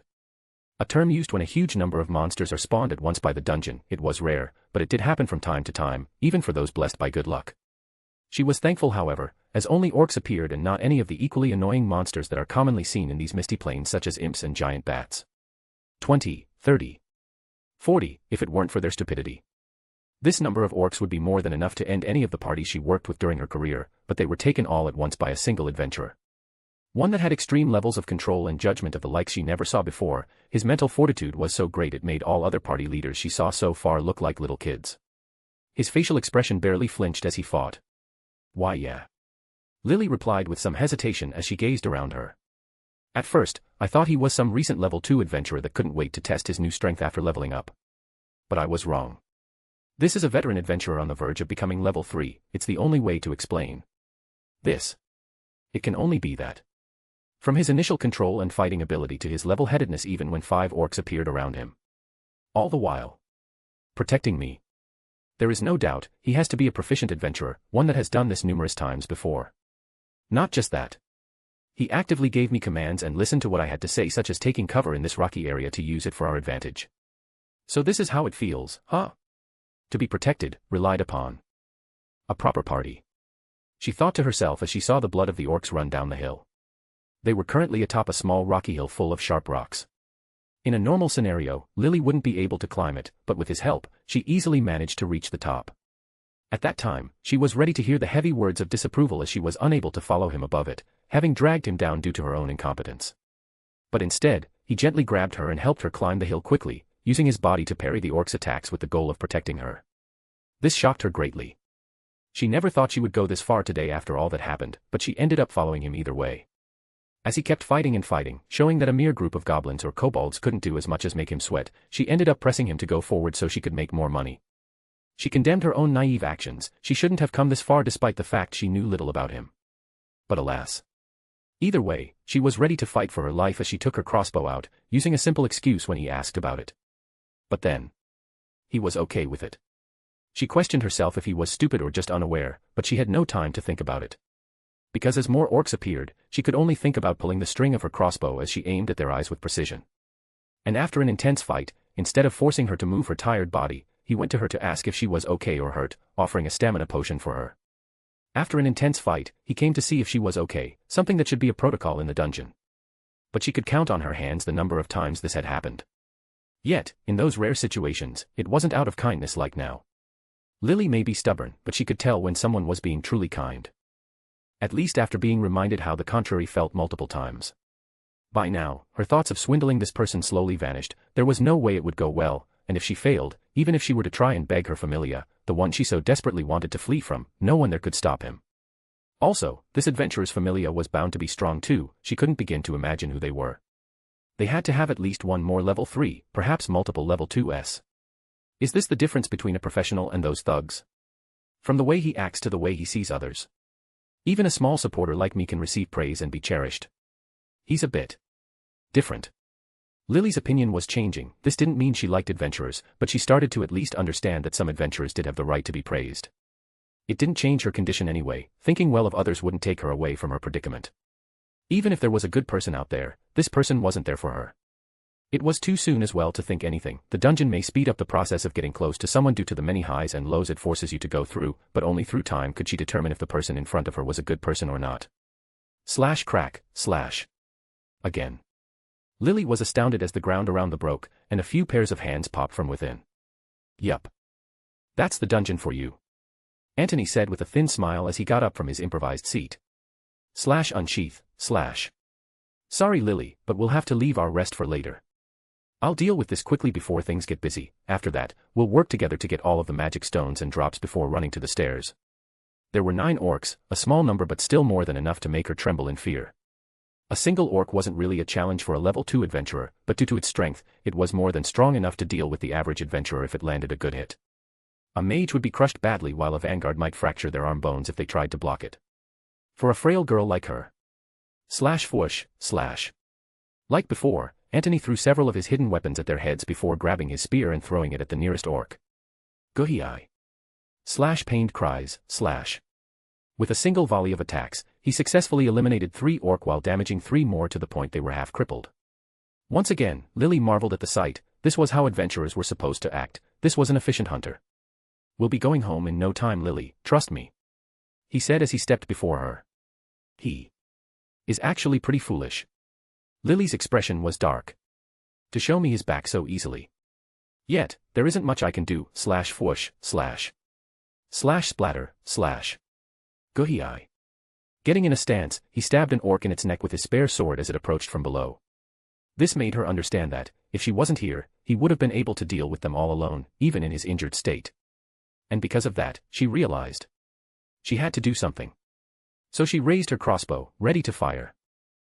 Later, above, After an exhausting time in the dungeon, Lily and Antony now sat near a small fountain, several bags of coins next to them shining in all their glory. 1-1-120. 120,000. Lily stuttered several times, she couldn't believe what she was seeing. It's indeed quite a bit. It's 5 times the average a party of 5 would make on the upper floors. She exclaimed excitedly as she jumped from her seat. This amount of profit. For barely any effort, an efficiency several dozen times higher than usual. Compared to what I go through on a daily basis, these last few hours were nothing. With this much. If I were to repeat it for a week or two. My debts. I would pay them all. I would finally be able to buy my way out of that cursed familia. Ah. Noticing she had lost her calm, Lily sat down again, embarrassed. But then, her expression soured, it was time to divide the spoils. There were times she received little, there were times she received nothing, she wondered, how much would she receive this time? Regardless, she had already separated a part of it in secret, it was hard to do so with such an experienced adventurer as her partner, but she believed she came undetected. It may be cruel, but she did not think so, the only cruel thing were adventurers themselves. She hated them all with everything she had. All adventurers deserved the same treatment. Here. Antony spoke slowly as he pushed half of the bags to her. This is. About half. I did not pay much attention to the details, so pardon me if it's not precise. But. Your help has been superb, honestly, it's rare to see a good supporter like you these days, you can fight and give commands rather well, you have talent in this. Shock. Lily was stunned again. As I said before, I came here to kill some time, not to make money, so apart from some coins to cover the price of the items and the repair on my poor weapons, I don't really need much more. Perhaps some money to buy dinner would be nice.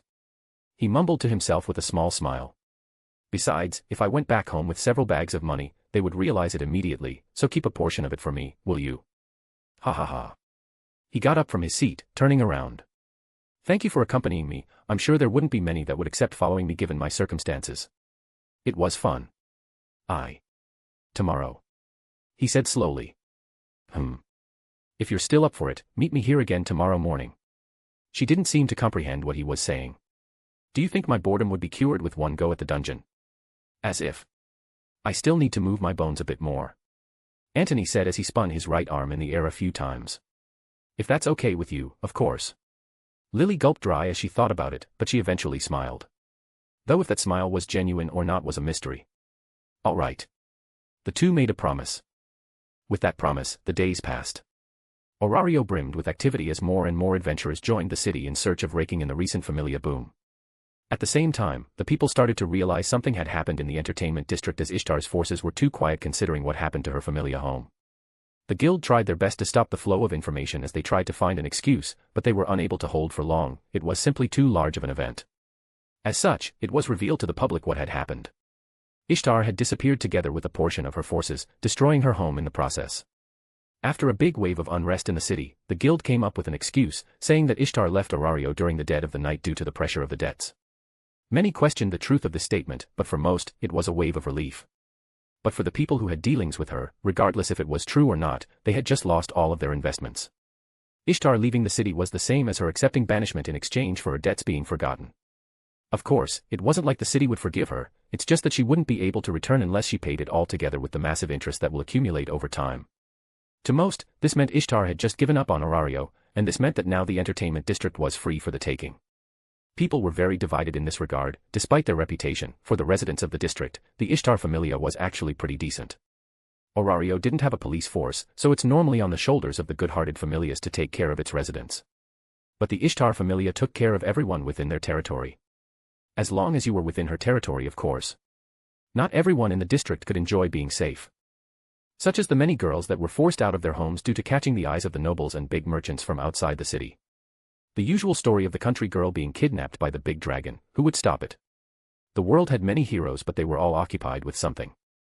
Not all princesses could enjoy being saved by the hero, and even when they were, it may be too late. Some tried fighting for themselves, few made it through. Many took their own lives in this field. As such, with the official disbandment of the Ishtar familia, some Amazons that had yet to convert saw themselves trapped with her emblem on their back. If that wasn't enough, now chaos fully exploded in the district and many civilians were forced out of it while the guild and the Ganesha familia tried to put things back in place. This cost many their hard-earned money, money they desperately needed to feed themselves and their families. Some even wished for Ishtar to come back, and in a sense, started to see the ones responsible for all of this to happen in a bad light. But in sight of the guild's propaganda, everyone channeled their dissatisfaction towards those that were causing this mess, the factions fighting for power. It was a brutal fight of diplomacy. At least on one hand, the guild saw themselves without having to worry about Ishtar, but on the other, the vacuum she left behind now had to be filled, and until it was not closed, things would go awry. Such was the state of Orario. Notes. Chapter 229, The Next Generation. How's going, everybody? We return after my exam week. I'll still have more this week, but it's a bit less, so we go on. We're arriving at the time where I made many chunky chapters, so we won't be having 3 chapters a week since most of these chapters are pretty big. In any case, let's roll. About 2 weeks since Amphisbaenis raid by the Loki Familia, While the city twisted and turned due to the rise of the Hestia Familia, the world outside finally started to learn about what happened within it. As horses galloped through the land and the birds flew beneath the sky, and while the boats sailed across the ocean, the news of what transpired in the city spread like fire in a dry forest, gathering all sorts of dreaming and confident people into the changing city. People with ambitions to fulfill, people full of curiosity, people with hopes for a better future, and people with desires to accomplish. The first of many that would define a new age. Within a manor in the middle of a large village southeast of Orario, Oriana. Are you sure this is your wish? A strong, middle-aged man with balding blonde hair asked as he raised his fist to his chin. His clothes were neat and tidy, like a formal tuxedo, yet they also looked comfortable. His way of speech and gestures were full of noble air, but his eyes were clear of arrogance. They instead contained worry and a gentle emotion, as reflected in them was a young maiden holding a long spear, proudly standing like a warrior of an army. Yes, father. I have decided on the path I wish to take, please allow me to follow it. She said loudly with a strong resolution. Image. So the time has come. Her father looked at a woman sitting next to him. She had a slightly worried expression on her face, but she also had a slight helpless smile across her lips. It seemed that this time, out of all other times, his wife left it to him to make the choice, but he didn't know if he had the strength to proceed. You still remember what I said last time, don't you? That as long as you can stick to those words and promises, then. He spoke slowly, trying his best to not let his emotions rush to his head, so much so his eyes grew cold, making his daughter stiffen up a bit. Yes. Jumping excitedly, she looked at her father with a wide smile. Thank you. I won't let you down. She said as she rushed outside of the room. I did it. He allowed it. They watched her run away like a horse galloping in the green fields. It was heartwarming, but at the same time, gut-wrenching. Oriana. Sigh, so be it. The man spoke slowly as he rested his head on the couch. Dear. She is already a woman, let her be. This was inevitable, you know that also, don't you? I know. I know. Sigh. I just wish that I was given more time. Time to help her sharpen her spear further. Time for her to learn about others, as the world isn't as safe as the village. Time to be a father, rather than the lord of a family. You already worked very hard, she has everything she needs. But the man wasn't convinced. He clenched his fists in disapproval as he looked away, unable to face his wife. No. There is one thing she lacks. She has no connections in the city. What if? He did not have the strength to say it, much less entertain the idea. For that, you can leave it to me, you can rest easy knowing she won't join a familia of ruffians. Now. Grabbing his hand, she said slowly. How about we prepare things so we can see her off? We shall. He said weakly as he closed his eyes, memories of their time together slowly passing through his eyes. They grow a tad too fast. Gods above and below. Please. Let her find a place she can call home, /stand, / And the two of them got up from their seats, following after their dreaming child. I've arrived. Standing in front of the massive northern gates of Orario, a girl with long black hair with part of it having been brailed, together with a rapier strapped to her waist, watched the people come and go with a stoic yet dignified expression as she stopped her long march. She wore a large and thick black coat that covered a slightly dark and light purple outfit consisting of a top, skirt, gloves, breastplate, leggings, and shoes, like an adventurer. Albeit, she looked too clean to be an adventurer. From the eyes of a veteran within the city, the girl was likely just a noble daughter trying to pass on as a tough girl. But for those that tried to approach her, she had her trusty sword in her sheath on the left side of her waist ready to say hi. Image. /grabs, / At that moment, as she stopped to look at the scenery, taking a small pamphlet from her chest pocket underneath her breastplate. Like her, I'll also become someone that can inspire others. Not because of my heritage, but because of my own abilities. A truly dignified person. Her expression eased a bit as she thought of it before returning to her previous serious look. Well, I still have a few days. The pamphlet read, Hestia Familia Recruitment. Though. She said as her eyes started to twitch. Why is the line so damn long? It took me 10 days to arrive despite using the fastest chariot in the family. How did the information reach the ears of my father in less than 4 days after its conclusion in the city? Did they just fly over the entire Beol Mountains just for that? With a complex expression, the young woman made her way to Orario in search of her dreams and aspirations. To become someone greater than herself, a true noble. But not everyone needed to have grand aspirations and dreams of greatness. Ouch. Sometimes, it took a humble desire and hobby to move the hearts of thousands. As being true to yourself can often then not invoke reverence and respect rather than heroism and power from others. MMN. Ouch. Somewhere inside Orario, a young girl prickled her finger as she sewed something in place.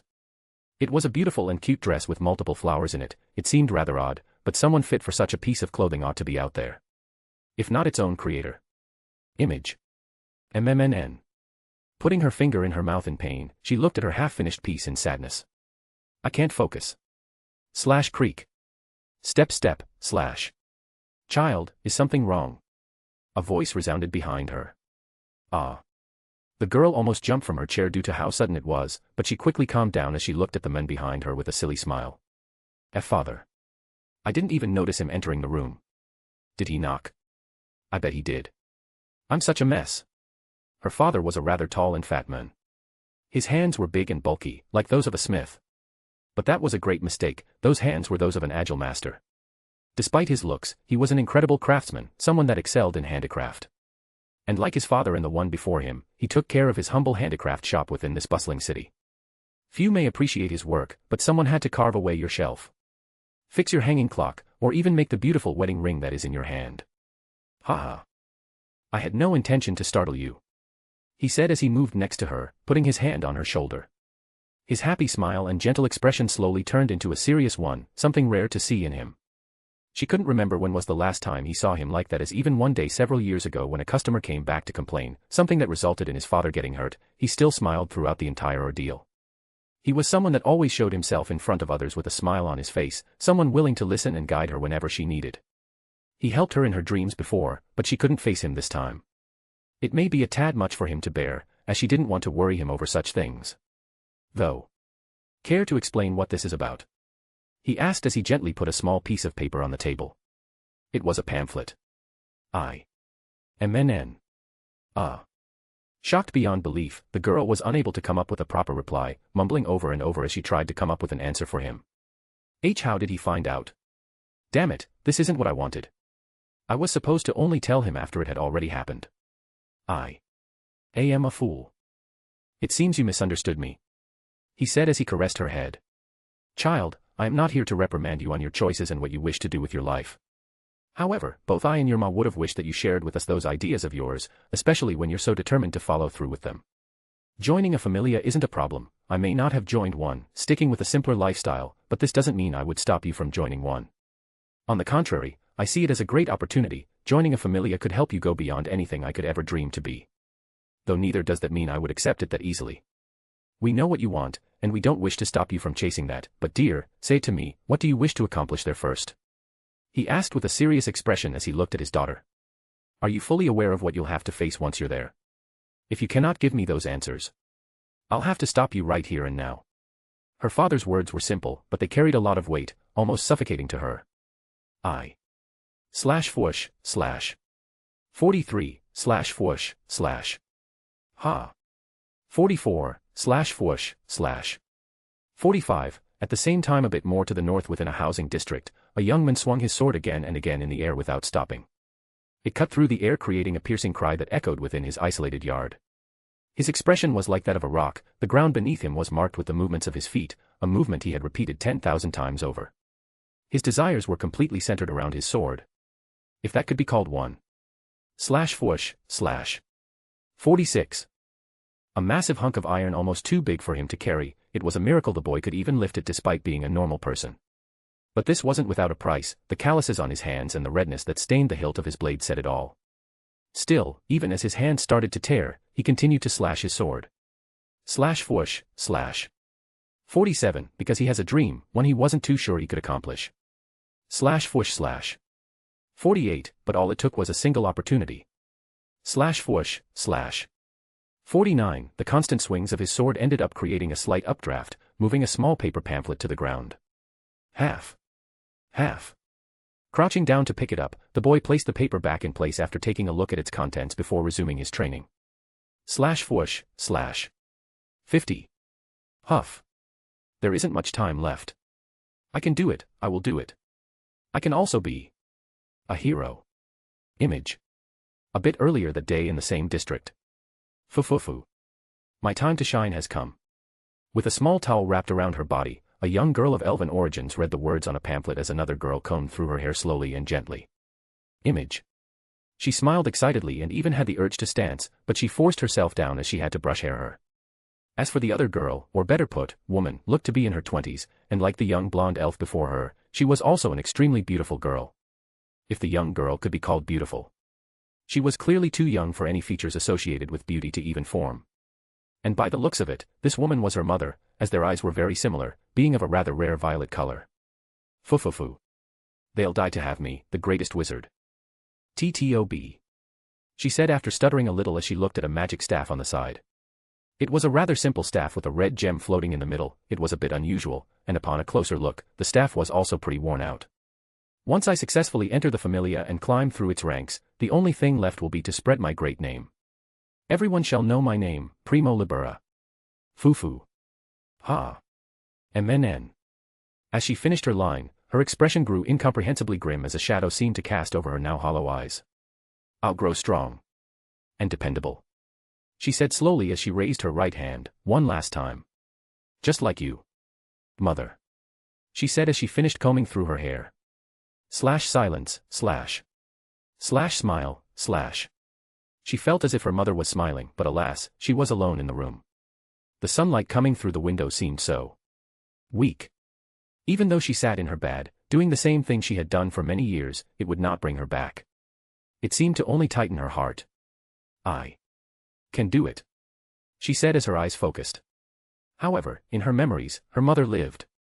Getting up from her bed, she let her towel fall as she started to put on her clothes. She would move on and grow, that would be what she wanted. Foo. Fufufu. I'll make them envy my talent, she said as her smile returned to her face, moving out of the room to do who knew what. She only stopped for a moment to stare at her bed silently before leaving. Later that day, somewhere at the edge of the city, inside a simple room with just one table, a girl held onto a pen as she continuously made calculations. I'm screwed. Clenching onto her head, a rarely seen bull girl shook her head in distress as she finished making her calculations. Image. She was wearing a light wool sweater-type top, together with a bell around her neck, a brown belt, a green skirt with a gold design, coupled with a pair of brown boots with blue trims. It was simple, yet elegant. It looked refreshing. I barely have enough to go by. At this rate, I'll have to once again. But I just paid my debt. I can't grab another one. I'm going to get by. Somehow. Yet. I came here for work and to make money. It was supposed to be simple, and it was working at the start. But why am I always in the red? She asked herself with a pitiful face as tears formed around the corners of her eyes. Knocking on her head lightly, she let out a huge sigh. I can't think like that. Those people needed my help. It was just a small price to pay. Erg. A pot made of vermilion jade for 3,000 valis. Yes, it's a good pot. They needed the help. She shook her head suddenly. Still, once I join them, I'll finally be able to start making money as an adventurer. I have prepared for this day for a long time. She grabbed a small pamphlet before resuming her calculations. I'll have to cut off on the milk and some reading time until I join them so I can work a bit more. It is really a shame to not be able to eat cheese, but I have to. Arg. My dearest cheese. HAAA. What do I do if I can't join them? She asked with a desperate expression as she shook her head fractally. She would revel in this idea for a few more hours before hitting the bed and calling it a day. At the same time, somewhere in the busy streets of the city. Naya ho ho, naya ha ha, nyahi hi. Humming, slash. Just like many times before, a young girl with rare pale pink hair and a red dress danced on the streets of Orario as she walked without a destination. Image. Her excited and carefree behavior attracted the attention of many, but they didn't look at her with questioning or disapproving gazes. Instead, they looked at her in a rather positive way. "Ah.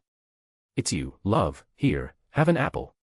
An old man said with a slight smile as he grabbed a small apple from his stand, giving it to the dancing cat girl.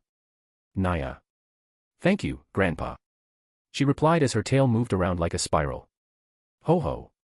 I'm not that old yet," he replied as he bent his back. "Hey love," someone else exclaimed as they tried to get her attention. "Hey, love." As the cat girl moved around the market with a smile on her face, many people called out to her. Laughing and smiling, she spent her time without a goal in mind, seemingly just enjoying talking with the people, hearing what stories they had to share, and also telling them the things she knew and the light stories she gathered throughout her life. It didn't seem she was trying to be nice, she was just naturally like that, a social butterfly. No, an empress moth. None could beat her when it came to social aptitude. Still, how could such a carefree girl move around on her own? Sigh, I still can't believe it. Another girl said as she walked behind her, pulling her collar up to hide her face. It seemed she wasn't that alone. Hidden beneath the shadows of the cat girl's overwhelming personality laid a pretty plain girl, one that had a pair of rather scary, sharp yellow eyes. Image. She had dark brown hair with a tail of the same color, wearing a brown and white tube top and short pants along with a yellow and brown jacket that had cat ears on them. Albeit not connected by blood, this stoic-looking Chianthrope girl trailed behind Love without saying much, and despite what her expression may tell, she was enjoying this very much. It may look weird for a girl as plain as her to be associating with a girl as enthusiastic as Love, or for a Chianthrope to enjoy playing around with cats. But fate brought them together, and now she took it upon herself to protect this stupid free girl. It was a rather simple job though, as more strangely than not, Love rarely saw herself in any sort of trouble. It seemed those feet of hers always brought her somewhere without trouble. Naya. What is that? But it seemed her peaceful days would come to an end. Love. She asked with a frown when she saw her friend stop momentarily to read something on a wooden board. A shop. No, she's not looking at that. Is she reading something? Before she even had the chance to read what it was, Love's tail shot upward as she smiled. This looks fun. Love. Love started running, going past her in the blink of an eye. Displaying the hidden agility as a member of the cat species. Love. The plain girl stopped for a moment to read what was placed on the board, her eyes trembling when she understood what the cat girl wanted. Closing her eyes in helplessness, she turned around rapidly and opened her mouth to say, "You stupid. There are still several days left until that," she exclaimed in a rare loud tone as she ran after her. The sun loomed on the horizon, casting an orange hue across the world. This should be it. How gratifying to see that our journey finally brought us to our destiny. Arg. Was there a need for us to rush here? Her companions replied as she massaged her back. Outside a coffee shop next to the gates of Orario, a rather odd group consisting of a Hume bunny and a Renard sat as they rested after a long journey. Image. Of course, I've heard great changes were happening within the city. How could we not hasten our travels to admire the passage of an era? The Renard girl spoke in a foreign dialect as she gently brought the coffee mug to her lips. This must be the fabled Kohi. I am enchanted to have the opportunity to try it. She tasted this strange liquid, and after a minute of pondering, she nodded to herself as her long ears twitched in happiness. You make it sound so dramatic, her friend replied as she rested her back on the chair. The passage of an era, she says. It was just the usual fight between familias. Yes, it was a fight that involved a monster, the Ishtar familia. But was it enough to say an era is changing? Well, I guess it depends on who you ask. It was the Ishtar familia after all, a familia even we knew. She looked behind her, staring at the people walking on the streets. To think a level 6 would fall. I can't even begin to comprehend it. Back home, our strongest warrior under the guidance of his lordship barely attained level 3 after the conquest of the Haze Mountains. Yet here we had a level 6 die. In here, there is a chance one of these people behind me is level 2, one of them may even be level 3. Or higher. How utterly baffling. I understand now why we must embark on this journey. I never questioned them, and I did want to venture outside. But what they told me about the outside world was far from what it actually was. She closed her eyes, while her friend took this opportunity to reply to her words. Was this not the initial purpose of our goals? To admire what the outside world had to offer? Well, that was my goal, as it's the tradition in my village. You just kind of tagged along. Pout. How immeasurably rude. Must I rekindle thy mind of the promise we made before we departed from the East Continent? Said the Renard girl as she pouted, her tail moving around frantically. No. I was just having a bit of fun. She replied with a teasing smile. Because my ass hurts a damn lot after having to go through the pain of sitting in a wagon for a few hours. They said Melon wasn't that far from Arario, but even so, we took quite a bit of time to arrive. URG. The boat also wasn't that fun. A few months on a boat to arrive here. We were lucky to be here to witness such a great change. Or should I say unlucky? Regardless, what do we do now? She asked as she scratched the back of her head. We're here, Arario, the goal of our travels. It's still too early to go back, in fact, the thought didn't even cross my mind. But our travel money won't last forever, and it seems like a waste to seek a normal job. I didn't come here for that. While thou'st complained about thy bum, I sought an answer for our current riddle. The Renard girl said with a smug smile as she took out a small pamphlet from her shrine maiden kimono. This is a recruitment notice. When did she get her hands on this? The bunny girl read it before pondering and saying, I guess this works, though we'll have to wait a bit more. Isn't that perfect then? It gives us more time to learn and get acquainted with Arario as the deadline arrives. We mustn't hasten our actions, such choices must be given time and careful thinking. Remember that it takes an entire year to revert after joining a familia. If we are to stick to this choice, we must be sure it is the right one. You're right. As always, she is speaking rationally. Although she forgot she was the one that wanted to arrive quickly. Still, she forgot to consider the most important thing. She looked at the pamphlet before letting out a sigh. Hopefully our money lasts till then. Please, do not speak such ominous words. The Renard girl said with a helpless expression as she saw her friend's ears fall a little. A bit earlier that day, somewhere else in the city, Wake up.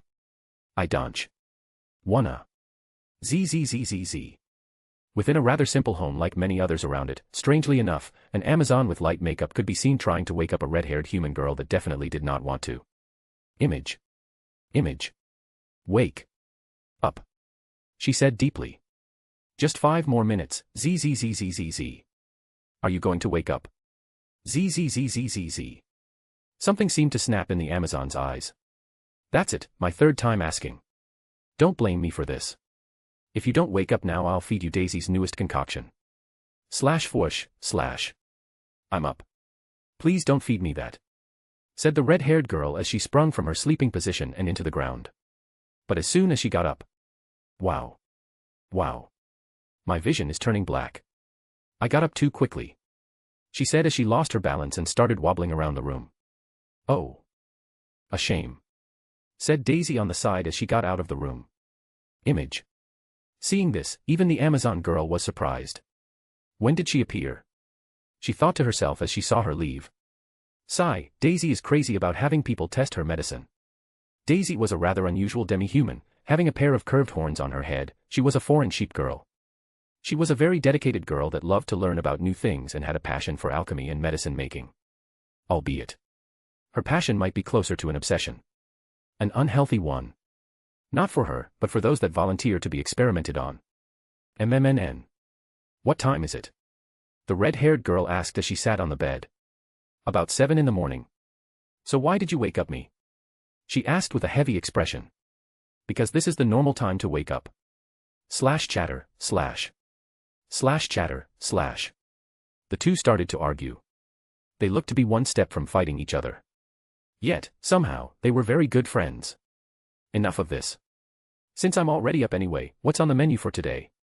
Already thinking about food, huh? Sigh. How about eating some crepes for breakfast? Yes. Count me in. She said excitedly as stuffed her chest. She really likes them, doesn't she? Before that, do you still want to go through with that? The Amazon girl asked as she crossed her arms. Of course. There is Northwest best place than there. The human girl replied as she clenched her fists. Sigh, you really just want to join them because they are strong.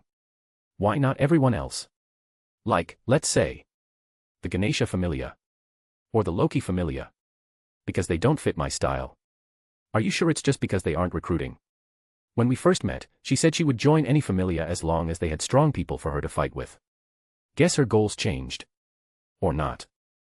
Well, it's not every familia that has space for a level 2 mercenary that is obsessed with fighting. And even by Arario's standards, she is pretty strong for her level. Most familias we tried to apply to got overwhelmed during their interviews. And those that tried to recruit her solely for her strength did not pass her own test. It's absurd to even think about it. She seeks a familia and asks to join them, but if they don't pass her own check, she leaves. Well, it isn't really that bad. A familia that looks fine on the surface may not be as good once you get to know them. But even then, her way of scouting is pretty barbaric. Tisk. She's like a pebble in my boot. The red-haired girl had a very rough way of speaking, and her accent was pretty strong too. Anywho, shouldn't we be going by now? Leaving Daisy alone for too long makes me a bit iffy. That may be one of the few things I agree with you. The Amazon shook her head as she turned around to leave the room, but she stopped for a moment. Why are you following me? How are we supposed to go eat if we don't leave the room? That is true. But shouldn't you change your clothes? What's wrong with my tops and shorts? Weren't you sleeping in them? Can't you have some decency for once and at least brush your teeth before leaving the damn room? What a bother. Won't we eat anyway? Why brush my teeth if I'll do it later? At least do your hair, she said as her eyelids twitched. Oh. That I can understand. Can't go around looking like I just woke up, she said as if she had a moment of enlightenment, turning around as she made her way to the bathroom. The Amazon girl looked at her with a twisted expression. Slash slash slash. Slash clang slash. At the same time below the surface. Slash clang slash. A girl with golden hair danced amidst the monsters, the wind raging around her. Ariel. Slash roar, slash. Her sword sharper than ever. Notes. Phew, finally, we're done. In this chapter, we had the introduction of many characters that will become part of the main cast of the Hestia Familia. For those that didn't realize, they're all from one of the Danmachi games. We pretty much had the entire cast of the game go to the Hestia Familia, about 60%. Since I don't quite know how we'll develop over the years, I still wish to at least have the Hestia Familia be on course to what it should be. With an injection of multiple level 2 adventurers and above, all of which are very talented, within the next 2.5 years till canon we might see the rise of several level 4s if not more. That could be meaningful or not. It all depends on how much I decide to develop the story before or after the One-Eye Black Dragon. In any case, peace. There won't be a chapter in 2 days, that's about it. Peace. Chapter 230, Let Us Go Back Home. This chapter is pretty crazy as I go into several aspects that were being developed in both the novel and the main work itself. As you all know, I can only develop certain characters over time and in small ways that are believable, since we have no time to go over 12 volumes just so Ace can grow a bit mentally and go past her monster trauma, even if just a bit. So yeah, that was only an example, but you got the overall deal. Without further ado, enjoy the chap. PS, just for some clarification, this chap is big. It'll not only cover the late chap of Thursday but also today and Tuesday. Because this chap is over 8k words long. Slash slash, slash. Slash split, slash. Slash crack, slash. Slash. Poof, slash. Ha. HM. Hup. Slash slice. Splatter. Crunch. Poof, slash. Again. Done. The next. Ha. Slash silence, slash. It's over. After a fierce fight, a golden-haired warrior finished her performance by penetrating her adamantite blade at the heart of a blue lizardman, shattering its magic stone as its body vanished, turning into fine black dust. Slash splat, slash. She swung her blade one more time with elegance, cleaning it of all of the blood and gore that plagued its edge as she looked for her next opponent. But it was at that moment that she had a realization. She was completely alone. She had killed everything around her, and no more sounds echoed within these dark caverns. As such, she dropped her shoulders a little as she let out a small sigh, inspecting herself as she recovered from her previous berserk stupor. Every moment an adventurer could take to rest they should, a universal rule to all, be it a level 1 newbie or a level 7 champion. My blade. However, as the blood and gore left the blade, it didn't return to its previous sheen she was used to. When she raised her sword to see what was wrong, she saw, for the first time in a while, the terrible state of her blade. Several weeks of near-incessant combat had dulled the edge of this indestructible blade that had been enchanted with the Durandal attribute, almost turning it into a cudgel. The only reason it still cut was due to her sharp wind surrounding it. But at that point, why use a sword and not a metal baton? She had the habit of cleaning her blade constantly to the point she could do it with her eyes closed. Yet, there was a limit, even to the so-called indestructible. It wasn't chipped but it was a little bent. Durandal made the weapon almost impossible to shatter, but it didn't mean its physical integrity was unshakable. 1 fight, 2 fights. 10 fights down to 1,000. Go back, sit down, clean the weapon with her eyes closed in order to rest as much as possible, get up, and sheath her blade. Repeat. She looked around her, the darkness of the stone labyrinth was overwhelming, it was everything she could see. The massive stone wall on her left indicates she was currently on the outer edge of the fourth ring of the White Palace, somewhere on the 37th floor. It was very, very dark, so much so a normal person would find themselves in pitch-black darkness, unable to even see their hands. But for her, it was relatively clear, so much so she could tell the color of the walls and ground. White, a rare pure color in such a dark abyss, even so, she felt the darkness move ever closer. As if each time she breathed, it moved an inch closer to her, moving its tendrils to grasp at her. And together with the bodies of the monsters beneath her, she wondered. Have I gotten stronger? Unfortunately, the monsters around her weren't enough to even pick her interest, they would die before she even had the time to draw her blade properly. Much less to say, her wind. Slash drip. Drip, slash. Amidst the butchered bodies and splintered earth, blood seeped from her clothes and hair onto the ground as she stared at her reflection in a red pool at her feet. I need a bath. And some rest. She could have prevented this with her wind, blocking the gore of the monsters from reaching her. But this feeling, this sensation. It was something she wanted to experience again. The feeling of fighting with everything you had in the cruel depths and overwhelming darkness of the dungeon. She had no reason for wanting to experience it as the blood on her hair did nothing to her apart from being an extreme annoyance. Yet, it made her remember something. Slash step step step, slash. But amidst this devouring silence, a rhythmic echo made its way to her, becoming louder and louder. Oh I. Aisu. A voice she knew very well, and cherished dearly. I'm over here. Ace replied with a thin smile as she sheathed her blade. Once again, I rushed ahead. I'm going to get an earful of this. Oh. Riveria isn't here. People she could trust her back to. Friends. Family. Running towards her were 3 people. 2 Amazons and 1 elf. It was obvious to say who they were. They looked just as tattered and tired as her, their clothes being mostly rags, and if it weren't for their cloaks, things would be quite inappropriate. Though that was for the Amazons, who already had little clothes on their bodies, to begin with. The little elf looked just pitiful. Her eyes were drowsy and sunken severely, her hair was messy and her fingers were full of bandages to the point one may mistake it for a pair of dirty gloves. Her once pretty and colorful clothes were now reduced to a sorry state, with many parts of her dress having been used as emergency first aid around her body, making it look shorter than even a miniskirt. For an elf like her, this much exposition was a bit too much. No wonder she always pulled her skirt down with her hand whenever she took 5 steps. At least she wore some shorts underneath it, but they didn't really go well with her looks. A certain goddess would fume in rage at the sight of this. But better that than to flash her bottom around, or so she thought. Even her stockings had been reduced to mere socks on her feet, displaying her legs for all to see. Everything about her had been reduced in some way, perhaps even her pride. Miss Ace. Ah. Slash thud, slash. After running behind Ace for the past hour or so, Lafia finally lost her strength as she fell onto the ground face first as she slid for a good second before coming to a full stop. She did not move after that. Lafia. Looking at the poor elf with an understanding gaze, Ace approached her and helped her up, using her own body to help her stand. As she looked at the elf's face, she saw her eyes spin around, almost unresponsive to her actions. It was about time you stopped running, I was starting to get tired. But damn. You caused quite the mess.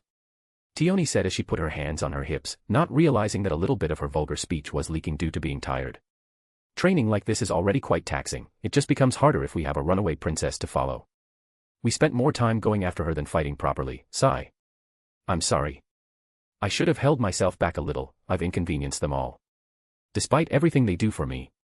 Ace's recklessness came with a price, not minding her surroundings would make her lose her way in no time at all, and it would also make her prone to ambushes and surprise attacks, something that already happened. More than once. As such, the ones who often dealt with that were the twins and the elf, one of the reasons they were always behind. Not like they wouldn't be okay if they did lose their way, it's just that it would be a massive pain to find the way back. From an 8-hour trip to a 3-day one. Adding to their already spent time within the dungeon. Getting to the deep floors in itself took time, even for a group like theirs. A day if they ran, a bit less if they ran really hard. Albeit the latter wasn't a choice when diving, as tiring yourself that way was a recipe for a quick death as well. There is no need to apologize, Aisu. We're in this together. Tiona spoke as she raised her arms, flexing them in the air with a wide smile on her face. Slash smell, slash. To this, Lafia cringed as her armpits were dangerously close to her face. Mugi. She said weakly as she deflated completely. This time, she was definitely KO'd. Eh? Lafia. Tiona exclaimed as she looked at her with a confused face. I don't smell that bad, do I, sniff, I do.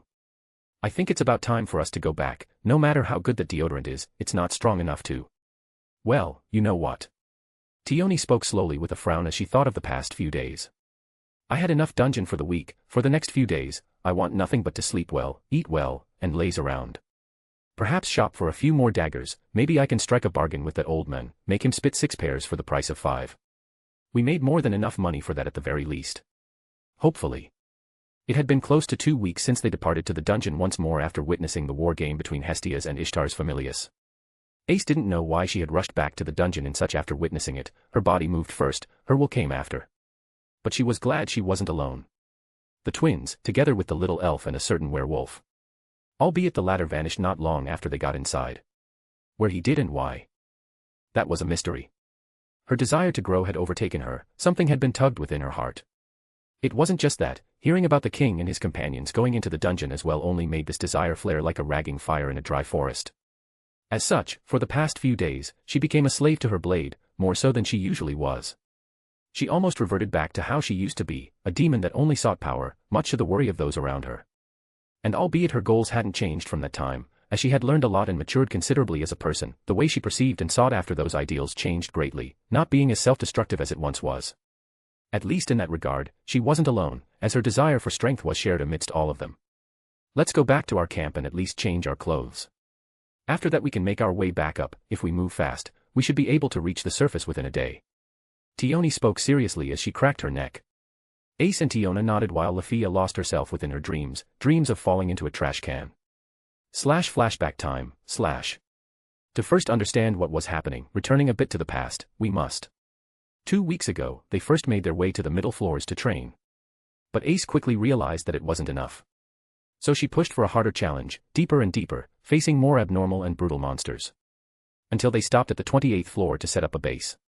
That was also when Bet parted from their group, saying he had something to do on his own. Those words he said before making his way to the stairs of the 29th floor. That was the last time they saw him, and despite trusting the werewolf, they couldn't help but feel a bit worried about his continuous absence after who knew how long. As while they received help from the Loki Familia with supplies, Bet was completely on his own. The only thing that prevented them from going after him were the rare rumors they heard in the city of the 28th floor regarding a certain white-haired wolf causing trouble in some of the bars every once in a while. It seemed that Bet was also using the floor as his base, but he wasn't camping with them for some reason. Still, Tioni felt it was for the best, things wouldn't end well if they had to be mindful of that furry head all the time, though she still felt a bit sorry. Bet likely did this so they could feel more comfortable, and also due to feeling weak himself. Maybe the shame of now being the weaker one had caught up to him and now he didn't have the face to raise his head around them anymore. Bet was a complicated guy, but he would be fine, he wasn't stupid enough to get himself killed on the lower floors for such a petty reason. As for them, they focused their efforts on hunting and just that, nothing else. Money was secondary, so they rarely collected the dropped magic stones, albeit they did grab the drop items whenever one popped up. Using the 28th floor as the base, they kept attacking the 36th floor and below. It may be strange, considering the 39th floor was a safe point and relatively closer to their objective. But it was too dangerous to go there on their own, even if they wasted half a day walking to arrive on the lower floors every single trip. Besides, Tioni was fed up with that floor, she had already camped there for quite some time as they waited for Udius to form. She wouldn't be able to take it staying there for even more time, especially when there was little to no infrastructure that deep in the dungeon. At least here she could use trees and nearby water sources to take a hot shower. As for their party structure, Lafia acted as the backline and also as a supporter, collecting the loot left behind by Ace and the twins' rampage.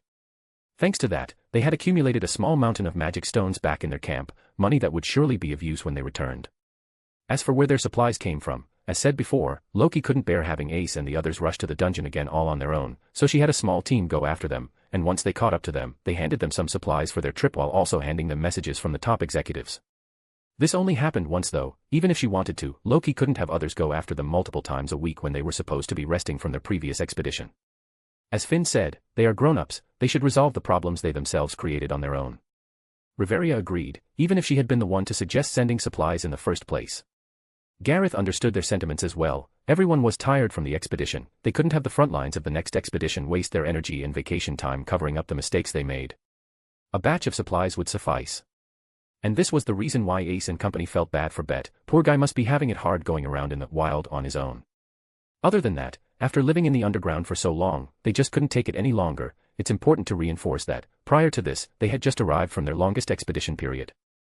An entire month in the dungeon without a decent bath followed by 2 more weeks in the dungeon. Tione was at her wit's end. She only had a single nice bath and sleep on the surface in between their expeditions. She needed to go back and recharge her captain batteries. The only reason they were still there was due to Ace's obsession. They wouldn't leave until she decided to, and the time for that had just arrived. All right. Ace nodded slowly. She was also tired and worn out. Besides, she knew when to stop. She was taught that at least. Her armor in tatters, her blade in shambles, and her support magician half-conscious, it was time for her to return. Without them, she wouldn't have been able to maintain this high-intensity training. Oh ho.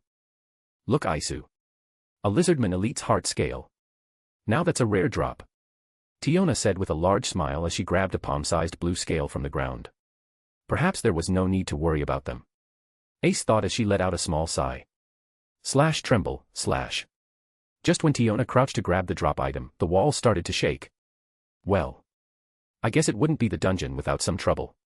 Tione replied with a small smile as she grabbed her kukri daggers from her waist, only to see their terrible state. Ah, my beautiful daggers. It's gonna cost a penny to have you all back in shape. Lafia isn't in a good condition, we should return first. Ace said quickly as she carried the elf on a piggy ride. I'm sorry. Ace. Lafia said weakly as she opened her eyes, the commotion had awakened her not so long ago.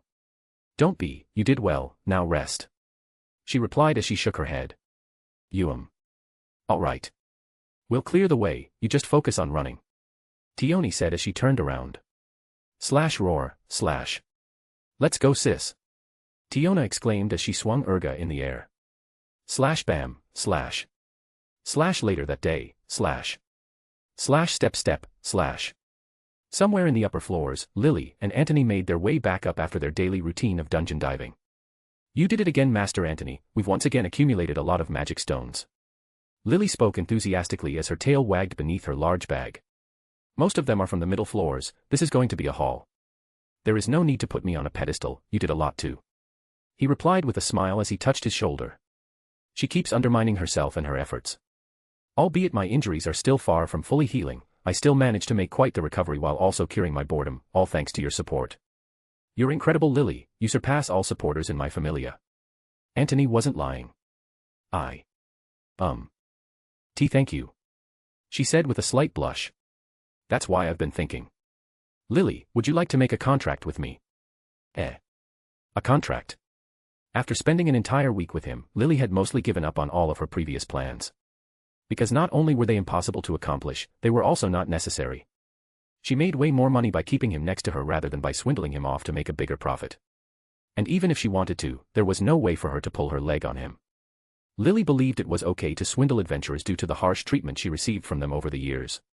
But this week she spent with him made her bring forth something she didn't want to remember. Her morals. Not everyone deserved to be impaled on a pike, not everyone committed crimes. Generalizing the cruelty of adventurers made her as bad as them. Especially when she let out her anger on those that did nothing to deserve it. She may tell herself that, swindling kind-hearted adventurers while stealing from bad-intentioned ones is a form of mercy, but that only makes her a villain. She was making use of their compassion for herself, how was that any different from the adventurers that made use of her weakness against her? Pushing her pain onto all adventurers as a way to diminish her own anguish was pathetic, but really, wasn't that what she was? A punny and weak girl, a failure as a supporter, the lowest of the low. And that was why, she accepted her true self and made use of lowly tactics to survive because she had nothing else in her arsenal. But now, being faced with the cruel truth in front of her every day was blinding. She didn't want to accept it, because it made more than evident how ugly she truly was. That was why she had steeled herself. Today would be the last day. She had already gathered enough money for her freedom, she didn't know what she would do after, but she was essentially free. A contract. A contract wasn't something foreign to her, she made many throughout her life. Contracts with adventurers where it guaranteed she would receive part of their incomes in the dungeon while also binding her to said adventurer for a set period of time. She rarely brought the matter of a contract forward, but when she did, it was never for a good cause. She often used the contract to bind her prey to herself, so she could have a lot of time to plan and act, to swindle as much money out of them before kicking them away and resuming her own journey. But this time, she knew she had no chance of that, hence, the thought of doing so just weakly vanished from her mind after some time. That was why, hearing about it made her freeze in surprise. She, out of everyone, was being offered a contract. If it was before, she would have refused outright, or, just for the sake of it, accepted. To create an opportunity so she could flee once they arrived at the surface. Lily was used to not making adventurers mad, refusing them oftentimes resulted in her being assaulted. Nothing serious ever came from it, but she broke her arms, legs, nose, and fingers multiple times due to their misplaced anger. Many potions were wasted until she learned how to avoid this outcome. So she went into wonder, was it truly all right for her to accept it? She was going to be free, she wanted nothing to do with the dungeon. Or was that true? She didn't know anything apart from being a support, that was her life. Did she hate the dungeon? Yes, greatly. Did she hate adventurers? Yes, immensely. But did she know anything else? No, unfortunately. She was born to carry and carry she would. Her entire being was born for that purpose, or so it seemed. Lily felt that this might be a chance, a way to change her life. But she already felt like that before, it all crumbled down before she had the time to enjoy it fully. This wasn't the first time she had been in a contract, albeit before, they only lasted small periods of time. Besides, what happened earlier this day made her heart sink and turn cold. Earlier that day, As usual, Lily made her way to the center of the city, the grand park surrounding Babel to meet with her current adventurer, Antony. If I count what I made yesterday and the day before, I made over 250k Valis. I rarely had to make use of potions or other resources as Master Antony took care of it all quickly. Wait. Master. Lily stopped walking, looking at her reflection in a pond. Since when did I start addressing him as master? Slap. She slapped her 2 cheeks, leaving them red. Focus Lily Ruka, today shall be your last day in this damned place. I'll push Master Antony to the edge and have him hunt more than he has ever before. Even if it aggravates his injuries. We'll go to the middle floors, so I must focus as that isn't an easy place where I can be lost in thoughts. Throughout this venture, I have to try and hide as many magic stones and drop items as I can, they'll be my emergency money in case the total doesn't add up. Once we hunt all day, that amount will be enough for me to pay for my leave, and then, clench. She clenched her fists in anger. In silence, Lily made her way to where she would meet him. But when she finally arrived, she saw something terrifying, her worst nightmares. What are they doing here? Did they follow me? Far away in front of Lily was an adventurer with his arms around Tony's neck, one she knew very well. Just the day before, after she parted ways with him, Lily went to pay her debt with the Soma Familia as per usual. She gave them the money, was punched in the face, and made fun of, but she didn't care, she had paid them what was due, at least she believed so. She was aware her recent earnings would attract their attention eventually, but she didn't mind, she was very close to finishing it all. But she was no fool, she was used to their ways of operation, that was why she moved in the shadows. Still, how did they find him? They must be convincing Mr. Antony to work with them. Lily assumed the worst. There was no reason for Antony to take her side, she was 100% sure he would betray her in the end, and that was why, she clenched her teeth as she made a resolution. She wouldn't fall first. Not this far in her journey. Smack. And right she was. In front of her. And everyone else around, Antony punched the guy whose arm was around his neck in the face, sending him to the ground as blood fell from his face. Conflict. Following that, even when his enemy unsheathed his weapon, he successfully took him out again with his bare hands, humiliating his opponent thoroughly. Yes. And for the first time, Lily saw herself rooting for an adventurer, if even for a split second. Back to the present. That doesn't change anything though. She thought to herself as they walked on the dark caverns. Mr. Antony is a nice person. But he cannot protect me forever. They failed to get through to him, but my fate remains the same. I must leave before they have the chance to get their hands on me. Lily was sure they would channel their anger on her, and to that, she was ready to flee. For the entire dungeon run of today, she made her preparations for what she would do later that day. And for a moment she thought, why not ask for help? But those thoughts were immediately washed away from her mind. She had asked for help before, and no one answered. Years. A decade almost. Her tears had already run out. The only one that can save her is herself. As she said before, even if she sought her for help, for how long could he protect her? What she failed to understand was that, if she got his help, then there wasn't anything they could do to her anymore. But Lily never dealt with such strong adventurers before, so she was unaware of their importance. She was nothing but a talentless normal girl trying her hardest to survive. And amidst the intense pressure that kept building up in her heart and mind, the fact she could still think straight was already rather remarkable. A single mistake here and there was acceptable.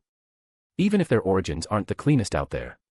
Between you and me, for real, I tried my best in this next section, so please, take it seriously. Hup. Here we are, 6th floor, we're almost there. Anthony spoke with a smile as they walked out of the stairs connecting the 6th and 7th floors together. Yes. We just need to follow this route and turn a right. Then left. In about 68 meters, though I'm sure you're already aware of that, Master Anthony. Smiling helplessly, Anthony said. Thank you for the praises, but there is no need to inflate my ego that much. Even if it's true. He smiled cheekily towards the end. Step. Come, after this, let us grab some food out there, you still need to give me an answer after all. Yes. Lily said with a smile. This was a true smile. Step. Clink. Exclamation point. Push. It all happened. Too fast. In one moment, she was speaking with a smile on her face, and in the next one, she was being pushed forward with a lot of strength. As she slowly turned in the air, she felt the world slow down. Yet, when she expected to see a face full of scorn, she saw a distorted expression. And then a red flash. Boom. Kyaa. Lily's small body was thrown a few meters away, but luckily, her bag cushioned her fall as she smashed against the walls, the magic stones and drop items overflowing from within her bag and spilling onto the ground like a bag of beans. Her ears were ringing and her head was spinning as blood seeped from her right cheek due to a rock splinter, but she had enough strength to raise her head. Ah. And she saw something horrifying. Burn. A flaming wall had engulfed the passage she was previously in, its heat seeping into her skin like the gates of hell. Master Anthony. But Anthony was nowhere to be seen. Silence. It was then that reality started to sink in for her. She wasn't being betrayed, she had been saved. And the one that took her place. And no. She said with a wobbly voice. Tell me it's a joke. Please. But no one replied to her. It was when you lost something that you started to realize what it truly meant. Lily was starting to understand the weight of the thing she had just lost. Woo. That was a rough one. Someone said from behind her as he walked out from an alley. She slowly turned her head, locking her eyes with a human adventurer with black hair. He had a mocking and scornful expression on his face as he walked towards her, scratching his chin as he studied his own great work. When she processed his identity and understood who he was, her will started to crack as she put the pieces together. That worked better than I expected, all thanks to you, I must say. And me? Lily asked, trembling, rage, anger, helplessness, and much more popping up inside her head. You think we didn't realize? All that money you have us, it was simple to trace it, no matter how many channels you tried to use to make it believable. He stopped in front of her, crouching to stare directly at her eyes. You thought those simple movements of yours would be able to hide him from us, but with a few coins here and there, finding out where you went was easy. Her hands on the ground, she started to clench them in anger.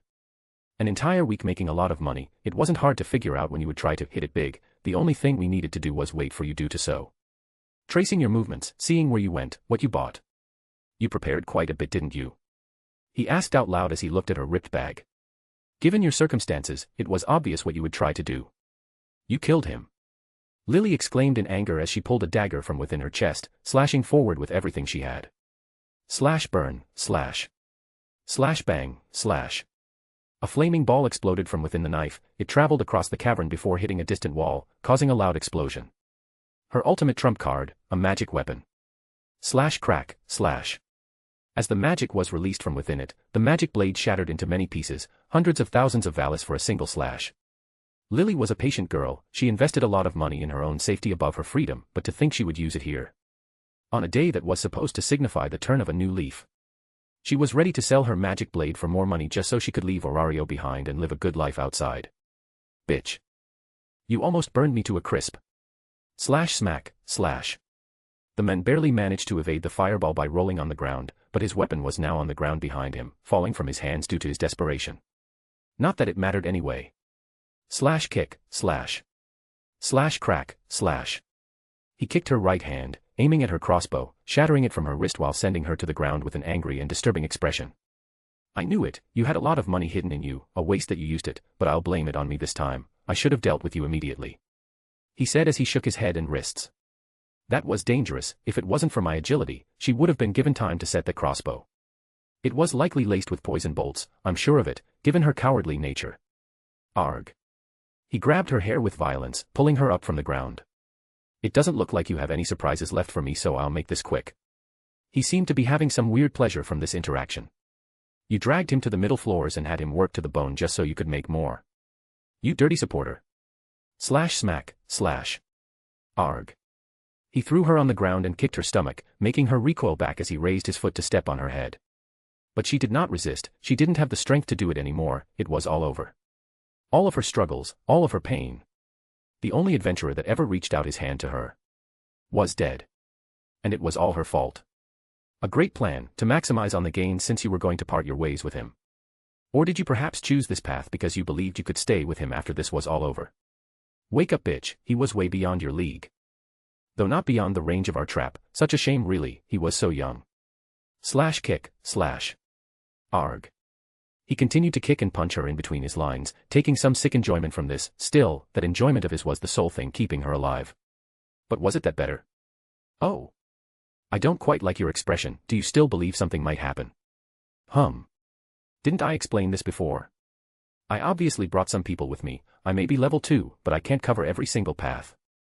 We followed you and then set a trap around the key areas, it was pretty simple, though a bit risky also. If another group passed by it could disrupt our plans, you see. He showed her a small blood-stained blade on his back. I had to deal with some people before you, just to make sure. His expression changed from his carefree look to a gaze full of hatred. So you better be full to the brim with money and spit out all your coins for me if you don't want to end up like him or those that came before you. Slash kick, slash. Ah. S. Joe, P. Lily's eyes were half hollow at this point as she tried her best to reach for her chest, raising a small golden key for him to see. My savings. A gnome lockbox. Slash grab, slash. Slash kick, slash. Ah. How pathetic. She didn't even have the strength to scream anymore. Simple, no. You should have just done this from the start. His objective in hands, it was time to leave, there was no point in punching her anymore as it didn't seem she had anything else hidden in her. But not before tying the loose ends. Haha. I must say, your tenacity was surprising, I never thought you'd last that long, much less pay your debt. He said with a sarcastic smile as he drew his sword. I'll congratulate you, for a useless supporter, you did more than what I would expect, just a shame that no one would maintain their promises with someone like you. Did you really think anyone would ever keep their word with a supporter? Don't. How uneventful, well. Slash splurge, slash. How come? Exclamation point. Slash shing, slash. Slash thud, slash. Kiki. Ramu, you let your guard down. Another man with a deep voice said as he shook the blood out of it. It was a rather fat man with strong arms. A beast human with raccoon ears. Next to him was another human, though his looks were unimpressive and boring. As if we would divide this with you, idiot. He said as he turned to the human. Did you get it? Right here. The man replied as he took out a bloodied sack from his back. Slash throw. Thud, slash. Lily immediately recognized what it was. Slash key. Key slash. Ah. And no. She could only wail in despair. Seems like you know of it, the simplest, yet most effective way to deal with people in the dungeon is to use it against them. He said with a cruel smile as he gestured for his companion to go grab her ripped bag. As he said that, he started to loot Ramu's body, grabbing anything of value from it. A wounded killer ant's call will gather others nearby, and in no time at all, several dozens will have gathered. They'll devour you and their bodies down to the last drop, and that should clean the troubles, so don't you worry, you won't make the journey on your own. It's nothing personal, it's just how things are done down here. We'll remember your contributions, consider your debts paid. If you can leave this place, that is. Slash step, slash. Is that so? From within the flames behind Lily, a man stepped out. His shirt had been blown off and his pants were almost falling off. Parts of his armor had melted and he had several burn scars all throughout his body. Slash swoosh swoosh, slash. He spun his right arm around, stretching it. It was as if nothing had happened to him. That took me off guard, I knew you were around, I didn't expect you to put up a bomb on the damn ground though. Anthony said slowly as he looked around. Guess I got too much into character, that hurt quite a bit.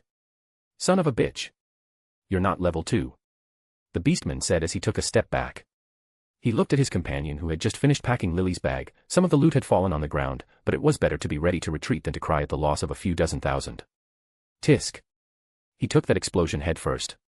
His endurance must be rather high, but this is to be expected from a vanguard warrior. Was he recovering in the dark while that idiot spoke with the supporter? He might have taken a potion. No, he had none on his body. Even then, any bottles would have been shattered by the explosion. He looks heavily injured and his equipment is gone. His relationship with this girl is just acquaintances. Yeah. Right, there is no need to fear him. It's a shame we killed Ramu. He was the level 2 of our group. It would have been better if they had tired each other out first. But this is still good. They looked at each other and nodded. At the same time, Antony's eyes locked with Lily's.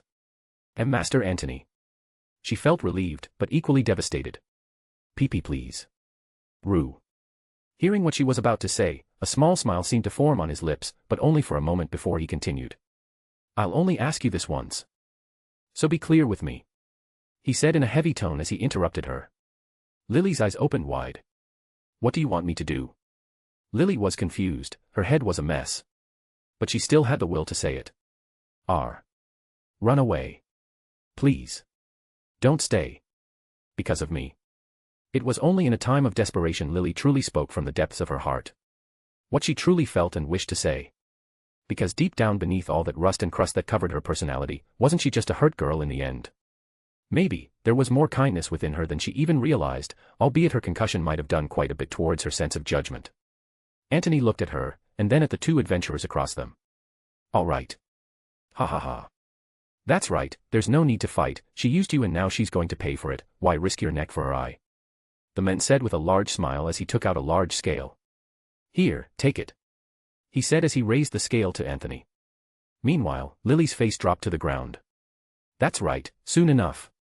They'll come, /key. If I hadn't betrayed his trust first, then all of this could have been averted. Had I just been truthful from the beginning. But still, Lily's expression was dark, so she closed her as the sounds of the killer ant echoed in the cave. Was there a god watching her right now? If so, she wished for it to all end soon. And painlessly. She was tired, she had tried enough. Enough with this. Step. Question mark. That was when she heard something near her. She opened her eyes to see Antony. His back. He was now standing up for her. WY. I told you to run. No. And no. WH. What do you mean? Without knowing, she was screaming hysterically, her emotions pouring into her words as her desperation flooded out. Run away. As fast as you can. They're coming. She exclaimed with the lingering strength she had. /key. But Antony did not turn back. I said I would listen to what you had to say. But I never said I would do it. You see, I have my standards. Just follow the script. And to leave you here after everything they said doesn't quite go well with me. TSK, so you chose the hard way, pal. The beastman said as his expression sharpened. So it's a fight in the end, and the killer ants are coming, staying here any further will only lead to a slow death. Antony didn't reply to the beastman, but he muttered something only for Lily to hear. Going on an adventure was never meant to be easy. /. Antony dashed forward, vanishing from their eyes. WH. /smack. /bam. Before the demi-human had the chance to act, his head was slammed against the wall violently as Antony reappeared. Hup. /smack. His companion never had the chance to understand what was going on as he also blacked out almost immediately after. And just like that, it ended. Silence. Antony turned around, moving towards Lily. She remained there, completely stunned. The flames behind her still burned slightly, making his body shine in weak light. He dealt with them. This easily. Then, what of my problems? What of? Let's go home, Lily, I've had enough of the dungeon for a while. He said as he gave her his hand. Can you stand? If not, I'll carry you the rest of the way. He said slowly as he wiped the blood from her face. I'm going to get all sore tomorrow. I can stand by myself. She said weakly as her legs trembled. This moment seemed to last forever. Holding his hand, with the flames behind her. Why? But she couldn't move forward. Is something wrong? Why did you stay? She asked without raising her head. Why? Did I need a reason to? Of course, you need one. She said as her voice exploded once more. She took a step forward, getting closer to him, punching him lightly. It didn't hurt, but it contained a lot of emotions, and that made her fists quite heavy. I'm just a puny supporter. So why? Why do all of this? Why did you push me out of it? Why did you punch them earlier? Why did you save me? Silent tears started to fall from her eyes as she let go of the repressed emotions she kept sealed deep within her. All of this stress had finally accumulated and burst in one fell swoop. This was what Lily truly hid inside her. A deep sense of inferiority. As for Anthony, he was thinking of what to say. Just what would she want to hear? There was no clear reason for such dilemmas. So he had to improvise. Lily. We've got to know each other for over a week. At the start, I won't lie, I saw through you immediately. The way you looked at me, the way you spoke, the way you walked and observed your surroundings. Your intentions were as clear as day to me. He knew. Then. Why? But, as time passed, I learned more about you, what you like, the way you behave in the dungeon to the way you treat me. I saw it all change. I came to understand that there was more to you than what you showed. Seeing those people come after you said it all to me. I heard your words from beyond the wall of fire. Now she understood why he never mentioned what had happened before. He was observing her, or better put, this may be his way of being kind to her. I saved you for the same reason I would for any of my friends. Lily, you're my companion, irreplaceable. There is no way I would let you go over this minor setback. My will and strength isn't something so fickle like that. It seems a bit weak to say it like this, but I saved you because you are. You, for the person I came to know of in the dungeon and up above. Above all, or not. We made a pact. He said as he took out a small piece of paper from his pants. It was all burnt out and it slowly turned to ash. But it was the simple contract they made on the surface. It didn't mean much, but that depends on who you ask. That was the promise I made to you when we shook hands beneath Babel, a promise between an adventurer and his supporters. He then pulled her for a hug, even if it hurt him a little bit. Lily, I cannot comprehend what you went through. But on my notes, a supporter is just as important as any other position. Forget what those losers said. And even if you cannot, then go beyond their expectations. This is a promise between me and you. It's not as simpler as a promise between adventurers. And those words stand tall until I bring you up above. Under my watch. I would like to say no harm would come to you, but I committed quite the blunder right now. He then smiled a little. Anyway. I wanted to say that. They'll continue into effect even when we're up there. Question mark. Lily's tears finally started to dry up as she calmed down under his hug. Now. If you can still stand, let us return. I feel a bit cold. He joked a little as he patted her head. All right. He is. Weird. Very. Very. Weird. Lily didn't say much, but she smiled. It was a warm smile. She had made her decision. Notes. What do you think? Was it too dramatic? Silver, posing as Anthony, obviously was trying to get Lily to his side, so he acted out of character in a way to draw her to him in an emotional way. In a sense, he may agree with what he said, but not completely either. His emotions are very complex to be described like this, and I feel I'm committing a mistake by even trying to do so, risking confusing people further. Silver wants Lily, and he is trying to get her, but this doesn't mean he is forcing himself to do so, as he believes in what he is doing. If he wants to, who's to stop him anyway? Me. Come on, I'm not the writer, I only narrate what happens. Peace. Chapter 231, Sudden Rescue. Another chunky one. As I said before, many of these chapters one wrote in sequence were chunky, which is why the release schedule is a bit off. It'll return to normalcy eventually. Enjoy. Later that day, While Silver and Lily recovered from their recent troubles in the dungeon, making their way back up amidst the rubble and the corpses on the ground, Hestia returned from yet another busy day working at Hephaestus' shop.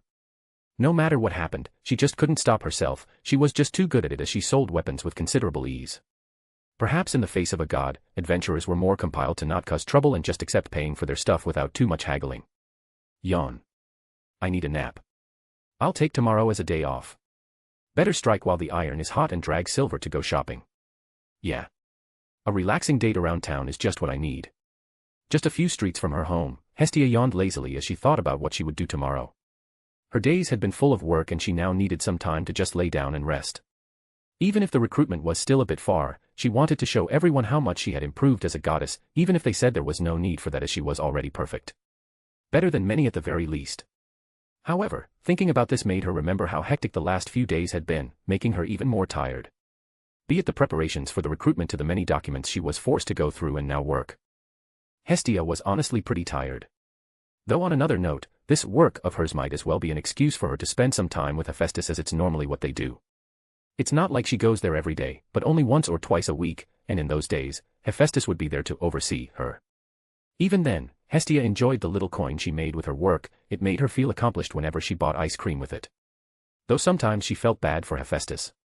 She wanted to do something for her for once, but really, was there anything she lacked? For many days she thought on and she had yet to come up with a solution. She helped her so much, a gift would be the perfect way for her to thank her for everything she did, while also proving to her she could make a living on her own, even if that had already been stated multiple times. Every time she asked her about it, Hephaestus would brush her words aside, saying there was no need for such things, but Hestia felt the contrary. She would give her a present. One day. After taking a nap. And having her date. Tomorrow. Perhaps when the price of things went down a little. Eventually. Humming, singing a simple song along the way, she enjoyed the clear dawning sky as she saw the people walk by. Along the way, she bought some snacks on the stands, she fed some bread to some ducks by a pond, and she even met with a goddess she hadn't seen in a while. It was a rather eventful walk she was having. Chatter, HM. But on her way, amidst the many sounds of the street, of kids playing, of people selling vegetables, and so on, Hestia's ears caught something unusual coming from an alley nearby. Did I hear wrong? It didn't take much for her to turn her head to the side, driven by a mild curiosity, immediately seeing something rather harrowing. In the dark, sitting on the ground, was a young lady with pink hair, gasping for breath as she tried to close a wound using a red piece of cloth, likely stained with her blood. She looked weak and frail, extremely tired as her eyelids were heavy, and her head kept falling up and down as she drew quick but short breaths. The people around Hestia seemed too occupied with their own things to even notice this young lady's plight, though, at the same time, the girl was trying her best to remain hidden as she retreated further back into the dark. Hestia quickly gazed around, following Silver's advice of never rushing into danger on her own, thinking she might find someone willing to help the girl in her stead.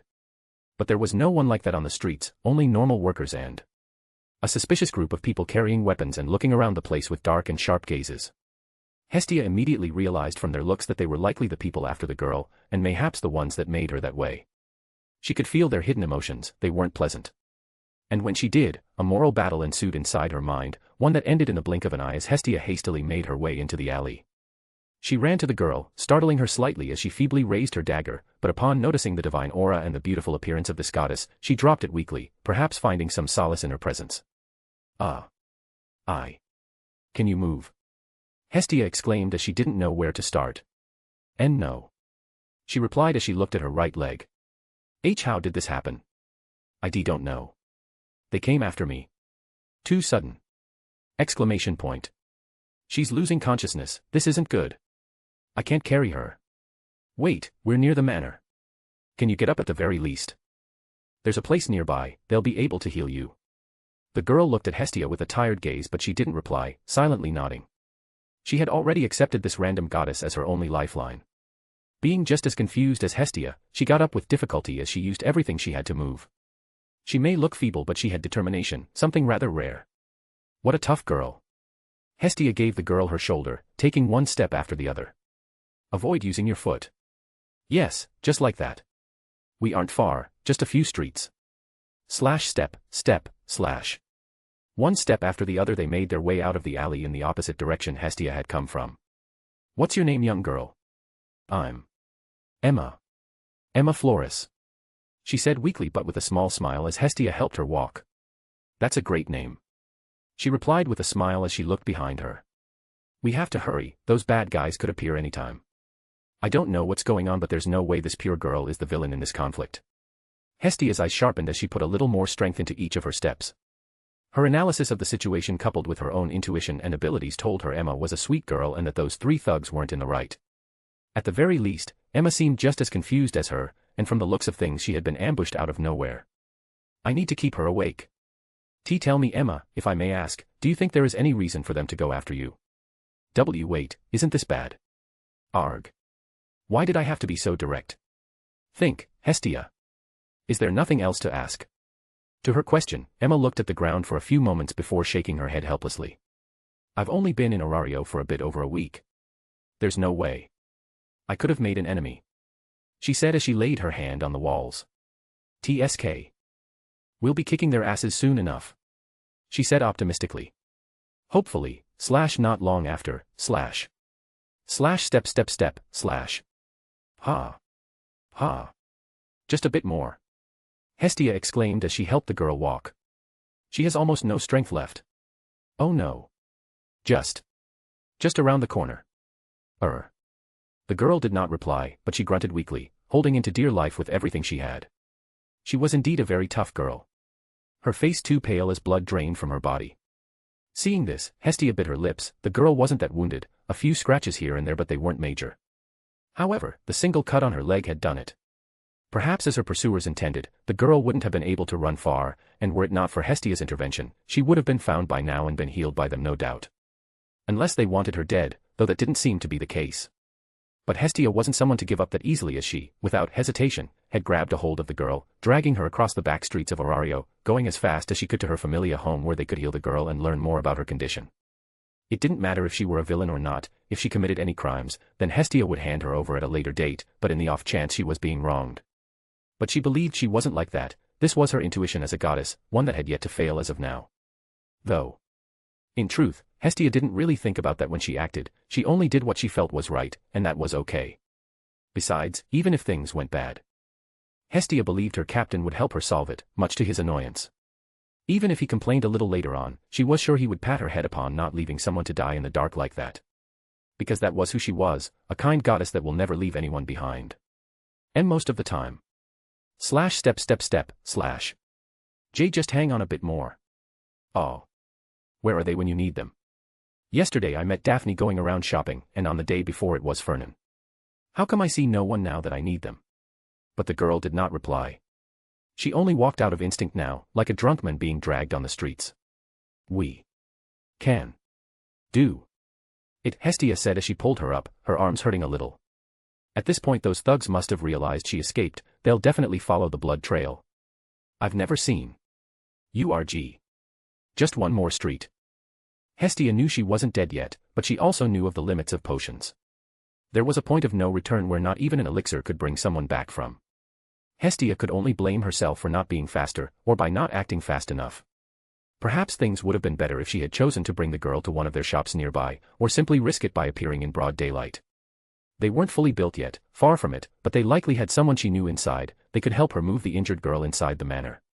But her fear of being intercepted midway prevented her from taking this action, and now she feared for her well-being.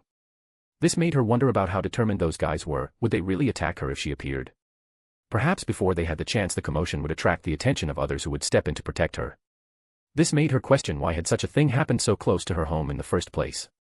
Who would even think about causing trouble just a few streets near a manor full of adventurers and in the middle of the busy streets of Orario? If it were the Dark Ages, then things might have been different. But that ended long ago. Orario was working hard as a whole to forget such a thing ever existed and to prevent anything similar from happening again. Those questions, however, would have to be left for later. Here. We're here. She exclaimed as she saw the gates. In front of her now laid the long walls of her home. A slight walk of a few seconds was enough to cover the distance to the gates. But with the weight on her back, those few short seconds were extended to a few dozen. Is that? And just as she saw the gates, the girl on guard duty saw them also, immediately frowning when she saw what seemed to be her goddess carrying a girl on her right shoulder.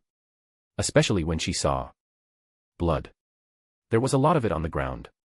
She immediately dashed forward to help her when whoosh, a fast and precise strike emerged from above the ceiling of one of the houses nearby, aiming to hit the girl on her neck. Clang. But displaying her reflexes, she barely managed to block the strike, being sent tumbling back. Even then, it was better to be stained in the mud than in her own blood. Her severe training in the past few months had finally paid off, ironically saving her life not in the dungeon, but on the surface. She quickly got up, making a slight roll as she got back into position. She looked back for a split second, confirming that Hestia was unharmed. Who is it? She exclaimed as she turned to look forward, getting into a stance as she observed her surroundings. Behind her, Hestia momentarily stopped before nodding to the girl, rushing inside the manor with a quick speed burst. This was the first time a child other than Silver had protected her, but Hestia had no time to feel proud. She had to keep moving forward. She could only hope the girl would be okay. This was the first time Hestia felt truly useless. It was one thing to not be able to act, but it was another to see their children fight, being unable to help. She wasn't like Artemis, who could use the bow like experienced adventurers, or Takamikazuchi, who could defeat most adventurers merely through his endless martial arts knowledge. She was simply the goddess that oversaw the flame, though even that she failed at. Silence. Meanwhile, behind her, the girl and the pursuers met face to face. This is bad. Cold sweat forming on her neck, the girl immediately realized she wasn't capable of fulfilling her job as a guard. Worse, she wasn't even wearing proper equipment. This guard duty was more of a punishment than the role itself. Whenever someone failed at their duties inside the manor, they would be blessed with a shift by the walls. In her case, she had caused a ruckus in the main hall, making Haruheim fall on the ground by mistake, spilling a bucket full of dirty water on an expensive carpet. It was a slight accident caused by a slight discussion with her roommate, but they were both punished. While she stood outside under the sun, her roommate was inside cleaning the 10 by 4 long carpet by hand. In any case, there were 3 pursuers, but that did not matter. That single slash that threw her a few feet away was enough proof that she could not handle this on her own. Whisper, whoosh, They quickly exchanged some words as they saw Hestia enter the manor, and after a quick moment of hesitation, they dashed past the girl. Shit! She exclaimed as she turned around, going after them. She quickly took a whistle from her pockets, raising it to her mouth. Thigh. She blew on the whistle with every ounce of strength she had, creating an ear-piercing noise that was heard all the way on the market. Hestia had found Emma. The noise was so loud even she seemed a bit disoriented by it. This had been the first time the whistle had ever been used. It was one of the many small things their captain had shared with them. She never expected the whistle to be so efficient. Regardless, it did not matter because whoosh. Just when the trespassers jumped over the gates to enter the Hearth Manor, they were welcomed by a small crowd of girls that was ever growing. Surprisingly, the Hestia Familia was rather efficient in assembling themselves, with several of their adventurers gathering at the front gates within a few seconds while the others gathered their weapons. On the windows around the front of the manor, several adventurers could be seen staring down at the 3 pursuers that now found themselves in a bad spot. Everyone! Hestia exclaimed as she moved forward.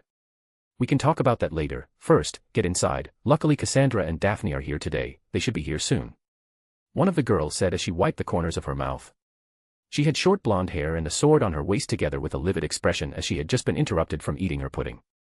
When she said that, 2 girls approached Hestia, helping her carry Emma inside. Never thought I would see the day people would try invading my home. It's such a shitty feeling. I thought it would be a bit more exciting.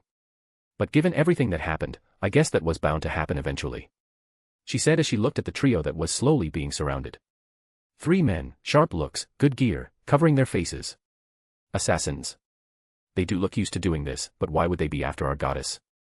No, they're after the girl. How did she find herself in this situation? Her expression soured, but she soon got serious. No matter, they dared to come after them till here, so they'll face the consequences. Unsheath. She held onto her sword as she waited for them to move. But against her expectations, the 3 mysterious warriors turned around and bailed. They did not expect such a fast response time from the Hestia Familia. This small moment of hesitation from them had forced them into a terrible situation. The best option was to turn around and regroup. Don't let them flee. She exclaimed as she saw what they were after. Behind the 3 of them was the guard girl. She wasn't stupid, she already knew she was no match for them, so from the beginning, she had tried to run to the sides and join the main group, but alas. It happened too fast, or better put, she was too slow. From the moment they tried to ambush Hestia to now, less than half a minute had passed. There was only so much ground she could cover with her current strength. The assassins got a hold of her in the blink of an eye. Grab. And like that, she was taken as a hostage. Half a minute later, silence. It was quite the situation in the Hestia Familia. Hestia was nowhere to be found, likely inside with the girl she had rescued, while several of her children could be seen outside, weapons in hand as they stared at the 3 trespassers, their weapons around the girl's neck. They didn't dare to surround them, they didn't even, more in fear they swiped their hands. Shit, they got her. Laver, the blonde girl said as she'd sked. Things have gotten problematic. To think we're in a bind due to our own guard. I can't complain, I was laughing together with everyone when she was given her sentence. What's going on here? A voice came from within the manor. From behind them, Daphne appeared clutching onto her own weapon, a calm expression across her face, but she seemed about to burst. She didn't ask anything, just by looking at the situation she understood things weren't exactly going well. Do you know who they are? She asked as she saw the 3 of them slowly retreat. I can't recognize anything on them, just traditional gear you can buy anywhere, and Hestia was too focused on the girl to say anything. It was one thing for the captain to cause trouble, now it's the goddess too. Perhaps that's why he's the captain. Everyone around her shook their heads. No one knew, they just appeared and that was it. Once again, everything happened too fast. Since no one knew anything of what was happening, she started to talk. In that case. Oi. You three. What do you want? She asked bluntly, sword in hand. Should I buy time? Hestia has used that item. He should be here at any minute. Giving them the girl wouldn't be a solution, but neither is having. No. If things take the wrong turn, I'll be the one to make the choice. But I won't let things get to that point. I need to find an opportunity. Last week was the Soma Familia. Who is it this time? They looked at each other for a moment before saying. The girl, wheel. Grab, / But before they had the chance to start negotiating, someone grabbed the man's head, lifting it from the ground brutally. Bam, / Get your hands off her. Silver said coldly as he smashed the guy's head against the dirt. The men did not move after that. Exclamation point. / The other two assassins quickly moved their blades, only to realize they couldn't. They were stuck in place as if embedded in rock. Silver was holding onto them with his left index finger and thumb. Crack, / Closing his hand, Silver broke the blades as he pulled the girl away from them in one swoop. I'll keep this short, / smack, / And short he did as he immediately smashed his fist against one of the assassins, sending him sliding back like a block of dead wood. This prompted the other and last standing warrior to slash his broken blade at Silver. Block, / But he merely raised his hand, blocking the blade with his palm as he raised his other hand, letting go of the girl. Slap, / He gave the man a furious slap, sending him tumbling down as some of his teeth fell onto the ground. Phew. You okay? He asked as he turned to the guard girl. I'm okay. She said slowly as she looked at him. I'm good, but why is he shirtless? And what's that small cloak? Everyone seemed to be thinking the same thing rather than how cool Silver looked right now, much to his disappointment as he thought he looked quite awesome right now. Unfortunately, he was unaware of his goofy appearance. Silence, / No one could utter a word. The previous tense situation was completely blown into smithers as Silver slapped the last man down like a cartoon character. His expression did not change at all, but the one of the girl next to him did. Or better put, girls. The guard girl was a bit embarrassed, for many reasons, but she managed to focus when she saw just how many of her friends were staring. But on the side right next to him was another girl carrying a large bag almost as tall as her. Dungeon. Surface. Lily could not comprehend what had just ensued in these last few seconds. She kept going over and over several words in her head as she tried to comprehend the sequence of events that led her here. It was all otherworldly. A few minutes ago, / Silver and Lily made their way through the floors as they recovered from the previous ambush, cleaning their injuries and collecting the fallen loot as they went on with their journey. All monsters were exterminated under Silver's overwhelming power, including the killer ants gathered through the failed ploy of Lily's pursuers. Each monster was brutally pierced under his spear and sliced with his sword, showing his proficiency in the usage of multiple weapons. This, however, made Lily think who Anthony was. She already understood that just like she lied to him about who she was, he was also hiding from her who he truly was.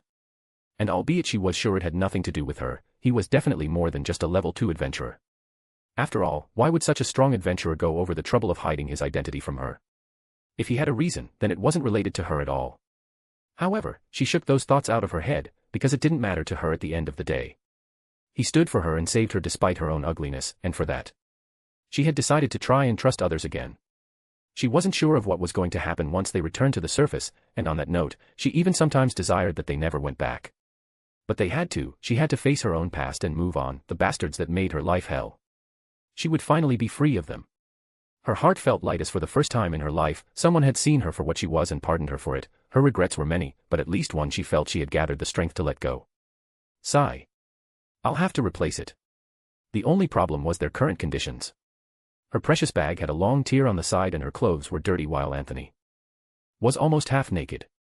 His clothes had been burned in the fire, exposing his entire upper body and legs. She felt embarrassed to even look at his shabby appearance. At least she had a spare cloak. Though it was a few sizes too small for him, making him look goofy, like a strange open shirt rather than a cloak. It made him look girly, and on that note, Lily felt it would have been better to just let him remain shirtless. But she didn't say anything since she didn't have the heart to do so. Oftentimes, fewer clothes were better than more, she would remember that. They talked with each other as they made their way up about everything that had happened and what they would do after they were back up despite the strangeness between them. After all of the lies and promises had been exchanged, Lily felt weird, it just didn't feel right. He also made things worse. How could he be so cool with it all? It made her feel stupid for being the only one to care about it all.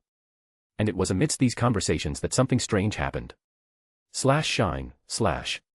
Suddenly, just when they were a few meters from the stairs leading to the first floor, a small marble ball tied to a chain on Anthony's shorts lit up in ominous red light, making his expression distort as his eyes grew ferocious. This was the first time Lily had seen him that angry. Even when he was pummeling down the adventurers of the Soma Familia, Anthony's expression was a mix between light anger and calmness. "Shit," he said quickly as he turned to Lily, prompting her to raise her head with a confused gaze. "What is the grab. Out of nowhere before she could even react, Anthony grabbed her right hand. "My apologies, Lily, I wanted to explain everything to you slowly, but it seems something beyond my predictions has happened," he said with a serious expression as he tightly held her hand. This is too sudden. Lily, I'll ask you that. You close your eyes. Please. I'll explain it later. Too fast. Quickly. He said hastily. All right. She said with a frustrated look as she closed her eyes, albeit she had some strange expectations in the back of her mind. Snap. Silver elegantly snapped his left hand's fingers, and they vanished from the dungeon. Slap. Slash back to the present, Silver slapped the assassin in a cartoonish way before dusting his shoulders. It looked as if all of this was nothing to him. Change. At the same time, his appearance started to change as his eyes sparkled in silvery light as his iconic eyes returned to their glorious appearance. Lily did not notice this as she couldn't see his face from her angle, but she did notice that his appearance changed slightly as his shoulders became a bit broader, and his muscles altered in shape. She was rather used to seeing his back, so when it changed a little, she immediately recognized it. This made her even more confused than before. What is going on here? He asked deeply as he looked at the crowd of girls in front of him. This doesn't look good. Not only that, I completely screw over my plan of slowly introducing Lily to the Familia. Where's Hestia? Okay, she's inside the manor. Silver thought to himself as he used his abilities to scan around. At the same time, perhaps sensing his blessing close by, Hestia called out to him. Silver. She exclaimed from within the manor. Exclamation point. Silver could tell her voice was one of distress, so he immediately took a step forward. Before stopping momentarily to take a sideway glance at Lily, displaying a portion of his altered facial features to her. I'm sorry for this, Lily, it may be a bit abrupt. But I'll explain everything once I'm back. He said as he vanished, reappearing at the doors of the manor, startling a few of the tense girls. One of them had the urge to kick his legs, but she kept her seriousness since this wasn't the time to play around. Clean everything up and raise security to the max. And with that, Silver entered the manor to answer the cries of help of his goddess. I was already doing that. Daphne said as she scratched her head in confusion and her eyelids twitched in anger. What a mess. Also. Just what is max security? He's just trying to sound cool. As a rising familia, the Hestia familia still lacked many things, and this included personnel to protect the manor at all times. In fact, they didn't even have proper maids to take care of the manor. Most of the housework was done by themselves and Haruheim, who was currently working as a full-time maid. Silver being the second person in charge of housework, as his special abilities do come in handy in cleaning large spaces in no time at all. The reason why they didn't have a maid was a long story. And the reason why they didn't have proper guards was due to lack of personnel. Now then, we should reorganize before more of them come, if any will come. Even if they do. Now that he's here, unless a first-class adventurer comes, there's nothing to worry about anyway. Daphne turned to look at the 3 unconscious bodies on the ground, but she immediately turned to the small cat girl who looked like a lost puppy in the rain as she remained in place unmoving. Who is that girl? Hestia brought a girl and he also brought one. They do say the children take after their blessings. Though I wonder who affected who in this situation more. As a headache started forming on her head, Daphne stepped forward to make things right. Inside. Silver ran to the middle of the entrance hall where he saw Hestia and Cassandra kneeling on the ground next to a girl whose disposition didn't seem good. They weren't alone in the room, as there were several girls around as well, running around the place as they did this and that. She's not in good condition. Just from the sound of her heart beating, he could tell something was wrong. Silver. Please. Hestia asked with a tear in the corner of her eye. Oh sunlight, may you beat back ruin. Soul light. Shine. While he approached, Cassandra once again used her healing spell, but it didn't prove effective as the girl remained with her eyes closed. What happened? He asked quickly as he approached them. This girl. Hestia didn't know where to start, so she decided to go straight to the core of the matter. She lost too much blood and now she doesn't wake up. She exclaimed as she grasped her dress in distress. At least it wasn't what I was thinking about. Though this isn't any better. Silver looked at Cassandra and then at the empty potion flasks around the ground, understanding what was going on. He touched Emma's neck, probing her body as to understand what was going on. No one interrupted him, even when he put his hand over her chest, albeit Hestia's eyes twitched and Cassandra's face grew a bit red before she shook it off. Silver was thinking as fast as he could, making the world around him slow down. If she lost too much blood. Given the cold sweat forming on her pale skin, and her rapid breathing, coupled with her low blood pressure. Then she must have lost consciousness due to a hypovolemic shock. The potions and healing from Cassandra may have closed the wound and somewhat helped with her blood loss, but they don't affect those precisely. Potions mend, they can restore a small portion of the lost blood and flesh, but that isn't their purpose. There are specific potions for that, but amidst the desperation, it seems they forgot to take out those. A small mistake due to a lack of experience. But it's too late now to seek them now. If we leave it for the potions, before they return her blood levels to a stable state, she may suffer considerable organ failure or even a cardiogenic shock, amidst a very long list of side effects of this condition. Some of those problems can be easily healed, but as if I would let it cause any more damage to her, it would hurt my pride. Although she's already showing some concerning signs. He opened her eyelids to see if he could have a reaction from her, but nothing. I don't know her blood type, I don't know the blood type of the others, and I have no time to check for diseases or to account for possible rejection and allergies. So be it then, if I don't have blood to give it to her, I'll make my own. Silver raised his head to look at Hestia and Cassandra. Pierce, Cassandra, go and fetch me some potions for blood loss treatment, I'll take it from here. He said as his right index finger punctured into her chest. Exclamation point. It may be a good time to say she was topless. Cassandra had removed it to make sure she had no trouble breathing given how she was gasping for air. But Silver nor anyone had the time to care. Silver. Hestia exclaimed as he saw his finger dig into her chest, albeit no blood spilled. Calm down, and go fetch me the potions. He said slowly as to calm them down. Now, I'll give her some oxygen. The last thing one could do in a crisis was to elevate the other's restlessness by screaming around. He had to lead them into a calmer state, no matter what. She's fine, she only lost too much blood, but she might have gotten hurt if this had continued for long. He said after a quick assessment. She's cold, how much blood has she lost? 20%. No, way more than that. Just how did things come to this? Silver's finger turned blue as something was slowly injected into the girl's bloodstream. It was rather bizarre, but they had to trust him. Silver was oddly knowledgeable about medicine. Hestia remained silent as she watched it all unfold. Don't look at me like that, everything's fine. It's not that. Sigh. You're right, everything's fine now that you're here. She said with a thin smile as she let out a sigh of relief. That's the spirit. So. What are you doing? As I said before, she lost too much blood, I'm simply filling up the empty space with another solution. Hopefully her body doesn't reject it, though it shouldn't last long enough for anything too serious to happen. Hestia wanted to say something, but in the end, she didn't. She merely stood there letting out a sigh of relief as everything had gone well. Her gaze went to her hands where a small marble could be seen shining. It looked like an exact copy of the one shining on Silver's waist. In fact, they were similar, a unique magic item. Ever since the war game ended, just because he had taken a break from the dungeon, it did not mean he was lazing around. Silver spent his day helping everyone in the manor, teaching them, instructing them, handling boring papers in his office, helping Haruheim or the others. He went around the city visiting people like how he did with Loiju a week ago to when he visited the orphans in Deadless Street. It didn't stop there as he also spent some time with Mike to discuss alchemy and Takamikazuchi to learn more about martial arts. And in the few bits of time he had left, he visited some more unique friends, such as the mysterious Fells or the frivolous Hermes. He had many requests regarding magic items, and despite their schedules, they wouldn't ignore his requests. That small orb had been one of such items he had commissioned, a one-way communicating orb. When something happened with the wielder of orb number 1, they could crush the orb which would cause orb number 2 to shine despite the massive distance between them.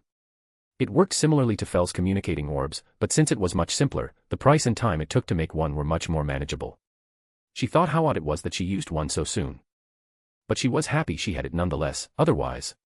By the time Silver returned, things might have been rather gloomy. Shine. As As his hands continued to shine, time passed. Notes. Yay, chappy done. I'm not a doctor, so things could be severely wrong. Regardless, thanks for reading, have a nice day. Chapter 232, Pardoned, A New Beginning. Well, I committed a slight mistake. I thought this chapter was another big one, but it is not. It should have been posted 2 days ago. So after this one, I'll post one more chap, and that one, on the other hand, is big. Just a reminder, since most of the last 4 to 5 chaps have been like this, just chunky boys. Peace. /later, /. As the minutes passed, Silver asked Hestia about everything she knew about Emma, while he also told her his own story and how he met Lily. He took her story rather well, nodding in understanding as he kept a professional face. But that wasn't the case for her. She frowned multiple times as she heard his story, but she kept for herself whatever she was thinking, even though it was obvious to him what she was bothered about. Nevertheless, after a while of making sure Emma's condition did not worsen, Silver carried her to a proper bed so she could rest while Hestia went to calm everyone down. The procedure wasn't anything complex or flamboyant, it ended very quickly, but the results were more than satisfactory. Meanwhile, the Hestia familia slowly went back to normal, as it didn't seem like a conflict would happen again anytime soon. It seemed the trespassers were acting on their own, though if they did possess a group, they might realize they wouldn't be coming back soon. And it would be for the best if they found out their origins before that happened. But that would be left for Silver to dig up. Regardless, some people were left to scout the perimeter while a few others went outside to gather their missing members just in case things went awry. This wasn't for the protection of the manor, for that they had Silver. This was meant to protect them more than anything, as just like they tried to have a girl hostage, they could do the same to those outside.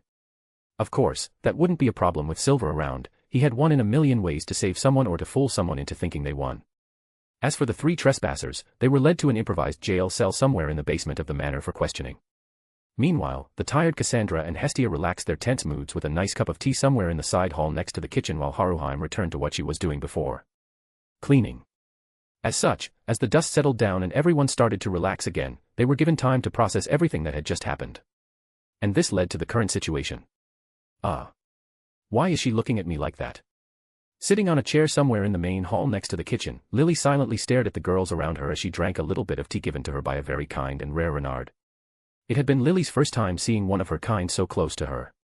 She had seen other members of her race here and there, but she couldn't quite remember where. This was how rare they were. However, she couldn't make sense of the weird feeling she was having.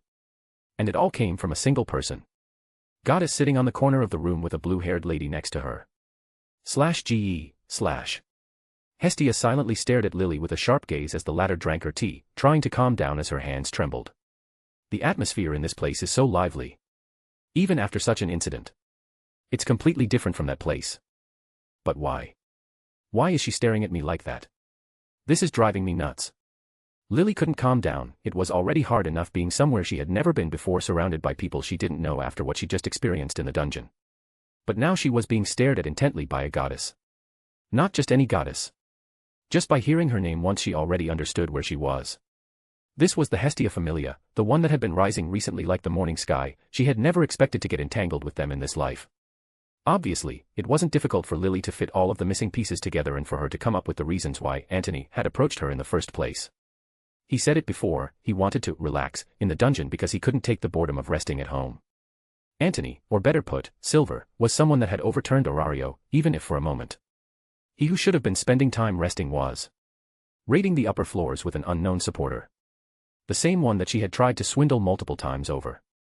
This made her drop her head when she thought just how would they react when they realized what they went through in the dungeon. Would they scorn her? Would they pity her? She didn't know. Are you okay? Hestia asked slowly as she approached Lily. Her expression was mixed, but Lily could tell she was being sincere. She seemed like a nice person, even if before she had been staring intently at her.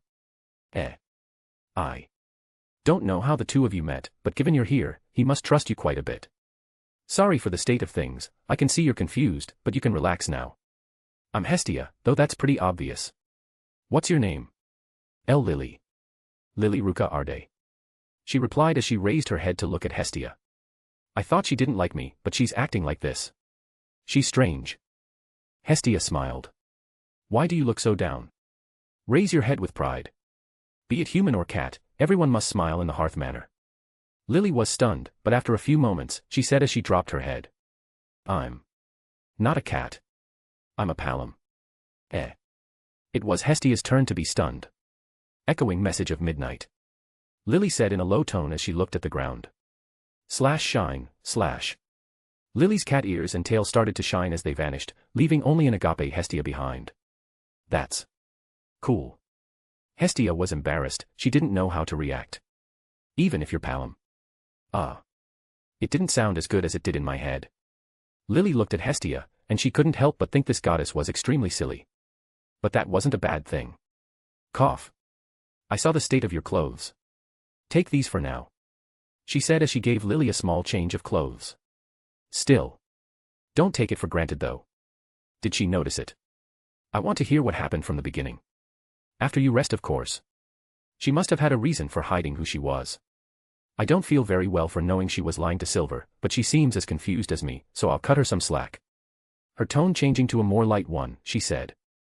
It may be a bit late and rude, but welcome to the Hestia Familia. Seeing everyone smile as they looked at her, Lily's head dropped to the ground. She wasn't sad or anything, on the contrary. She was just too embarrassed to say anything. Back at Silver, So far, no allergic reactions. He mumbled to himself as he stared at Emma with his arms crossed. I've supplied her with a blood substitute, so she should be good enough to return to her normal life without any problems. But that isn't a safe option as she could end up developing an adverse side effect later on. For now, she should stay in bed, by tomorrow. We can think about that later. He looked at a small table on the side, it was full of potion bottles, and one of them was empty. I already feed her one potion, it should be enough for now. With the help of potions to slowly recover her lost blood volume, she'll recover within a week, though giving her body another week or two of rest to make sure no problems arise shouldn't be a problem. If only she were an adventurer.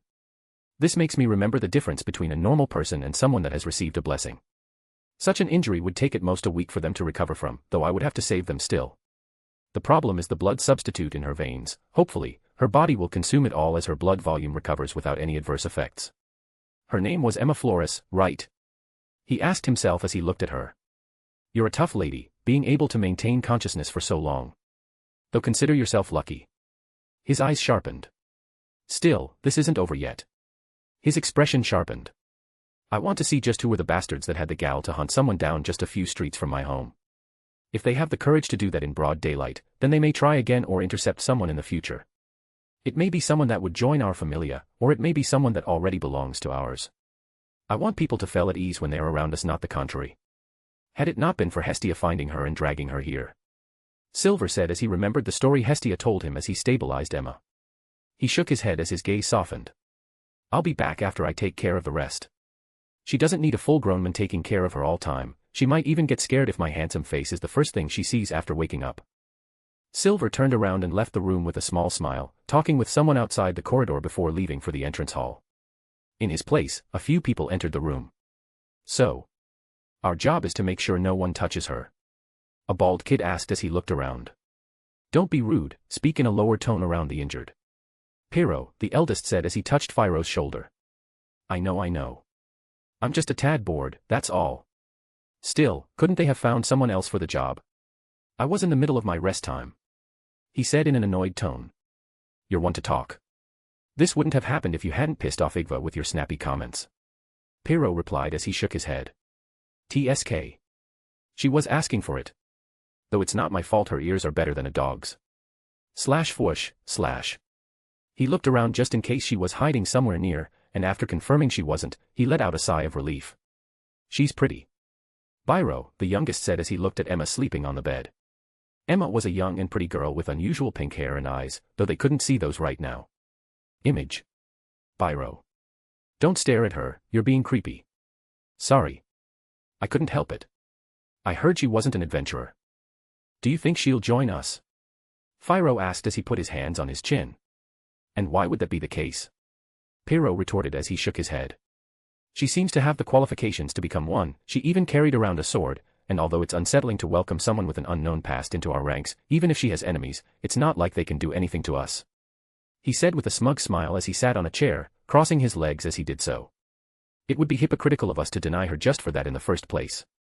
Although I agree, you're being too cocky. Yes, the captain will trash anyone he sees, but that doesn't mean he can do the same if we're ambushed in the dungeon. The eldest replied as he shook his head again. Albeit unlikely. Though we're not in a position to say that. Since that did happen once in the dungeon. Phiro replied with a helpless expression. Nod slash. The three brothers nodded at the same time. Sometime later at Silver's office, Silver, Hestia, and Lily could be seen discussing something. Though things didn't look well. Hestia was currently sitting on Silver's office chair looking down on him, who willingly had been asked to sit on the ground. So. Let's go through it all again. She said as she tapped on his office table. You went against my orders and still dived into the dungeon. Despite promising me you would take some time and rest. Well, I stuck to the upper. And by rest I mean staying at home, enjoying a nice book by the fireplace. Going on a date with me. Cough. And not staying inside a forge all day or in your lab making potions. Hestia said as she interrupted Silver. Silver didn't say anything, letting Hestia voice her complaints. He had indeed let her and the others down a little in that regard. He promised he would rest, but instead, he spent all of his time going on and about everywhere. Testing his ideas in his improvised alchemy lab and inside the recently built Manor's forge, Silver would always be sweating due to hard work. If not that, then he would be seen teaching others, be it helping the girls train, helping Haruheim clean, or doing something else like playing around with some of the younger members as they went around pranking others. Not to say what he did outside of the manor, he seemed to always be somewhere doing who knew what.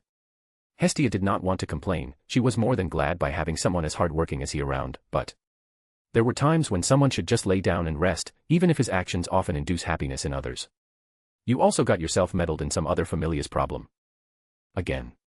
She said as she looked at Lily. Sorry. Lily replied as her head fell. Sigh, just what is Soma doing? Hestia thought to herself as she face-palmed. Anyway, Silver, as long as you take it easy and promise me you'll focus on resting, then I won't complain. She then looked at Silver and shooed him away, leaving only the girls behind. Silver felt a bit odd to be thrown out of his own office, but he knew that if he were to complain Hestia would throw a fit somewhere down the line when they were alone.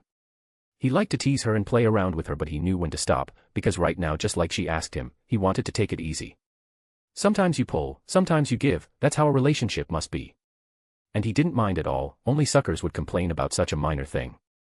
Though, if it happened frequently and he allowed it, then he would be the sucker.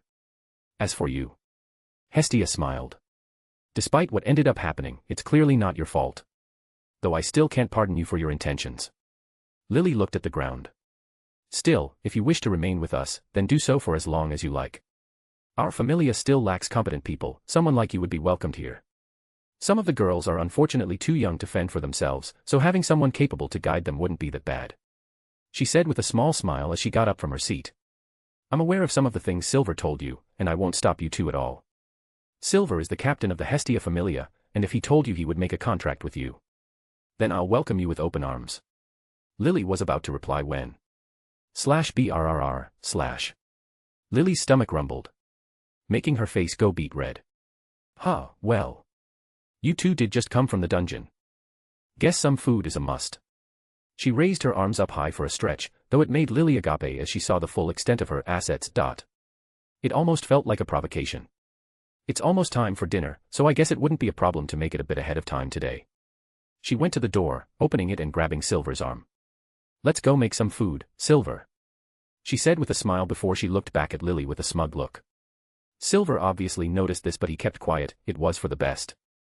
Thunder. Lily's expression twisted as she looked at Hestia's blatant display of power. So she got up from her seat and followed them as she prepared her own counterattack.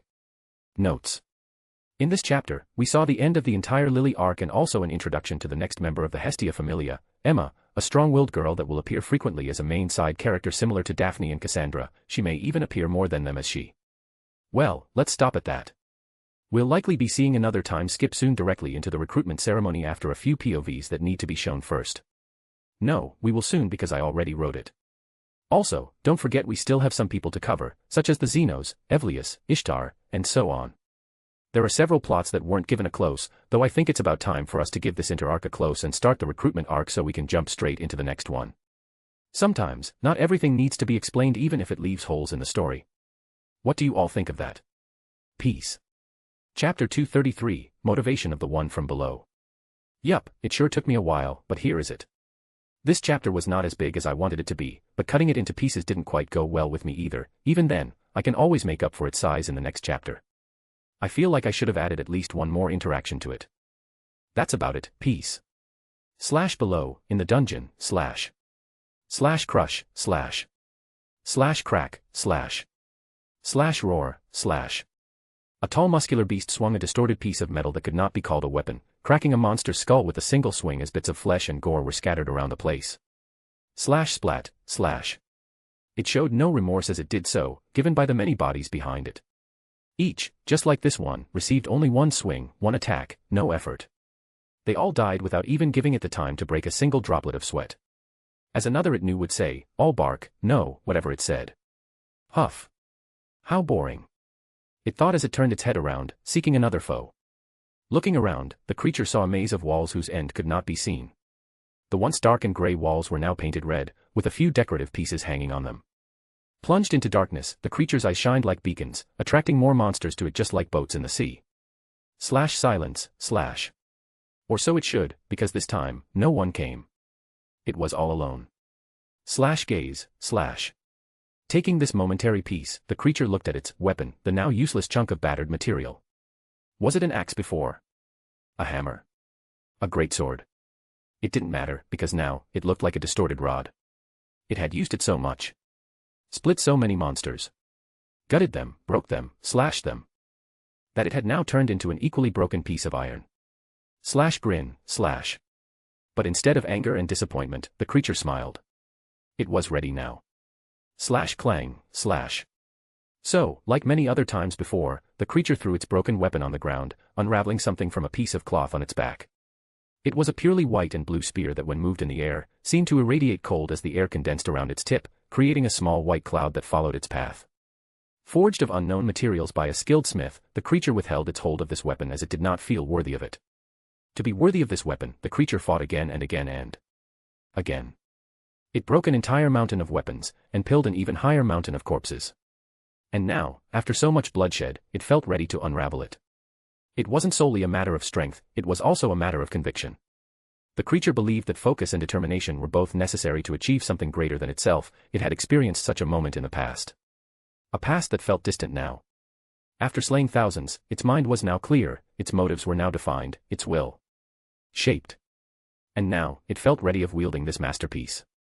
Though that in itself was questionable, as the creature could not prove the quality of the weapon. Nor did it understand the intricacies of such. It could only go by the words of those it knew, which weren't many. But for it, that was enough. The creature could feel the spear, from the way it felt on its massive hands to the way it cut the air. This is it. It thought as its eyes sparkled in the dark. A weapon that shall clash with his. It felt extremely proud, no. For the first time, it understood what the word meant. Indeed, there was still a lot to learn and discover. Slash step, slash. The creature turned around, stepping into the darkness once more. But that wasn't the way up. Because it was time to find a worthy opponent for testing its armament. It knew of more fearsome foes below, monsters that could make even the strongest above tremble. It would overpower them all, and when it was done, then it would rise. With everything it had, with sharpness, precision, knowledge, power. That was how it was taught, and that would be how it would defeat the one that made it who it was. To turn its foes into its strength, devour their essence and make it his. Once that was completed, it would rise. And nothing would stand in its way. Huff. Huff. Gore. But before it could make its way deeper, it heard a strange noise. It wasn't the sound of a monster's breathing. Those were usually rough, filled with bestial brutality. It was the sound of something smaller, something more compact, clear. The breathing of a creature that calculated its own breath. Huff. However, it knew what that sound was, as it hasn't been the first time it heard it. Nevertheless, it was a strange noise it didn't hear every day. It was the sound that was produced when air passed through two tiny holes at high speeds, and it was commonly produced by a certain type of weird creature. One it did not understand very well. Slash unsheet, slash. That's right, a creature very much like him. Even if it refused to say so. A beast that slaughtered in the tens of thousands, a beast that hunted its own kind. For whatever reasons, often for sport. A beast that hunted, then proceeded to pursue ideological goals, lying to itself so it could justify its thirst for genocide. Because to it, justice was honorable, and honor was prestige. Prestige was power, and the latter equated to wealth. And all of that combined was justice. An excuse for the law of the jungle, it preferred more intricate terms to differentiate itself from the other beasts it slaughtered. It made it feel good and proud, because, in its own logic, it was in the right to do. the biggest monster of them all, because it did not have the courage to face its own ugly side, contending to hunt those it deemed uglier than themselves. For whatever reasons they held at the moment. They now faced, here, in the depths of a dark place. What a strange place to meet, no. Step. He. What's that? What's a minotaur doing all the way in the deep floors? Another one of these strange creatures said as it ran, arriving from deeper down in the darkness. Floors. The deep floors, I remember now, that was what they called it. The creature thought to itself as it observed its enemies. There were currently 2, but there were 2 more in tow. It could hear them, it could smell them, from their heartbeat to the clinging sounds of their clothes. A golden-haired humanoid and 2 dark-haired ones with an unusual skin coloration, followed by another golden-haired one. But the last one was different. Its ears were a bit sharper, its hair color was a tad darker, and its eyes screamed of immaturity and something else it didn't quite understand. Was it ambition? It thought. The creature could not tell. Does it matter why? Although. Yeah. Doesn't it look a bit weird? The other dark-haired one spoke in an oddly rude tone. It reminded the creature of a certain gargoyle. Huff. And to that, the creature displayed its full teeth as it smiled widely, finding this all that amusing. It tried to remember what was the name of this emotion. But the creature's actions only drew wariness from the group of adventurers. Is it? Smiling. Oi. Something is strange with that minotaur. You don't say. As if a dark-skinned minotaur wasn't strange enough. Let's see. White fur, and a single white horn as well. And what is that weapon that it's wielding? I've never seen a nature weapon that defined. It almost looks like an adventurer weapon. The sharp-eared person said as her own tiny eyes sharpened. When she said that, all of their eyes sharpened simultaneously. It seemed they had all arrived at an answer, although it didn't seem positive. After all, the other possibility was simply impossible. Though, whatever their answer was, the creature did not care. Turn around, . After taking a look at this unusual group, it turned around and left. It had already fought many of their kind, but none posed a threat, nor was it worth it. They possessed no magic stones and their weapons were often out of proportion for it to use. If they lasted long enough for it to be able to use them. If they were not strong and powerful enough, then all the effort spent in them would go to waste, and it had no time for that. It did not enjoy to fight these small creatures, at least monsters, regardless of their strength and size, had a certain brutality it could not look away from. These tiny creatures, however, would flee whenever something bad happened.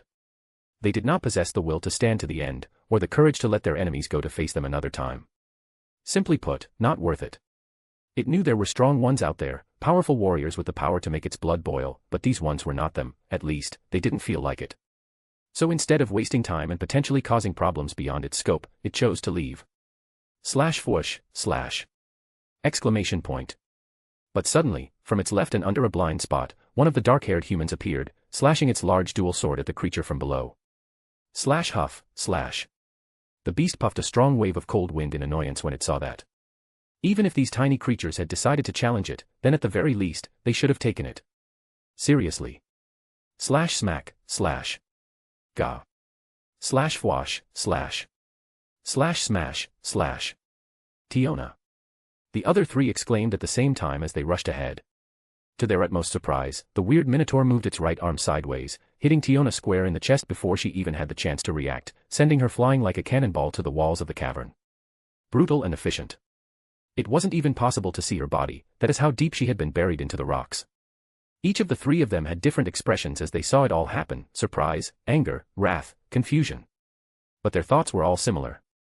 They would crush this fucking monster. At the same time, . Ah yes.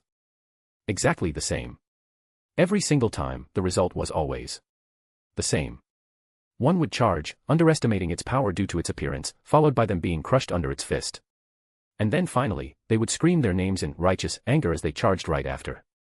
Was it not enough that it did not want to fight? The creature thought to itself as it saw the 3 warriors from above run towards it. Crack.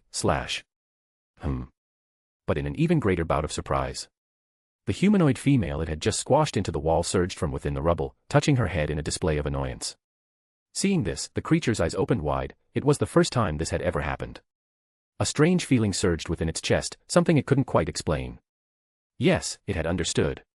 Happiness and surprise. It was happy to be proven wrong, to have learned something new, to have found an opponent worth fighting. So it raised its spear slightly. It wasn't by much, but this was its fighting stance, or better put, observing stance.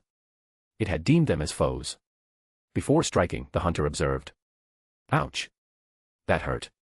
The lady exclaimed as she pulled her head out of the wall, shaking her head in the air as she removed the dust from her hair. Tiona! Her sister exclaimed as she approached her, standing in front of her. //x. At the same time, Ace and Lafia appeared, creating a triangle formation with Tiona in the middle and the wall on their backs. They were now all watching this strange monster that by now, they had all assumed to be an irregular. And a pretty strong one. Are you okay? Tioni asked as she took a side glance at her. I'm fine, a bit sore in the arms. Hey! Don't look at me like that. Looking at the silent minotaur in front of it, Tiona said, it's fast. Super fast. If I hadn't lifted Urga on time. That would have certainly hurt. Like, a lot, while she inspected her blade. /thud/. It looked pretty fine, so she let out a sigh of relief as she took a step forward. This time, it was heavy and full of determination. So. It seems we've gotten ourselves a big one. She said with a smile as she rested Urga on her back. Don't try to change the subject, next time, don't fucking rush ahead you darned idiot. Her sister complained as she looked at Tiona fiercely, unconsciously letting her accent out. Whenever her anger took to her head, Tioni's hidden accent and way of speaking would surface, and if it was appearing now, it meant she had received quite the shock. This made Tiona sober up. It didn't feel good to make her sister worry like that. Though. /whistle/.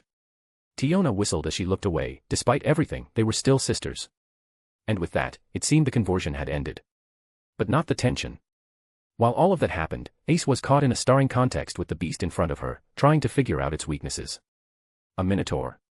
All the way in the deep floors. I thought they weren't supposed to be able to move like this. Enhanced species. No, too strong for that. She shook her head.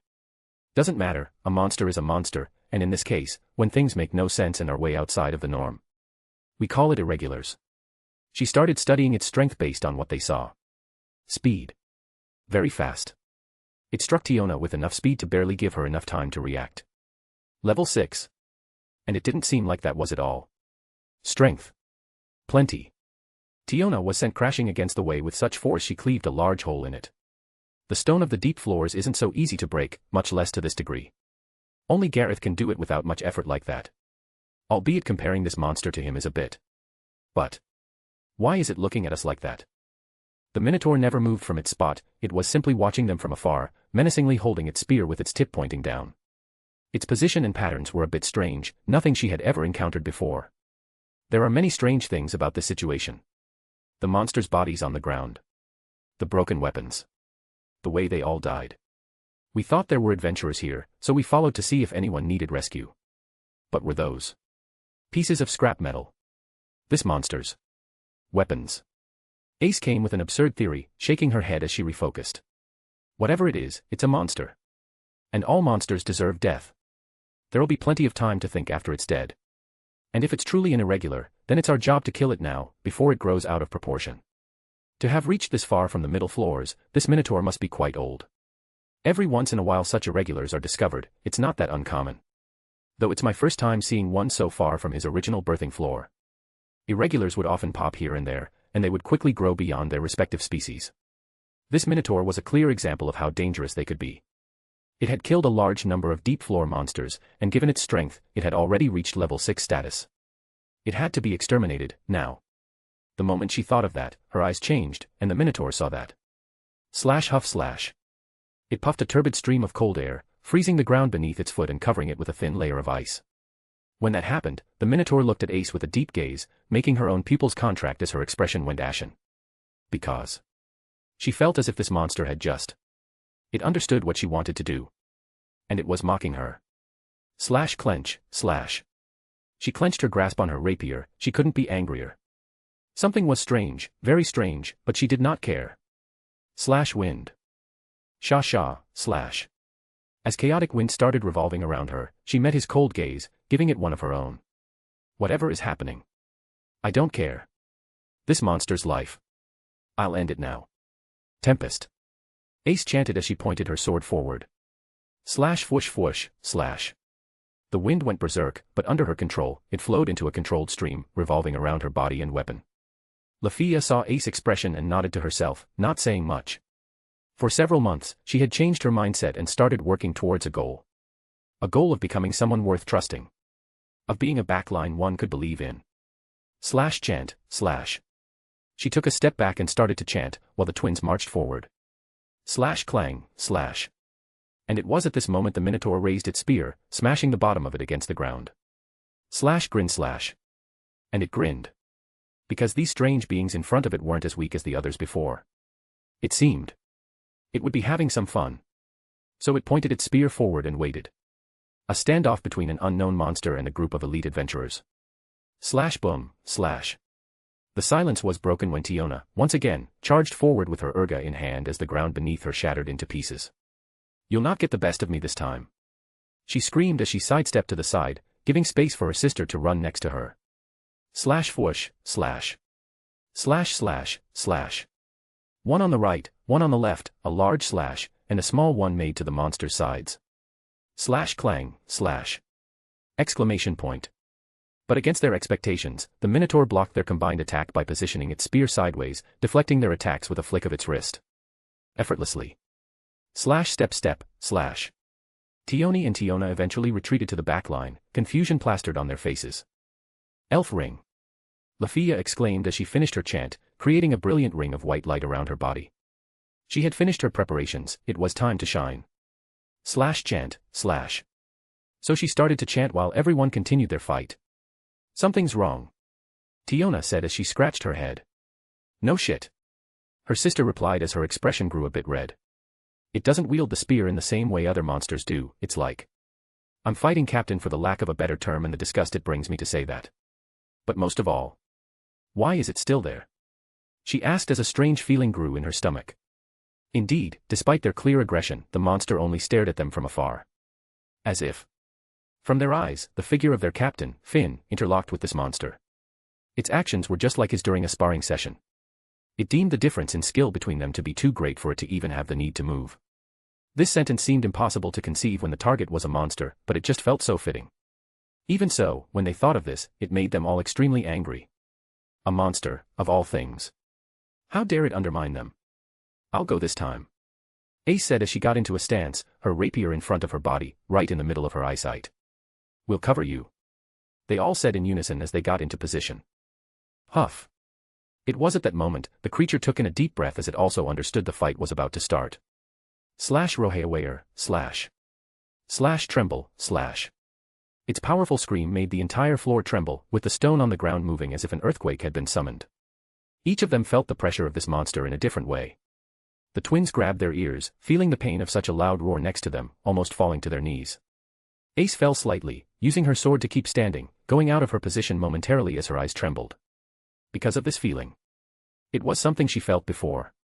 Yes, its skin color, it was an unusual one but not something she wasn't aware of. A black variant, the rarest of them all. And also the deadliest. It was famed due to a single creature. The Black Dragon. It defined the horror of said monsters, whenever one appeared, disaster followed. As for the last one. Thud. Lafia fell face first into the cold hard ground of the dungeon. And to this, the beast in front of them seemed to smile once more, its meaning too clear for them. The weak did not deserve to fight it. Ace. Something is. Crack. Smash. Ace. The moment Tiona opened her mouth to voice her own opinion of the situation, she momentarily took Ace's attention from the beast in front of her. And in this infinitesimal moment, the Minotaur charged forward, vanishing from their vision with its extreme speed, slamming its fists, each the size of a person's head, into her torso. The next moment, Ace vanished, and the sound of wind rampaging by their ears rang as the golden-haired swordswoman flew by them, crashing against the dungeon's walls just like Tiona did before. The sound of metal and stone breaking resounded soon after, or at least, this was what they wanted to believe. Because what else would break apart from that? They did not wish to think about it. Shit. Tiona. Her sister exclaimed, immediately realizing the seriousness of the situation. On it. Whoosh. They immediately made the best decision, retreat.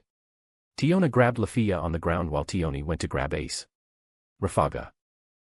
Boom. But from the wall behind her, Ace burst forth with a powerful explosion as wind surrounded her body like a barrier of light, bleeding slightly from her forehead as she pierced forward with her rapier, passing right by the stunned Tioni as she flew like a comet. Roar! The Minotaur welcomed her eagerly, using its spear to welcome its opponent. Slash shine, slash.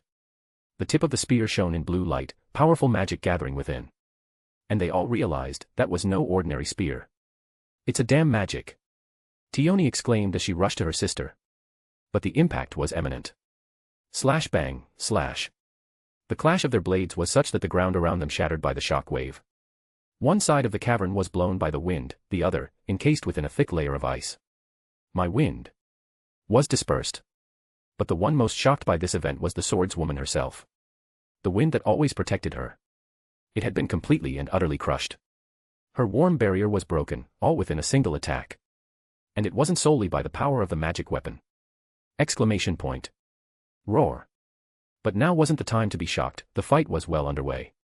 With a powerful scream, the Minotaur pushed all of the mist around its body away as it rushed forward once more. Slash clang, slash.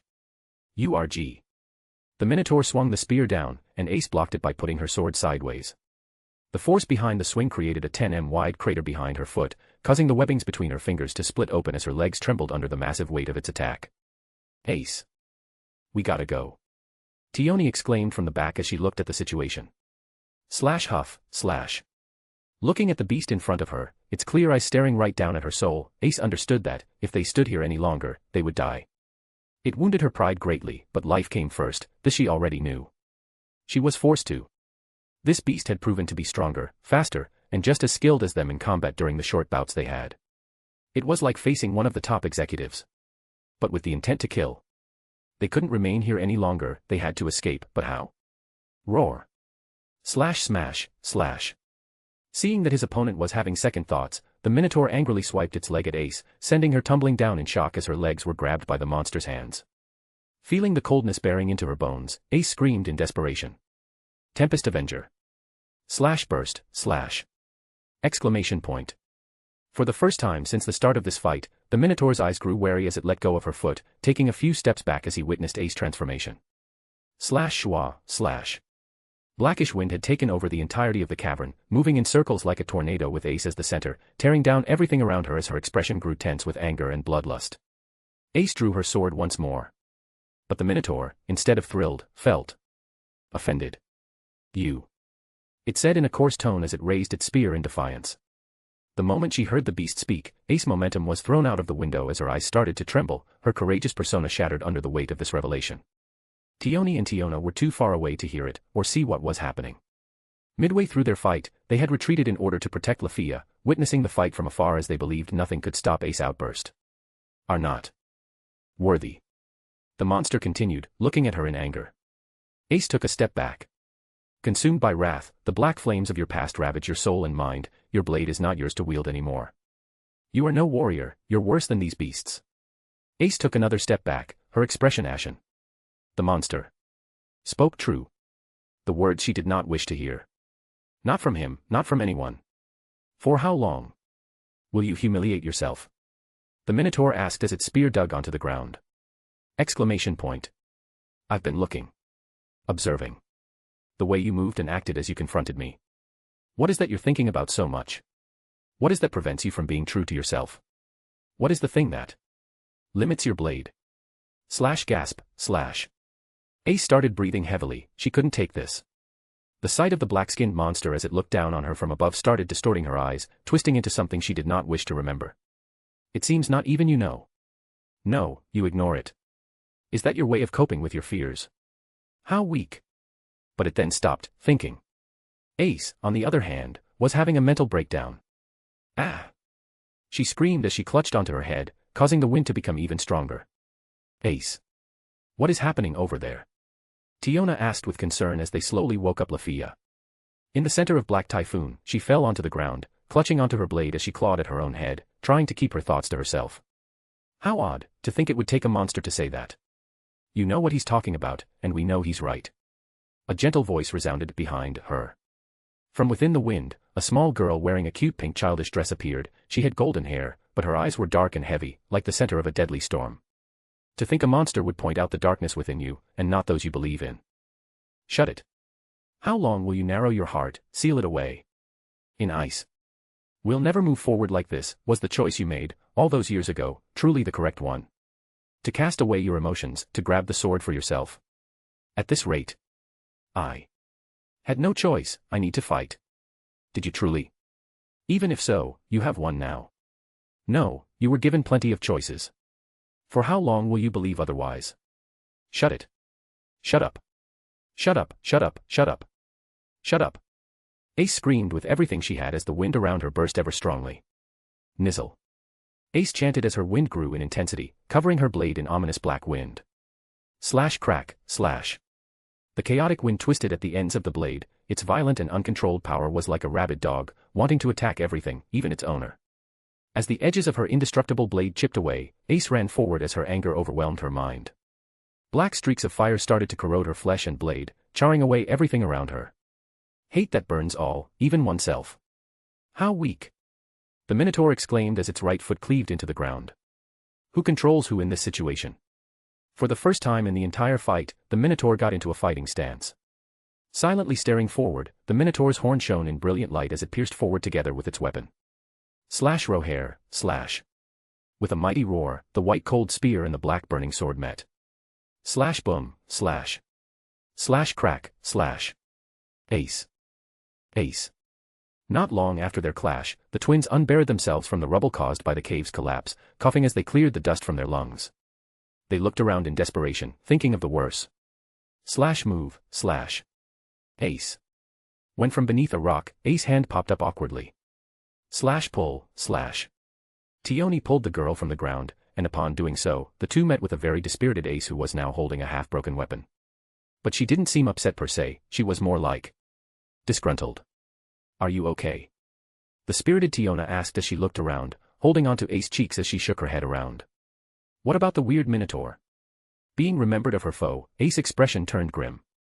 It spared me, she said as her eyes went dark. What? Slash at the same time, on the other side of the collapsed cavern, slash. The Minotaur looked at the rubble in front of it with its arms crossed.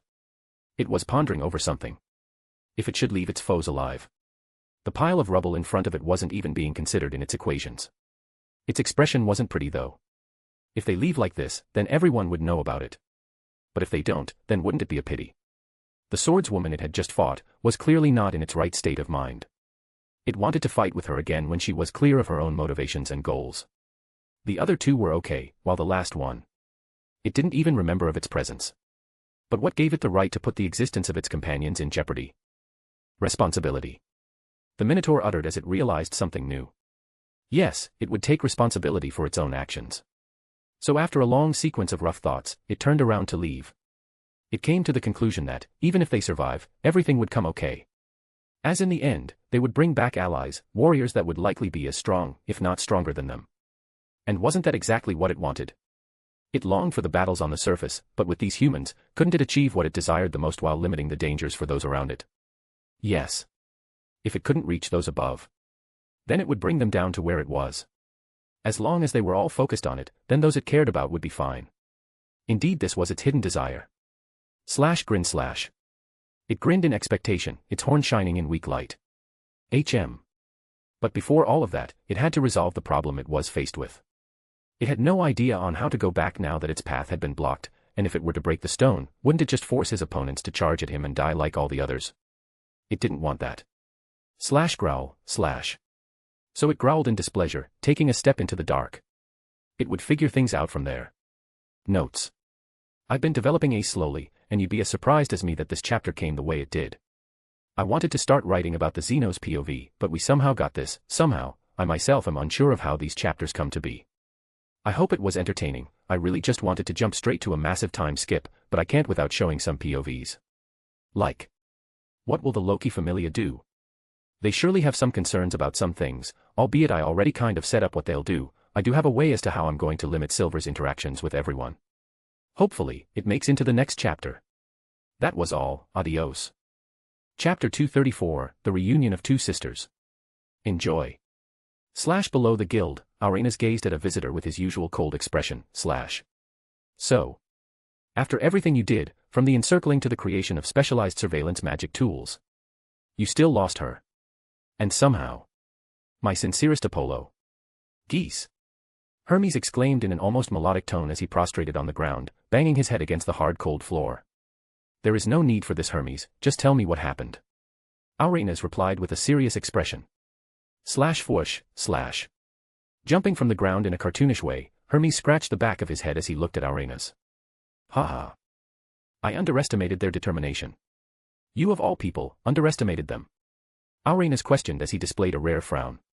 Hermes' expression darkened as he pulled his hat down. I considered many things, from both extremes, but they hit me with a variable. I already expected resistance from within Ishtar's manor, if not the entire entertainment district, given the structure of that place. We knew they would come to her, it was only a matter of time.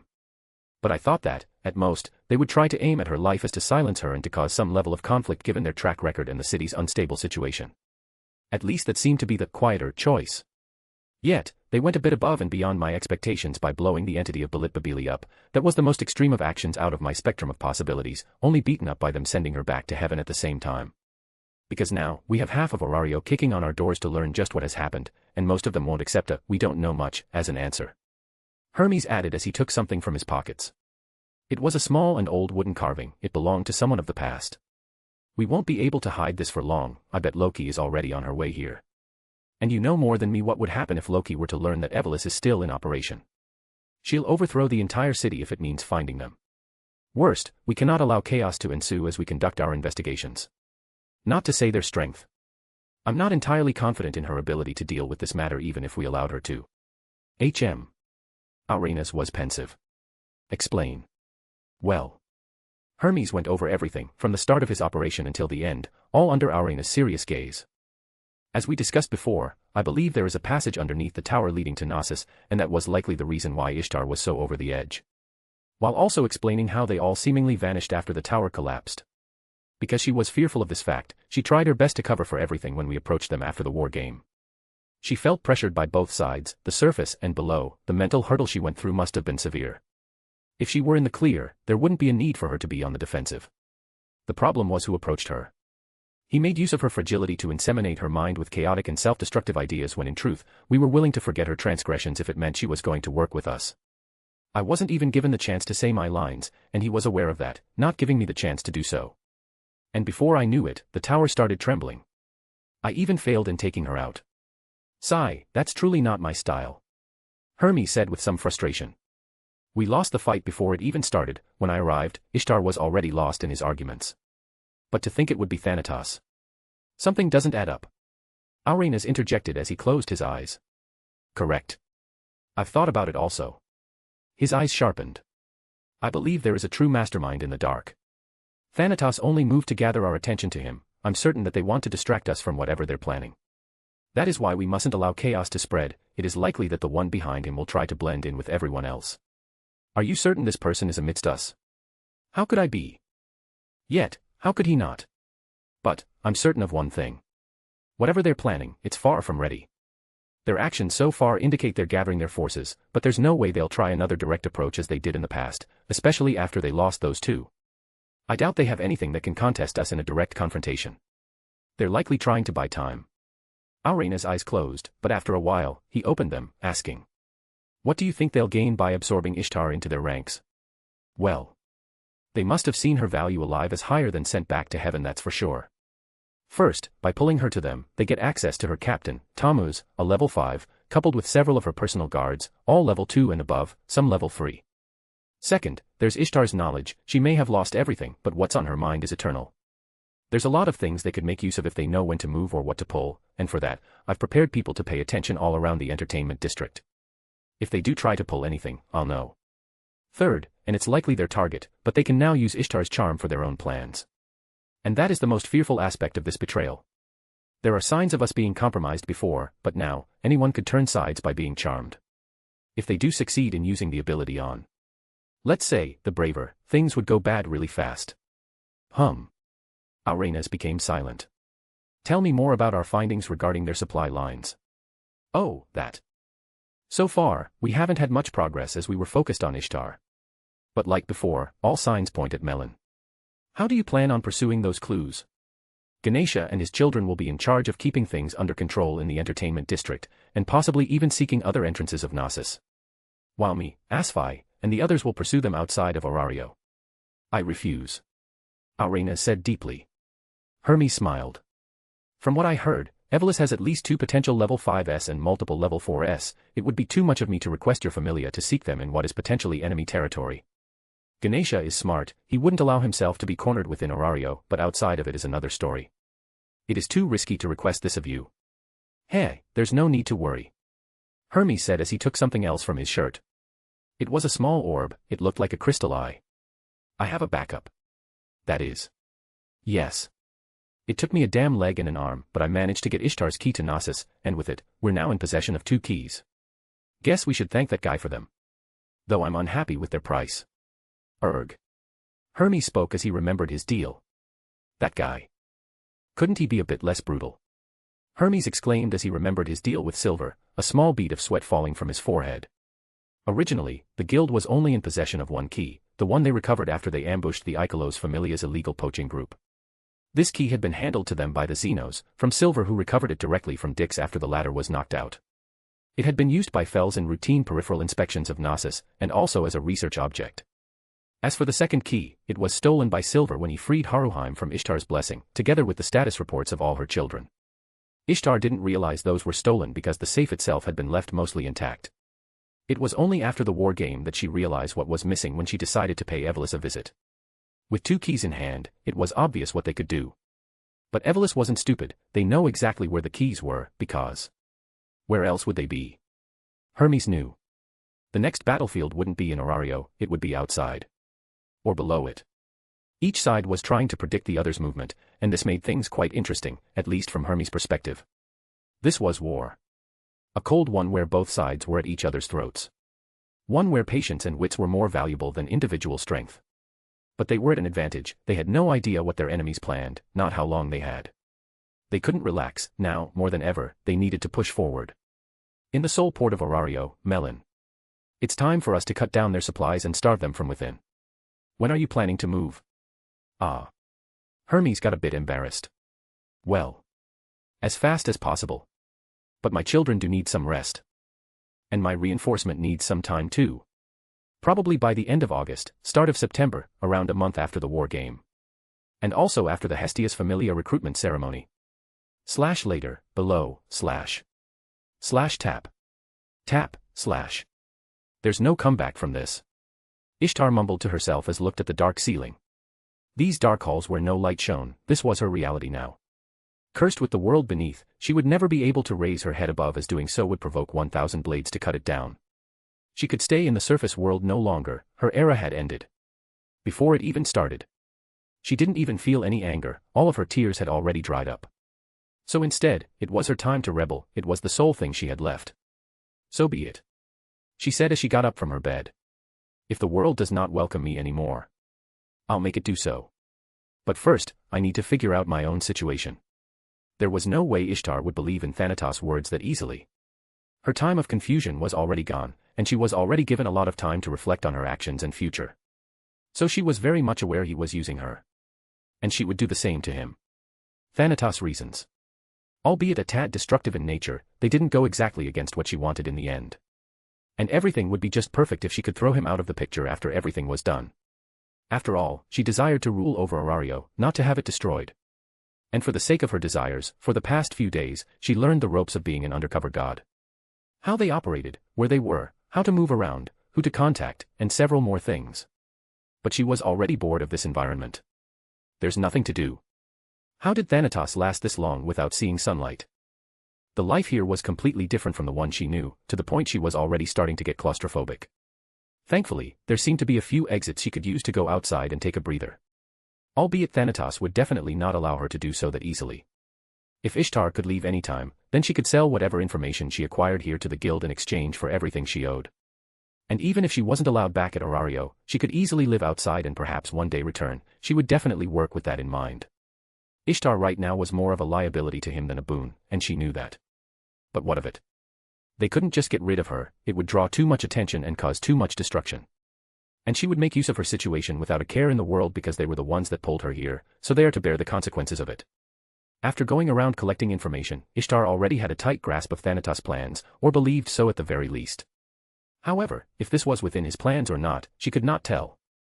But it felt too easy. If it was that easy, then from the start, she could have just taken over them and used them against Freya. Had she done that from the start, she wouldn't have needed to meddle with that impertinent mortal boy. Though, perhaps it was to be expected. How can one expect to hide any secrets from a goddess that can force them out at will? The only things she wasn't aware of now were the secrets he himself and his higher-ranking servants held within their lips.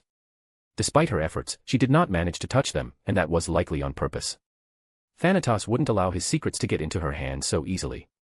If he allowed her to act as she pleased, it was very much possible for Ishtar to overthrow him by force or to simply pull the rugs under his foot. And she knew that as well. But she had to admit, Thanatos' forces were way bigger than she expected of a group that was thoroughly gutted a few years ago during the Great Feud. Yet, she also scorned him for being so inefficient, albeit that was to be expected as well, given Thanatos wasn't exactly the kind of person that could turn the tide of a battlefield with his insight. All of it was thanks to his commander, the pink-haired girl with that twisted expression. If she could get her hands on her, everything would be over. I wonder. How long will it take? To go back to the top, she would need to make sure Thanatos' plans came to fruition, at least until a certain point where she could take over the rest. But for that, a lot had to be prepared and many plans needed to be executed. The problem is my standing. It's not desirable. She currently possessed 1 level 5, 14 level 3, and 20 level 2 adventurers directly under her charm, and she knew it was impossible for them to betray her. However, Thanatos possessed an extremely powerful card. That curse. The magic of the one-armed freak that reeked of blood. A curse so foul that it would rot away at one's life, but in exchange, it brought forward everything within them at once. It was a curse of power, to curse someone with strength. If only I had something like that. Because of the terrible curse, she was forced to change her plans. Originally, she wanted to make use of Haruheim's existence as an exchange chip coin to trade for higher authority, and if possible, she even wanted to go capture her again and monopolize her. But with the existence of the cursed, she feared her chip had just lost most of its value. Because a blessing and a curse wouldn't effectively work well together.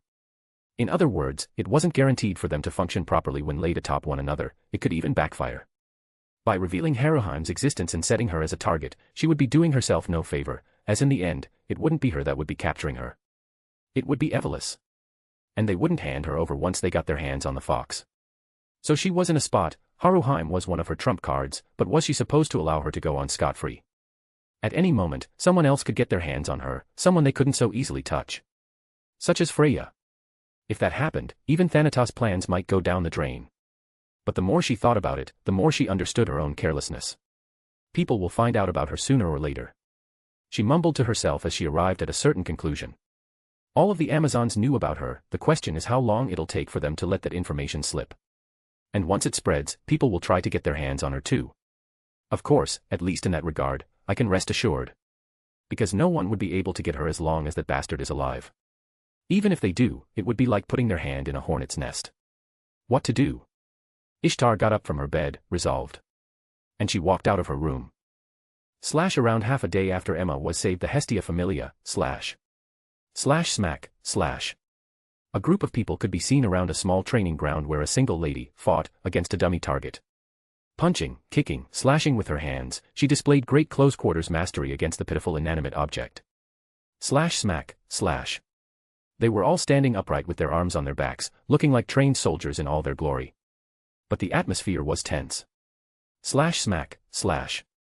Punching the metallic dummy in the face, caving it in, the lady with purple hair turned around, looking at the soldiers with a cold expression. Report. She said simply and plainly as she grabbed a towel from the side to wipe the sweat off her face. Out with it already. We have lost contact with the scout squadron. What happened?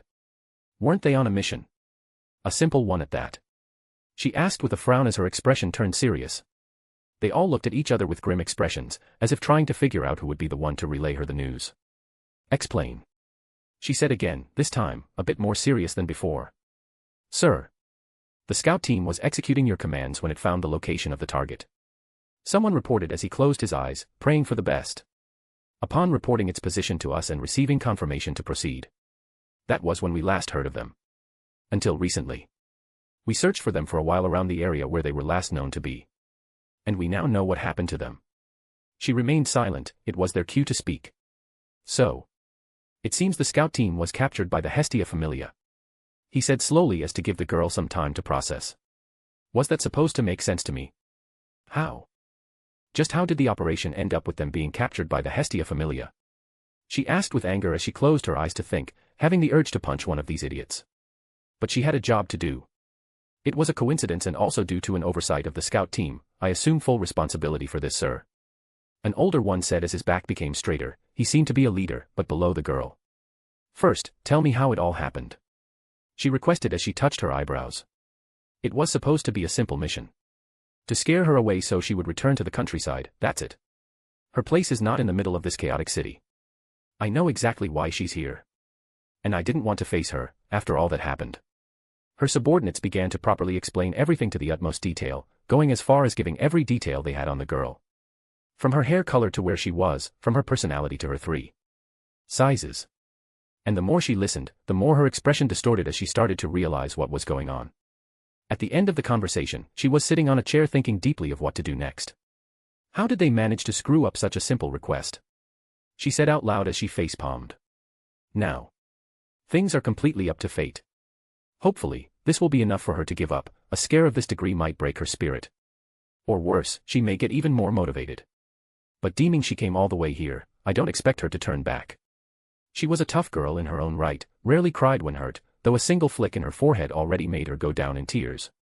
She started to remember the past, only to shake her head. However, after what I just did, if I were to go meet her, how would she even see me? Instead of longing, she might start hating me, if she even feels that way toward me. This is getting messy. And in such an important time. Slash boom, slash. Slash crack, slash. Suddenly, the walls of the training room burst open as dust blasted onto their faces. Everyone turned around to see what was going on, getting in combat positions. Slash clap, slash. But before they had the chance to prepare, a loud clap shook their eardrums, blowing all of the dust away in one swoop. Cough.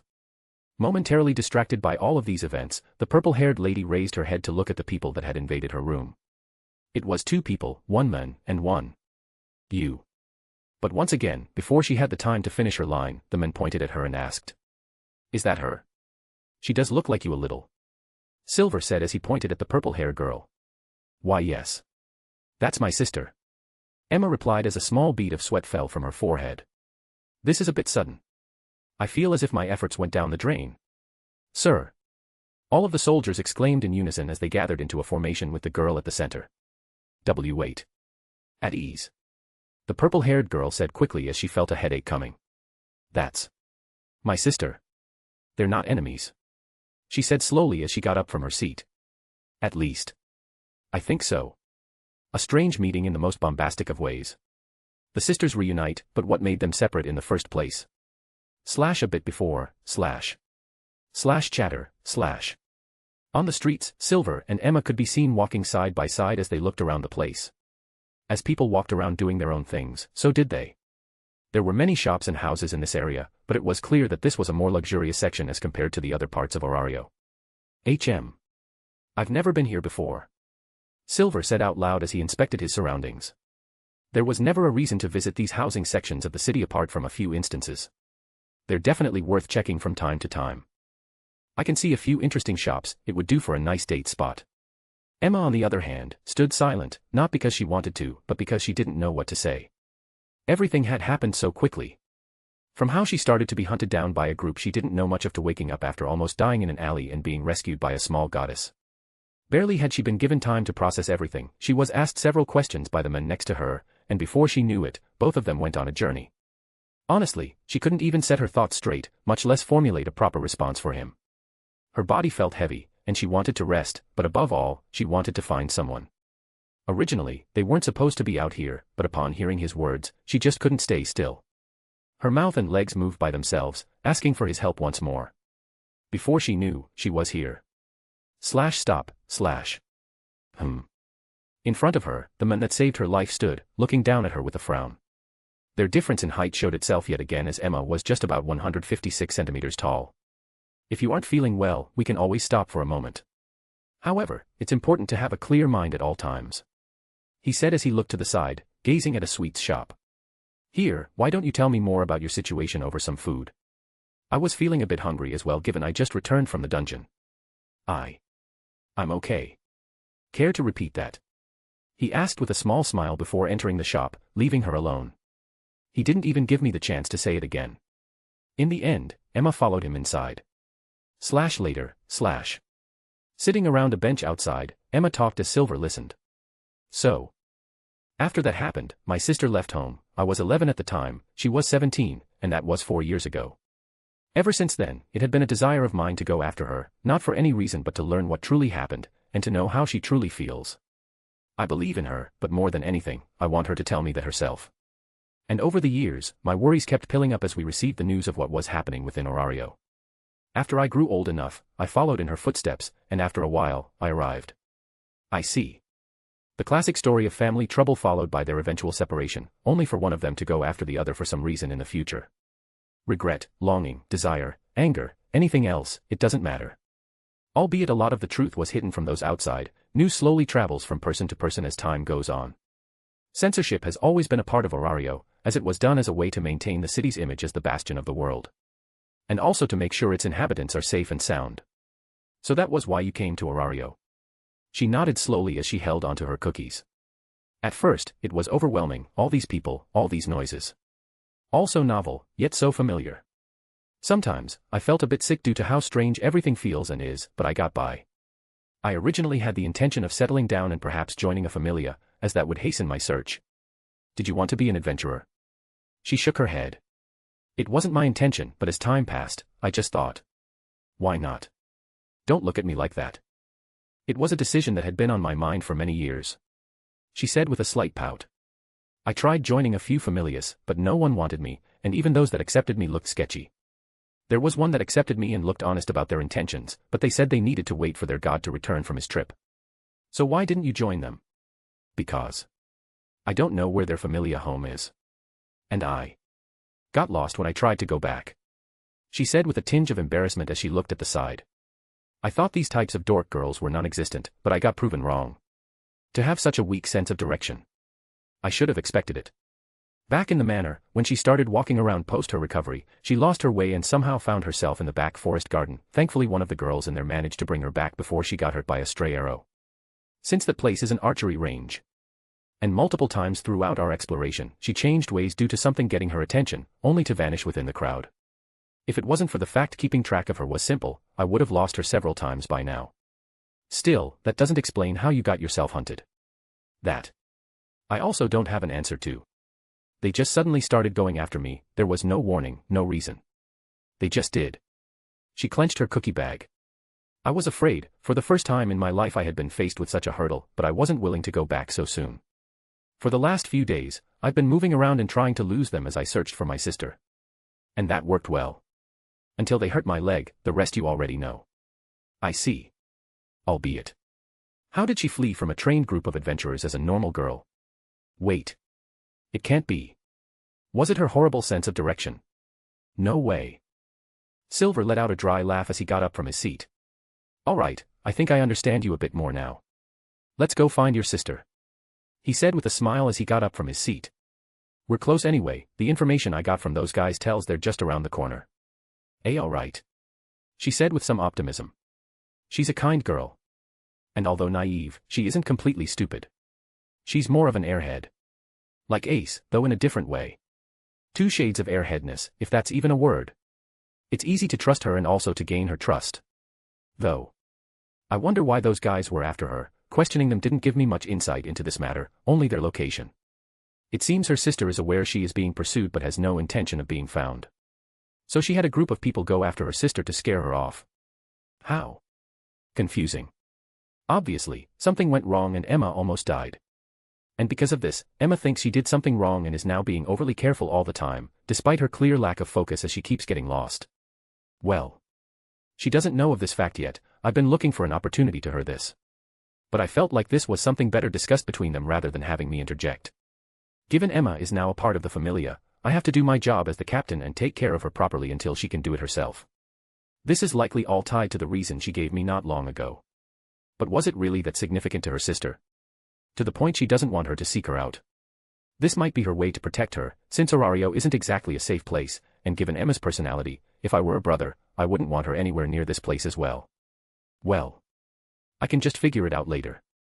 At the very least, this wasn't like those cliché reasons, such as her beauty or anything of the sort. It's just a family matter, one that went a bit too far for my taste. As the captain of the Hestia Familia, I'll have to pursue this matter, for Emma or not. Because they dared do something as daring as hunting someone down at my doorstep. And I have to teach them a slight lesson, just so they have no intentions of doing it again. Them or anyone else. Though, if I'm going to keep this matter under the rug, would it matter how I dealt with her? If I end up punishing her sister too much, I may only end up with Emma's impression of me decreasing, given how much she treasures her. Well, I'll see. Depending on things, I'll improvise. Scratching his chin, Silver led her around the street as they went on a beeline to their target. Back to the present, On the next chapter XD. Notes. This was another big chapter, and like before, we address a few more important POVs prior to resuming the progress of the story. Once this business with Emma is done, well, we'll be going to the next arc. There are already quite a few things foreshadowed to the next arc, such as a timely visit to Melon, Silver's parents, a certain village, and more. This arc may also have more development on other important characters such as Freya, as I have started to come up with an overall idea of what I want to do with her and her children. That'll depend on how I develop it though. Either way, for those waiting for Zero Fate, the next chapter will be a big one that will cover the 2 missing chapters from last week and this one, so I won't be able to post it today, at most tomorrow. That's about it, peace. Chapter 235, The Sister in the Past. I'm very sorry for the delay on this, I have little excuse. I won't promise much from here on out, but I'll try to set things straight in some way. Peace. If most forgot, after Silver went with Lily to the dungeon, Hestia found Emma bleeding in an alley. This led to a series of problems that caused Hestia to go and try to call Silver through a magic item. After healing Emma, he is now going to resolve all of her problems immediately because he doesn't really want to stretch this any further. Silver is somewhat upset there was such an event so close to his house, so he needs to figure out the intentions of those going after Emma who he has already determined to be connected to her sister. While also resolving all of Emma's worries since she is now part of their familia. And he just burst through the walls of her house, causing a commotion pretty much. As for Emma's situation itself, long ago, she left her home due to something. Years later, Emma left to go after her. That's about it. Sip. Not long after their bombastic meeting. In the middle of the training room, Emma, Silver, and her sister, the purple-haired girl sat around a table, small teacups in front of them, still releasing faint steam from the heat of the tea inside. Awkward. However, despite how warm this may seem to those further away, the atmosphere was extremely tense. At least, for the two sisters. One felt uncomfortable due to the presence of all mercenaries around her, their expressions fierce and their eyes open wide. She also didn't know where to start. What should she say? She had finally found her sister, yet no words came from her mouth. But in that regard, it was a feeling shared by both. Gulp. As for the sister, she felt pressured by the man next to her, the one drinking tea without a care in the world. This action could be taken in many ways. As for her, it was a sign of confidence, as his strength was currently at the top of adventurers. If at any moment he wished, no one would come out alive of this room. It was a grim way of looking at things, but it was the unfiltered reality. She swallowed dry, feeling the intense aura of the men, even though there was nothing there and it was all her own imagination. Silver himself had no such intentions, as he prepared this tea and table on the fly just because he wanted to. He felt it would make things simpler by making them a bit closer, but he was very much wrong. Thud. He placed his teacup on the table, looking at the purple-haired girl. We won't go anywhere gazing at each other like this. The younger sister is too inept at talking. Well, I wouldn't say inept as she was quite sociable back in the manor. It's more like she isn't good at acting in such socially awkward situations, because if it's acting under pressure, she managed to survive and escape just fine. Even if there was some luck involved. The shock of seeing her sister should also be rather high, so her words got stuck and her brain went blank. As for the older sister, she's worse. She's immensely stiff. I feel as if she's not used to this sort of scenario. Just what did she go through to not even be able to talk openly amidst some tea? Well, this isn't some normal tea party anyway. There is something I should apologize for first. Silver said as he looked at the elder sister. I would like to apologize for bursting through your wall. But you see, we weren't exactly given good vibes about you all, after the people you sent after her. At the doorstep of my home. Silver said heavily as he looked at her sweat slowly. There was a bit of dissatisfaction in his tone, and the girl noticed it immediately, fusing the words inside her mind as she came up with an adequate response. Please, accept my apologies also. She said as she dropped her head. I never wish to problem anyone else with my own personal problems. Though I admit that it was my own stubbornness that caused this mess to begin with. Had I just accepted a meeting with her from the moment I knew she was in the city, nothing like this would have happened. But my greatest fear was fueling her determination. Emma is already a strong-willed girl. If I were to appear in front of her and tell her to leave, she wouldn't accept. And now, my worst fears became reality as everything I didn't want to happen cascaded in front of me one after the other. Of all familias she could have joined, it had to be this one. Is it for the better? Or? Her expression was one of conflict, but her feelings were as genuine as they could be. After hearing Silver be the first to apologize, she understood that he wasn't as stiff and authoritative as she imagined him to be, and this prompted her to follow. The feeling she held in her chest under her cold mask. Sister. Emma said with a saddened expression. What happened to you after all these years? You weren't like this. Why is your face so heavy? Does the past still pull you down? Please, don't be so heavy on them. Sometimes, forgiving others is the first step into freeing oneself. And indeed, her sister's face looked heavy, her eyes deep, who knew what she had experienced in the years ever since she left her hometown. But how could she not? How could she maintain a straight face upon witnessing the dark age of Orario with her own eyes? She knew of the brutality that hid within the shadows of the city, and she wanted her sister to have nothing with it. Yet, here she was. With a blessing on her back. And a troublemaker besides her. This was never supposed to happen like this. I only wanted to scare you. She didn't quite know what exactly had happened to Emma in particular since the scouts that hurt her were still trapped within the Hestia Familia. But from their expression, she could tell something rather serious had happened, and she wanted to apologize because her sole plan had always been to push her out. And nothing more. So she looked at Emma. Emma, return to the village. I may have failed once, but that doesn't mean I won't try again. Orario isn't a place for you. Return and stay within the peace. But Emma shook her head. Even if I wanted to, I wouldn't. Our home. It isn't the same as it used to be. She said with great disappointment and sadness. Not long after you left, the truth was revealed to Father, and he immediately bolted outside, trying to follow you, but by then, it had already been days since you left. Some tried to go after you, but they all returned empty-handed. I wonder how things would have been if they had been a bit faster. How would your expression be now? Happiness? Sadness? Or something completely different? Me and Mother were forced to stop him for many days on end until he calmed down. But that didn't help much in the grand scheme of things. After. What happened? Father's and Mother's relationship hasn't been the same. For not trusting you, his own kin, Mother blamed Father for your departure, and he, more than her, blamed himself as well. No matter how much he apologized, it wouldn't matter if he couldn't forgive himself, though this wouldn't happen if you weren't there. I don't blame him, not anymore. Her sister said as she shook her head. He may have turned his back on me, but Father was always a serious man, a side I very much inherited from him. He will always punish those that commit evil, even if those are his family. It was just that. He jumped a bit too far, too quickly, forgetting what truly mattered as he lost sight of his own goals. That day, I was angry, and I felt betrayed too, but after I left, after the many hardships I experienced, I realized that was all meaningless. As she said that, she looked at the guards, and they all nodded, leaving the room quickly as they weren't helping by staying still near them. I imagine you came here to have me come back and forgive him, right? She said with some disappointment. No. I wanted to know how you were too. She smiled slightly. Silly girl, I couldn't be any better. Silence. Looking at them both as they exchanged a silent gaze that contained 1,000 words within, Silver thought about the source of their problem. And if it was even all right for him to be there. If he was here or outside, he could protect Emma just the same. Either way, 4 to 5 years ago, they were a happy family of 4 living in one of the many villages surrounding Orario, around 1 month's journey from it. However, one day, a big merchant was making his way to Orario, and he stopped by their village to rest. It wasn't anything unusual. Travelers couldn't arrive at Orario within a day and they couldn't always camp on the side of the road. That was why many villages had their own inns and establishments to accommodate these travelers, with many being taken as reference points in their journey. Most of their interactions went well, sometimes cultures and languages would clash, but nothing outside of the ordinary. As travelers usually preferred to not cause too much trouble near Orario. But this merchant was an arrogant man, one that considered himself as a ruler of the lands.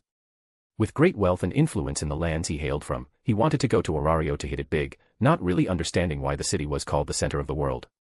He felt that his level 2 and 1 knights were enough for him to be proud of, a force strong enough to thwart most in the lands far north. Their village had only been one of the many places he stopped by as he made his way south. It was unknown why, but upon seeing Emma's sister, a gorgeous girl in the prime of her youth, a switch seemed to have been turned as he became infatuated with her, trying everything to get her attention and love. But obviously, she refused.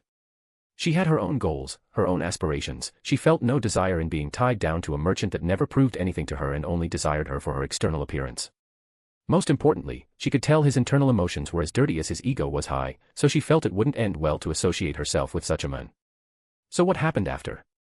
Was obvious. Oh. Such a classic tale. And they say women are a hero's downfall. They weren't wrong, but neither were they right too. Upon being refused, he tried to get his hands on her by baiting her with a large reward for defeating one of his knights, which she did with some difficulty. She desired wealth too. She was a young lady with big dreams at the time, and she was confident in her own abilities more than anything. She was as ignorant as the men in some aspects. On the day he was supposed to reward her, he arranged a dinner with her in secret without alerting others, and when she noticed her food had been drugged, she tried to flee, only to be held by him. But she was stronger than that. Upon being brought to his home, she freed herself from his clutches, accidentally dropping an oil lantern on the ground. A great fire soon raged, claiming the lives of many servants of the merchant as they tried to calm the fire. She survived by jumping from the window, hurting her ankle as she fled in the shadow of the night. Enraged, the merchant affirmed she had attacked him, aiming his vast wealth by claiming his and his servants' lives. An almost obvious lie, but to ignorant villagers, was it so clear? And due to the way he portrayed himself to others, most believed him. Because compared to him, Emma's sister had always been silent and not as sociable as the others, and a troublemaker at heart. Her strength didn't come from anywhere. From a young age, she sought adventures around the village, fighting passers-by and small monsters that strayed too far from their habitats, making them easy prey. She believed people would side with her, but her expectations were too high. As even her father turned his back on her, blinded by greed and self-righteousness as the merchant promised things too grand for him to comprehend. Much to the alarm of his wife and daughters. In the end, in the dead of the night following this event, she fled from the village once more, without even saying goodbye. Not long after, the merchant that had lost his backbone with most of his knights being either injured or dead due to his own carelessness was exposed by the villagers as they gathered witnesses, beating him up before sending him to Orario to serve his life in jail. Albeit that never happened, since merchants possess power and connections, he easily freed himself long ago.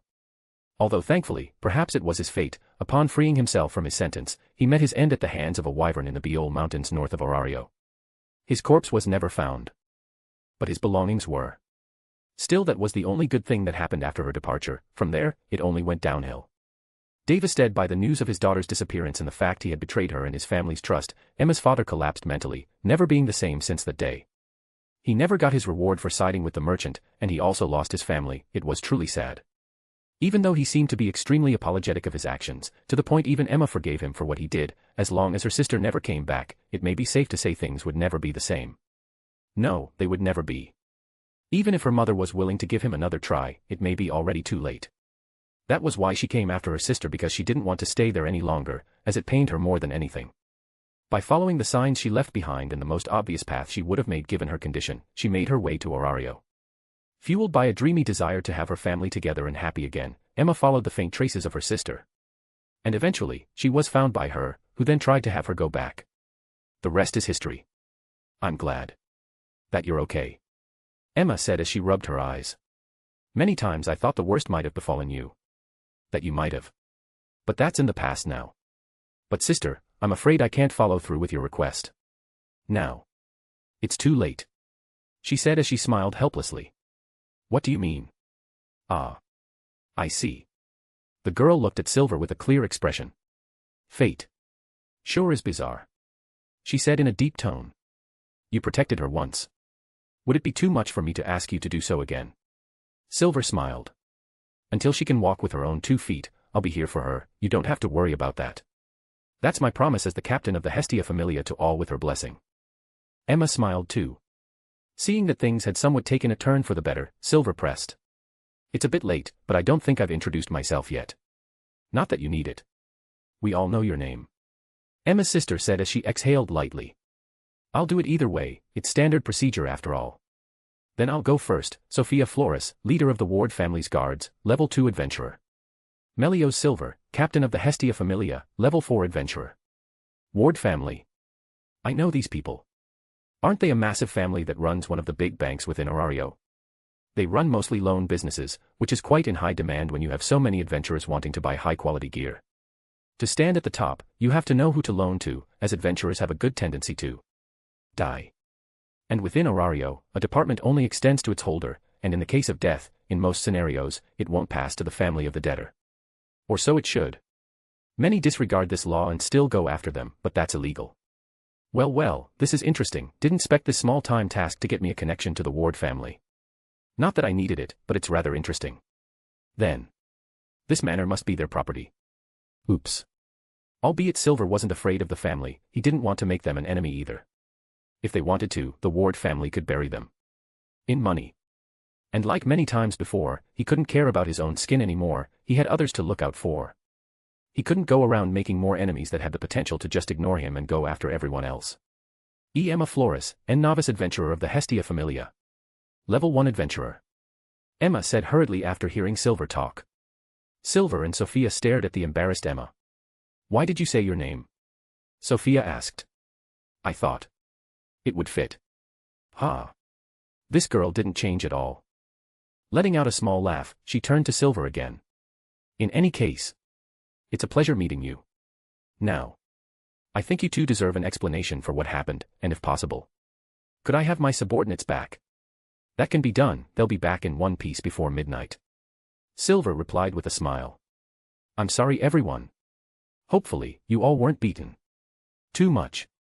Having both of their gazes on her, Sophia quickly went through her story. Notes. This is pretty much it, the last chapter before another time skip. I think I will post the first chapter of this time skip later, and then take the next week off to properly settle some things like making more chapters. I'm way behind my schedule. That was all from me, peace.